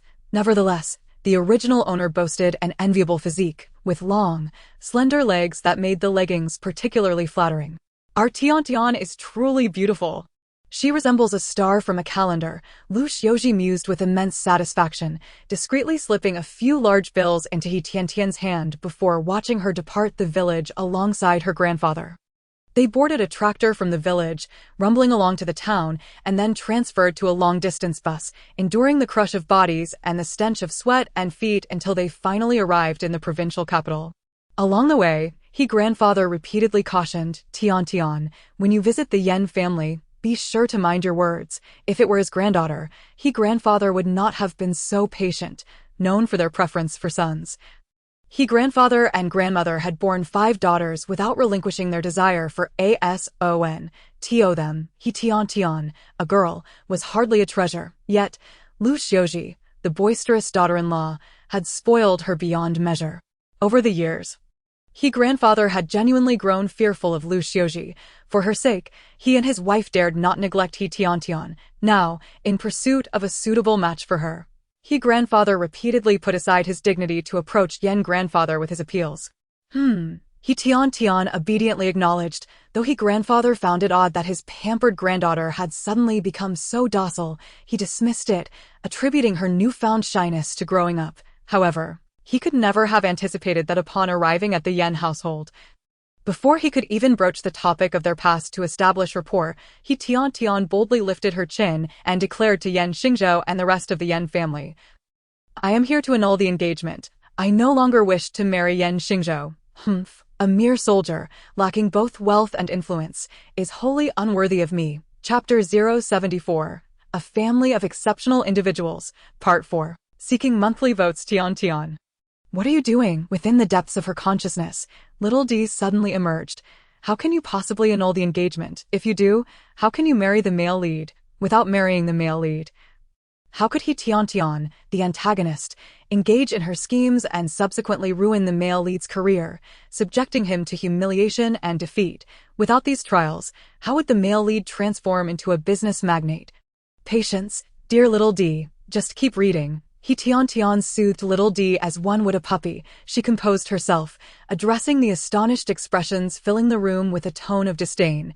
Yan Xingzhou, if your family lacks mirrors, I suggest you relieve yourself and take a look. Just look at yourself, without your grandfather and your parents, as just a lowly soldier. How could you ever be worthy of me? He Tiantian, I do not boast. But with my looks, I could easily marry a Hong Kong businessman or a foreigner. When my mother proposed a bridal price of 680, your family hesitated. If you lack money, just admit it. Our town's small business owners readily offer 2,000 as a bridal price. By the way, Yan Xingzhou, after so many years of soldiering, how much do you earn in allowances each month? 100 or 300? Even a vendor selling tea eggs on the street can earn a few hundred a month. He Tiantian, embodying the vicious antagonist, wielded her youthful beauty to portray avarice and materialism with piercing clarity. Though her words were somewhat nonsensical, they struck at the hearts of the Yan family, especially Yan Xingzhou, whose dignified face gradually flushed with anger, his darkened fists clenching tightly, consumed by intense shame and fury. He held no affection for He Tiantian, viewing her as an unwelcome fiancée. Upon hearing her intention to annul the engagement, he had secretly felt relieved, yet her subsequent barrage of insults cut deep. Of course, he was not so fragile as to be easily wounded by mere insults. However, He Tiantian's words struck at a sensitive spot. Just look at yourself, without your grandfather and your parents. Yes. That was the very statement that resonated with him. He was acutely aware of the perception that he relied on his family. I am the military. He trained diligently, pursued education, took exams for military school, and quickly rose to the rank of company commander by the age of 23, proving himself to be exceptional. Yet, as long as his father held a leadership position in the military district, his accomplishments seemed diminished, tainted by the notion that he benefited from nepotism. You are fortunate to have been born into the Yan family, with a grandfather and father paving your way. That is why you are superior to ordinary soldiers. How dare you look down upon me? You are no different from the rest, living off your parents. If you were truly capable, you would forge your own path instead of hiding beneath the wings of your forebears. Even if you become a high-ranking official, what merit is there in that? He Tiantian observed Yan Xingzhou's darkened expression. Recognizing that her words were having an effect, she intensified her verbal assault, continuing to belittle the male lead. Enough. Is it not enough for you to simply wish to annul the engagement? Why must you spout such nonsense? Before Yan Xingzhou could erupt, Yan mother could no longer contain herself. She found the situation utterly absurd, and she questioned whether He Tiantian's mind was sound. It was she who had relentlessly pursued the Yan family, desperately seeking to marry Xingzhou. Out of respect for past kindness and concern for their family's reputation, the Yan family had reluctantly agreed to the marriage, despite their dissatisfaction. Feeling wronged and sympathetic toward her son, Yan mother was incensed that He Tiantian had caused such a scene. Had she not had decorum, Yan mother would have spat in He Tiantian's face, demanding, "If you truly disdain our Xingzhou so much, why did you cling to him so desperately?" The entire family was riled. Even Yan grandfather's blood pressure was soaring. Now, He Tiantian was causing yet another uproar. Did she truly believe that the Yan family was easy prey, ripe for her manipulation and humiliation? I merely speak the truth. Yan mother, I am not as hypocritical as you. He Tiantian's demeanor mirrored that of a sharp-tongued villain. After chastising Yan Xingzhou, she turned her ire toward Yan mother. You have always looked down upon our He family, haven to you. Indeed, our family does not conduct itself with the utmost propriety, clinging to the Yan family due to past favors, always asking for money, always seeking jobs. We are nothing but parasites that cannot be shaken off. I am certain you find it utterly tiresome whenever one of us visits, secretly cursing our family for our lack of shame. You need not feign such contrition. If you dislike us, you may state it plainly, just like I do. I think Yan Xingzhou is a worthless leech living off his parents. And I say it openly. Yan mother, look at yourself. You clearly harbor disdain for our family, yet you put on a facade of warmth. Isn't that uncomfortable? He Tiantian believed she was merely speaking candidly. The He family's relentless pursuit of the Yan family was indeed shameless, and the Yan family's tolerance could be deemed rather humiliating. However, her words, heard by the Yan family, carried an entirely different connotation. From Yan grandfather to Yan father and mother, they perceived He Tiantian's remarks as a deliberate affront. The piece of bread Yan grandfather had once shared could not be deemed a life-saving grace. But it was an act of kindness nonetheless. He could have refused it, but he chose to accept it, thus acknowledging the favor. While the He family may have displayed greed and a lack of integrity, the Yan family's disdain and condescension towards the He family were hardly commendable. Now, with He Tiantian intentionally belittling her own family and trivializing past kindness, it was not an act of self-reflection, but rather a mockery of the Yan family's hypocrisy and coldness. Yan grandfather, Yan father, and Yan mother all felt a wave of embarrassment, and the atmosphere in the room grew palpably tense. Enough, Yan Xingzhou finally snapped, biting down hard on his cheek, forcing out the words. Fine. I agree to annul the engagement. He could not allow He Tiantian to continue, for if he did, the Yan family would be branded as ungrateful, and he, Yan Xingzhou, would be seen as nothing more than a useless leech living off his family's goodwill. And he was not. He seeks to prove to He Tiantian, oh no, to everyone, that Yan Xingzhou, even without the protective wings of his ancestors and forebears, can still forge a successful career. Upon witnessing the flicker of determination igniting in Yan Xingzhou's eyes, He Tiantian knew her scheme had triumphed. Classmate Xiao Di, see, haven't I successfully made the male lead experience humiliation and defeat? He Tiantian had not forgotten the previously flustered Xiao Di. She communicated telepathically. Moreover, I wager the male lead will soon depart the military camp. Xiao Di paused, bewildered, and asked, why? The male lead clearly enjoys the military. I am the original script. He was profoundly pained and reluctant to leave the military due to his wife's betrayal. Now, with his ex-wife He Tiantian refusing to marry Yan Xingzhou, it seemed he would not be forced to resign due to his wife's infidelity, and thus should happily remain in the military. Why would he choose to leave? Indeed, Yan Xingzhou cherished the military, yet he valued his pride and dignity even more. Pride and dignity, how do they relate to his departure from the military? Xiao Di. though intelligent, was still not human and lacked an understanding of human nature and emotions. Did you not hear me emphasize a particular phrase earlier? He Tiantian, displaying patience rather than disdain for Xiao Di's naivety, explained. I have consistently referred to him as a parasitic Nepo baby reliant on his grandfather and parents. Xiao Di still appeared perplexed, wearing a confused expression. He Tiantian continued. Such remarks are intolerable to someone as proud and arrogant as the male lead. But he could simply work twice as hard instead of leaving the military, Xiao Di murmured. That would be futile, for the male lead is exceptionally intelligent. In peacetime, no matter how hard he strives, he can never surpass his grandfather and father unless he exits the military. He Tiantian shook her head and smiled at Xiao Di. Xiao Di, shaking its fluffy little body, struggled to digest He Tiantian's words. After a while, it suddenly understood. Oh, I see it. As long as his rank cannot surpass that of his grandfather or father, he will always be suspected of nepotism. In reality, even if he exceeds them, Yan Xingzhou will never entirely escape the influence of his family. Unless he shifts to a different field and ceases to be a soldier. Oh my, Tiantian, you are truly remarkable to have considered all this. Xiao Di finally grasped He Tiantian's strategy, feeling that its little partner was incredibly clever. In less than a day, she had devised a plan that allowed her to avoid being a repulsive antagonist while not disrupting the plot, as long as the male lead can leave the military for the business world. The storyline remains intact. However, Xiao Di suddenly recalled something and hurriedly asked, but what about the future? Without becoming the malicious ex-wife, He Tiantian would not bear children with the male lead. That child, later in the narrative, would play a significant role. Additionally, He Tiantian had openly severed ties with the Yan family today.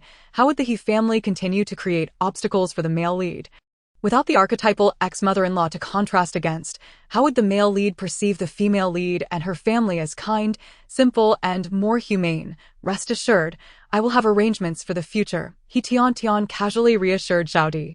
Xiao Di protested. I am not dim-witted. I possess at least a modicum of intelligence. Please show me some respect. Sensing Xiao Di's rising frustration, He Tiantian became slightly more earnest, explaining, Really, Xiao Di, you must trust me. As long as the plot requires it, my family and I can always make cameo appearances. Do not assume that because I am currently at odds with the Yan family, the He family will cease to visit. At this point, He Tiantian spoke through clenched teeth, for her family was indeed exceptional, and exceptional families have no boundaries, no shame, and no principles. They turn against others as swiftly as they turn a page. And their words can be as foul as flatulence. As He Tiantian contemplated these thoughts, her expression darkened further. Noticing the shift in He Tiantian's emotions, Xiao Di dared not continue its tantrum, quickly assuring her. Tiantian, I absolutely trust you. He Tiantian snorted coldly, appearing still miffed at Xiao Di's previous antics. Xiao Di remained silent, even though it still harbored some confusion deep within. That is well, and now, having broken our engagement, we are no longer connected. Do not attempt to entangle me again. He Tiantian raised her chin, exuding an air of haughty defiance. Yan Xingzhou's veins bulged on his forehead. After a long moment, he let out a bitter laugh. Rest assured, Yan Xingzhou, would never stoop to such a level.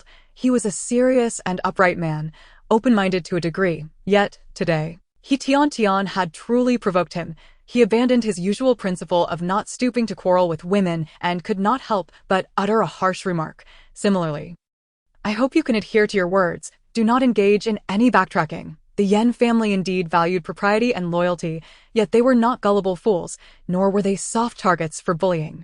Do not worry, I shall not renege.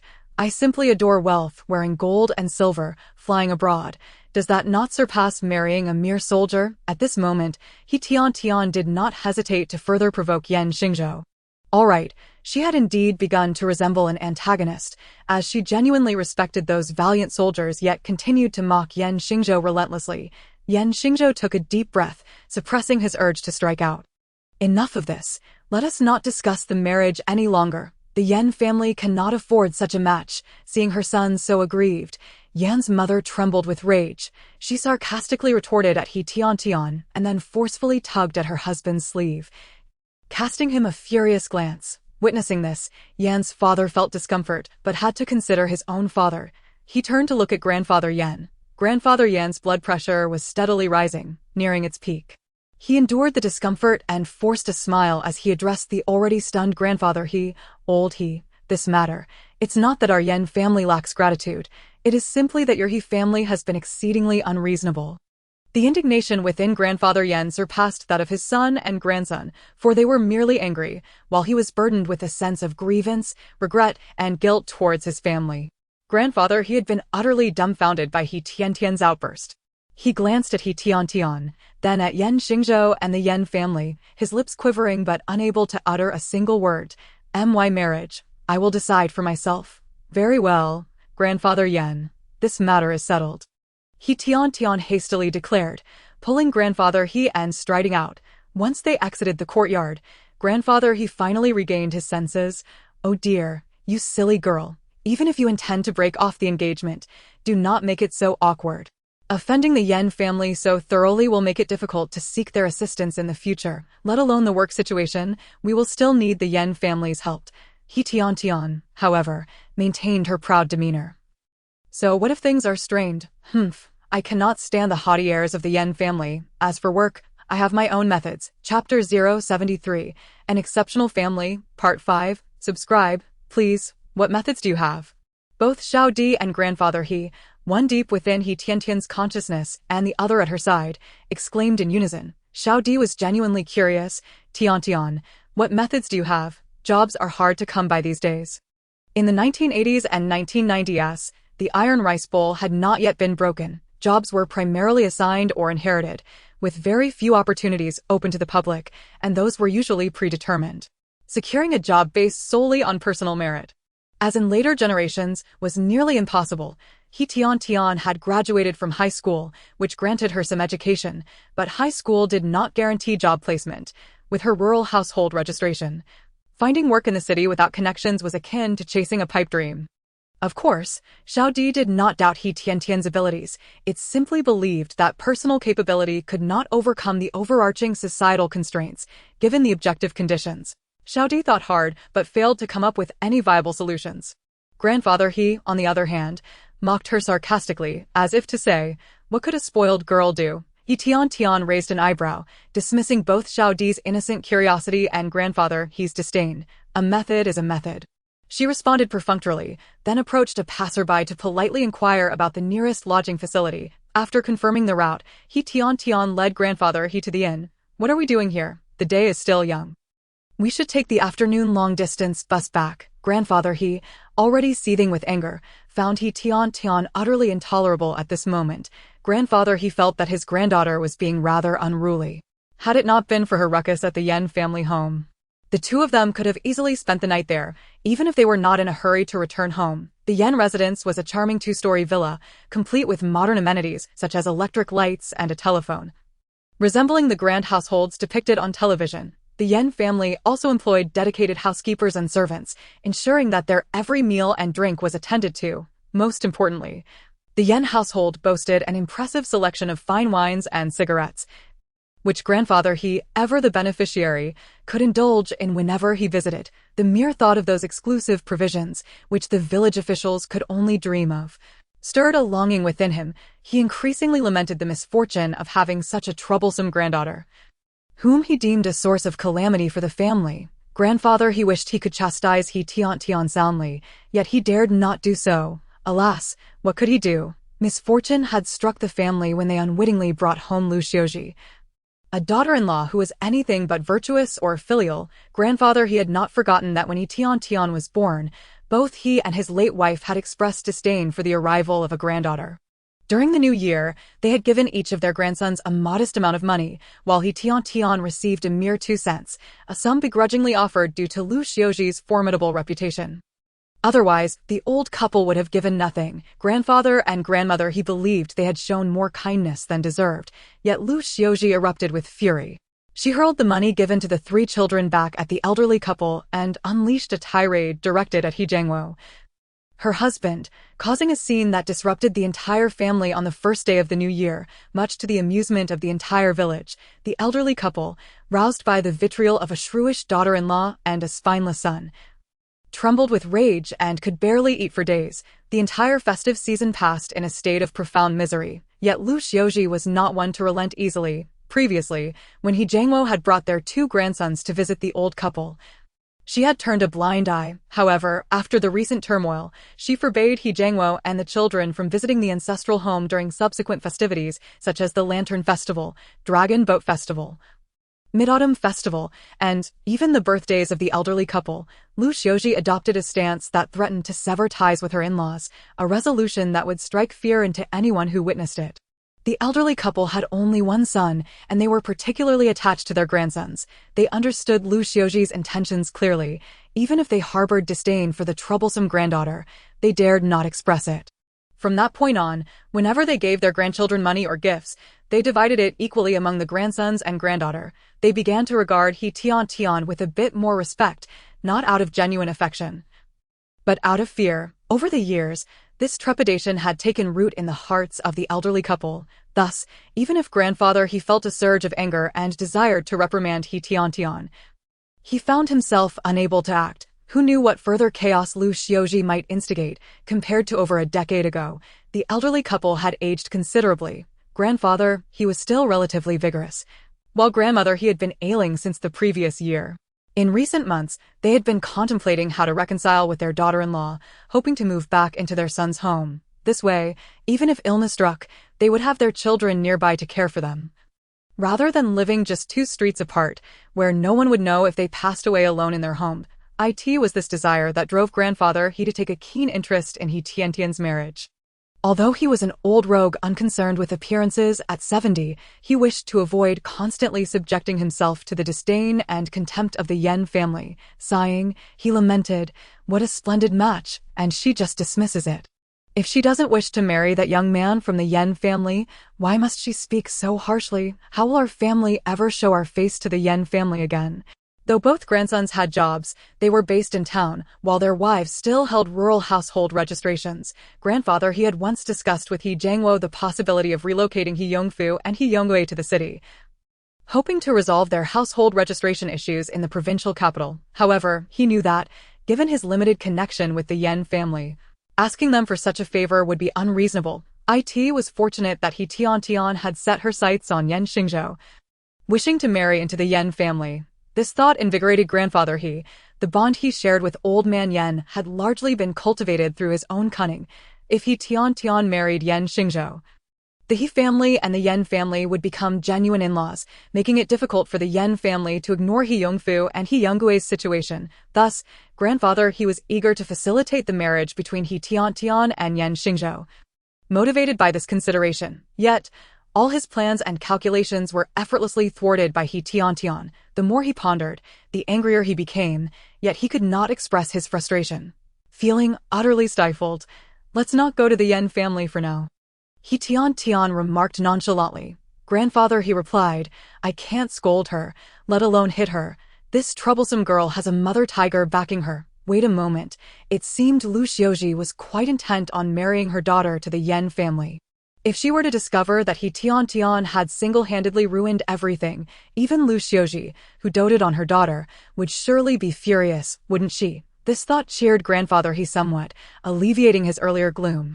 At least he no longer found himself incessantly complaining about He Tiantian's mischief. Upon arriving at the guest house, he watched as He Tiantian paid for 2 rooms without feeling too distressed. She settled him into the guest room, explained the lunch arrangements, and then left the guest house alone. Grandfather He did not inquire further. He had never cared much for this troublesome granddaughter. After all the trouble she had caused today, his disdain for her only intensified. Let her be. She dares to confront the Yan family, indicating she possesses some resolve. Moreover, this was not He Tiantian's first visit to the provincial capital. She had accompanied Lu Xiaoji several times before, all in pursuit of Yan Xingzhou. Furthermore, as a high school student, He Tiantian was literate and could communicate in Mandarin. Even if she got lost, she could easily ask for directions. After all, she had just relied on asking for help to find this guest house. Grandfather He reclined on the bed, shoes still on, and rested his hands behind his head, dozing off. After leaving the guest house, He Tiantian inquired along the way, transferring buses twice before finally arriving at her destination. The provincial sports school. Oh no, Tiantian, do you want to become an athlete? Upon seeing the sign at the entrance of the sports school, little D suddenly realized. It recalled that He Tiantian had practiced martial arts and curiously asked, Tiantian, do you wish to become a martial arts athlete? He Tiantian had diligently honed her martial arts skills and internal techniques for 20 years. Her abilities were no longer mere performances, but rather formidable techniques designed for combat.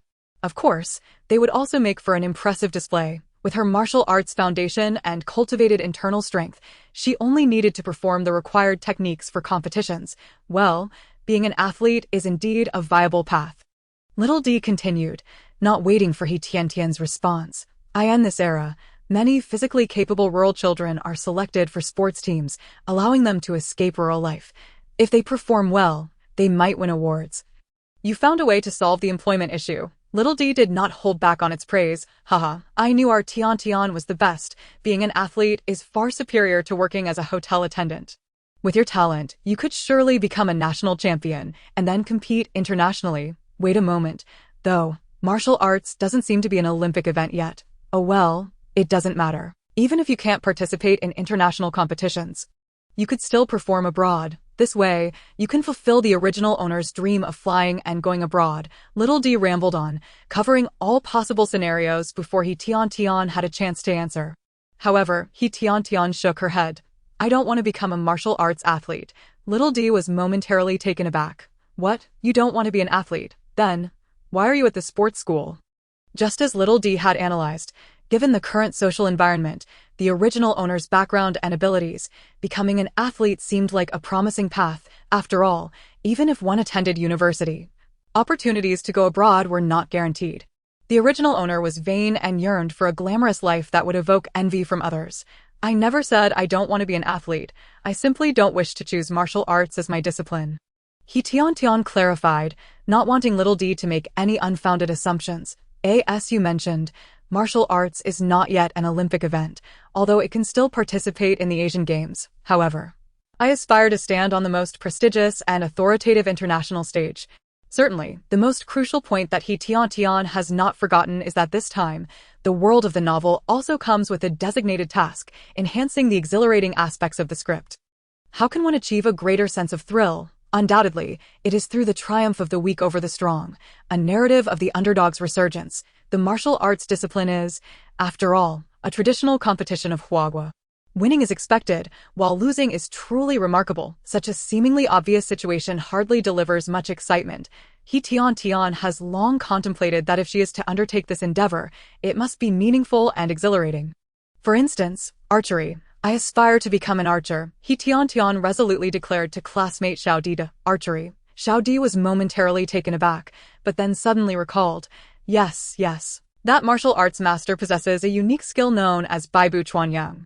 Although the ancient version of Baibu Chuanyang differs from modern archery competitions, if He Tiantian were to truly master this divine technique and become an impeccable marksman, participating in archery contests would pose no problem at all. In fact, it would be a dimensional suppression. Traditional bows do not come equipped with stabilizers or sighting aids. Moreover, the ancients had already perfected archery, with many of the elaborate techniques seen in competitions today being remnants of their practices. He Tiantian circled the sports school and finally discovered a shop that sold various sports equipment. Spending 36 yuan, she purchased an ordinary traditional bow along with a quiver of arrows. Holding the bow and arrows, He Tiantian returned to the entrance of the sports school, sought out a tree by the roadside, walked out 100 meters, and began practicing her aim in her previous world, as she observed the martial arts master instructing Yuan Gu.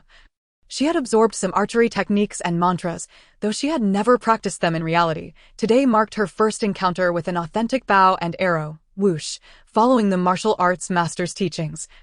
He Tiantian assumed the proper stance, drew the bow, and nocked an arrow. Unsurprisingly, the first arrow flew off course. He Tiantian drew another arrow and continued her practice. After exhausting the quiver, she finally found some semblance of feeling. The arrows no longer missed the target entirely, managing to strike the tree trunk, albeit randomly. If she were to switch to a proper target, she would likely only hit the periphery, still gripping the bow. He Tiantian maintained her archery posture, yet her spirit was immersed in the realm of learning. "Master, please teach me archery." He Tiantian respectfully bowed to the martial arts master. And thus began their tedious and protracted journey of instruction and practice. Chapter 074. The Whole Family is Exceptional. Part 6. Practicing archery is undeniably a monotonous endeavor. While this sport certainly involves skill, technique is not the most crucial aspect. The paramount focus is encapsulated in one word: stability.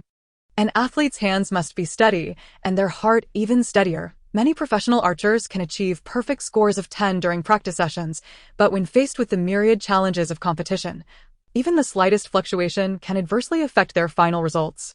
Even more disheartening is the fact that, in a nation that has revered the 6 arts of the gentleman for 2 to 3 millennia, modern archery competitions see very few domestic athletes claiming victory.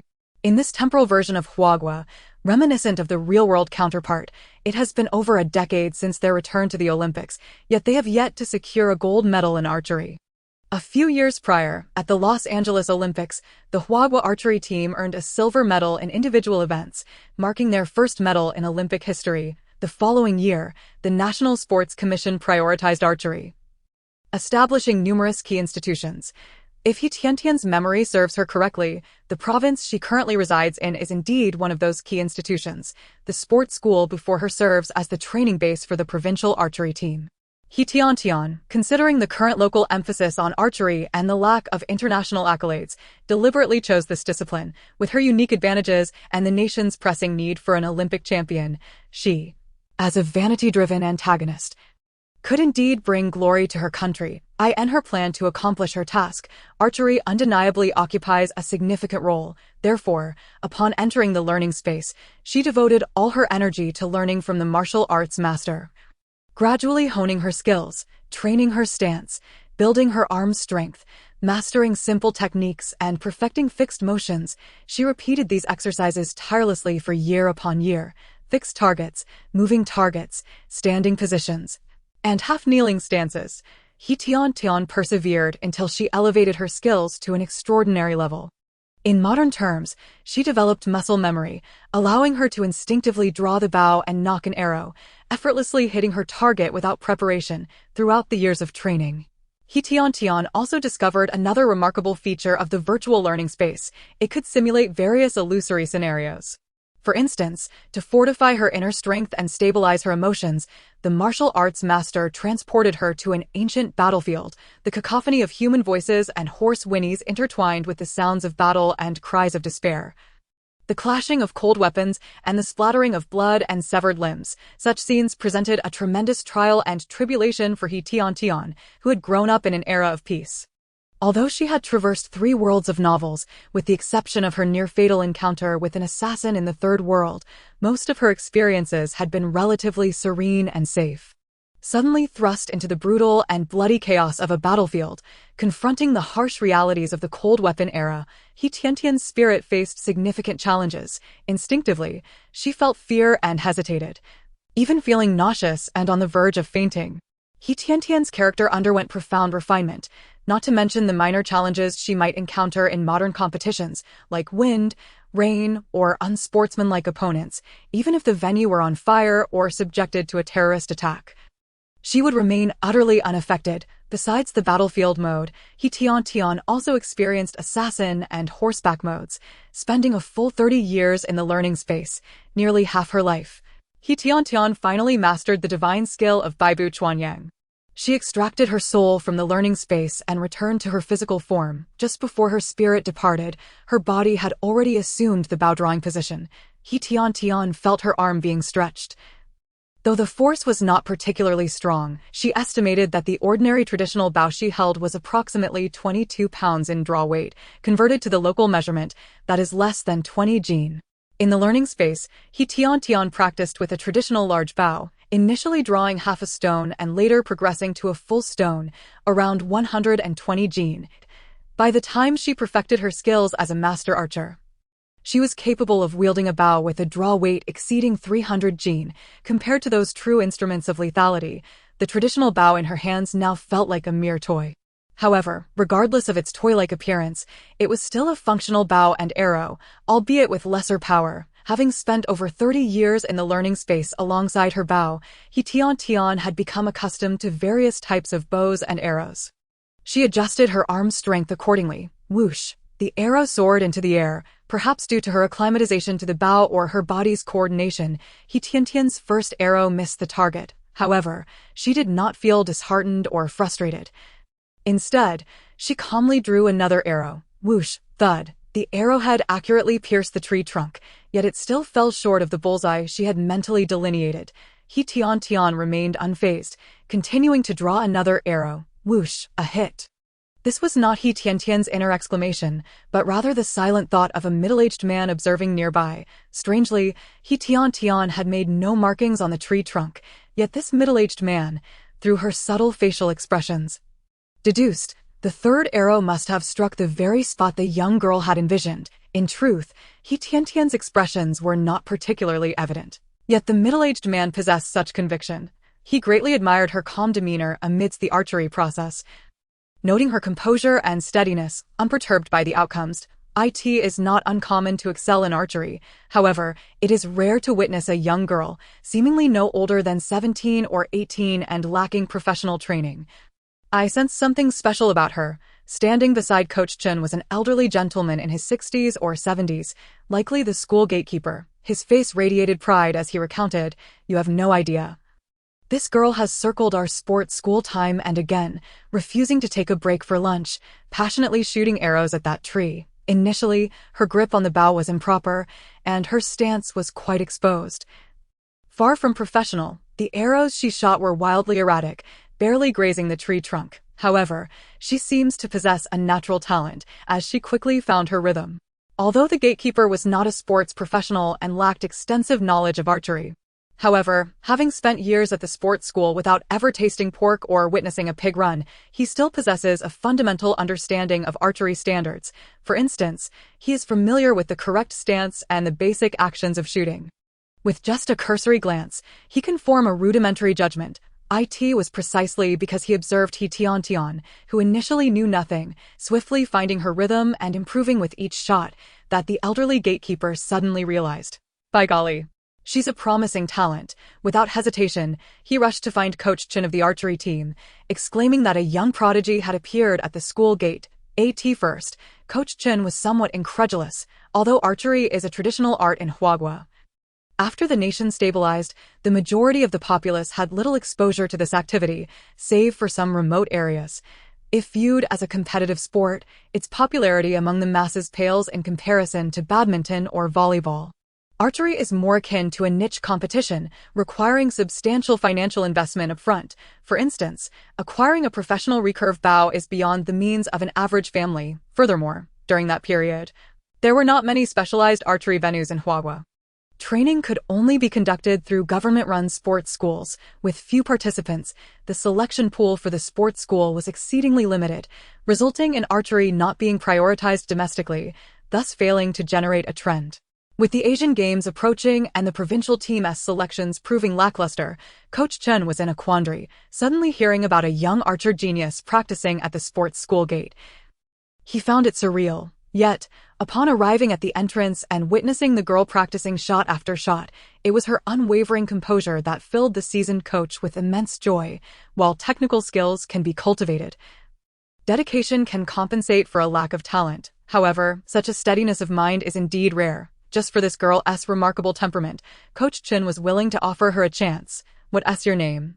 "Young lady, are you aspiring to be an athlete at the sports school?" Coach Chen inquired, waiting patiently for He Tiantian to finish her arrows before approaching with a smile, although it was a question. His tone was quite assured. He Tiantian's actions spoke volumes. If she wasn't interested in becoming an athlete, she wouldn't be practicing archery at the school gate. Let us not speak of mere hobbies. If it were simply a pastime, why would she endure the midday sun to shoot here? "Yes, I want to join the archery team, participate in the Asian Games, the Olympics, and win gold medals," He Tiantian boldly declared, eschewing any pretense as she voiced her ambitions directly. Seeing Coach Chen's straightforwardness, Coach Chen chuckled heartily, not mocking her naivety, but rather appreciating the fearless determination of youth, though slightly ignorant, or perhaps a bit brash. Such aspirations are the hallmark of youth. Let us not speak of the age-old adage that friendship is more important than competition. In the realm of athletics, every athlete endures rigorous training and relentless perseverance for the sake of glory. As Coach Chun grew older, he found himself increasingly averse to pretentiousness, preferring the simplicity and forthrightness embodied by He Tiantian. Indeed, I wish to win a gold medal. Additionally, I'm from a rural background, and I didn't gain admission to university during the college entrance examination. I wished to join the provincial team to secure a brighter future. He Tiantian, sensing that Coach Chun was not a narrow-minded individual, opened up further. She laid bare her circumstances, which were hardly secrets, as they were apparent truths. Very well, all of that is manageable. Coach Chun became ever more impressed by the spirited nature of the young girl before him. Skipping the formalities, he stated directly, your household registration, employment, and future prospects can all be resolved, but you must possess the strength to enter the provincial team. Young lady, you have just begun your journey in archery. Correct? He queried with a tone of certainty. Coach Chun felt as though he had discerned the essence of this girl. He Tiantian initially shook her head, then, feigning shyness, nodded, well, my grandfather lives by the mountains, and I occasionally accompany him to hunt. He used to have a shotgun, but after it was surrendered, he took up the bow again. When I was little, I practiced with him. I even shot a wild hare. He Tiantian spoke half-dashed truths. It was true that her grandfather hunted, and she did accompany him to the mountains, but she had not truly learned archery. However, her grandfather had passed away, and her grandmother only remembered that her granddaughter had accompanied her husband into the mountains. Whether she had learned archery from him remained unknown. Thus, whatever He Tiantian claimed would not raise suspicion. This bow for competition is the first I've used, He Tiantian continued. It's quite different from the one my grandfather made, so I'm not entirely accustomed to it. Nevertheless, I genuinely can shoot, and I am willing to train diligently. Coach, I implore you to grant me this opportunity. I'm not your coach. Haha, you're quite clever. Aren't you? Sensing he had discovered a promising talent, Coach Chun's spirits lifted as he led He Tiantian to the archery team's practice area, allowing her to attempt shooting at the target paper. Having just seen He Tiantian hit the tree trunk, Coach Chun was confident she would strike the center of the target he envisioned. Yet, such matters are best demonstrated with proper target paper. He briefly explained the rules to He Tiantian and then encouraged her to express herself freely. He Tiantian positioned herself correctly, gauging the distance to the target paper, approximately 70 meters, which was the standard requirement for the competition. She grasped her traditional bow, nocked an arrow, and drew the string, whoosh, a score of 7. He Tiantian maintained her composure, adjusted her aim slightly, and shot again. 9, another arrow, striking the very center of the target. Coach Chun did not rush to express his thoughts. Instead, he retrieved the competition recurve bow, eager to see how she would fare with it. He Tiantian accepted the bow, drawing the string to gauge the tension, estimating it to be around 30 pounds. Adjusting her arm strength and following Coach Chun's guidance, she began to adapt to the recurve bow. 8, 9, and then the bullseye. At last, Coach Chun beamed with a radiant smile. Chapter 075. A family of exceptional individuals. 7. Grandfather, he remained at the guest house, having lunch at a nearby eatery as per He Tiantian's arrangement. After returning, he continued to nestle in bed, oblivious to the passage of time. Suddenly, he heard the sound of the door opening, prompting him to sit up abruptly. The visitor was none other than his unfortunate granddaughter, He Tiantian. Before grandfather he could inquire, "Where have you been? Why are you so late?" He Tiantian dropped a bombshell.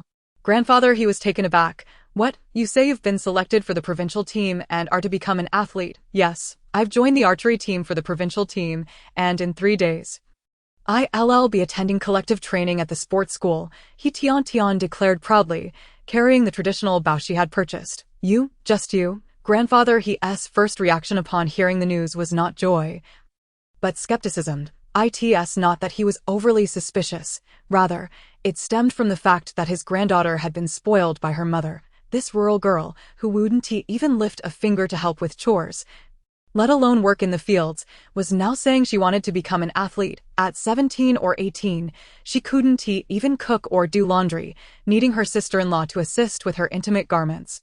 Such a lazy demeanor was simply exasperating. And yet, Lu Xiaoji, that boisterous woman, proudly claimed, Our Tiantian is still studying. She will achieve great things in the future. Studying, indeed. Yet she couldn't even gain admission to a university. Whether she would truly succeed was another matter entirely. If she were destined for greatness, she wouldn't have to rely on her family to latch onto the Yen family. Grandfather he and grandmother he often muttered to each other. But they had no authority in the matter. As long as Lu Xiaoji was around, He Tiantian was the cherished princess of the He family, raised in comfort and ignorance of hard work. Appearing utterly unrefined, now she claimed she would become an athlete. Could she endure the hardships that come with being an athlete? Although grandfather he was not well versed in the sports world, the stories of the women's volleyball team were well known. How difficult it was for those girls. Intense training, injuries, and the pressure of performance weighed heavily on them. Their bodies often adorned with bandages, bruises visible. Even their families, not to mention the audience, felt their pain. The rigors of training, the agony of injuries, and the immense psychological pressure of poor results. Could a spoiled child like He Tiantian bear such burdens? Not only grandfather he, who held biases against her, pondered this, but even Lu Xiaoji, who doted on her, hesitated. Tiantian, well, being an athlete is undoubtedly commendable, but can you truly endure that kind of hardship? Moreover, athletes are prone to injuries, and after retirement, they often suffer from various ailments. Just think of the outstanding athletes featured in news reports, and my heart aches for them. Mom, I am different from those athletes in basketball or athletics. I simply stand there and shoot arrows. He Tiantian asserted, fully aware of the distinction. In a similar vein of questioning her ability to endure hardship, grandfather he's tone was laced with skepticism and even a hint of schadenfreude. While Lu Xiaoji was filled with genuine concern and compassion, what sets them apart? Is it not all about enduring arduous training? Lu Xiaoji pressed on, still uneasy. Mother, of course it is different. I do not need to engage in relentless running or stretching all day long. Nor must I collide physically with teammates or opponents. He Tiantian, aware of her mother's genuine concern, patiently explained the distinctions between archery and other sports. When one considers it, archery is arguably among the sports with the least risk of injury for athletes. Naturally, any competitive activity carries the potential for accidents and injuries. However, in comparison, archery appears less intense, with a lower degree of danger. This was also one of the reasons why He Tiantian chose to become an archer. She simply could not allow the original character's persona to falter. She was, after all, a pampered young lady who relished comfort, craved vanity, and could hardly bear any hardship. The thought of running dozens of kilometers each day, undergoing hours of repetitive training, drenched in sweat, her face contorted from pushing her physical limits, and covered in bruises and scrapes. She would rather die than undertake such a regimen. Such an athlete, no matter how glamorous or celebrated, was not a path she would choose. Archery, on the other hand, seemed far more appealing. He Tiantian had already merged with the original character, allowing her to deeply comprehend the original's thoughts and emotions. She endeavored to alter the fate of both the original character and her family while maintaining the integrity of the original character's exquisite persona. Persuade her mother. He Tiantian even took out the bow and arrow she had purchased and performed in front of the whole family. The He family's courtyard was quite spacious, covering half an acre. Besides a vegetable garden, it also housed several jujube trees.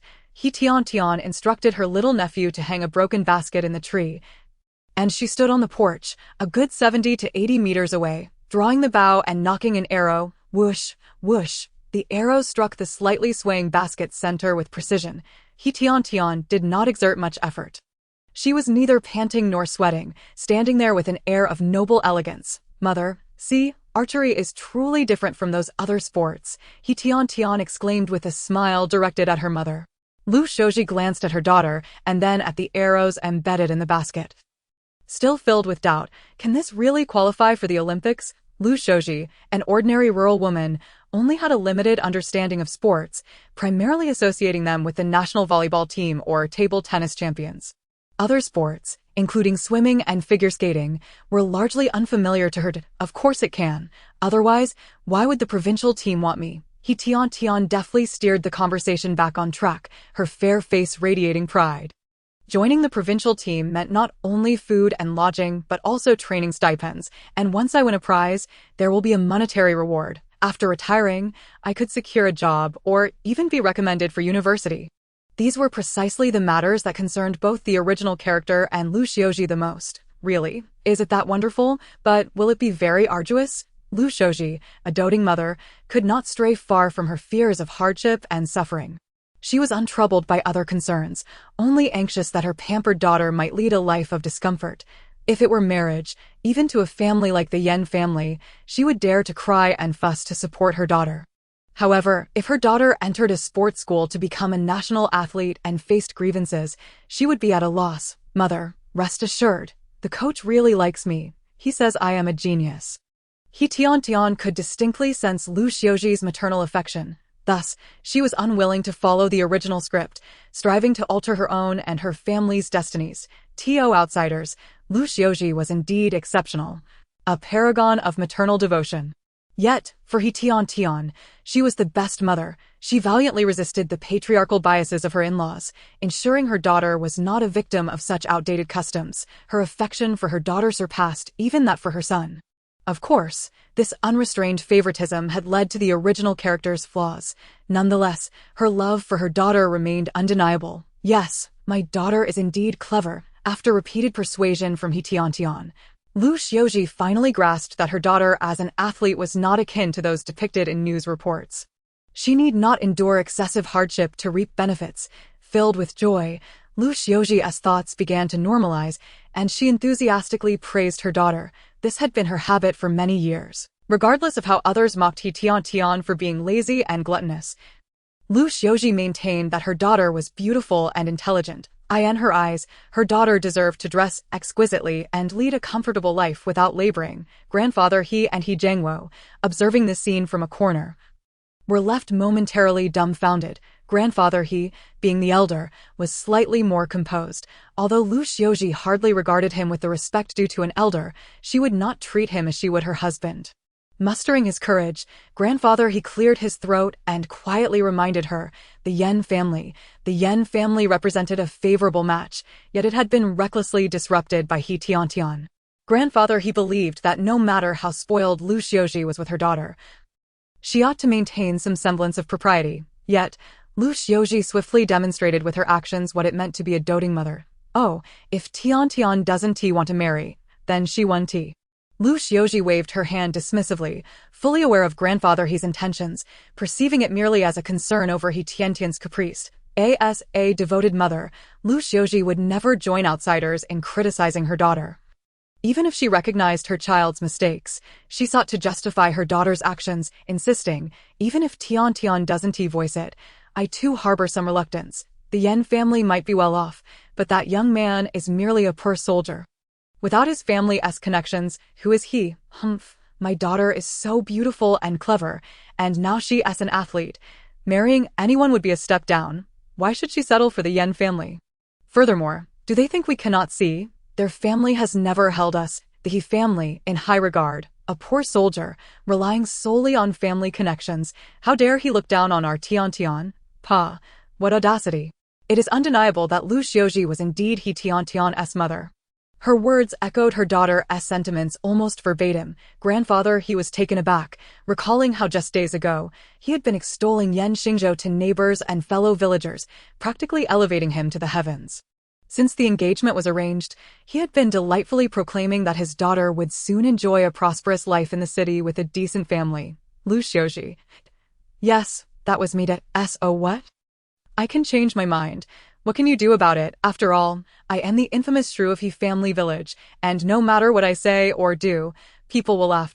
I have grown accustomed to 20 years of gossip. The battle with my mother-in-law made me realize that as long as I feel happy, the opinions of outsiders are truly inconsequential. Reputation, it pales in comparison to my own comfort and that of my family. Seeing Lu Xiaoji adopt an unabashedly defiant demeanor, Grandfather He was left in awe, no longer daring to broach the subject of the Yan family. As for the drama he had once hoped for of a shrew punishing a wayward child, it was evidently impossible in the He household. Sighing, Grandfather He lowered his head and returned to the old home. Meanwhile, the He family was filled with joy.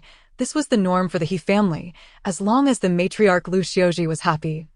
He Jiangwo would wear a goofy smile as well. The two sons enthusiastically supported her, and the two daughters-in-law obediently complied. What a harmonious and amiable family. The next morning, Lu Xiaoji stepped out with a beaming sense of pride. When she encountered neighbors inquiring, she would joyfully proclaim, "I'm off to the village committee. Oh, our Tiantian has made it big. She has been spotted by the provincial team's coach and selected to become an athlete." Yes, indeed, an athlete who could participate in the Olympics, who will travel by airplane to compete abroad. Marriage. Oh no, our Tiantian is destined to become an Olympic champion, bringing glory to the nation. Why would she need to marry anyone?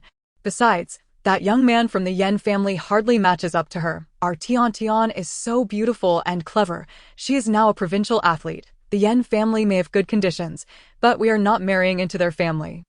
If the man does not measure up, wouldn't it be a disservice to our Tiantian? Yes. Let the village head provide a certificate for our Tiantian's household registration. Haha, soon she will be a city dweller. Lu Xiaoji went about her day, stopping here and there, and regardless of familiarity, she would unload her news like a machine gun.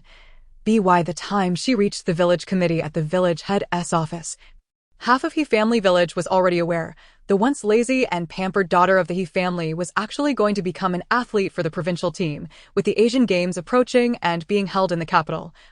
The entire nation seemed particularly invested in sports. When it came to athletes, the immediate reaction was one of admiration. In the countryside, having a member of the family who could bring glory to the nation was a source of pride for the entire family and even the whole village. After verifying that Lu Xiaoji was not boasting and witnessing her procure the relevant documents from the provincial sports school for He Tiantian, the villagers of He family village erupted in excitement. Goodness, the He family's daughter is genuinely going to become an athlete. Alas, I have long perceived that the daughter of the He family is extraordinary. Just look at her delicate and tender appearance. Akin to that of urban dwellers, it is no wonder that Lu Xiaoji's pride has soared to the heavens. It turns out her daughter has achieved great success just a few days ago. She was boasting throughout the village, claiming her future son-in-law was remarkable and her prospective in-laws were exceptionally capable. But honestly, with He Tiantian's lazy demeanor, can she truly aspire to be an athlete? Oh dear, I inquired, and she is not engaged in basketball, nor is she running or weightlifting. She is practicing archery. Can archery qualify one as an athlete? I, myself, have learned archery from my grandfather. You run every day. Yet I have not seen you selected for the provincial team as a runner. The villagers of Hejia village were abuzz with conversation, some offering praises, others expressing doubts, and still others simply enjoying the spectacle. Regardless of their thoughts, they all understood that the daughter of the He family indeed had a promising future. Whether or not she secures the championship, she is destined for a bright path ahead. On the third day, amidst the farewell of the entire village, He Tiantian and her family departed from Hejia village in grand fashion. Chapter 76. The Whole Family is Extraordinary. Part 8. Tiantian. The male lead has truly submitted an application requesting a transfer, just as He Tiantian was being escorted by her family to the sports academy and had just stepped into the dormitory. Her little friend Di, who resided in her mind, suddenly exclaimed this statement. He Tiantian maintained her composure, continuing to feign aloofness as she nodded at her three roommates, treating it as a casual greeting. Upon seeing this, Suwon felt somewhat dissatisfied. Both her parents were athletes, thus she hailed from a family steeped in sports. Discovered at the age of 14 for her talent in archery, she began rigorous training. Now, at 21, she had clinched a bronze medal in the individual events at the last national games. In preparation for the upcoming Asian Games, she trained tirelessly, even leveraging her parents' connections to visit the Cosmic Nation. Currently, the biggest rival of Huagua is the Cosmic Nation, having suffered defeat at their hands in the previous Olympics. Due to various reasons, it was temporarily unfeasible to invite foreign coaches. So Suwon could only visit the Cosmic Nation's coach on her own accord to seek technical guidance. After a brief training stint abroad, Suwon seemed to have found her rhythm. She was determined to excel in both the Asian Games and the Olympics 2 years hence, even if she could not surpass the athletes from the Cosmic Nation. She aimed to secure a medal. Suwon was brimming with confidence, convinced of her status as the leading lady of the women's team. However, recent rumors within the team suggested that Coach Chun had discovered a prodigious archery talent at the entrance of the sports academy. Someone who had never even touched a competitive bow yet managed to achieve a perfect score of 10. The entrance of the sports academy, a prodigy, no less, Suwon found it utterly laughable. Huagua was hardly lacking in talent. Just like Suwon herself, She was quite gifted, yet in competitive sports, mere talent is insufficient. It requires rigorous training, a strong mindset, and refined skills. Moreover, this so-called prodigy was already 18. Starting training at such an age, what remarkable results could she possibly achieve? Yet Coach Chin insisted on bringing this individual into the fold, claiming a spot on the provincial team, given the attention Coach Chin was bestowing. It was likely she would be afforded more opportunities. As this newcomer gained chances, it meant fewer for seasoned members like Su Wan. The more she pondered, the more dissatisfied she became. Nonetheless, her roommate Zhao Yufan remarked, "It's nothing, just a country bumpkin." Implicitly, she suggested that a girl from the countryside, even if she stumbled into the provincial team, would likely struggle to remain. Su Wan considered this as well. Such rural girls might not even know what an archery competition entailed.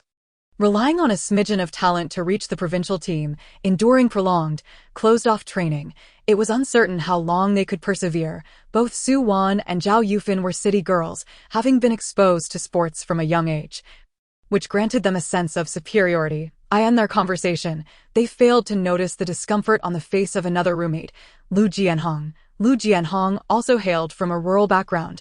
She had fortuitously encountered a city team coach who recognized her physical capabilities and psychological resilience, asking if she would be interested in archery. At merely 13, Lu Jianhong naively inquired what an archery competition entailed. Upon joining the city sports academy and truly engaging with archery, she fell head over heels for the sport. Beyond her passion, Lu Jianhong was acutely aware that only by becoming an athlete and winning competition medals could she escape her rural origins and provide for her family. Lu Jianhong possessed some talent, yet it paled in comparison to Su Wan's. Moreover, she started late, lacking a foundation, and could only rely on relentless practice to achieve satisfactory results in the eyes of her coach. This time, in preparation for the Asian Games, Lu Jianhong was selected from the city team to the provincial team. Upon arriving at the provincial team, Lu Jianhong realized the reality of competition. There were always others who excelled beyond her.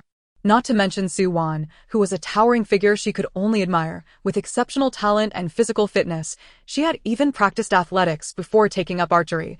Physical conditioning is paramount in archery competitions, where achieving a score of 10 is not particularly rare. The true excellence lies in the ability to consistently shoot 10s and 9s. During Olympic competitions, archers must fire 72 arrows in a single event, a process that demands considerable stamina. Thus, when He Tiantian suggested that being an archery athlete did not necessitate grueling training, it was merely an attempt to placate her mother and family. In reality, no athlete escapes hardship. The only distinction lies in the focus of their training. While archers do not have specific physical requirements, they still need ample stamina to endure an entire competition. Lu Jianhong felt somewhat lacking in this regard. However, she was undeterred by hard work. After joining the provincial team and recognizing her shortcomings, she pushed herself relentlessly, rising at 5 in the morning to run, stretch, and engage in various strength training exercises. Even after the training grounds closed at night, she would continue to run laps. Fortunately, the provincial team's meals were commendable, and a dedicated team doctor assisted with massages to relax her muscles, thus preventing her from succumbing to the rigors of overtraining. After a month of relentless effort, she finally caught up with her teammates. Her overall performance ranked just behind Su Wan. Yet, Lu Jianhong remained cautious. Her goal was to be selected for the national team, compete in the Asian Games, and secure a medal. The coach had mentioned that only by earning a medal in such prestigious events, preferably a championship, could she gain admission to university. Upon graduating, even if she returned home to work as a physical education teacher, she would have secured a stable future. Coming from a rural background, Lu Jianhong had a clear vision for her future. However, reality seemed less than kind to her. With an insurmountable rival in Su Wan already beside her, the emergence of another archery prodigy filled Lu Jianhong with a sense of unease. Zhao Yufan's dismissive remarks, which had rattled even Su Wan, made Lu Jianhong question whether they were indeed so trivial. Harboring such worries and curiosities, a day later, Lu Jianhong finally met He Tiantian. Her first impression of He Tiantian was one of beauty. The girl had fair skin and exquisite features, utterly unlike a girl from the countryside. Lu Jianhong also noticed that He Tiantian lacked the typical inferiority complex characteristic of rural individuals. Faced with the lofty city girls Su Wan and Zhao Yufan, He Tiantian not only held her head high but resembled a proud and beautiful white swan. Lu Jianhong was unfamiliar with the term face dog, yet upon seeing such a stunning and vibrant girl, she felt an inexplicable fondness. What good is looks? Archery relies on skill, not beauty. Zhao Yufan, filled with evident jealousy, muttered under her breath. What did you say? I didn't catch that. Could you please repeat it? Regardless of whether it was the original owner or He Tiantian herself, neither was one to suffer in silence. She turned her head directly, her lovely almond-shaped eyes fixed intently on Zhao Yufan. Zhao Yufan, already 23, was considered somewhat advanced in age among athletes. She had a good rapport with Su Wan. During the last competition, Su Wan had included her in the team event, where they achieved a commendable 4th place nationally, although it was still insufficient for direct admission to university. Su Wan's family connections could assist Zhao Yufan in securing a position in a public enterprise. Consequently, Zhao Yufan had decided to align herself with Su Wan, willingly playing the role of her pawn. Aware that Su Wan disapproved of the newly arrived prodigy, Zhao Yufan preemptively sought a confrontation before Su Wan could voice her own sentiments. Moreover, she was driven by her own envy of He Tiantian's appearance and aura, and thus launched a direct verbal assault. Yet, Zhao Yufan did not anticipate that He Tiantian, a newcomer and a rural girl at that, would not bow her head in submission upon hearing mockery. Instead, she stood her ground, responding fiercely. Zhao Yufan, unable to meet He Tiantian's gaze, awkwardly averted her eyes, feeling vexed. Why should I be afraid? She is merely a country bumpkin. Even if she possesses some talent, the sports academy is hardly short of gifted individuals. In a bid to regain her composure, Zhao Yufan turned her head back, glaring at He Tiantian with renewed ferocity. She deliberately emphasized her words, enunciating clearly, what I just said is that in our provincial team, performance speaks for itself. If you wish to earn our respect, then you must demonstrate your true abilities.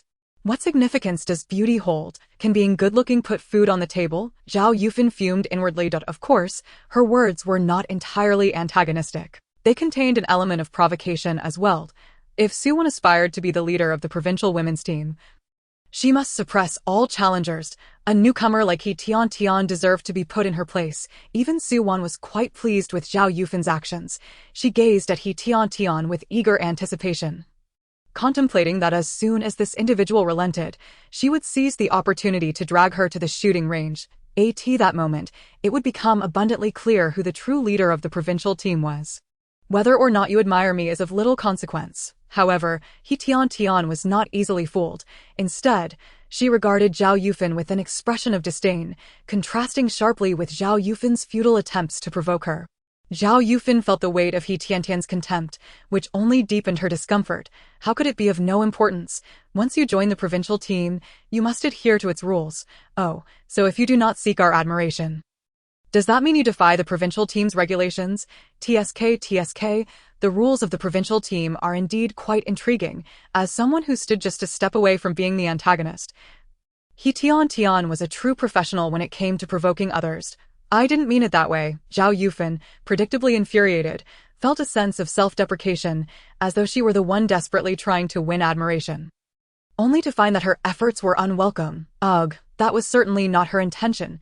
Wait, what had she initially set out to do? How had the conversation taken such a turn? What foolish mortals. Attempting to engage in a verbal spar with a second-generation con artist selling health products. Meanwhile, the ever-skeptical classmate Xiao Di silently scoffed at Zhao Yufan's repeated attempts to outsmart He Tiantian. You are He Tiantian? Su Wan, noticing Zhao Yufan's failed provocation that had resulted only in ridicule, wore a sullen expression, and no longer hiding in the shadows, she confronted He Tiantian directly, inquiring, I've heard that despite having no prior experience with archery, you managed to score a perfect 10. He Tiantian casually replied, Yes, I am a genius after all, which is precisely why I find myself here. She wore an infuriatingly smug expression. Su Wan, suppressing her frustration, continued, Then are you daring enough to compete against me? If you lose, you will leave promptly. If you win, I shall acknowledge your right to remain on the provincial team. Huh? On what grounds? He Tiantian scoffed derisively, her gaze towards Su Wan dripping with contempt. Are you the coach of the provincial team? Or perhaps a higher-up, she rolled her eyes, asserting, "My eligibility to stay on the provincial team and whether I should leave is not for you to decide. If you envy my genius and my looks, just say so. Why beat around the bush? Moreover, as you yourself stated, the provincial team thrives on merit. Thus, I implore you to refrain from engaging in such underhanded tactics. Is it truly entertaining to indulge in petty verbal disputes?" Having made her stance clear, He Tiantian chose to ignore Su Wan and Zhao Yufan. Yet, Su Wan was unwilling to relent, pursuing He Tiantian with relentless vigor. "Since you understand the importance of merit, why do you hesitate to compete with me? I simply have no desire to compete." He Tiantian resolutely refused to accept Su Wan's challenge, infuriating Su Wan to the point of feeling like a pufferfish. Yet she was powerless to retaliate against He Tiantian. In the end, she stormed off in a huff, with Zhao Yufan hastily following suit. Hello, He Tiantian. My name is Lu Jianhong." Lu Jianhong hesitated before greeting He Tiantian. After much deliberation, she felt compelled to caution He Tiantian. Su Wan's performance is indeed exceptional. She won a bronze medal in the individual events at the last national games. Moreover, her family is deeply entrenched in the sports industry, connections and influence abound. Should He Tiantian's performance fall short of Su Wan's, even if she ranks second among the women, she might very well face exclusion. Unless she is extraordinarily exceptional, Su Wan and her family may not be able to overshadow her brilliance. He Tiantian was fully aware of her own capabilities and harbored no fear of Su Wan. Nevertheless, she sincerely appreciated Lu Jianhong's goodwill, replying, "Lu Jianhong, thank you. No, it's nothing." Upon witnessing He Tiantian's radiant smile, Lu Jianhong, a 10-level beauty enthusiast, felt her heart explode with joy.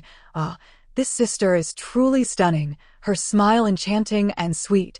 Although she cherished her new roommate He Tiantian, Lu Jianhong did not lose sight of her own ambitions.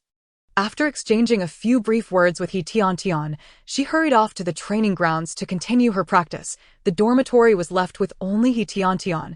After arranging her belongings, she climbed onto her bunk to tidy up. Amidst her busy schedule, He Tiantian found a moment to address Xiao Di. "Did you just mention that Yan Xingzhou is preparing to leave the military?" "Yes, he has submitted his application for discharge. But his superiors advised him to discuss it thoroughly with his family before making a hasty decision," Xiao Di recounted. He Tiantian smiled, remarking, "The more his superior insists on that, the more Yan Xingzhou desires to depart the military." The suggestion to consult with his family merely reflects the consideration of his father, an esteemed leader in the military. Such a reaction from his superior would only provoke Yan Xingzhou's thoughts. He has explicitly expressed his desire to leave. Yet his superior still insists he consult with his family, indicating that his former leader places greater value on his father's opinion. Eager to escape the influence of his family, Yan Xingzhou will undoubtedly become more resolute in his decision. Thus, it is certain that he will leave. Although the plot took a slight detour, it returned to its intended course. Meanwhile, He Tiantian's fate, as well as that of her family, had already begun to shift imperceptibly. Chapter 77, A Family of Exceptional Individuals, Part 9. With the male lead determined to pursue the plot, He Tiantian chose to focus her energy entirely on her training, despite having honed her archery skills to near perfection.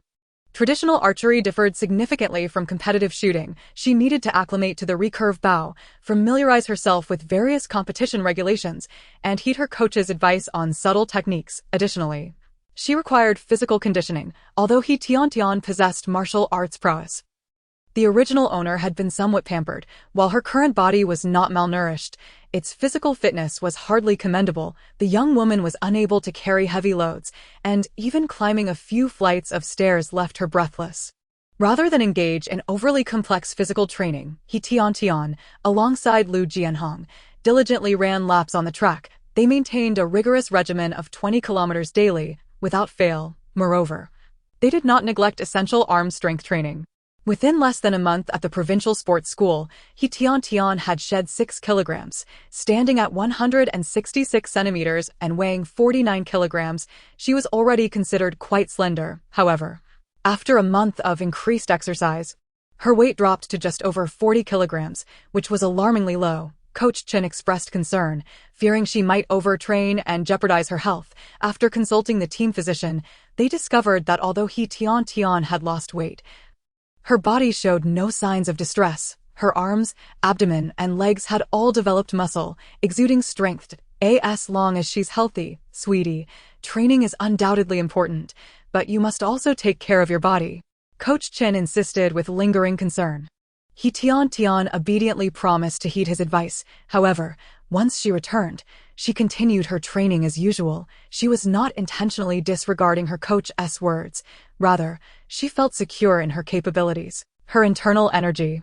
Indeed, while working on her physical conditioning, He Tiantian also resumed practicing her martial arts and internal techniques. Thanks to her internal energy, her muscles and bones could self-regulate even under excessive strain, preventing any hidden ailments from developing due to overtraining. Furthermore, He Tiantian discovered that with proper internal energy management, she could optimize her physical state to its fullest potential. Sigh, if ordinary internal techniques are so miraculous, just imagine the power of legendary texts like the 9-in Manual or the I Ching Jing. Wouldn't that be incredible? He Tiantian couldn't help but reflect on the benefits of internal energy. Xiao Di. This could be quite something, but sweetie, if you were truly to enter the realms of those martial arts novels, you might become rather overwhelmed. Too fearful to voice her thoughts, Xiao Di recoiled into her cozy corner of the library space. He Tiantian remained oblivious to Xiao Di's peculiar behavior, continuing her training. Time flew swiftly, and before long, the day of the national team selection arrived. He Tiantian had fully adapted to competitive archery, and her reputation as He Huan had spread far and wide. He Huan, the head coach of the national team, expressed curiosity. Yes, that's her, He Huan. This girl, He Tiantian, possesses remarkable talent and exceptional steadiness. Coach Chen passionately advocated for his protege, emphasizing that not only was her aim steady, but her composure and results were equally reliable. Every shot she took resulted in a perfect 10. Old Chen, are you speaking of a mythical text? Such a competitor cannot possibly exist. The head coach was skeptical. While he believed that achieving 1 or 2 perfect 10s was plausible with sufficient talent and effort, consistently scoring perfect 10s seemed exaggerated. Even in jest, such claims bordered on absurdity. What do you mean mythical text? I assure you, everything I say is true. If you don't believe me, come and see for yourself, Coach Chen confidently asserted. Our sweetie truly possesses the skill. The head coach, persuaded by Coach Chen's enthusiasm, recognized the necessity of visiting the provincial team to infuse fresh talent into the national squad. When He Tiantian met the head coach, she exhibited remarkable poise, remaining calm as ever. 10. A flicker of astonishment crossed the head coach's eyes. However, he did not rush to express his opinions. Instead, he instructed the staff to simulate unexpected circumstances. He Tiantian maintained an exposed stance, refraining from hastily shooting her arrow. Instead, she meticulously observed the frequency and intensity of the target paper's fluttering, utilizing this information to gauge the wind's strength. Whoosh! He Tiantian tentatively released an arrow. A 7, not a 10, yet Coach Chen and the head coach displayed no signs of disappointment. Rather, their faces illuminated with joy. To achieve a 7 in such windy conditions was already a remarkable feat. Moreover, this was merely her first arrow, and both experienced coaches understood that He Tiantian was conducting an experiment. She aimed to ascertain the ultimate wind strength and direction, as well as the impact of the strong winds on the feathered arrow. Indeed, the two coaches clearly observed as He Tiantian slightly adjusted her angle. Whoosh! A 9, still not a 10, yet Coach Chen and his companion were filled with immense delight. They recognized He Tiantian's improvement and her mastery over the wind's interference. Whoosh! A 10, haha, indeed, she is the renowned He Huan. The young girl, though not yet of age, exhibited remarkable proficiency in her technique. The head coach finally broke into laughter, generously showering He Tiantian with praise. What pleased the head coach most was He Tiantian's composure. Ah, this young lady is truly steady. Even after being dubbed He Huan and scoring a 7, she displayed no emotional fluctuations, instead continuing to shoot calmly. Such poise, such serenity, could either indicate a genuine tranquility or a profound confidence in her abilities, assuring her that she could achieve a 10, regardless of the possibility. It brought great joy to the head coach.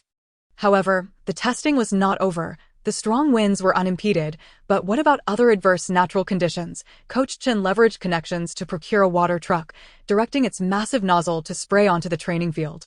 Under the sun, the cascading droplets formed a curtain of water. He Tiantian found herself enveloped in this curtain. Her clothes became drenched, and her hands began to slip. The falling droplets would affect the flight of the arrows, and the slickness of her hands would impede her control over her strength and the bow. He Tiantian remained unhurried, carefully attuning herself to the frequency, density, and subtle air currents created by the descending droplets. She steadied her mind, controlled her strength, and released her first arrow. 9. Coach Chen, through his telescope, clearly saw the score on the target paper. He spoke with excitement, nearly stuttering, "My goodness, this is quite an achievement." On such a dreadful rainy day, He Tiantian managed to score a 9 right off the bat without even a preliminary attempt. One could only say that He Tiantian has reached an extraordinary level in archery. Well, perhaps calling it extraordinary is a bit of an exaggeration.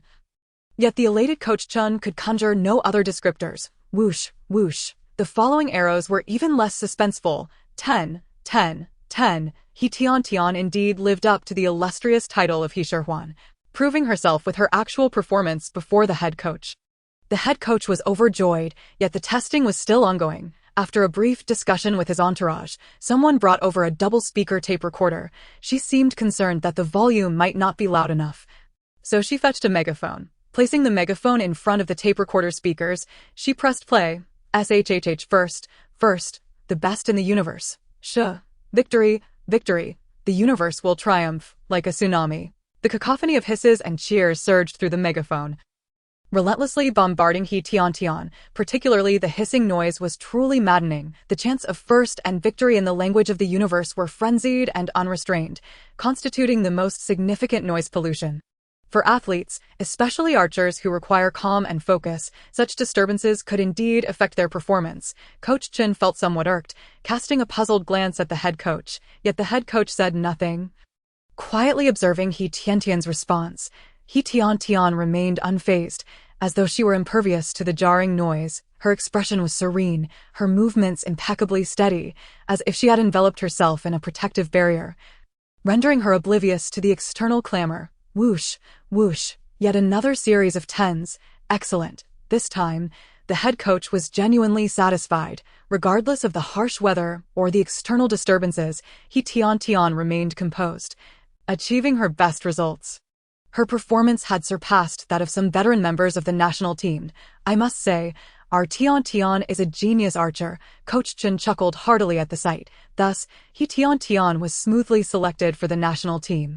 Additionally, Su Wan and Lu Jianhong also made it onto the national team roster. Next month, the three would head to the capital together for national team training, aiming to participate in the Asian Games in September. Tiantian, let us go explore. It's my first time in the capital. We must visit Tiananmen and climb the Great Wall. Oh, and Wang Fujing too. I've heard it's particularly lively upon arriving in the capital. Su Wan, who had previously been indifferent towards He Tiantian at the sports school, took her hand as if they were close friends, speaking warmly. I have no money. He Tiantian was reluctant to engage with Su Wan. She always felt that this girl had too many hidden agendas, her eyes concealing too much. He Tiantian was not afraid of being schemed against, but she also wished to avoid entanglements, knowing full well that Su Wan was untrustworthy.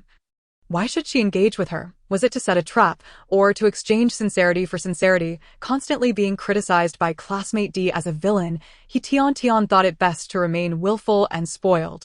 This way, she could avoid a great deal of trouble. Su Wan, seeing that He Tiantian was impervious to her advances, felt quite disheartened. She attempted to involve Lu Jianhong, only to find Lu Jianhong equally reluctant.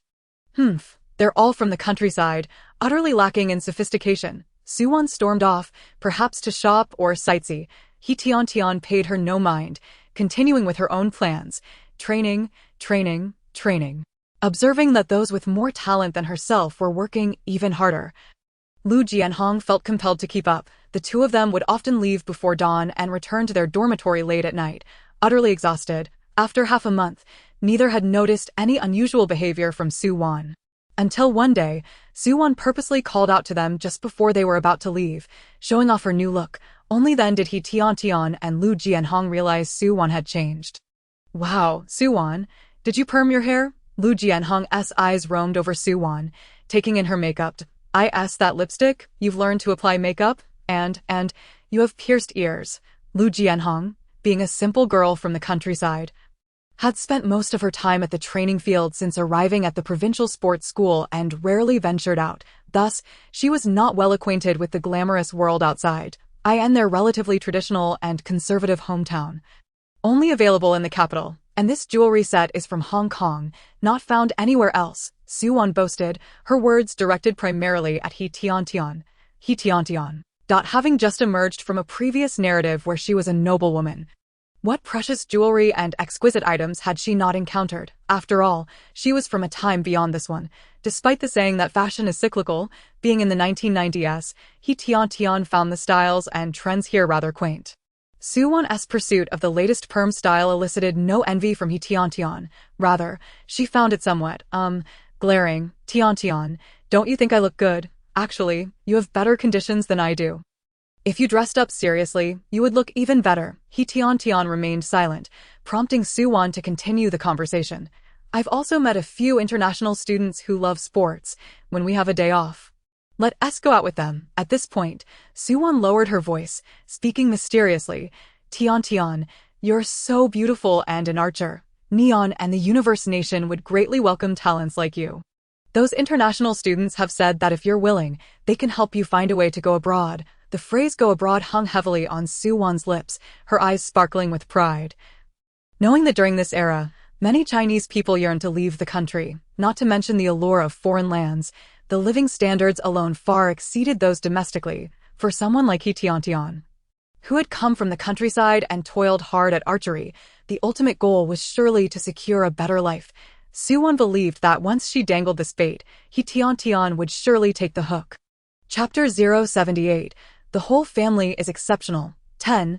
Neon people. Going abroad. He Tiantian's heart skipped a beat. She had already deviated from the male lead and the script. How could such a scenario arise?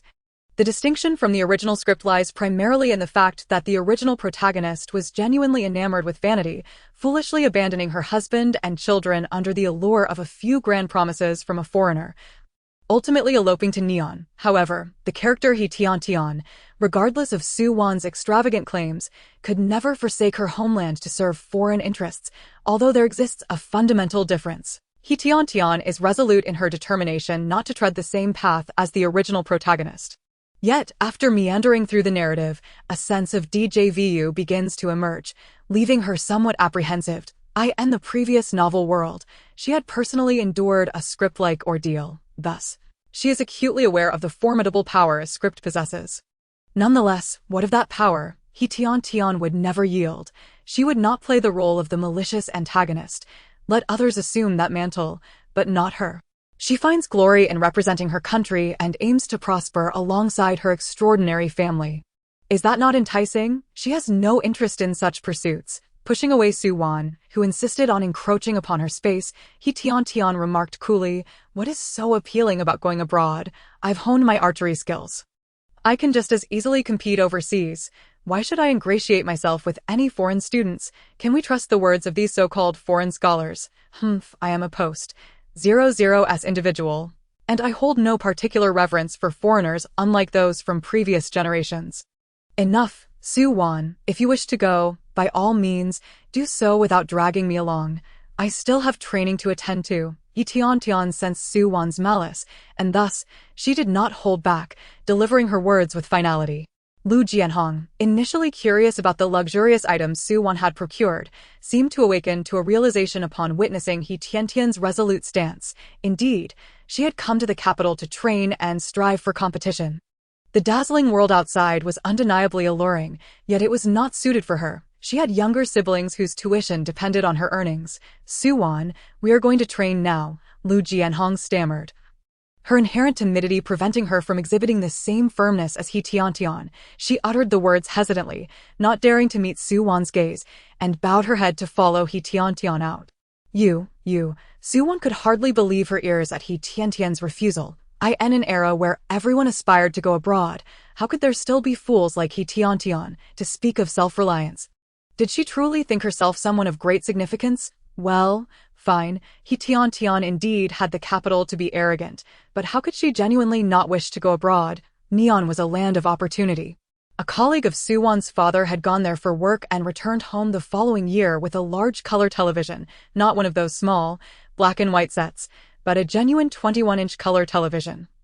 Flat screen, truly a neon product. Rumor had it that in neon, even washing dishes could yield a monthly income surpassing what an entire year of domestic labor could earn, and the athletes there. Their treatment was unparalleled compared to the meager stipends of the provincial teams in Huaihua, where one would receive only a couple of hundred yuan per month, barely enough to buy a decent set of cosmetics, let alone branded clothing and jewelry. If Suwon possessed even a fraction of He Tiantian's exceptional ability, she would have long leveraged connections to compete abroad. While Suwon's own achievements were commendable, they paled in comparison to the near-miraculous caliber of He Tiantian. Thus, those foreign students merely invited her to dine. She was outraged at being belittled by a foreigner while simultaneously envious of He Tiantian's innate talent. Why should a country girl like He Tiantian be the sole beneficiary of such fortune? What was even more infuriating was that He Tiantian remained unmoved by the advances of the neon individual. Suwon's obsession was of no concern to He Tiantian, which frustrated Suwon to no end. Yet, she felt powerless.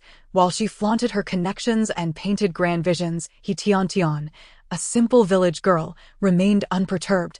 What more could she do? She could not resort to forceful persuasion. Watching He Tiantian and Lu Jianheng's retreating figures, Suwon's expression darkened considerably. Upon exiting the dormitory, He Tiantian did not rush to the training ground.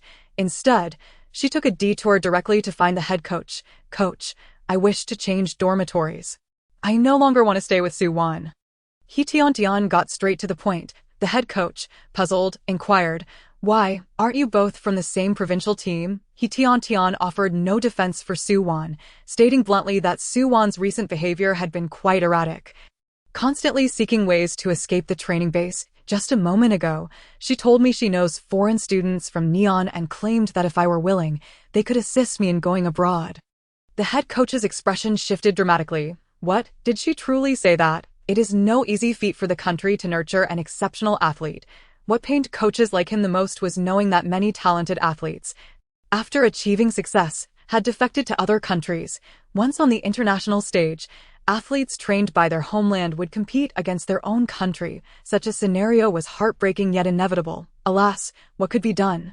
With the current state of poverty, it was understandable that the nation could not retain its talent. However, understanding did not equate to support.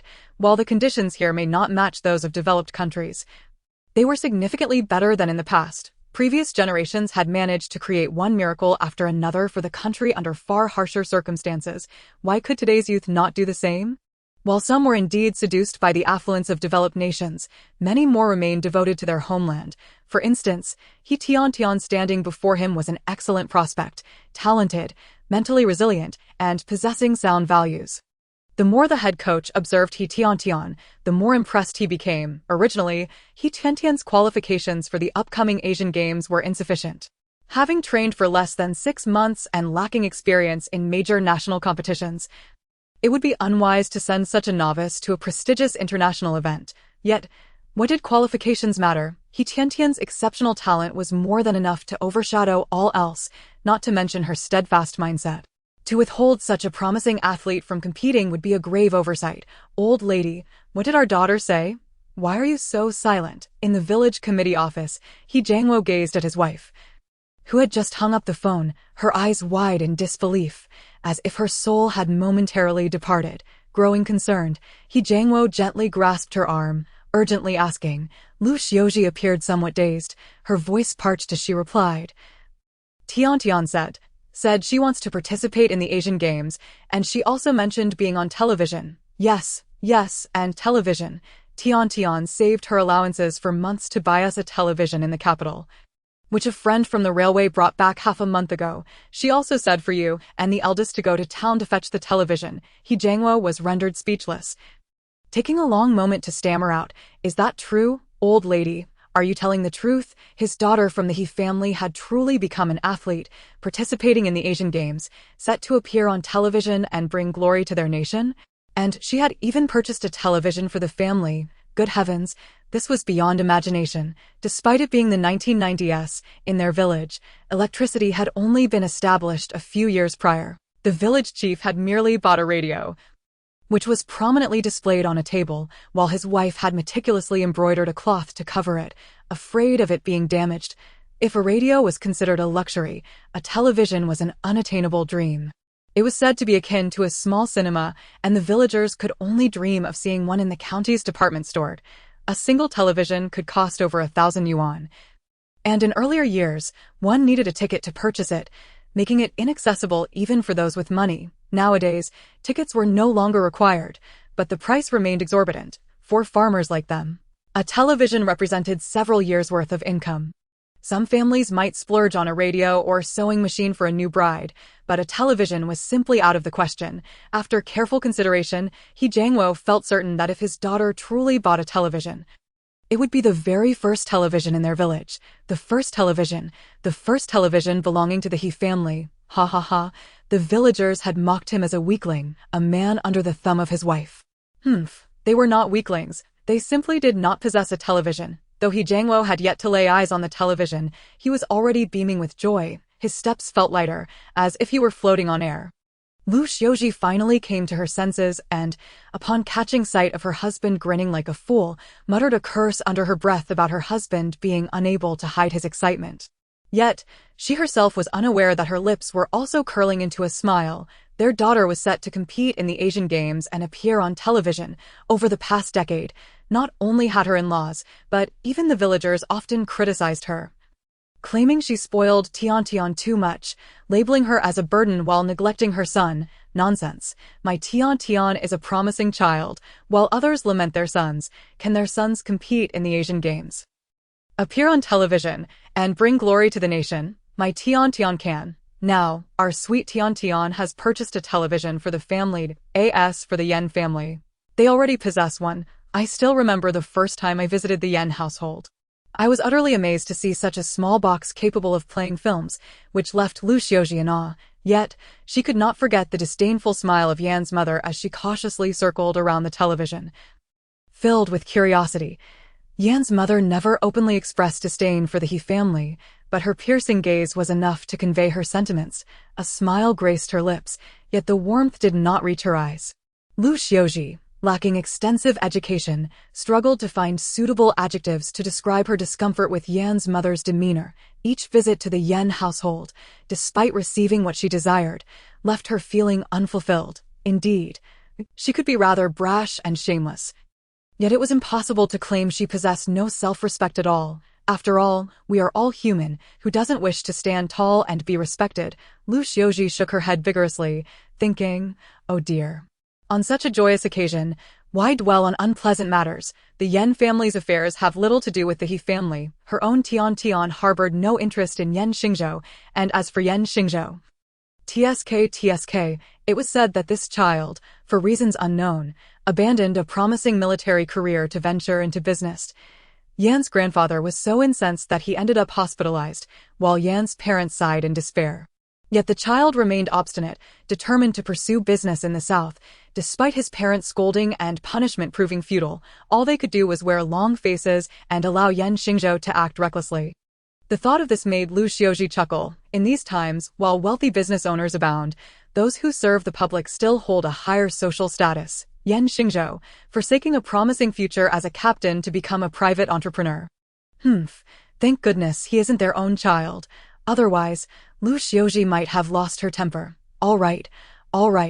No need to dwell on such matters. With her own Tiantian achieving success, she would likely no longer require any assistance from the Yan family. Lu Xiaoji mused to herself. Then, upon encountering acquaintances, she cast aside these disjointed thoughts and exclaimed with great pride, "Oh, sister-in-law, do come to our home tomorrow to watch television. Our sweet Tiantian has specially purchased a set from the capital.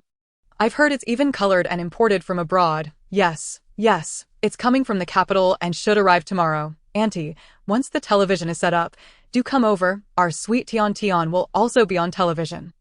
Haha, it's for the Asian Games. Yes, our sweet Tiantian is participating. Oh dear, it's nothing much, just an archery competition, but I'm certain our Tiantian will take home the championship. As she walked along, Lu Xiaoji continued her enthusiastic chatter. The villagers buzzed with excitement. Even Grandpa He and Grandma He, residing 2 streets away, caught wind of the news. Grandma He, in poor health and unable to move easily, urged Grandpa He to hurry to their son's house. "I heard you bought a television at home." Grandpa He's eyes sparkled with excitement. He recalled the little color television at the Yen household and casually inquired, "What is it like? What size is it? Is it larger than the one at Yan's?" How could He Jiangwo possibly know? He had never seen it with his own eyes. Lu Xiaozhi, ever bold, interjected, "It must be better than the Yan's. That one is several years old. Nowadays, as televisions are produced, they just keep getting bigger." Tian mentioned she specifically bought the latest model, imported from abroad. Well, foreign goods are indeed the best. Haha. Our He family now has a television. Grandpa He beamed with joy, revealing his few remaining teeth. "Ah, it's all thanks to our sweet Tian, isn't it?" Seeing her father-in-law's jubilant expression, Lu Xiaozhi suddenly recalled old grievances and playfully jabbed at him. Grandpa He was so overjoyed that he paid no heed, nodding emphatically, "Yes, yes. Tian is indeed the most accomplished." The following day, He Jiangwo, accompanied by his brothers He Yongfu and He Yongguei, carefully transported a large cardboard box back from town, containing a 21-inch color television. The villagers of Hejia village gazed at the television with a mix of curiosity and envy, showering compliments as if they were free. The pride and delight within the He family were unprecedented, their smiles nearly splitting their faces. This joyous occasion reached a crescendo on October 1 ST, the day of the Asian Games archery competition. Chapter 79. The Whole Family is Exceptional, Part 11. Tian's mother, where's your sweet Tian? The courtyard of Hejia village, typically a space for villagers to thresh grain and dry wheat, was now filled with spectators. At the forefront stood a square television. The principal of the village's primary school assisted in assembling the set and erecting the antenna, finally managing to bring the television to life. Over 100 pairs of eyes fixed on that small screen, filled with astonishment. Once the novelty wore off, they recalled their true purpose, watching the Asian Games. Among the crowd, some women close to Lu Xiaozhi shouted, don't rush, Tian's competition isn't until noon." As the doting mother, Lu Xiaozhi was even more eager than the villagers to see her daughter on screen. She sat right in the front row, intently focused on the brand new color television. After what felt like an eternity, she finally spotted a familiar figure among the contestants clad in various colored uniforms. Look, our sweet Tian is here." Her heart raced and her hands trembled as she shouted. All eyes turned toward the small screen, following Lu Xiaozhi's trembling finger, scrutinizing closely. Finally, in a fleeting shot, they glimpsed the familiar silhouette. Though it was just a brief moment, excitement surged through the crowd. "Oh my. It's really Tian. Good heavens, our village's Tian is truly on television. Our old He family's ancestors must be smiling down, having produced such an accomplished child. Oh, why are there so many people? Isn't this competition supposed to feature our Tian?" The crowd buzzed with excitement, astonishment, and confusion, all talking at once. Lu Xiaozhi, having personally received her daughter's call and been thoroughly briefed, was undoubtedly the most knowledgeable among them. Still brimming with excitement, she didn't forget her purpose and quickly shouted to her neighbors. Tian said this is the ranking round, also known as the elimination round, selecting 32 contestants for the next phase. Thus, the arena would have rows of competitors each shooting arrows at their respective targets. With so many people present, for a novice like He Tian, who had no world ranking, to even have a fleeting moment on screen was quite remarkable.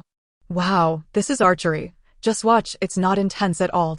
It cannot compare to the inspiring performances of the women's volleyball team, nor does it have the excitement of table tennis. They just stand there, shooting arrow after arrow, appearing effortless and casual. What's all the fuss? This is the Asian Games. There's even a girl from our village. Before Lu Xiaozhi could reprimand anyone, the village chief spoke up to chastise the crowd. Exactly. Even if we don't fully understand, at least we're watching television. Other villagers chimed in. Although the ranking round of archery might not meet their expectations, it was still a televised event. Many villagers from Hejia village were witnessing television for the first time. To see vivid images emerge from that little box, they would find joy even in mundane advertisements or the static map display, a unique image shown every Tuesday or after a program ends. Suddenly, the comm program was interrupted by the excited voice of the commentator. 10 points, another 10 points. Our young archer He Tiantian repeatedly scores 10 points. There was no dispute, no hesitation. All arrows hit the target. Incredible, truly unbelievable. Viewers, a record has been set. Our 18-year-old archer He Tiantian has broken the world record in women's individual archery during the ranking round. 720 points, a perfect score, a perfect score. In this era, broadcasters were still quite reserved, composed, and understated, lacking the fervor and flamboyance of later years. However, even the most restrained commentator could not help but cheer at such an extraordinary achievement. Young archer He Tiantian has shattered the world record, becoming the first to achieve a perfect score in women's individual archery. No, not just for women. There had been no perfect scores even among men. 72 arrows, each scoring 10 points, all 10 points. She surpassed Olympic champions and competitors from the universe. Jean Xiaomei, He Tiantian has ranked first in the qualification round, becoming the first to advance to the top 32. The commentator, speaking in standard Mandarin with evident excitement, announced the results of the qualification round. The villagers of Hejia village fell into momentary silence. After a long pause, someone timidly asked, "Sweet, is that person on television?" "Is it really your sweet Tiantian?" Lu Xiaoji was already trembling with excitement, her eyes glued to the television screen as if trying to discern a flower blooming upon it. The voice of her neighbor jolted her back to reality. Lu Xiaoji swallowed hard, her throat parched. However, she refrained from responding directly to her neighbors and instead gave her husband a firm nudge. Ouch! He Jiangwo felt a sharp pain in his waist and instinctively wanted to groan, but he ultimately managed to stifle it. He instinctively uttered, "I'll do as you say. I'll do everything you say." Suddenly, a moment of silence enveloped the courtyard. Yet, in the next instant, the villagers who had caught wind of He Jiangwo's words erupted into laughter. Upon hearing the laughter, He Jiangwo realized he had made yet another foolish mistake. Nevertheless, he paid little heed to it. After being afraid of his wife for over 20 years, he had long since lost any notion of pride in front of his old partner. Besides, now that their daughter Tiantian was achieving success, even if he were to be mocked as a henpecked husband, outsiders would still greet him with compliments when they saw him. I really want to hear them say that our Tiantian has broken some record. Suddenly, He Jiangwo recalled something and asked with some concern, "Honey, do you think if our Tiantian broke something, it won't make us pay for it, will it?" His words abruptly silenced the laughter around them. The villagers exchanged glances, pondering whether breaking something would indeed incur compensation. Lu Xiaoji, an unrefined rural woman, was taken aback by her husband's words. How frustrating it was that their daughter was on television, leaving her unable to confront anyone directly for clarity. Anxiously, Lu Xiaoji's defiant spirit flared up again as she raised her chin and said with a feigned bravado, "What's there to be afraid of? Our daughter is doing this for the country. Even if she breaks someone else's things, it's not her fault. The country cannot just disregard her. If the country doesn't take care of her, she well, all right, I know I shouldn't mess with the country." However, Lu Xiaoji was reluctant to see her beloved daughter punished. She bit down hard on her back teeth, thinking that if push came to shove, she would take the blame for her daughter. After all, her Tiantian was still young, while she herself was already over 50, with one foot in the grave. Whether it was a fine or a prison sentence, she would bear it for her daughter. Suddenly, the local principal, a young intellectual who had come to Hejia village, could not help but chuckle at the conversation between He Jiangwo and Lu Xiaoji, as well as the villagers' reactions. "Rest assured, brother Jiangwo, sister Xiaoji, what Tiantian broke is not just anything, it's a world record. Not only will there be no compensation for breaking a world record, but the country will also award a prize." As he spoke, the principal could not help but marvel. How wonderful it is that our Tiantian from Hejia village has managed to break a world record. Although he was well educated and had a broader perspective than the villagers, his understanding of archery was somewhat limited. Yet, he could discern from the excited voice of the announcer that He Tiantian's record-breaking feat likely filled a significant gap in the nation's sports achievements. In this era, the people of Huagwood desperately needed tangible results to validate their worth. The groundbreaking achievements at the Asian Games and the Olympics were the best proof, becoming a key player in a previously empty field. He Tiantian was destined to be one of the finest athletes of her time, perhaps even leaving a mark in history. No compensation. There would even be a reward. He Jiangwo and Lu Xiaoji exchanged glances before turning their attention back to Principal Feng. Is what you say true? Indeed, he replied. If you don't believe me, how can you not trust the country? Haven't you heard the announcer praising Tiantian on television? Principal Feng had rooted himself in the countryside for nearly 20 years and understood the villagers well. Suppressing his amusement, he gestured towards the television, urging He Jiangwo and his wife, along with the villagers, to keep watching. The qualifying round had concluded, but the announcer's commentary was far from over. The impressive score achieved by He Tiantian was exhilarating and uplifting. Huagua had yet to break through in archery, and if He Tiantian could maintain her momentum, she would win the first gold medal in archery for the nation. Listening to the announcer's exuberant recounting of the breakthrough and first gold medal, He Jiangwo and Lu Xiaoji remained somewhat bewildered. However, they could clearly hear the praise being directed towards He Tiantian, rather than blame for breaking records. Haha, I knew my Tiantian was the most capable.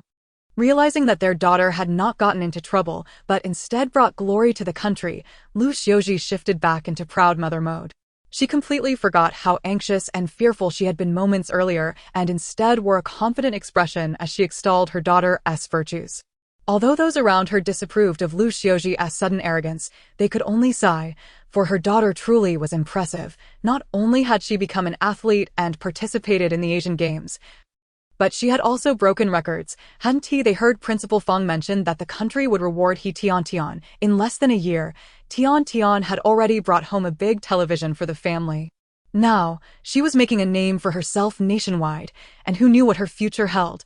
It wasn't just Lu Xiaoji who was beaming. Even they, if they had a daughter like He Tiantian, would be walking on air. Indeed, I've always thought Tiantian was extraordinary. Exactly. She's beautiful and clever, clearly destined for greatness. By the way, Tiantian is already 18 this year, right? Xiaoji, have you found a match for her yet? My family has a nephew who just got into college and was the top student in the county. Oh please, what's so special about a college student? My nephew is a big boss, running a factory down south, and he's loaded. Despite their hidden jealousy, the crowd outwardly praised Lu Xiaoji. Amidst the flattery, there were also a few who were trying to promote their own relatives. Lu Xiaoji beamed with delight, her face radiating pride and satisfaction. Even He Jiangwo shed his usual downcast demeanor, standing tall with newfound confidence. Today was undoubtedly a moment of glory for the couple. Indeed, it was a proud moment not just for them, but also for He Yongfu and He Yonggui, who wore expressions of shared pride. Meanwhile, Lu Xiaoji, while maintaining a modest demeanor towards those attempting to forge familial connections, waved her hand dismissively. Oh, no hurry, no hurry. The Asian Games are just the beginning. Tiantian has already said she wants to participate in the Olympics. Tiantian's career was the priority. Everything else could wait. Though Lu Xiaoji spoke politely, inwardly she scoffed. Humph, those relatives of yours are hardly worthy of my daughter. Indeed, to a mother who only had eyes for her daughter. Lu Xiaoji believed that even if Tiantian had no accomplishments, she would still be fit to marry a prince. Now that Tiantian had achieved remarkable success, the ordinary folks of the neighborhood seemed even less worthy of her attention. Surely, her Tiantian would be able to marry the finest husband and leave with great honor. In truth, even if Lu Xiaoji did not reject them, everyone understood that He Tiantian was now truly different. Someone couldn't help but ask. Yes, today was just a qualifying round. There's more to come. Lu Xiaoji was particularly attentive to her daughter's affairs, although she had only heard about the archery competition process from Tiantian over the phone. She had committed it all to memory. The elimination rounds would begin tomorrow, with the champions being decided the day after. Lu Xiaoji counted on her fingers, carefully explaining to everyone. Oh, it's only tomorrow? Lu Xiaoji considered taking the television back, but knew that the villagers would need to watch for tomorrow's events. Sigh, after a lifetime of refusing to be at a disadvantage, Lu Xiaoji finally relented. Allowing the villagers of Hejia village to bask in the glow of her daughter's success, they listened with great interest to the excited announcer reporting the scores, their gazes fixed on the close-up of a face on the screen. Alas, Tiantian is truly stunning. Indeed, compared to other athletes, our Tiantian is the youngest and most beautiful. She resembles a movie star. The old He family has truly raised a golden phoenix. The villagers While watching, whispered among themselves, compared to the preliminary rounds on the first day, today's top 16 competition featured fewer athletes on the field. Consequently, each competitor garnered more camera attention. Yet, whether by design or coincidence, the camera seemed to relentlessly pursue Tiantian. Firstly, He Tiantian's performance was astonishing, hitting a perfect score of 10 without giving the other competitors a chance. Secondly, her beauty was genuinely striking, generally speaking. Aside from a few sports where aesthetics are paramount, most athletes do not possess high levels of attractiveness. He Tiantian's fair, exquisite face was undoubtedly the brightest spectacle on the field. As the camera swept across the arena, it could not help but linger on her for a moment, particularly when He Tiantian focused intently on her archery. The camera zoomed in for a close-up, her beautiful visage. Delicate features, yet exuding immense calm and concentration. As she drew back the bow, her slender arms radiated strength. One beautiful eye narrowed as she aimed. Without a hint of hesitation, whoosh, the arrow pierced the bullseye, leaving no room for dispute. Victory was clear and decisive, so overpowering that it unsettled her opponent's 7 points. Alas, Jin Shanmei was still affected by He Tiantian's influence. This arrow only scored a mere 7 points. However, Jin Shanmei's overall performance remained relatively stable, currently ranking third, likely to advance to the top 8. Lu Jianhong, also a young talent from the same provincial team as He Tiantian, performed admirably today. The neon athlete smoothly advanced to the top 8.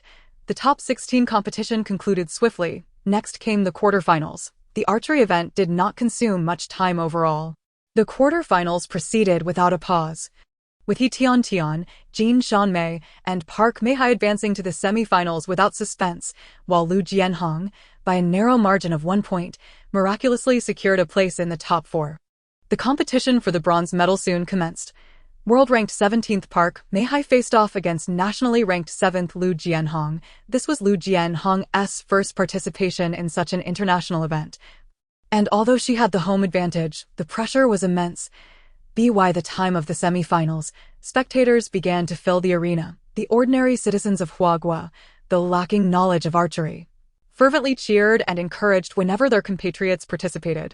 Conversely, Yuzhogua had always been more focused on sports, with its athletes having achieved remarkable success in archery, were it not for the variable that was He Tiantian. Their athletes would have continued to shine and dominate women's archery for the next 2 or 3 decades. The athletes from Yuzhogua had just secured an Olympic gold medal, making the public particularly attentive to the sport of archery. Thus, even though it was not their home ground, many spectators from Yuzhogua attended today's event. They waved national flags and shouted encouragement, their numbers not significantly greater than those of Huagua's audience, yet their fervor was palpable. Lu Jianhong felt increasingly anxious as she heard the cacophony of cheers in 2 languages. In archery, steadiness is paramount. Lu Jianhong's technique was sound, but her mindset was affected, leading to less than ideal results. 7 points. Lu Jianhong was still young, lacking the experience of high-pressure competitions, and was swayed by the audience's influence. Initially, the announcer maintained a level of restraint, refraining from directly criticizing certain overzealous spectators. Even the audience from Huagua exhibited a strong competitive spirit. They would cheer and shout encouragement, but generally only after an athlete had released their arrow. When the athletes, be they Lu Jianhong from Huagua or Park Mei-hai from Yuzhogua, raised their bows, the audience from Huagua would instinctively fall silent. Though they might not fully understand the intricacies of archery, they possessed at least a basic awareness that archery requires intense focus and tranquility. Any external distractions could, to some extent, impact the athlete's performance. However, the spectators from Yuzhogua seemed less conscious of this. While their own athletes were shooting, they would remain quiet. Yet, when it was Lu Jianhong's turn, the cheers and noise never ceased. On the surface, their behavior appeared unintentional. Yet, the truth of the matter was known only to them. He Tiantian, observing the scene from the resting area, couldn't help but furrow her brow. Coach Chen, who had specifically come to watch the competition, was taken aback and then fully understood why the head coach had played recordings of noise during training at the provincial team. Coach Chen was not unaware of the potential distractions posed by the audience. Yet, he had underestimated the sportsmanship of certain spectators. This was nothing short of malicious interference with the athletes. Coach Chen felt an overwhelming urge to rush forward and lodge a complaint, but he could not. Huagua has always emphasized a demeanor befitting a great nation, and with the Asian Games being held in the capital, it was imperative for Huagua to exercise restraint. Therefore, even upon witnessing the unsportsmanlike conduct of a certain country, the officials in the arena took no action to intervene. 8 points. Lu Jianhong completed her first round, scoring a total of 23 points across 3 arrows, Park Mei-hai, with a 3-point advantage.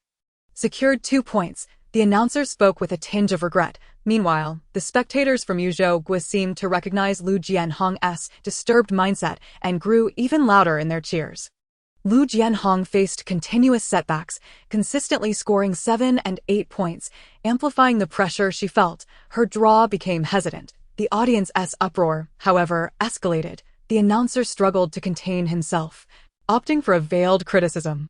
Our audience from Huagua is exceptionally conscientious. When both countries' athletes take their shots, they maintain silence. By merely praising the audience from Huagua, he indirectly criticized the spectators from Yuzhou for their lack of decorum.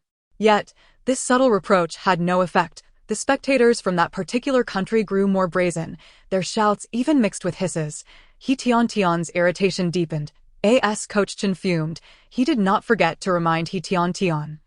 Tiantian, when it's your turn to compete, the situation may become even more challenging. You must not be affected. He Tiantian, having secured the top rank, boldly advanced to the finals.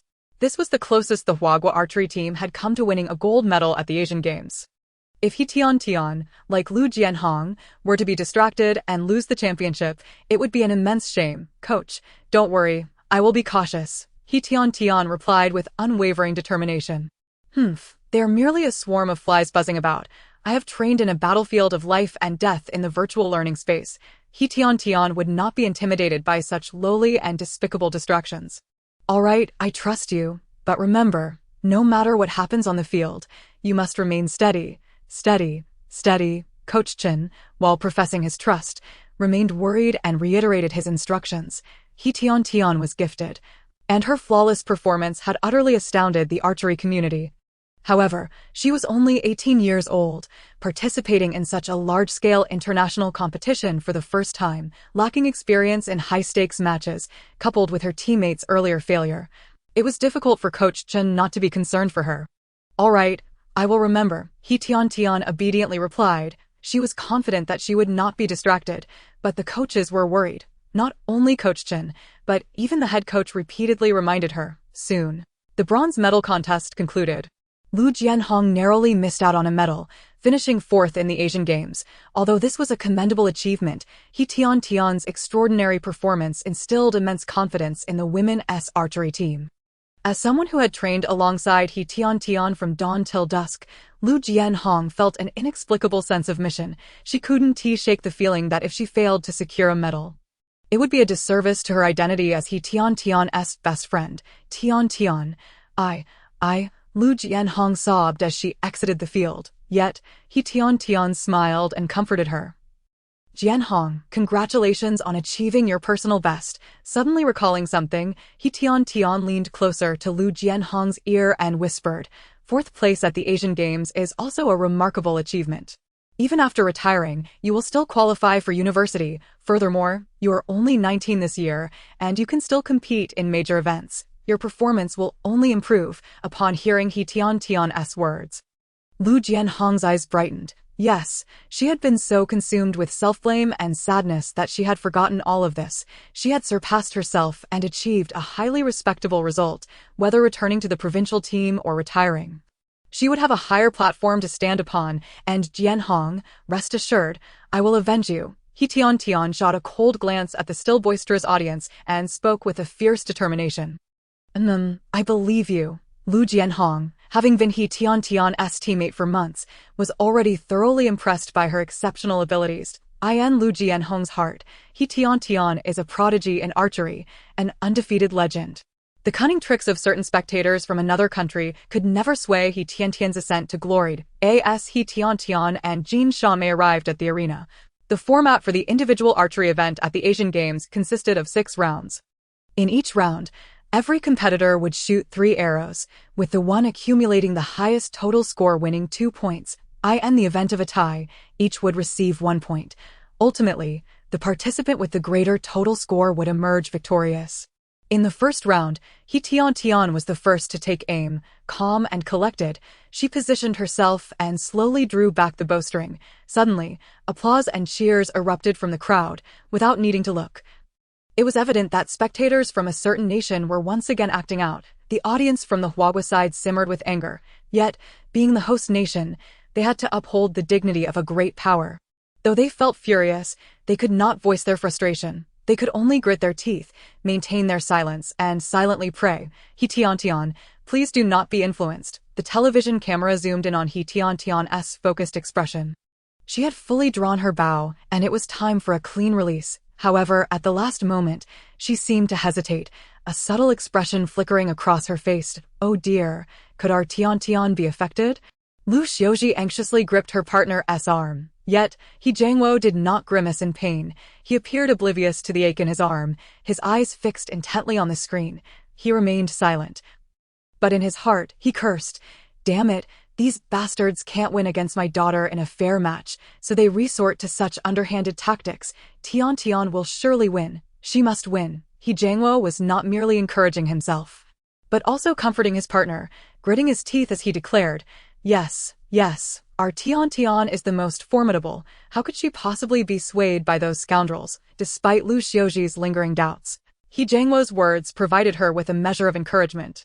Just as the old couple exchanged words of reassurance, He Tiantian released her arrow. It did not land squarely in the bullseye, but rather hovered on the boundary between the 10 and 9 rings. A collective sigh resonated from the audience both in the venue and in front of their television screens. The commentator, too, expressed a tinge of regret, stating, It remains uncertain whether it's a 9 or a 10. We will have to wait until the judges retrieve the arrows to find out. Let us tentatively consider it a 9. After He Tiantian completed her first arrow, it was Jin Shanmei's turn. He Tiantian's potential misfire shattered the myth of a perfect score, igniting a flicker of hope for Jin Shanmei. The tension within her heart suddenly relaxed, and she released a perfect shot .10, right in the bullseye. Congratulations to athlete Jin Shanmei, the commentator exclaimed, embodying the spirit of sportsmanship. Though not a competitor from their own nation, they acknowledged her commendable performance with applause. The spectators from the certain country erupted in jubilant cheers. Then it was He Tiantian's turn once more. The audience from the certain country, seemingly still basking in the excitement of the previous arrow, continued their applause and shouts. If only their cheers were devoid of the subtle hisses, their display would have been flawless.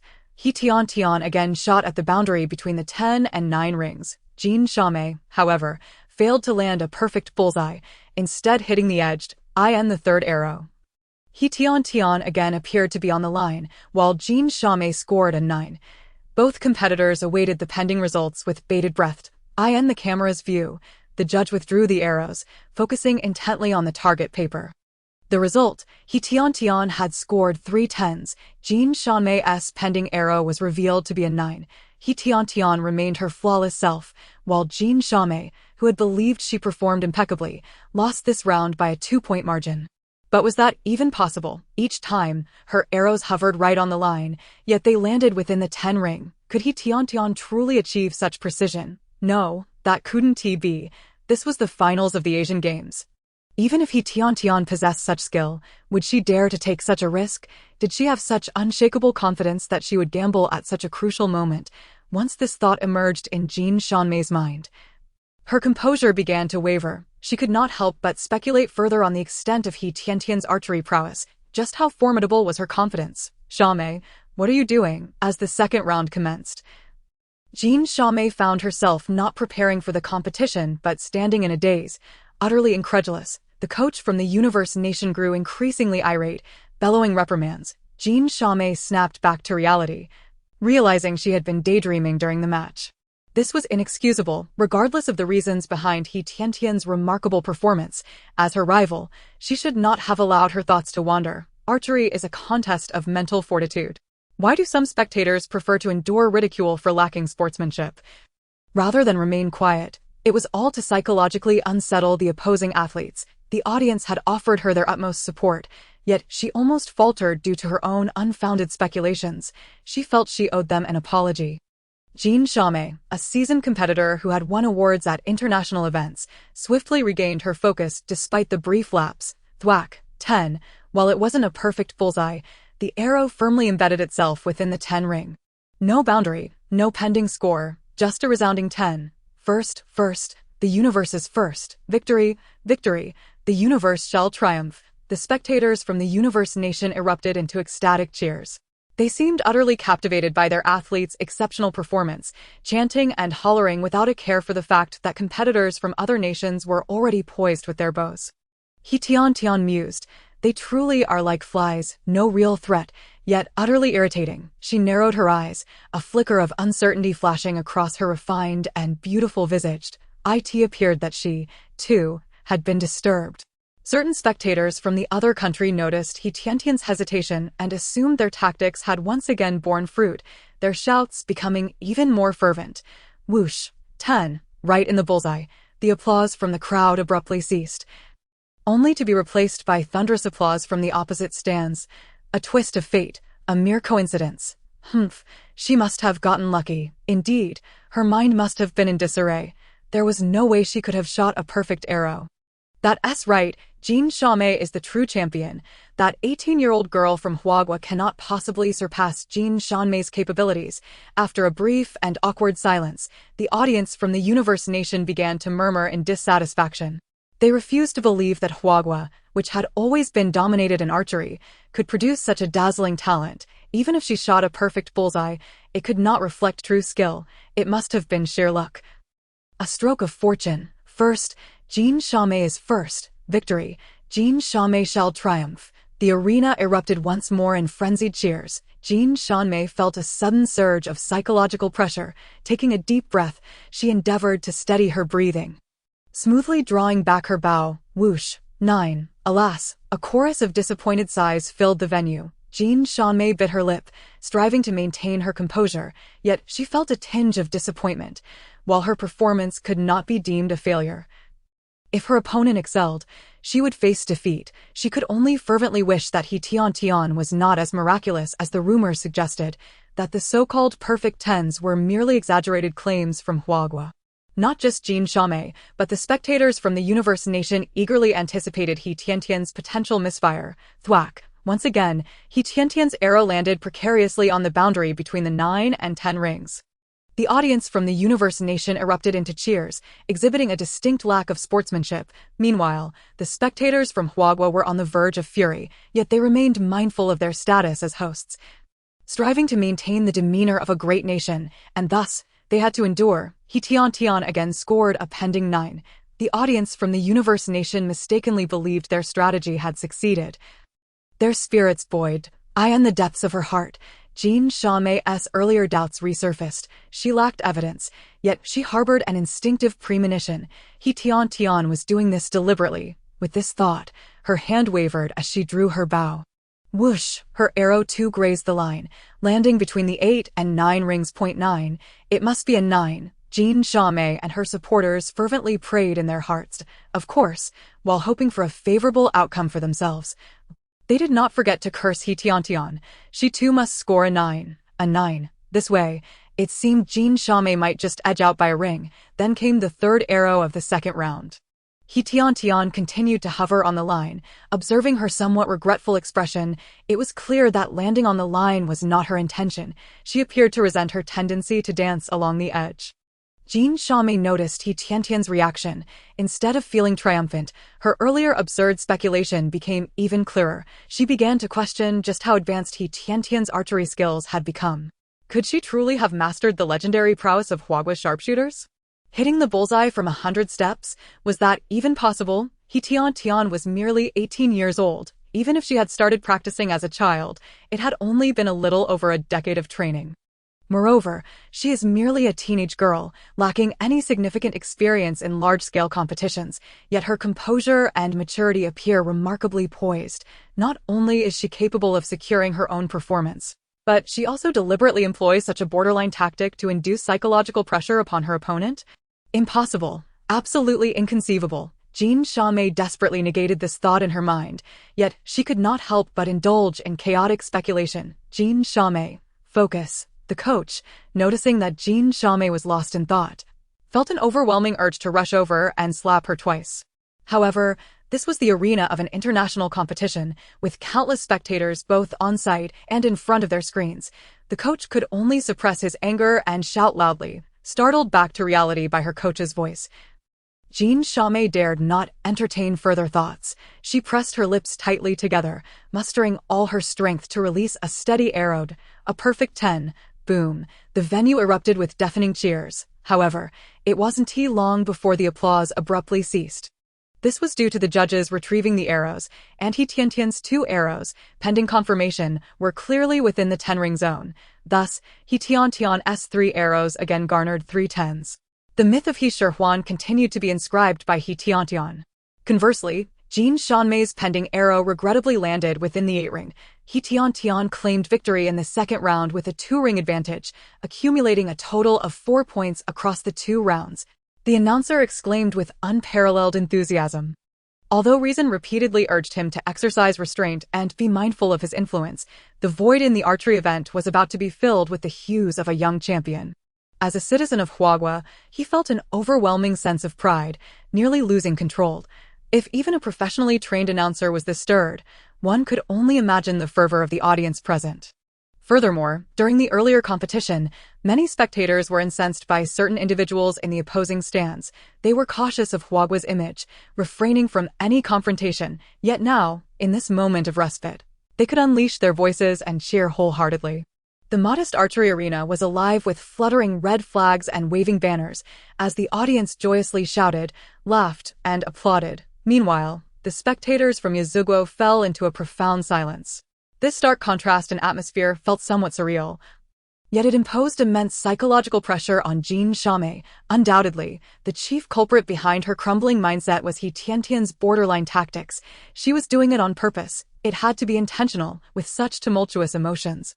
The third round commenced. Whoosh! He Tiantian continued to push the line. Jean Xiaomei felt an overwhelming sense of pressure and humiliation. Yes, pure humiliation. He Tiantian's audacity was not merely confidence in her own skills, but also a blatant disdain for her opponent. As a competitor sharing the stage with He Tiantian, Jean Xiaomei felt an immense sense of frustration. She slowly lifted her bow, her typically steady arm now trembled slightly. This tremor was nearly imperceptible to the naked eye. Yet for Jean Xiaomei, it was palpable. She took a deep breath, drew the bowstring back, and rested it against her lips. This was her signature move to adjust her state and stabilize herself. It was as though the mere contact with the bowstring would grant her control over the arrow. However, this once infallible tactic faltered this time. 7 rings. Good heavens, not even an 8, but a disappointing 7. The venue fell suddenly silent. Jean Xiaomei's mindset teetered on the brink of collapse.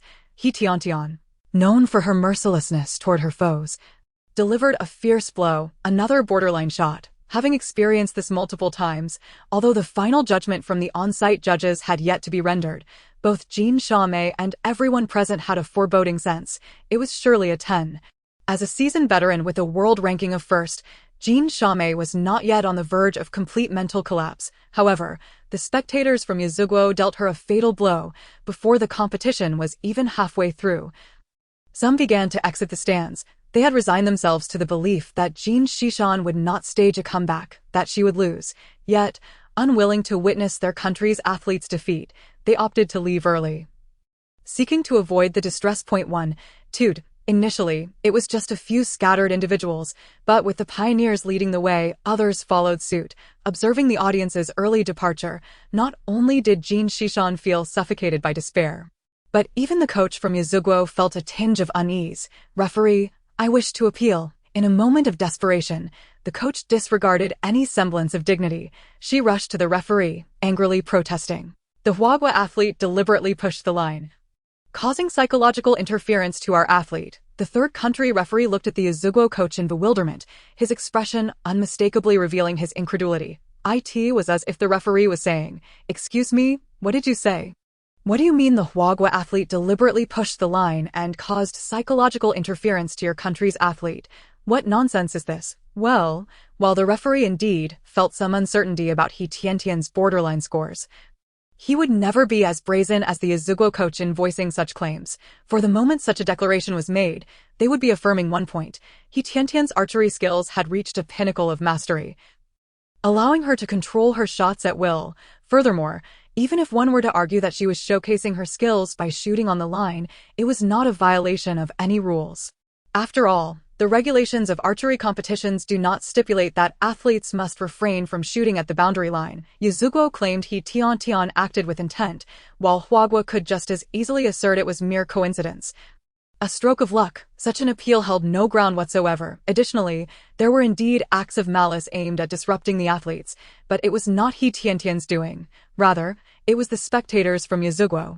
The referee, being a professional with extensive experience in competitions, had attended numerous international events, and while the scale varied, he had never encountered an audience as devoid of sportsmanship as that of Yasuo.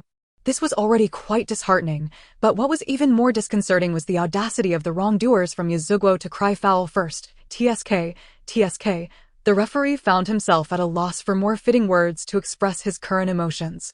With the coach's appeal failing, she could only continue shouting at Jin Xiaomei, "Stay calm, don't panic, perform well." However, in matters of competition, it is not as simple as those on the sidelines shouting a few words for the athlete to truly excel.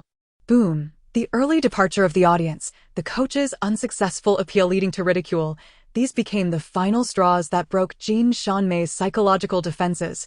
She released another 7. Meanwhile, after inspecting the targets, the referee confirmed 10. All 3 arrows that appeared borderline were indeed 10s, another perfect score, and a third consecutive victory, with a total of 6 rounds in the competition. Even if Jin Xiaomei were to win all 3 remaining rounds, she would only tie with He Tiantian. Yet, given Jin Xiaomei's current state, could she truly achieve a commendable performance? Or rather, with He Tiantian's consistent 10s, there was simply no chance for the opponent to prevail. Nevertheless, the 4th round proceeded as normal. This is how competitions work. A clear and direct outcome must be reached. This time, He Tiantian did not shoot borderline. All 3 arrows hit the bullseye. Perfect. Simply exquisite. He Tiantian's arrows were swift and decisive, leaving no room for controversy. Apart from the word perfect, the announcer could think of no other adjective to describe He Tiantian. Furthermore, in his mind, he had a faint inkling of He Tiantian's strategy. She was not merely pushing the line, she was, in fact, retaliating in kind, methodically dismantling her opponent's psychological defenses. Of course, this strategy was not a base conspiracy but a legitimate display of strength. If Yasuo was dissatisfied, they could certainly employ similar tactics, yet the announcer wagered they would not dare, for their athlete could not match He Shihuan's prowess, nor could they embody the same confidence and audacity as He Tiantian.